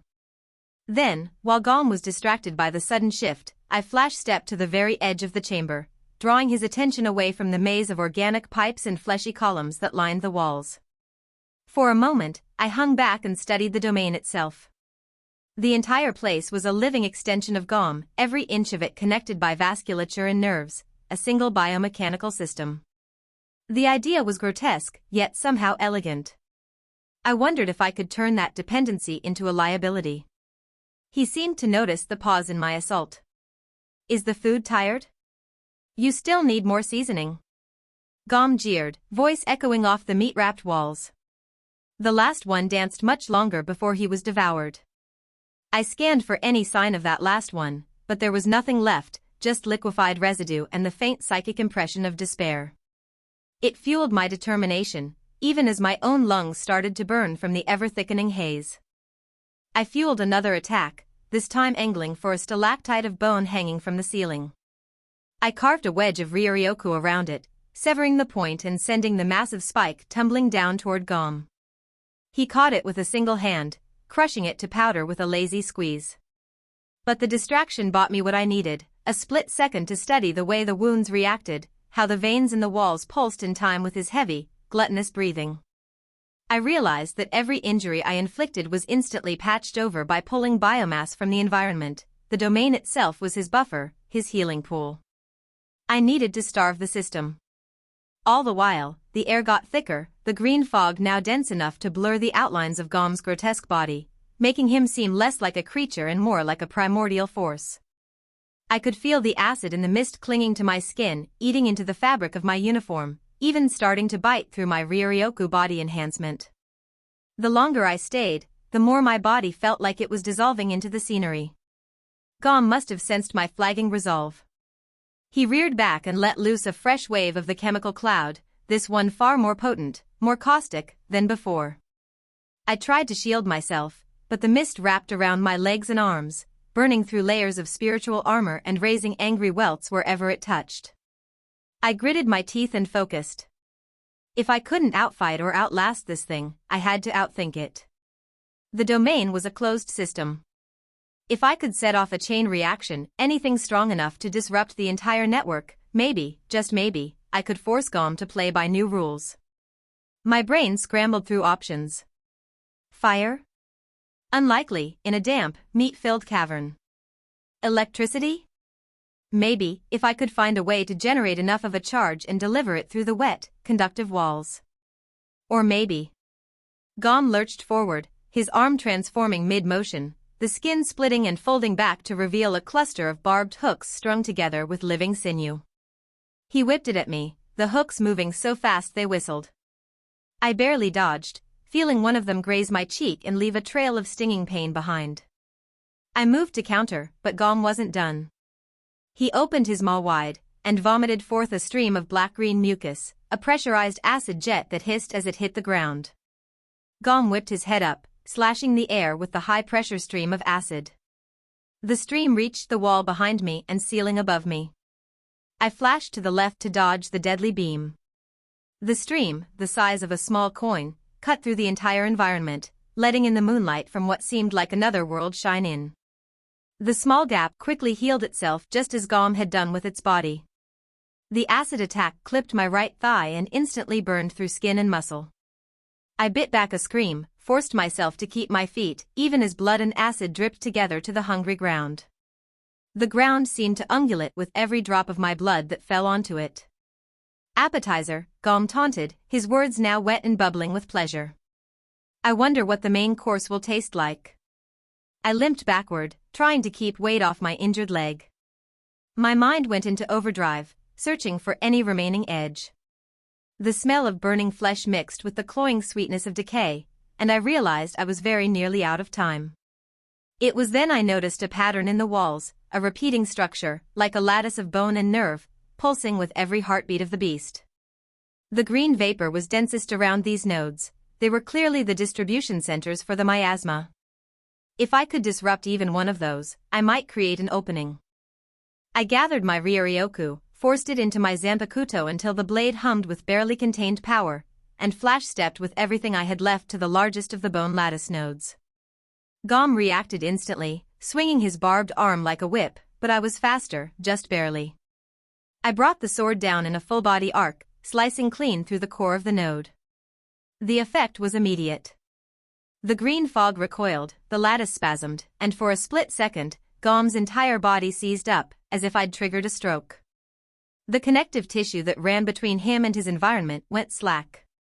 The wounds I'd inflicted earlier, dozens of them, gaped wide, leaking precious matter onto the floor. Gom roared, this time in real pain, and the sound nearly deafened me. But the moment passed. The beast fought through the shock and with a titanic contraction, reabsorbed the leaking tissue, sealing the wounds with even more force than before. The green vapor resumed, if anything thicker, darker, more caustic. But I'd bought myself a tiny window. It could be hurt. The domain could be used against it. The acid mist was burning me alive, but not efficiently enough. My arms were stippled with cherry-red welts, and my uniform crackled at every seam as the caustic fog chewed through the fibers. My Ryoryoku protected me from the worst of the damage, but every minute my energy drained, became slightly less robust. Maybe that was Gom's real plan, boil me down, like stock, until I was nothing but sweet, vulnerable syrup. Delightful. I tried not to dwell on the pain or the exhaustion. I'd trained for this sort of attrition, even if I'd never exactly anticipated being dissolved alive by a primordial devil in a cave made of recycled corpses. You couldn't find that on a syllabus, not even at Kuo Academy. I kept my mind on the task and scanned the ceiling again, mapping the topography of death above me. Where the fleshy vault was thinnest, it bulged dangerously, a patchwork of almost membrane trembling with every vibration. Inside those pockets, gas writhed and pressed, the colors luminous and sickly under Gom's bioluminescent glow. It was easy to guess what kind, methane, most likely, with a strong admixture of hydrogen sulfide and ammonia from the necrotic soup below. The scientist in me wanted to know more, maybe run a sample through a field analyzer. The rest of me, the part that preferred not to get eaten by an interdimensional horror, wanted to set it on fire and improvise the rest. Gom was watching me. Even as he advanced, his attention never wavered, those predators' eyes tracking every micro-movement, every quick inhale, every twitch of my sword hand. He was learning, adapting. I couldn't afford to let him finish the lesson before I flipped the table. Running out of tricks, meat, he taunted, his voice a low, rolling thunder that vibrated in my ribs. The last one tried to hide, too. He's still in here, you know. I just don't remember where I put him. Now that was a detail, the implication that the domain kept everything, didn't easily let anything go.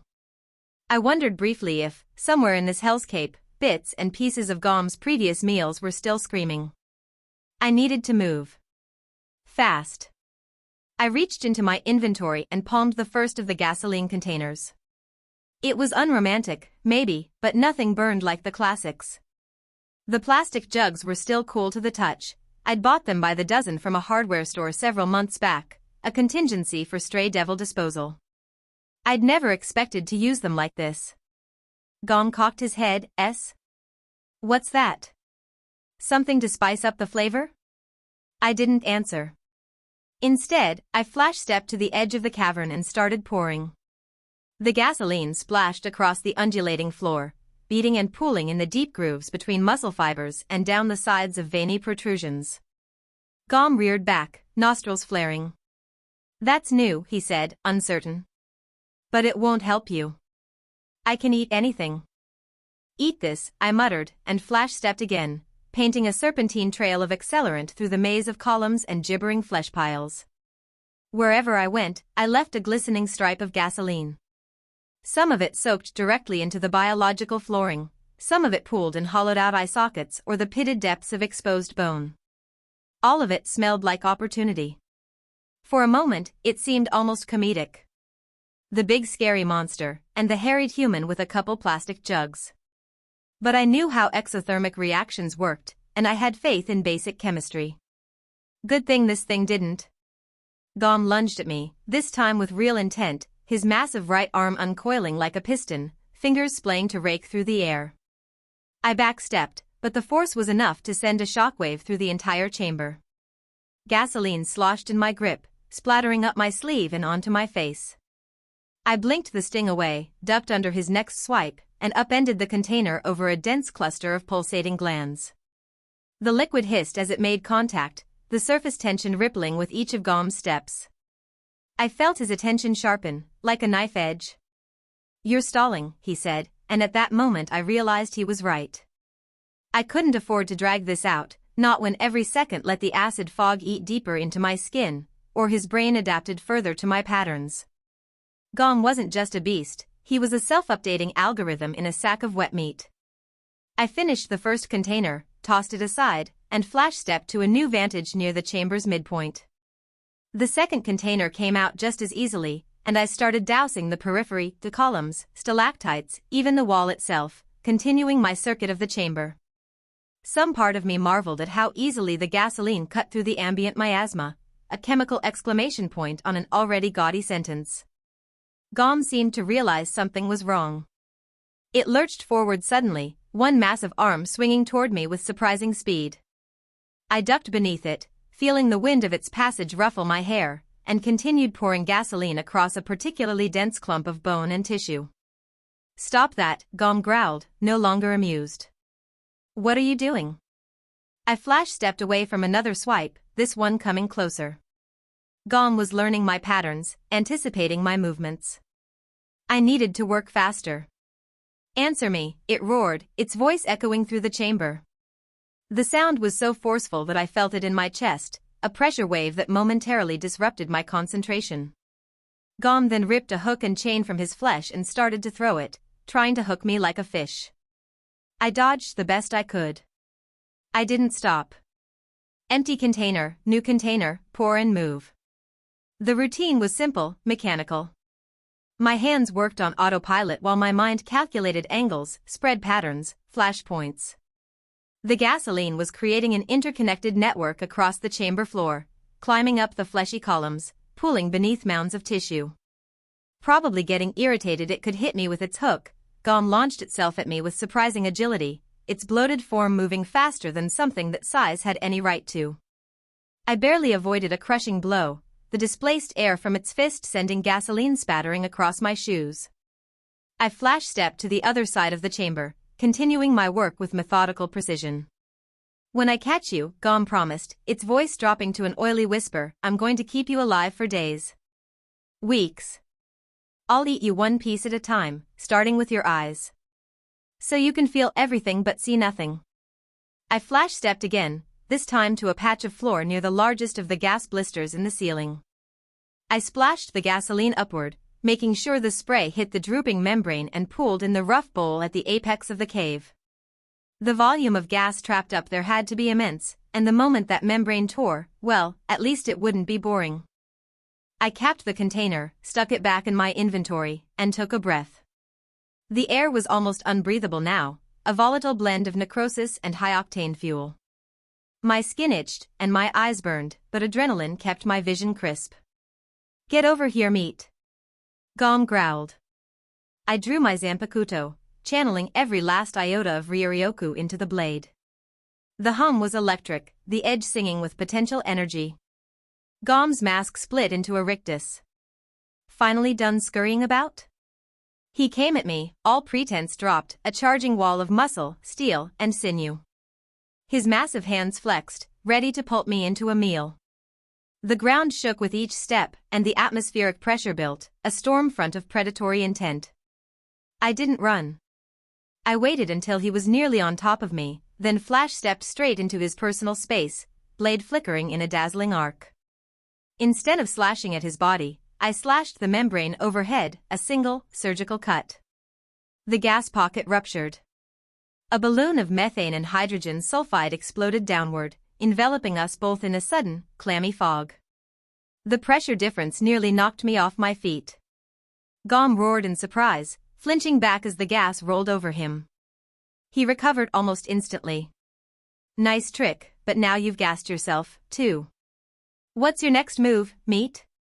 Sheathing my sword, I pulled out a matchbook from my inventory. Gom's eyes, or what passed for them, widened as he seemed to realize what I was doing. I flash-stepped to the highest point in the chamber, a jagged outcropping of bone and tissue near the ceiling. Below me, Gom watched with those unblinking eyes, its massive head craned upward, iron mask gleaming dully in the sickly light. You won't get away from me. Gom roared. It took out its hook again, then another with its other hand, ripping it free from its flesh. Using both chained hooks, Gom began assaulting the ledge I was on. I flashed to different ledges, dodging the strikes, but the monster didn't relent. I pulled one out while dodging, and I struck the match. The blue-orange flare was almost blinding in the darkness, a pure point of hope in an endless night. Gom instantly recognized the danger, even as the gas haloed around us both. "No," he thundered, and lashed at me with a speed that defied physics, or at least common decency. I dropped the match. Time seemed to slow as it fell, tumbling end over end through the thick, fetid air. Gom lunged upward, massive arms outstretched to intercept it, but too late. The match hit a puddle of gasoline and ignited. The effect was immediate and catastrophic. The flame ignited the methane in the air, causing a brief thermal expansion of fire, a chemical explosion. Fire then raced along the trails of accelerant, spreading across the chamber floor in branching rivers of flame. The heat built rapidly, the gasoline burning hot and fast, igniting everything it touched. Fleshy columns became torches. Mounds of tissue blackened and curled. The organic floor itself began to bubble and boil. But that was just the beginning. As the temperature rose, the methane pockets in the ceiling expanded, stretching their fleshy containers to the breaking point. One burst with a wet pop, releasing a gout of flammable gas that the spreading fire immediately ignited. Then another. And another. The chain reaction was exponential. Each methane explosion triggered more ruptures, releasing more gas, feeding the growing inferno. The chamber, once dim and fetid, now blazed with orange light and searing heat. I wrapped myself in a cocoon of Ryoryoku, forming a thin barrier of spiritual energy to shield against the worst of the heat and pressure. Even so, I felt my skin tighten as the temperature soared, sweat evaporating instantly from my forehead. Below me, Gom was screaming, a sound unlike anything I'd heard from it before. Not the smug purr of satisfaction or the oily tones of threat, but genuine, agonized rage. "My meat," it howled, thrashing wildly as flames engulfed its bloated form. "You burned my meat." Its flesh blackened and split, revealing glimpses of something darker underneath, a core structure that the fire couldn't as easily consume. The hooks and chains embedded in its body glowed red with heat, metal expanding and warping with loud pings that cut through even the roar of the flames.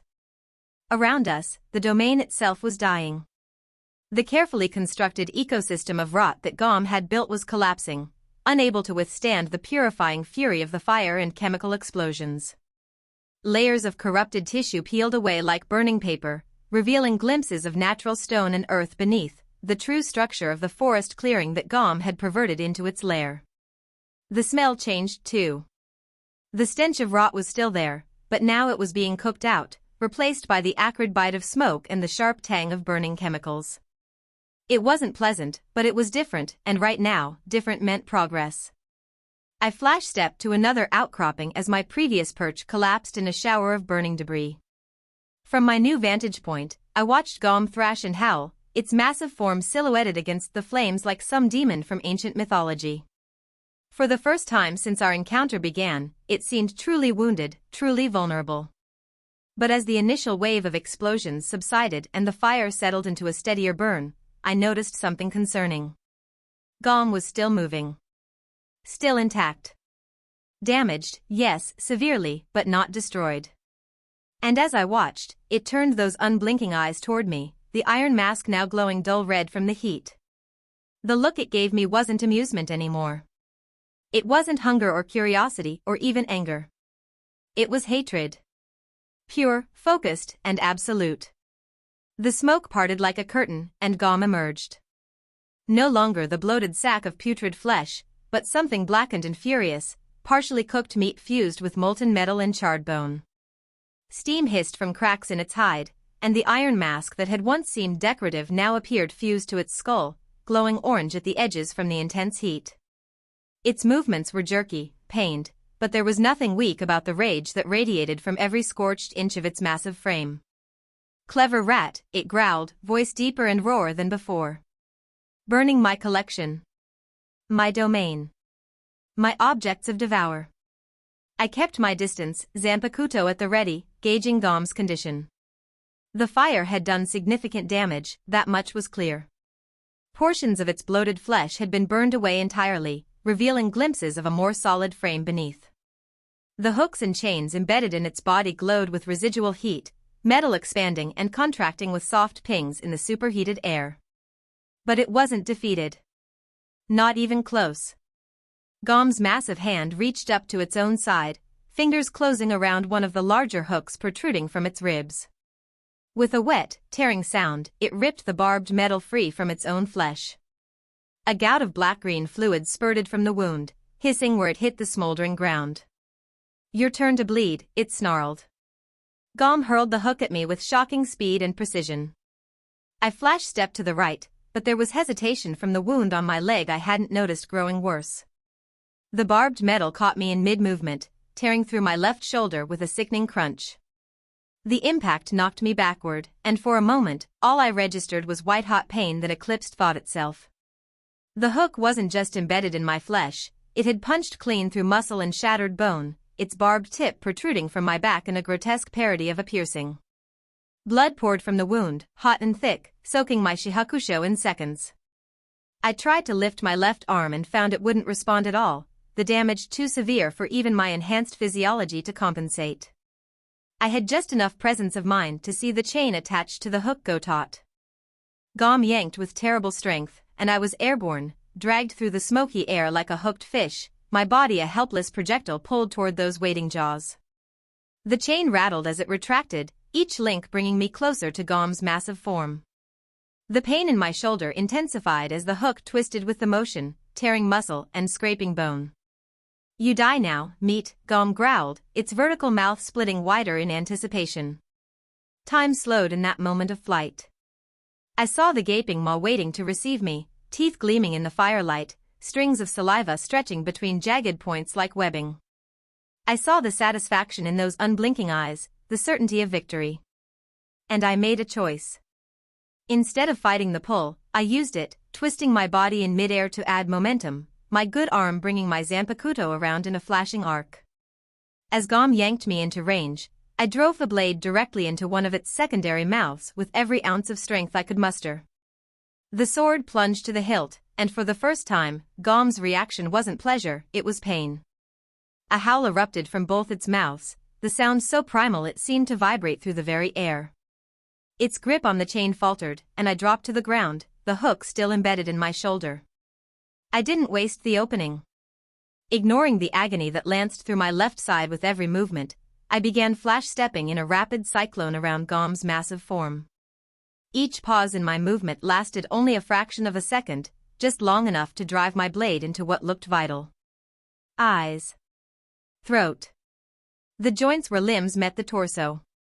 The base of its spine. My attacks were desperate, fueled by pain and the knowledge that I might not get another chance. Each thrust was precise, each target calculated to cause maximum damage. Gom roared and thrashed, trying to track my movements, but I was moving too quickly, attacking from too many angles. Its domain ablaze and collapsing, there was no more regeneration. For a moment, it seemed to be working. Dark fluid gushed from dozens of puncture wounds, and Gom's movements became more erratic, less coordinated. I pressed the advantage, driving my blade into its neck, twisting, then flash-stepping away before it could retaliate. Then something changed. The wounds I'd inflicted, dozens of precise, surgical strikes, suddenly expanded. Each puncture hole bulged outward, swelling like a balloon being overinflated. Gom's entire body tensed, muscles visibly straining beneath its charred hide. And then they exploded. Every wound erupted in a pressurized blast of green bile, spraying in all directions with fire hose force. The toxic fluid filled the air, creating a mist so dense and caustic that it obscured vision entirely. I caught the full brunt of one such eruption directly in my face, the acid-like substance instantly burning skin and eating through clothing. I staggered back, momentarily blinded, coughing as the fumes invaded my lungs. Through the pain and disorientation, I sensed rather than saw Gom's massive form lumbering toward me. Pure instinct drove me forward in one final, desperate attack. I flash-stepped directly at the source of the heaviest footfalls to a burning meat column. My feet barely whispered on that surface before I launched myself like a torpedo, Zanpakuto extended before me like a lance. The blade met resistance, then punched through. I felt it sink deep into what had to be Gom's head, the metal grinding against bone before sliding home. A triumphant surge of adrenaline cut through the pain, a kill strike, surely. Nothing could survive a blade through the brain. But Gom didn't fall. Instead, it went utterly still. For a moment, I honestly believed it was finished. No, I wanted to believe it. The kill strike, the blade through the skull, the satisfying pop of resistance giving way, every instinct screamed that the monster should crumple, or at least collapse to its knees in a heap of cauterized gristle. Instead, it just stopped. Entirely. Even the firestorm that raged around us seemed to pause, as if the universe itself was too disgusted to process what would come next. It was the silence that unnerved me most. There were no more howls, no more mocking jeers or clinking of chains. The air, previously rife with a symphony of rotten combustion, stilled. In the absence of sound, the acidic stench and the bitter flavor of burned protein on my tongue became somehow more acute, reminders that I was breathing the death of a world, and that it might include me. Then, building from the base of its fused, charred torso, Gom laughed. It began as a low, metallic rattle. At first I thought it was the heated chains cooling, contracting with a chorus of pinging metal. But the sound warped, deepened, took on a rhythm that was unmistakably deliberate, a bubble of mirth filtered through a meat grinder and a megaphone. It echoed through the chamber, vibrating the floor and the scorched air alike, a subsonic growl that made the marrow in my bones want to shrivel. I blinked away the caustic fluid that had glued my eyelashes together and felt my vision swim, the edges of my consciousness fuzzing with pain and the residual effects of the neurotoxin that still coursed through my veins. Through the haze, I saw movement, a twitch, a ripple, a flex of tendon and sinew as Gom's body began to change. Using its shifting body as a springboard, I jumped back. I barely kept my balance as I landed, sword up and ready, and watched in fascinated revulsion as Gom's whole body seemed to collapse in on itself. The process was not like a wounded animal collapsing, it was purposeful, controlled, methodical. First, the bloated stomach that had hung from its torso like a sack of spoiled meat began to deflate, the flesh shriveling and toughening as if all the fluid within had been flash-boiled away. Huge canyons of scar tissue opened and snapped shut, the wounds sealing themselves in violent spasms. Muscles bulged, then pulled tight against the bone, the gelatinous quality of its flesh evaporating as it compressed into slabs of pure, corded strength. There was something almost elegant about it, if elegance could be defined by the way a rabid pit bull's jaw can shatter a femur. The reek of burning hair and skin was replaced by the sharper note of ozone and superheated metal, as the chains and hooks that had decorated Gom's frame were sucked inward, absorbed into the body itself. Its height diminished from a monstrous 12 feet to a still terrifying but more compact and efficient 8. The loose, sagging skin that had lent it a grotesque, comedic quality was gone. In its place, taut, mummified muscle, covered in a grime of ash and necrotic tissue, each movement now rippling with a terrifying economy of force. The fusion of hooks and chains formed a kind of subdermal armor, the metal winding through flesh in elaborate filigrees, protruding from knuckles and elbows as barbs and spikes. The iron mask, which had once seemed fused to its skull by accident, now split and peeled away in segments like the petals of a carnivorous plant, revealing a raw, predatory face beneath. It was almost human, in the way a nightmare is almost memory. The eyes were smaller, set deeper into the sockets, but they burned and glowed red with a focus that hadn't been there before. The mouth, now free of vertical constraints, gaped open, opening into a ragged cleft lined with jagged teeth that looked more like broken machinery than animal incisors. Every part of Gom was now optimized for violence. This wasn't the same creature. This was something else, something worse. I'd tried to burn away its excess, to strip it down to something manageable, and in doing so I had revealed the core of the monster, a being not of gluttony, but of pure, unfiltered rage. "I'm angry now," it said, its voice no longer oily and deliberate, but sharp and staccato. "I've forgotten my hunger." Before it could completely finish its transformation, I used Observe on the now evolved creature. GHOM, the enraged devouring titan. Level? Condition: the rage is older than the name. It remembers all wrath from all adversaries, especially ones that got away. Threat level: S. Warning: extremely powerful. Avoid confrontation at all costs. Descriptive insight: no longer. Before I could even process the entire system display, Gom vanished, not flash-stepped, simply disappeared from my field of vision. No blur of movement, no displacement of air. One moment there, the next. Directly in front of me, its transformed fist connecting with my already wounded shoulder. The impact was catastrophic. I felt bone shatter, ligaments tear, and my entire body launched backward with such force that I crashed through the chamber wall itself. Stone and corrupted flesh gave way like tissue paper, and suddenly I was airborne, flying through the open night air of Kuo Forest. My back slammed into a tree with enough force to splinter the trunk. Wood cracked and gave way, and I continued through, my momentum barely slowed. I hit the ground shoulder first.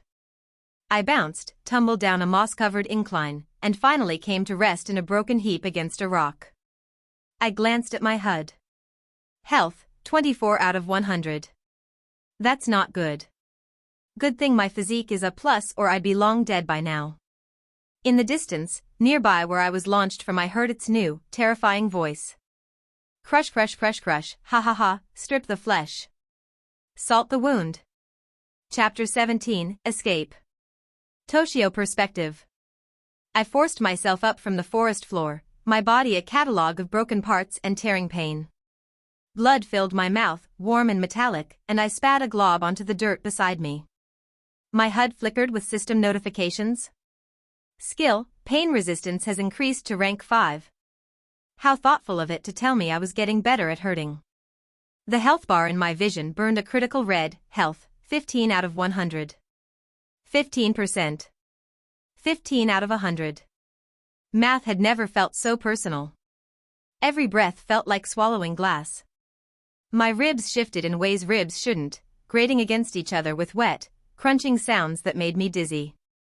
My left arm hung at my side, a useless weight of meat and shattered bone. My knee, the right one, ground like a pepper mill full of rusty bolts whenever I tried to put weight on it. My thigh on the same leg, bleeding from the gouge that acid beam had carved. Every inch of my skin that had endured those caustic fumes. My broken face. I couldn't remember the last time I'd hurt this badly. Not in this life. Not in my previous one. And I even had a skill to reduce it. I couldn't imagine what it would be like without it. Small gamer graces. The forest spun around me, moonlight fracturing through the canopy like broken glass. Behind me, somewhere in the darkness, I heard it, the wet, clicking sound of Gom's transformed body moving through the underbrush, accompanied by that high, manic laughter. Getting closer. Flesh cracks better when it's running scared. You're carving ravines. No time for a proper assessment. No time for anything but movement. I reached deep into my core, where my Ryoryoku still pulsed, however weakly. The pain didn't matter. The damage didn't matter. I forced energy into my legs, my working arm, anywhere I could still feel. Then I launched into a flash step. The world blurred. Trees melted into streaks of shadow and moonlight. The ground beneath my feet barely registered, one moment solid, the next gone, replaced by air and momentum. My mind emptied of everything but the next footfall, the next breath, the next split-second calculation of trajectory. Pain became abstract, a distant weather pattern, violent but viewed from above. Each shuanpa brought agony like lightning strikes down my spine, but I let it wash over me without attaching meaning to it. I couldn't afford emotions now. I was midway through my second flash step when the air in front of me parted like a curtain, and Gom was just there. Not running, not jumping. Just there, as if he'd always been waiting in that exact spot for me to arrive. His transformed body was a nightmare of efficiency, all bulky, vascular muscle wrapped in scarred flesh and protruding bone. In the moonlight, his eyes burned red, tracking my movement with predatory focus. His arm, now longer and impossibly fast, shot out like a piston. Fingers clamped around my throat before I could change direction. The grip was like industrial machinery, crushing my windpipe with clinical precision. Gom's transformed face, no longer bloated but lean and terrible, split into a grin that contained too many teeth arranged in no pattern evolution would recognize. "And no brains, just bones, just bones, just bones," he chanted, the words vibrating through my skull like a fever. Then I was falling, Gom's arm smashing me down like a rag doll. My back hit the ground with force enough to crater the earth beneath me. The impact drove whatever oxygen remained in my lungs out in a wet gasp. A brief flicker of a memory thought of a charger. Was I Ellis right now? My HUD flickered, data momentarily scrambled by the trauma. Health, 12 out of 100. 3 points gone in a single slam. At this rate, I had maybe 4 more impacts before system shut down. Before death. Gom's foot rose above me, a meteor poised to annihilate whatever was left of my chest cavity. I watched it with a strange detachment, time seeming to slow as adrenaline flooded my system one final time. No. Not like this. I rolled. Not gracefully, more a desperate spasm than a tactical movement, but enough to clear the impact zone. Gom's foot crashed down where my sternum had been a heartbeat earlier, the force sending tremors through the ground that I felt in my teeth. You think it's a fight? I'm a festival. I'm the whole carnage season. Gom shrieked, voice oscillating between registers, as if multiple creatures were using the same throat. I didn't wait for his next move. I pushed off with my good arm and launched into another flash step, then another, and another, stringing them together in a desperate chain of movement. My technique was sloppy, my accuracy compromised by injury and fatigue, but it was enough to put distance between us. The forest became a blur of dark greens and browns, punctuated by the silver-white slash of moonlight through breaks in the canopy. I had no destination, no plan beyond not being where Gom could reach me. Just movement. Just survival. But behind me, always behind me, came the sound of pursuit, branches snapping, earth churning, and that terrible, gleeful laughter that seemed to exist inside my head as much as in the air around me. You can't outrun hunger. The voice was closer than it should have been. Too close. Hunger remembers the shape of you. I needed to think. Needed a plan beyond blind flight. My injuries were too severe for a direct confrontation, and my energy reserves were fading fast. Each flash step drew from a well that was rapidly running dry. I extended my spiritual senses outward, a radar pulse of awareness that swept through the surrounding forest. Most of the wildlife had fled, sensing the unnatural predator in their midst. But there, about 50 yards to my left, a flicker of corrupt energy. A stray devil, likely drawn by the commotion or the smell of blood. Not much of one, from the energy signature. C rank at best. But it was something. Maybe enough. I veered toward it, adjusting my trajectory mid-flash step with a precision that sent fresh pain lancing up my damaged leg. 3 more bounds and I broke through a dense patch of undergrowth into a small clearing. The stray was there, a misshapen thing with too many limbs and a face that looked like it had been assembled by Halloween committee. It turned toward me, confusion evident even on its malformed features. Before it could react, I was on it, my good hand closing around what passed for its throat. Catch, I said, voice flat and cold, as I pivoted and hurled the creature behind me with all my remaining strength. It shrieked, a high, piercing sound that cut through the night air like a bandsaw. I didn't wait to see what happened next. I was already moving, flash-stepping in a new direction, changing my pattern, desperately trying to shake the monster on my trail.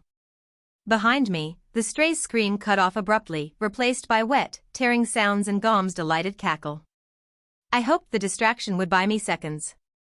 Maybe even a full minute. It would have to be enough. I hoped it was enough. A full minute of silence stretched behind me. No crashing footsteps, no manic laughter, no taunts slicing through the night air. I allowed myself to slow, just slightly, taking stock of my surroundings through vision that refused to stop doubling. The forest had thinned somewhat, moonlight spilling through the gaps in greater abundance.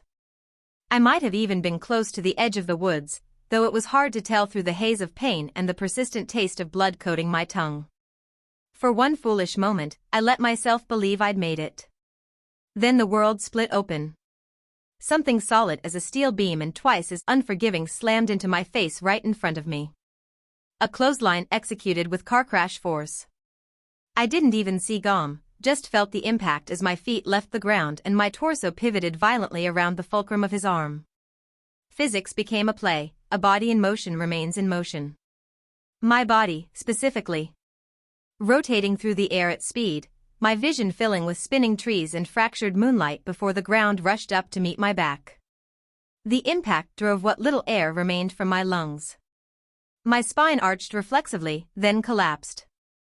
Something in my chest gave way with a wet pop that I felt more than heard. My HUD flashed urgent warnings as numbers tumbled downward. Health, 9 out of 100. 9. Single digits. Logic dictated that I was already dead. I couldn't move. My left arm was completely unresponsive, my right barely twitched when I commanded it to lift. My legs might as well have belonged to someone else. The only part of me that seemed to work properly was my mind, cataloging damage with clinical detachment even as my vision tunneled and darkened at the edges. Internal bleeding, probable.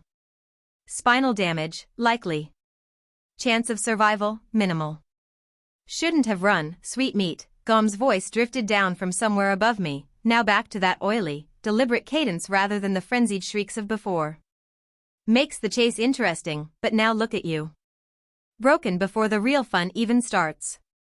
I couldn't turn my head, but I felt Gom's approach through vibrations in the ground beneath me. Each step a small earthquake, sending fresh ripples of agony through my shattered frame. He loomed into view, his transformed body silhouetted against the night sky. The firelight from the distant, burning chamber painted his edges in hellish orange. He appeared on a tree rock above. He swung to generate force, then both his feet were positioned to strike directly above my midsection, a spear kick poised to drive through whatever organs remained intact inside me. Bleed for me, it demanded, voice thick with anticipation. Not quickly. Not clean. I want to feel you pop like a grape. Time stretched. My brain, flooded with endorphins and adrenaline, created a bubble of hyper-awareness in which each second expanded to contain multitudes.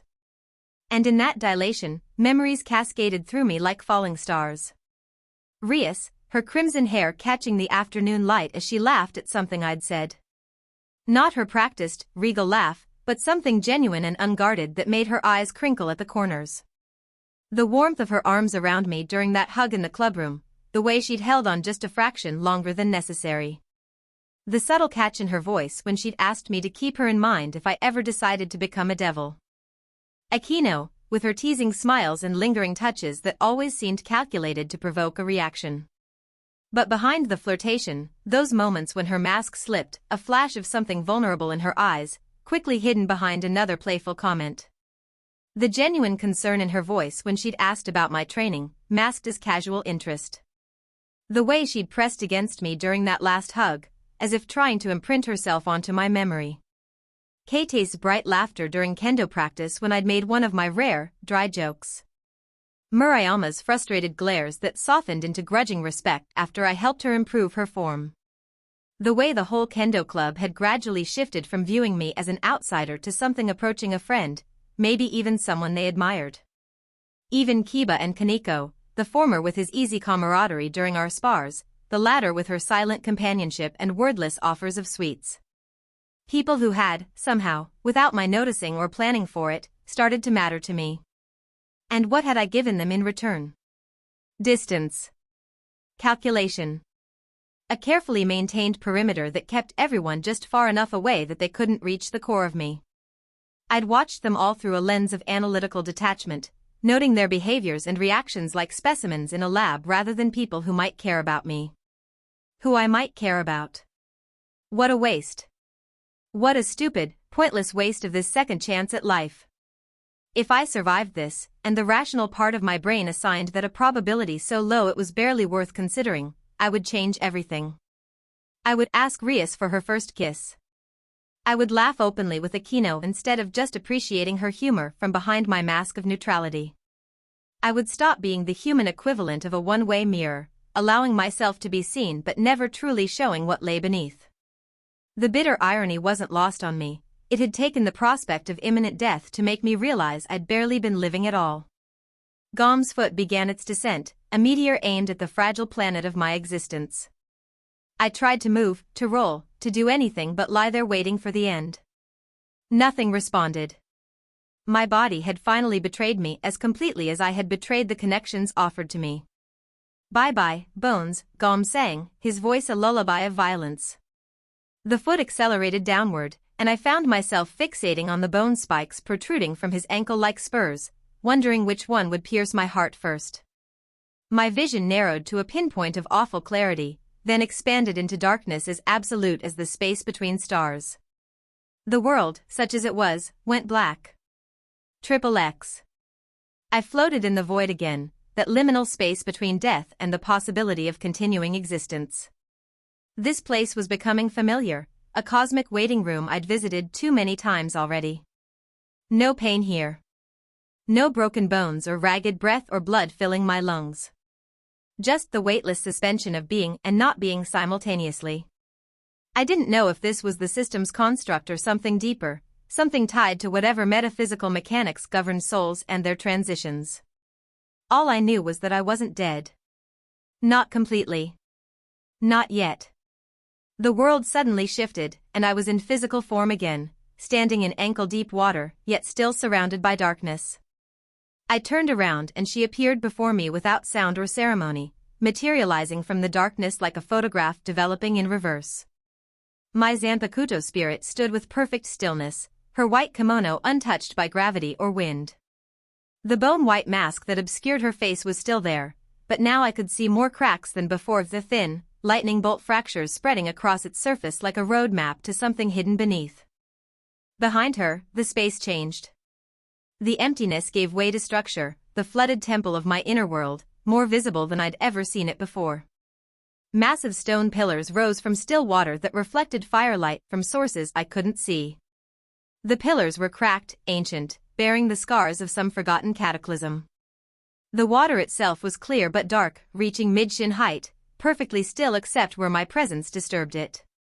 Red blossoms, cherry or perhaps plum, drifted across the shallows, carried by currents too subtle for the eye to track. You know, we've got to stop meeting like this, I said, aiming for lightness and missing by miles. My voice echoed strangely in this half-formed space, each word returning with a hollow, metallic quality. People will talk. The spirit didn't laugh. Didn't move. Didn't speak. But her stance, the slight backward tilt of her head, the tension in her shoulders, radiated profound anger. Not irritation or disappointment, but the kind of deep, burning rage that reshapes mountains and carves valleys over geological time. I opened my mouth to say something else, some other deflection, but the words died on my tongue as emotion crashed through me like a tsunami. All at once, I was reliving every feeling I'd experienced in those moments before darkness claimed me, the bitter regret, the sharp-edged sorrow, the desperate wish for more time to become something better than what I was. The emotional impact was so sudden and complete that it drove me to my knees in the shallow water. "Help me," I gasped, the words torn from me without conscious thought. Water soaked through my shihakusho, cool against my skin. "I know I've failed you. Failed everyone." The spirit remained motionless, watching me through the slit eye holes of her cracked mask. firelight from her burning hair reflected off the water's surface, casting rippling patterns across her still form. Something broke inside me then, some final dam that had been holding back the tide of feeling I'd spent 2 lifetimes avoiding. Tears spilled down my face, dropping into the water and creating perfect circular ripples that expanded outward. My shoulders shook with sobs that felt like they were being wrenched from the very core of my being. "Please," I begged, hands pressed into the water as if in supplication. "Please save me. Give me power. I want to live." The words came out raw and unfiltered, honest in a way I'd never allowed myself to be. My fists slammed into the water. "I don't want to die without changing. Without showing you, that I can be more than this." My hand reached out, fingertips grazing the edge of her kimono. The fabric felt impossibly real against my skin, silk and something else, something with texture like the boundary between one world and another. At my touch, another crack split across her mask, this one deeper and wider than the others. Through the fracture, I caught a glimpse of something like nebula-colored light, not a face, but pure energy swirling with stars and cosmic dust. Her eyes, I realized. "I know I don't deserve it," I continued, voice breaking. "I know I've been absent. Distant. Even from you, especially from you. My own soul. But I'm asking anyway." I looked up at her, no longer caring about dignity or control or any of the walls I'd built to keep myself safe. "Help me. Please." The spirit stood over me, silent and unmoving. Then, with a grace that made my heart ache, she reached down. I thought, hoped, she would touch my face, offer some gesture of connection or forgiveness. Instead, her form began to dissolve, breaking apart like smoke caught in a gentle breeze. The mask was the last to go, those cracks still glowing with that strange, starlight radiance. And then she was gone. Only the drifting petals remained, spinning lazily in the water where she had stood. "No." The scream tore from my throat with such force it felt like it might shred my vocal cords. I slammed my fists into the water, sending up sprays that caught the firelight like liquid gems before falling back. "What do I have to do?" I shouted, my voice echoing back from the temple walls. "What more do you want from me?" Only silence answered. Tears streamed down my face, dropping into the water with tiny, percussive sounds. In my chest, the grief and frustration twisted like a knife. I didn't notice it at first, too lost in my own emotional storm. But gradually, I became aware of a change. The water level was rising, ever so slightly. It lapped against the lowest temple step now, advancing and retreating with a rhythm that reminded me of a heartbeat. Steady. Alive. I stared at it, uncomprehending. Was this an answer? A sign? Or just another feature of this strange internal landscape? Before I could make sense of it, exhaustion swept over me like a tide, bone-deep and irresistible. My body, or whatever passed for a body in this place, felt impossibly heavy. I slumped forward, hands still in the water, as darkness claimed me once more. This time, it felt different. Like falling asleep rather than fading away. XXX. I woke to the sound of rustling leaves and the rhythmic buzz of insects. Not the noises I expected in the afterlife. Lighty, pale and thin, filtered through the forest canopy above me, painting dappled patterns on my outstretched hand. My hand, which was somehow wrapped around the hilt of my zanpakuto. I blinked, trying to process this information through a mind still fuzzy with pain and confusion. I had dropped my sword, I remembered that clearly. It had slipped from my grasp when Gom clotheslined me, sent spinning away into the underbrush as my body went airborne. Yet here it was, solid and real beneath my fingers, its weight an impossible comfort. How? I tightened my grip, feeling the wrapped cord of the hilt press against my palm. The familiarity of it anchored me to reality, even as that reality refused to make sense. I was alive. Somehow. And I wasn't where I had fallen. Instead of the dense forest where Gom had been preparing to crush me like an insect, I found myself at what appeared to be the edge of Kuoa's outer woods. The trees were thinning ahead, giving way to the first scattered streetlights of the suburban fringe.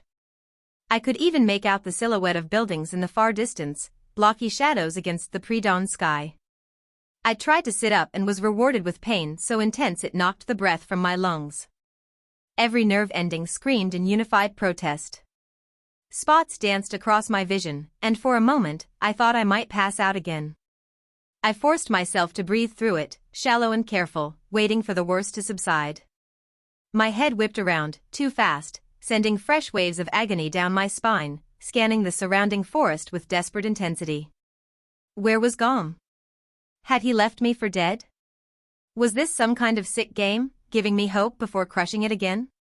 I extended my energy sense as far as it would reach, searching for that distinct signature of wrongness that had marked Gom's presence. Nothing. Just the ambient energy of the forest, the faint traces of smaller supernatural entities keeping their distance, and the distant hum of the town's collective life force. A system window appeared in my vision, the text flickering slightly as if struggling to maintain stability. Status ailment, bleeding due to prolonged untreated wounds. -1 HP/minute. The health bar in the corner of my HUD showed, health, 15 out of 100. 15. Up from 9. That made no sense. I hadn't healed, every fiber of my being testified loudly to that fact. If anything, I felt worse than before, the full catalogue of injuries now making themselves known without the merciful buffer of adrenaline. I looked down at my body, trying to take inventory. My shihakusho was shredded, soaked through with blood and that viscous green fluid from Gom's lair. My left arm hung at a sickening angle, the bone visibly displaced beneath the skin. More than one compound fracture. My right thigh bore a gaping wound where the acid stream had carved through muscle. My chest felt like a bag of broken glass with each breath, and something was definitely wrong with my neck, a grinding sensation whenever I turned my head that sent nausea washing through me in waves. I didn't even want to think about what my face looked like. In short, I was a mess. A walking medical case study in how many ways a human body could be damaged without immediately expiring. But I was alive. And I was closer to safety than I had any right to be. I pushed the questions aside, the how and why of my current location, the mysterious return of my Zanpakuto, the inexplicable increase in health points. Those were puzzles for later, assuming there was a later. Right now, I needed to move. I planted the tip of my sword in the soft earth and leaned on it like a crutch, preparing to haul myself upright. The first attempt ended with me collapsing back to the ground, a hoarse cry of pain escaping through clenched teeth. The second attempt wasn't much better. On the third, I managed to get one knee under me, using the Zanpakuto as a pivot point. Standing was an exercise in agony management. Each slight shift in weight sent fresh pulses of white-hot pain radiating outward from various epicenters of damage. My vision kept threatening to tunnel into darkness, and my ears rang with a high, persistent whine that might have been inside my head or might have been the sound of my own suppressed screams. Finally, after what felt like hours but was probably less than a minute, I was upright. Sort of. Hunched over my sword, most of my weight supported by my one semi-functional arm, body trembling with the effort of not immediately collapsing again. But standing. I tried to calculate the distance to the nearest building, maybe half a mile? In my current state, it might as well have been 100. It was really only thanks to Ryoryoku body enhancement that I could move at all. My reserves were full, so I didn't have to worry about running out. Condensing my spirit energy around me, it's likely what was keeping my broken body together as I moved. I took the first one.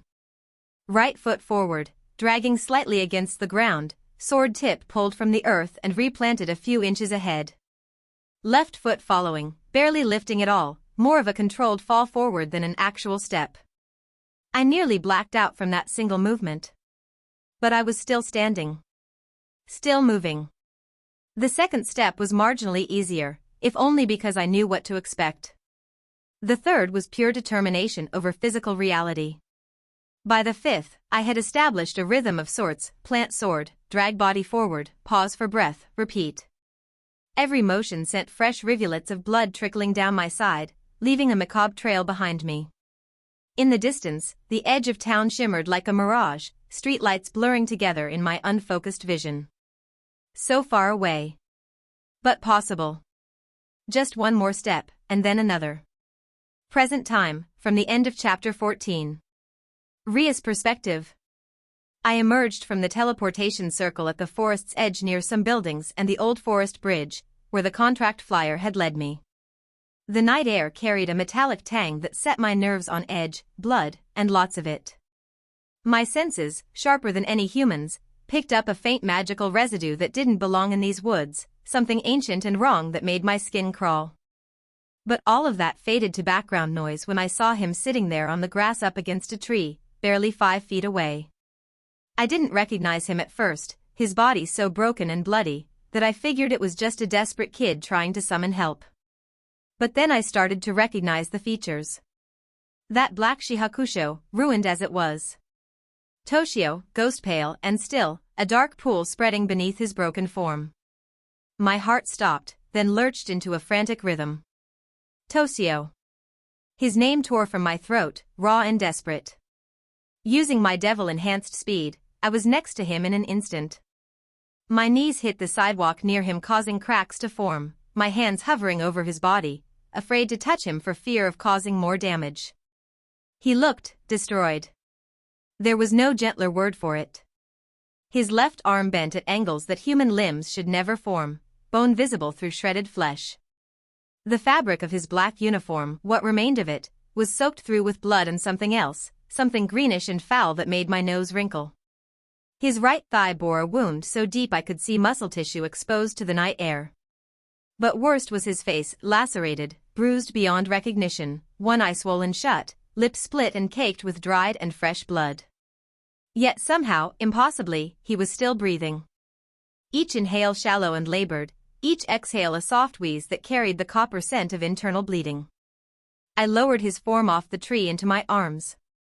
I cradled his head gently, lifting it onto my lap, careful not to jostle his injuries. My fingers trembled as they brushed matted hair from his forehead.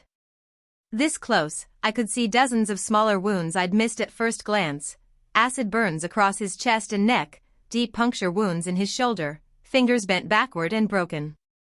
Toshio, what happened? I whispered, my voice catching. Who did this to you? His good eye flickered open, focusing on my face with effort. His lips moved, forming a single word that emerged as a ragged whisper. Stray. I nearly laughed from the sheer absurdity of it. No stray devil I'd ever encountered could do this kind of damage, not to someone of Toshio's apparent skill and power. But this wasn't the time for questions or disbelief. I could feel his life force ebbing with each shallow breath, the barely there flutter of his pulse beneath my fingertips. I reached into the pocket dimension where I kept my evil pieces, drawing out a crimson bishop that pulsed with soft, ruby light. The weight of it in my palm was both familiar and significant, a contract, a promise, a rebirth. I can save you, I said, voice steadier now that I had a plan. Let me make you one of my own. A devil. You'll heal, you'll live, you'll be stronger. His hand, the right one, the less damaged one, moved with surprising speed, catching my wrist before I could press the piece to his chest. His grip was weak, but the intent behind it unmistakable. No, he rasped, each syllable clearly costing him. Not yet. I stared at him, confusion momentarily overriding my panic. Toshio, you're dying. This isn't the time for fire, he interrupted, his gaze holding mine with unexpected clarity. You know, fire magic? I nodded slowly, still not understanding. Cauterize, he managed. Please. The request hit me like a physical blow. Cauterization was medieval, brutal, effective, yes, but agonizing beyond measure. And wholly unnecessary when I could offer him a clean, painless alternative. Why? I demanded, hearing the edge of frustration in my own voice. Why suffer when I can? My choice, he whispered, his fingers tightening fractionally on my wrist. Trust me. Those 2 words dissolved my resistance like sugar in hot tea. Trust me. From Toshio, who parceled out trust in microscopic increments, who kept himself so carefully contained, it was both request and gift. I nodded, returning the bishop to its dimensional pocket. All right. But this will hurt. More than you can imagine. A ghost of a smile touched his bloodied lips. I know. I summoned my demonic magic, feeling it respond to my call with practiced ease. Crimson flames danced between my fingertips, carefully controlled and then compressed into a flat branding iron the size of my hand, hot enough to sear flesh and seal vessels, but not so intense as to cause further damage. The fire cast eerie shadows across Toshio's face, turning his already nightmarish injuries into something from a horror painting. Ready? I asked, bringing my hand toward the gaping wound on his thigh. He gave the slightest nod. I pressed the flame to torn flesh. The sizzle and hiss of cooking meat filled the air, along with the acrid stench of burning blood. Toshio's entire body went rigid, a strangled grunt escaping through clenched teeth, but he didn't scream. He didn't even try to pull away. His good eye remained open, fixed on my face as if drawing strength from the connection. When I lifted my hand, the wound was sealed, ugly and red with third-degree burns, but no longer bleeding. I moved to his torso, finding the places where shattered ribs had punctured skin, and repeated the process. Each time, Toshio's body tensed, the cords in his neck standing out like steel cables, but he made almost no sound. His arm was worse, compound fractures that needed to be set before I could seal the tears in his skin. I steeled myself and pushed the bones back into rough alignment, feeling the grinding resistance through my fingertips. A single, harsh exhalation was Toshio's only acknowledgement of pain that would have most people screaming for unconsciousness. There, I think that's all of them. I hoped anyway. Causing him this amount of pain was probably the most difficult thing I've ever done in my life. Yet it seemed it wasn't over. No, my face, too, he struggled out. My eyes widened. He was asking me to disfigure his face, brand the small wounds still bleeding shut. I resolved myself. I moved to his face, hovering over the deep lacerations that curved from temple to jaw. This one will scar, I softly warned him. Maybe, he managed, the word barely audible. I pressed flame-wreathed fingers to his cheek, watching as the fire knit ragged edges of skin together, leaving angry red welts behind. Through it all, Toshio's gaze from his good eye never left mine, steady, determined, almost trusting. When I finished, he looked like he'd been through a war. The wounds were closed but angry, his body a roadmap of fresh scars, third-degree burns and half-healed trauma. But he was no longer bleeding out onto the forest floor. All right, I'm taking you to a hospital. There's one here in Kuo that the Citri clan manages, there's even a place I can tell up. He started slowly waving his hand, interrupting me. No, please, just take me home. I'll be okay. Out of the question, you probably have internal bleeding, you're still in danger. He stared into my desperate eyes. Please, trust. He managed to reach up to place his hand on my chest, where my heart would be. Tears welled in my eyes again. Okay, we'll do it your way. He attempted to sigh in relief, but it didn't quite come out that way for obvious reasons. I'm assuming you have some kind of power to keep yourself alive? Heal even? He barely nodded his head. Now I sighed, this time in resignation. I'll trust you. I'll take you home. My voice came out barely above a whisper. Thank you, he muttered, and then his eye fluttered closed, his body going slack as consciousness finally released its hold. I gathered him into my arms, cradling his broken form against my chest. The relief that flooded through me was so intense it brought tears to my eyes, not because he was healed, far from it, but because he was still alive. Still breathing. Still Toshio. I held him there for several minutes, feeling the weak but steady rhythm of his heart against mine, before carefully arranging my teleportation circle beneath us. Light surrounded our entwined forms, and the forest edge dissolved into the familiar contours of Toshio's modest house. XXX. The moment we materialized in Toshio's bedroom, the stench hit me, a miasma of decay and rot that clung to him like a second skin. It was worse than blood or burned flesh, this was something fundamentally wrong, as if corruption itself had taken physical form and tried to claim him. I fought the urge to gag, focusing instead on the immediate needs at hand. He was unconscious but breathing, his cauterized wounds holding for now, but he was far from stable. The filth coating him wasn't just disgusting, it was dangerous, potentially toxic. He needed to be cleaned thoroughly before infection set in.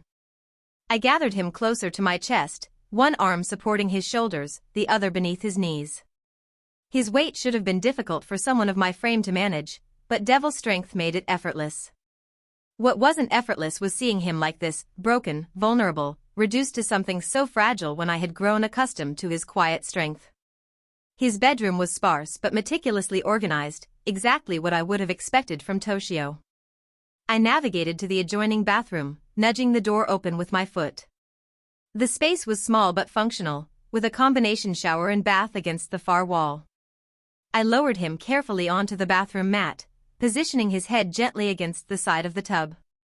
Under the harsh fluorescent light, the extent of his injuries became even more apparent. The greenish substance I'd noticed earlier clung to his skin in viscous patches, eating away at the fabric of his uniform and leaving angry welts wherever it touched bare flesh. There were markings I hadn't seen in the darkness, strange, circular bruises around his throat in the shape of massive fingers, and a puncture wound through his shoulder that looked like it had been made by a hook or barb of some kind. "What did you face out there?" I murmured, though I knew he couldn't answer. I found a pair of scissors in the medicine cabinet and began cutting away what remained of his shihakusho. The fabric fell away in sodden strips, revealing more injuries with each piece removed, a tapestry of violence written across his skin. Some of the wounds I'd cauterized, but others were older, already beginning to close on their own. The contrast was jarring, fresh, angry burns alongside half-healed gashes, as if his body couldn't decide which trauma to process first. When he was fully undressed, I hesitated for just a moment. Not from any sense of impropriety. Devil society had a much more practical view of nudity than humans seemed to, but from a strange reluctance to intrude on his privacy. Toshio guarded himself so carefully, kept such rigid boundaries between himself and the world. Even unconscious, there was something almost sacred about those boundaries. But necessity outweighed consideration. I couldn't clean him properly any other way. I quickly shed my own clothing, folding each piece neatly and setting them aside.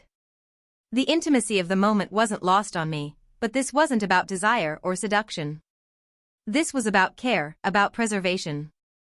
About keeping someone precious alive through the night. I would have likely admired his muscular form if not for the injuries littering his body. I turned on the shower, adjusting the temperature until it was comfortably warm but not hot enough to irritate his burns. Then I lifted him again, stepping carefully into the tub and sitting with my back against the cool porcelain, Toshio's back pressed to my chest, his head resting on my shoulder. His breath came in shallow, uneven gasps, but at least he was breathing. The water cascaded over us both, turning pink, then green, then black as it sluiced away layers of blood and that strange, toxic residue. I reached for his soap, unscented, practical, and began to wash him with methodical gentleness. My hands moved with careful precision, cleaning each wound, each abrasion, each patch of undamaged skin between the carnage. His hair, matted with blood and forest debris, gradually returned to its natural color under my ministrations. Somewhere in the middle of this intimate ritual, I realized I was crying. Silent tears that mingled with the shower spray, falling unnoticed onto his shoulder. I wasn't even sure why. Relief that he was alive? Horror at what he had endured?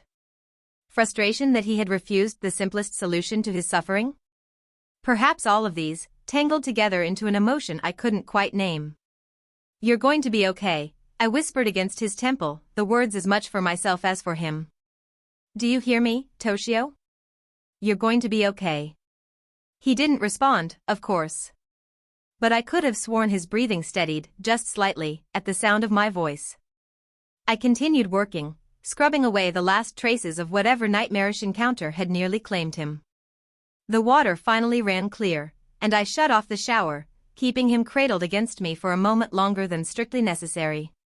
His skin was warm against mine, too warm, suggesting fever, but at least not the deathly chill I had felt when I first found him. I channeled a minor spell, one of the first young devils learn, a simple cantrip to dry objects. The water evaporated from our skin and hair in gentle wisps of steam, leaving us both dry without the abrasion of towels against his raw wounds. With the filth gone, he looked better. Still gravely injured, still unconscious, but human again. Recognizable.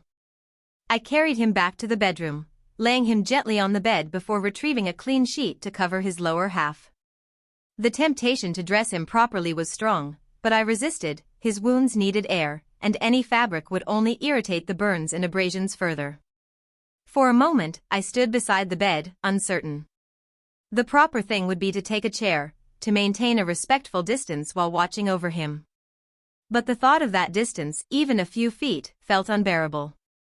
Not after seeing how close I had come to losing him. Decision made, I slipped under the sheet beside him, careful not to jostle his broken arm or the worst of his injuries. I curled my body protectively around his, one arm draped lightly across his chest, fingers resting over his heart to monitor its steady, if weak, rhythm. My other hand found his hair, stroking gently through the still damp strands. "What happened, Toshio?" I whispered, studying his profile in the dim light filtering through the curtains. The new scar on his cheek would be prominent when it healed, a jagged line from temple to jaw that would forever mark this night's events on his face. "What kind of stray could do this to you?" He didn't answer, of course. His breathing remained even, his expression peaceful in unconsciousness in a way it rarely was while awake. I continued my gentle stroking, watching the subtle rise and fall of his chest, counting each breath like precious stones. I stayed awake long after exhaustion should have claimed me, listening to the quiet sounds of the night and whispering his name occasionally, as if to remind both of us that he was still here, still Toshio, still alive. My fingers traced patterns on his skin, careful to avoid his injuries, finding the places where he was still whole. He wasn't mine, not yet. Maybe not ever, if that was his choice. But tonight, I could protect him. I could stay until he was ready to wake up, until he was ready to tell me what happened, until he was ready to let me in, if he ever was. I would stay. Chapter 18, Warmth. Toshio Perspective. I woke to warmth and softness pressed against my right side, a stark contrast to the cold forest floor where I'd expected to die. The ceiling above was familiar, my bedroom, not the hunting grounds where Gom had nearly ended me. My body felt whole, unbroken, the symphony of pain replaced by a strange, pleasant weightlessness that had me wondering if I'd actually died after all. Then I felt her breathing against me, crimson hair spilling across my chest like liquid fire, and realized I was very much alive, with a very naked Rias Gremry curled against me, skin against skin. For several moments, I simply lay there, cataloging sensations. The weight of her head on my shoulder. The softness of her breast pressed against my ribs. The gentle rhythm of her breath warmed my skin. The subtle strawberries and cinnamon scent that clung to her hair. My analytical mind documented everything with its usual precision, but something else was happening too. I wasn't just observing these details. I was experiencing them. Wow, I thought, heart thudding quietly. This is really nice. My left arm was trapped beneath her body, pins and needles setting in from restricted circulation. I shifted slightly, preparing to extract it. My usual move would be to slip free, create distance, maintain boundaries. But halfway through the motion, I stopped and made a different choice. Instead of pulling away, I deliberately wrapped my arm around her waist, my hand settling at the curve of her hip. Toshio, she mumbled, still half asleep, nuzzling closer into my neck. Then, like a switch had been flipped, she froze. Her breathing stopped. Her entire body went rigid against mine. A heartbeat later, she jerked upright, the sheet falling away from her chest as she stared down at me with wide, disbelieving eyes. From my vantage point, the sudden movement gave me a front-row view of, well, let's just say gravity was doing its thing, and her breasts were now in motion with enough bounce to defy several laws of physics. I stared for half a second too long. Rias? You're awake. Her voice was a mixture of relief and shock. But your injuries? She broke off, her gaze darting over my body with frantic intensity. Where lacerated flesh and compound fractures had been, there was only smooth, unblemished skin. No scars, no burns from her cauterization, not even a lingering bruise. Just me, whole and intact, as if the previous night had never happened.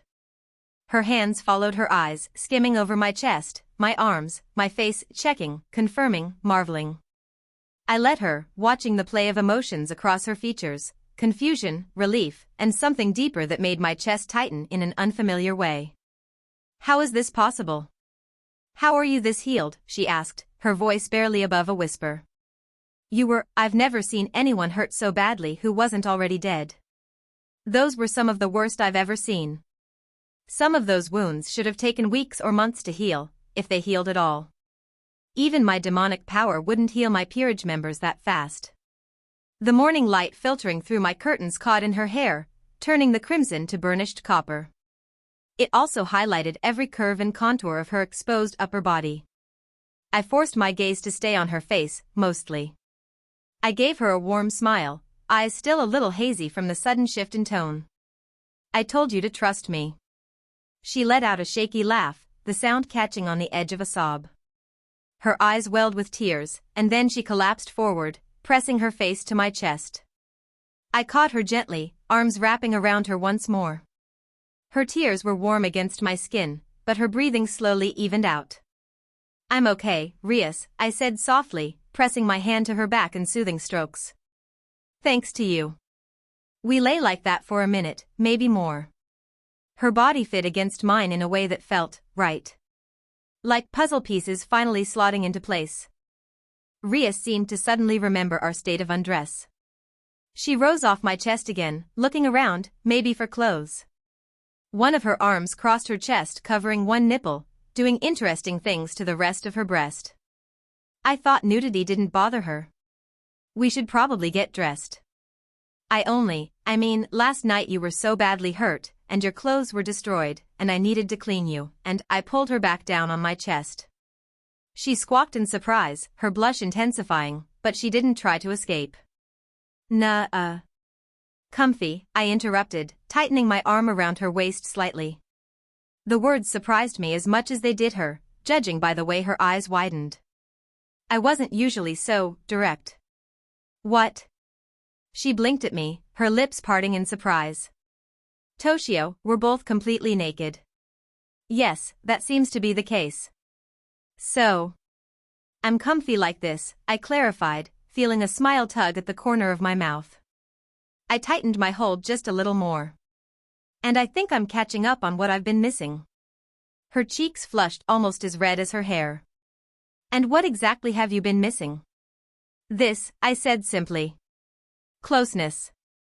Not analyzing it or calculating optimal distance or maintaining appropriate boundaries.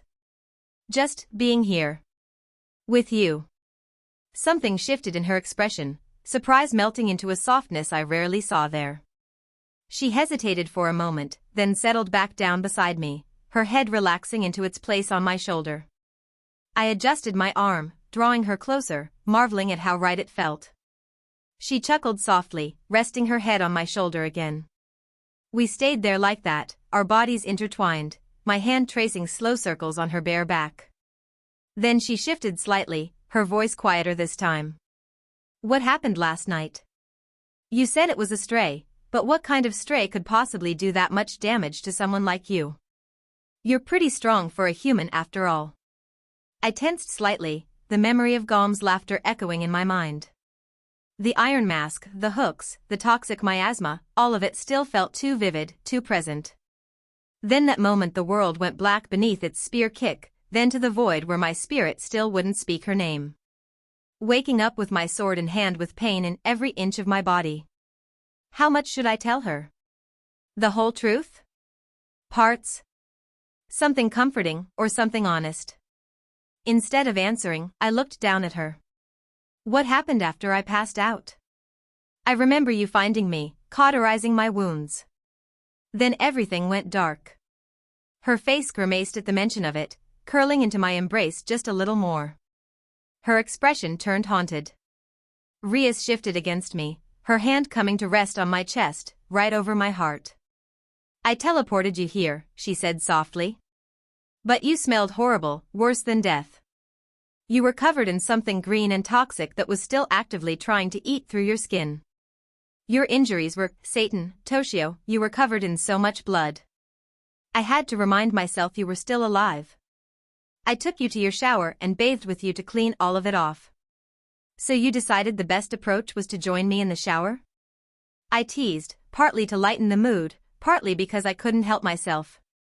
She pinched my side lightly. Don't be crude. I couldn't clean you properly otherwise. You were completely unconscious, barely breathing. She looked up at me.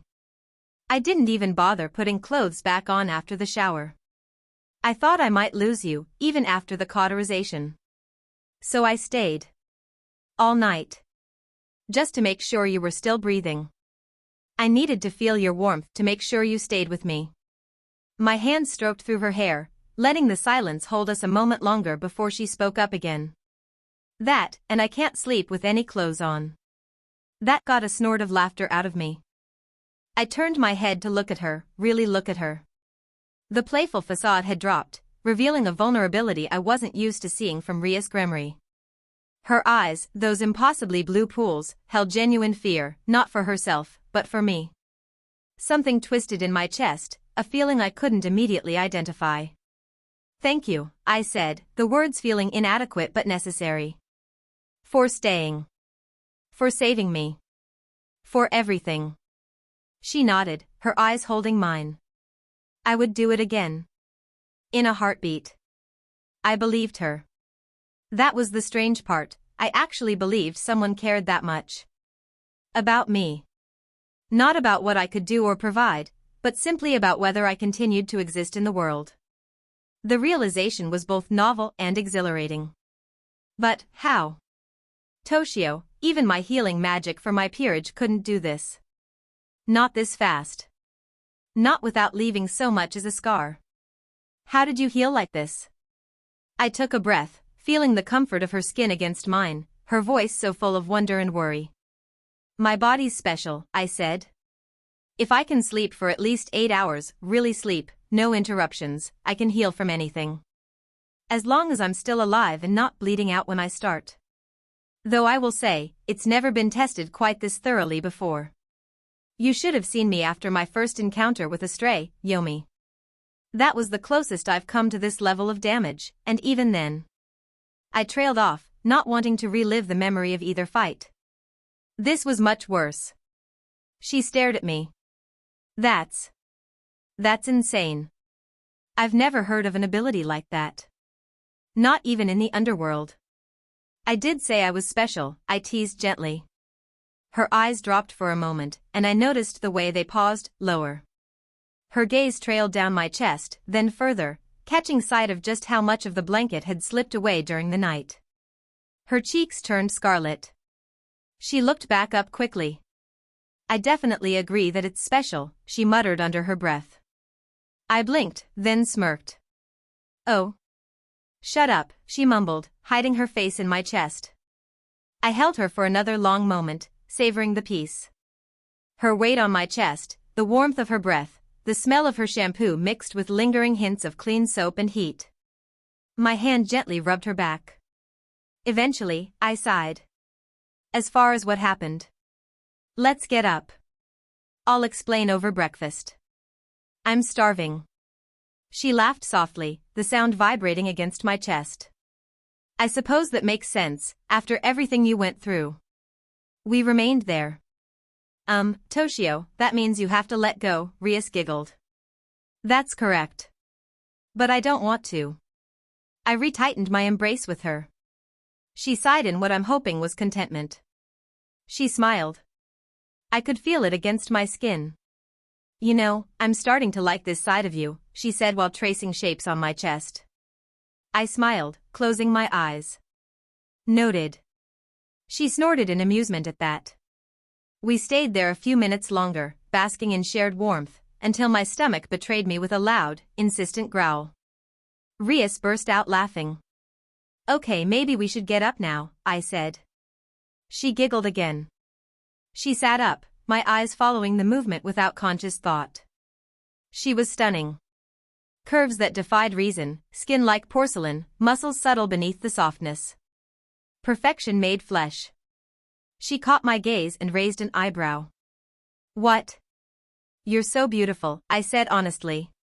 Her expression faltered. She looked away, lips parting just slightly. Thank you, she whispered.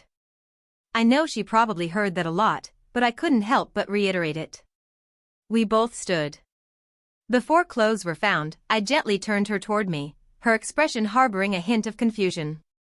Rias. I slowly and gently pulled her into a hug. Thank you so much for saving me. For taking care of me.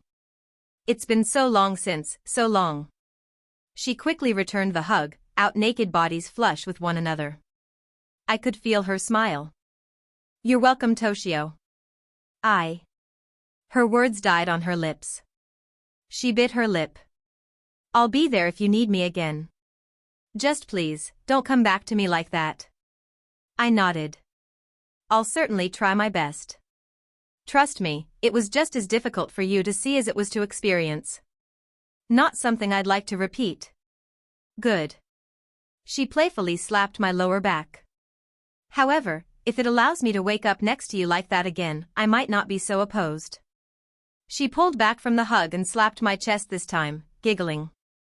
My hands found her lower back, still holding her close. That's not how that works, she said, still giggling in amusement.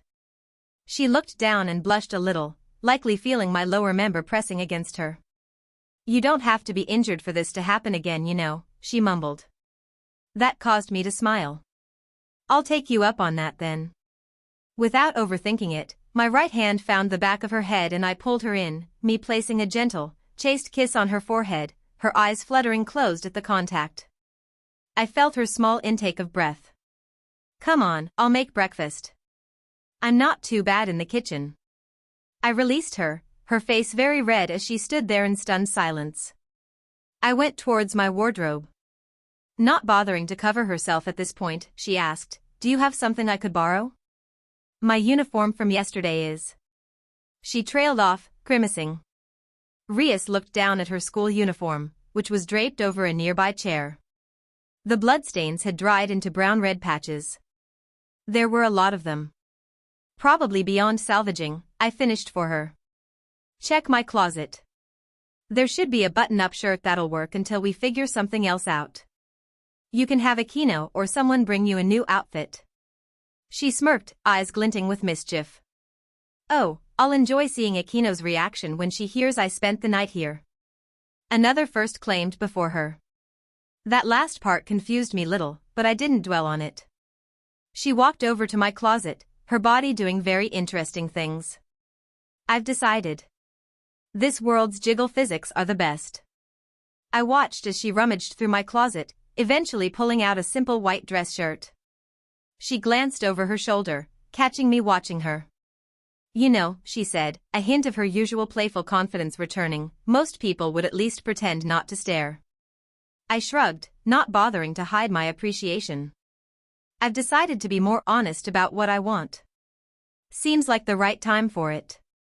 Her smile in response was like sunrise breaking through clouds, warm and full of promise for what the day might bring. She slipped into my shirt, which barely reached mid-thigh on her. She didn't seem to mind, and I definitely didn't mind. I found myself genuinely looking forward to breakfast for the first time in longer than I could remember. XXX. I moved through my kitchen with the precision of a laboratory technician, measuring ingredients by eye and adjusting heat with practiced efficiency. The eggs needed exactly 7 minutes at a simmer to achieve the perfect consistency, soft whites with yolks that remained liquid gold at their centers. I whisked clarified butter with egg yolks and a splash of lemon juice until the hollandaise reached a silky consistency, then folded in a few drops of black truffle oil, an indulgence I rarely bothered with when cooking just for myself. A series of system notifications hovered in my peripheral vision, but I dismissed them for later. Right now, breakfast with Rias took precedence over whatever the system wanted to tell me about last night's disaster. I had no idea you could cook like this, Rias said from her perch at the kitchen bar, her legs crossed at the knee, one foot swinging idly. My dress shirt hung loosely on her frame, the top 3 buttons undone just enough to reveal the top of her cleavage and hint at what lay beneath.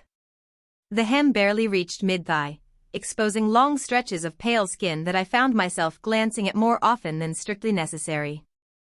There's a lot you don't know about me, I replied, a smile tugging at my lips as I sprinkled fresh chives over the eggs and cocotte.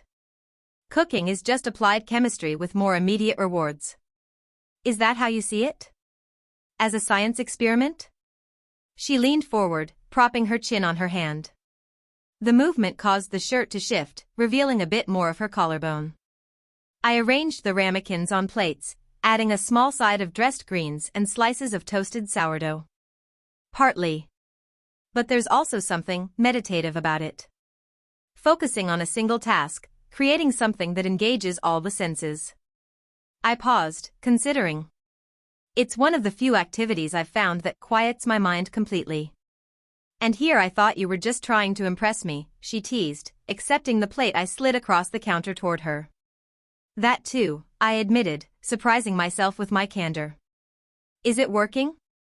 Her smile was answer enough, but she still said, maybe, before taking her first bite. The small, involuntary sound of pleasure she made sent an unexpected warmth through my chest. She tasted it slowly, closing her eyes.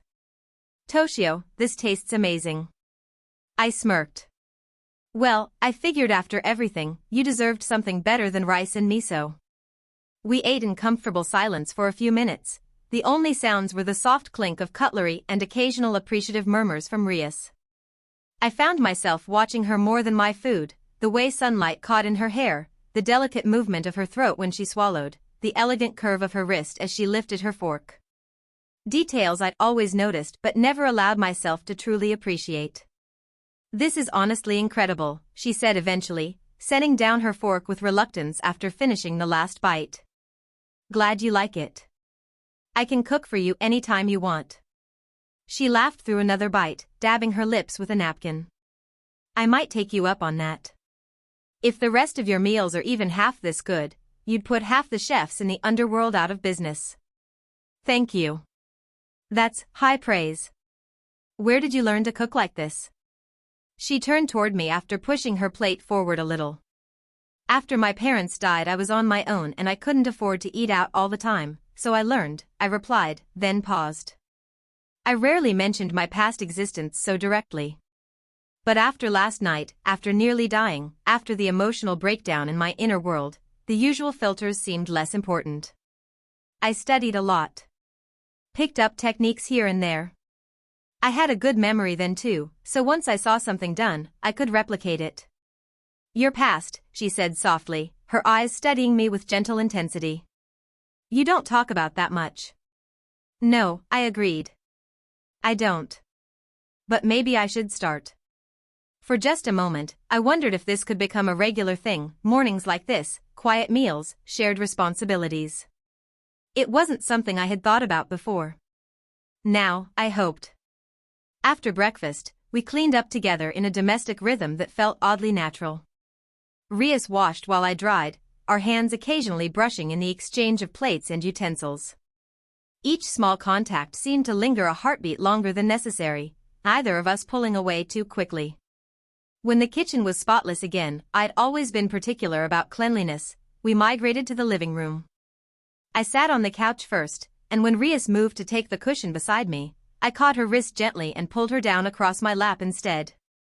She made a small sound of surprise but didn't resist, adjusting until she was lying comfortably across my lap with her head on my arm, her legs stretched along the length of the couch. This is new, she observed, looking up at me with curiosity and something warmer. This new side of you might be dangerous. I'm trying new things, I replied simply.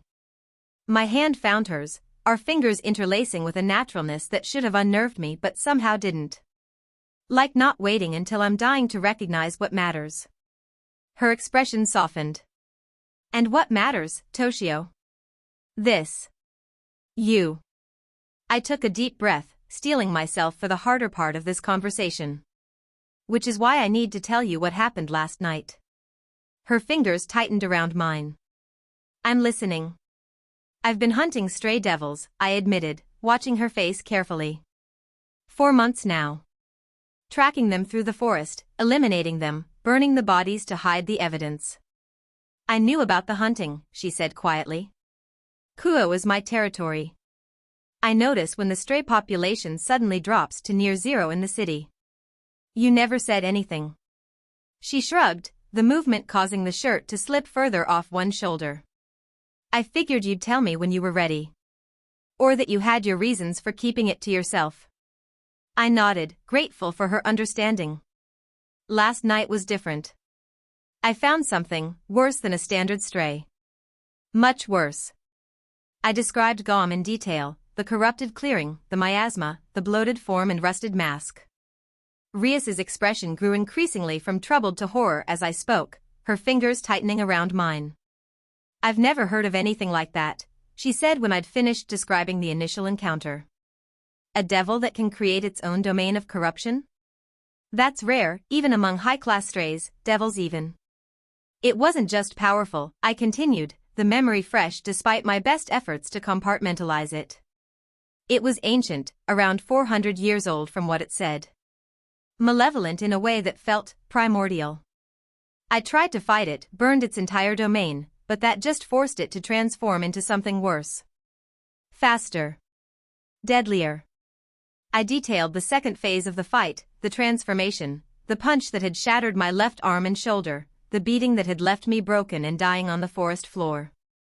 Through it all, Rias listened silently, her eyes never leaving my face, her hand a steady anchor in mine. The strange part is, I finished, I don't know how I survived. I was dying, I know I was. Gom was about to finish me with an overhead spear kick. Then I blacked out. And just when I thought I was done, someone, or something, saved me. I woke up at the forest's edge. Still injured. Barely alive. I tried to reach the city, but couldn't go on, then I remembered your flyer and summoned you. She exhaled softly, her brows knitting. I'm sorry. I should have given you one myself. I shook my head. It's not a big deal. But I'm definitely not going anywhere without one now. She nodded and gave a snort of amusement, before returning to her questioning.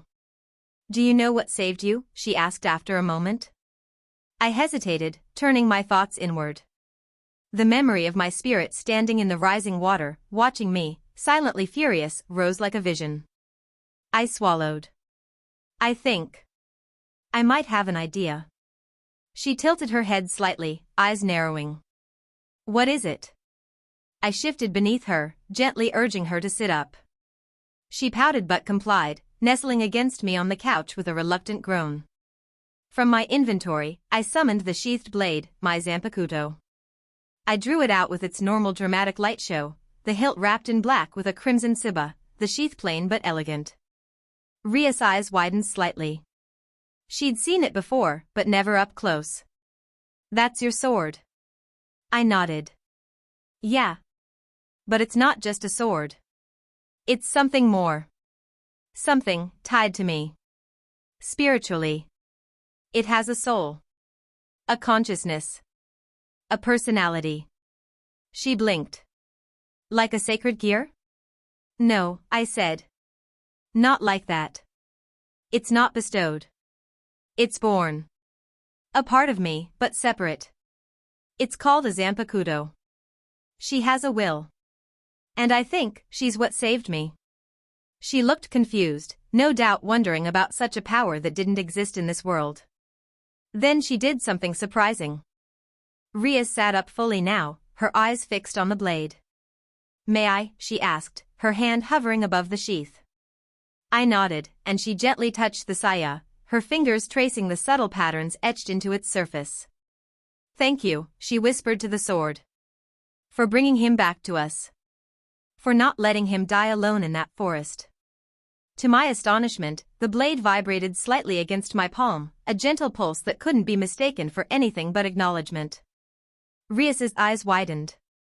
Did it just? She breathed. Yes, I agreed, equally surprised. That's never happened before, at least with other people. She does it with me sometimes, but it's usually almost sarcastic. She? Rias asked. I nodded. Yeah, she's a woman, but I've never seen her face. Never heard her name. Rias was quiet for a moment. Then, have you tried talking to her? Yes. Every time I see her. But she won't speak. The only thing I feel from her is fury. Sadness. Distance. But the more I feel emotions, really feel, the closer she gets. Rias went still. Then she offered something so obvious it felt like a revelation. Toshio, Ria said slowly, her gaze moving from the sword to my face. If your Zanpakuto is a manifestation of your soul, of your emotions, then maybe the reason she won't fully communicate with you is because you've been suppressing her. Suppressing your own feelings. Leave it to a woman to figure something like this out in an instant. The insight hit me with the force of revelation. Simple, obvious in retrospect, yet somehow I'd never connected those dots. Of course. Of course she was angry. She was my soul. And I had ignored her. You think I should apologize to her, I stated, rather than asked. To my own soul. Rias nodded. We all need acknowledgement. Even, especially, the parts of ourselves we try to keep hidden. I set the sword aside and pulled Rias into a tight embrace, my arms wrapping around her back, my face buried in her hair. Thank you, I murmured against her neck. You're welcome, she said in confusion, but she returned the embrace with equal fervor, her body warm and solid against mine. We stayed like that for several heartbeats, the moment suspended in perfect stillness. Then a sharp knock at the door shattered the quiet. The knock came again, more insistent this time. Rias and I separated reluctantly, though her hand lingered on my arm as I stood to answer the door. I wasn't expecting visitors, my social circle was limited by design, which meant it was likely someone looking for Rias. The crimson hair and voluptuous figure of the Gremory heiress weren't exactly inconspicuous, and her absence from Kuo Academy would have been noticed by now. I opened the door to find Akino standing on my doorstep, a serene smile on her face and a neatly folded stack of clothes in her arms. The smile didn't quite reach her eyes, which were already scanning past me into the apartment, searching. Good morning, Toshio, she said, her voice honeyed and smooth as always. Rias texted me saying she needed a change of clothes, since she didn't come home last night. She tilted her head slightly, violet eyes fixing on mine with laser-like focus. I hope I'm not interrupting anything important? Just breakfast, I replied, stepping aside to let her in. Rias was close by. As she moved past me, her shoulder brushed against my chest in a touch that lingered just a fraction too long to be accidental. The subtle floral notes of her perfume, lavender and something darker, maybe sandalwood, filled my senses, an olfactory signature as distinctive as Rias's strawberry and cinnamon. Akino! Rias exclaimed, sounding pleased but not surprised. How thoughtful of you to bring me clothes. The moment Akino spotted Rias wearing nothing but my dress shirt, her serene expression flickered. It was brief, a tightening around the eyes, a subtle tensing of her shoulders, but my enhanced perception caught it clearly. The temperature in the room seemed to drop a few degrees despite the morning sunlight streaming through the windows. My, Akino said, her voice still light but carrying an edge now. You look quite comfortable, Rias. That shirt suits you, though I imagine it looked better on its owner. Care to explain why you're here and dressed like that? I don't think Grafia-sama would approve. That got an eyebrow twitch from the crimson-haired girl. Everything went well with the ORC meeting this morning, I hope? Rias asked, blatantly ignoring her question as she stretched languidly, the movement causing the shirt to ride up her thighs. Kiba and Kaneko send their regards, Akino replied. Sona was quite concerned when neither of you showed up for classes. I covered for you, of course. She set the clothes down on the coffee table next to her with deliberate care. I told her you had urgent business to attend to and that Toshio had a kendo event out of town. Thank you, Akino, Rias said warmly, then added with practiced casualness, some things happened last night, so I decided to spend the night with Toshio. We've had such a wonderful morning. I watched the exchange with growing fascination. The words were innocuous, but the subtext crackled between them like static electricity. Rias's phrasing deliberately suggested intimacy beyond what had actually occurred, while Akino's fixed smile thinned almost imperceptibly. Is that so? Akino turned to me, her violet eyes glittering with something dangerous. Good morning, Toshio, she purred. You look well. It must have been quite the night for you to keep our precious president so occupied. Before I could respond, she closed the distance between us, wrapping her arms around my waist in a tight embrace. I've been so worried about you lately, Toshio. All those training sessions alone, all those late nights no one knows about. She pulled back just enough to plant a soft kiss on my cheek, her lips lingering against my skin. Over her shoulder, I caught Rias's gaze, which had turned colder, but yet she still seemed prideful. I took a step back, nodding slightly. Hey, Aquino. Aquino picked up and handed the clothes to Rias. You need to change. We have to go to school and explain to Sona why you and Toshio missed today. Rias chuckled at Aquino's antics. Aquino, thank you again for the clothes. Toshio's shirt is comfortable, but I can hardly attend school like this. She started to change right there, but Aquino turned her around and started pushing her toward my bedroom. It's only proper that Toshio doesn't see you change in front of him, Bucho. Rias laughed again. I do hate that I have to change though, this shirt does smell wonderfully like him, doesn't it? Aquino seemed to push her a little faster. The door closed behind her with a soft click, leaving Aquino and me alone in the living room. I expected her to sit down to wait, but instead, her eyes locked on mine with predatory amusement.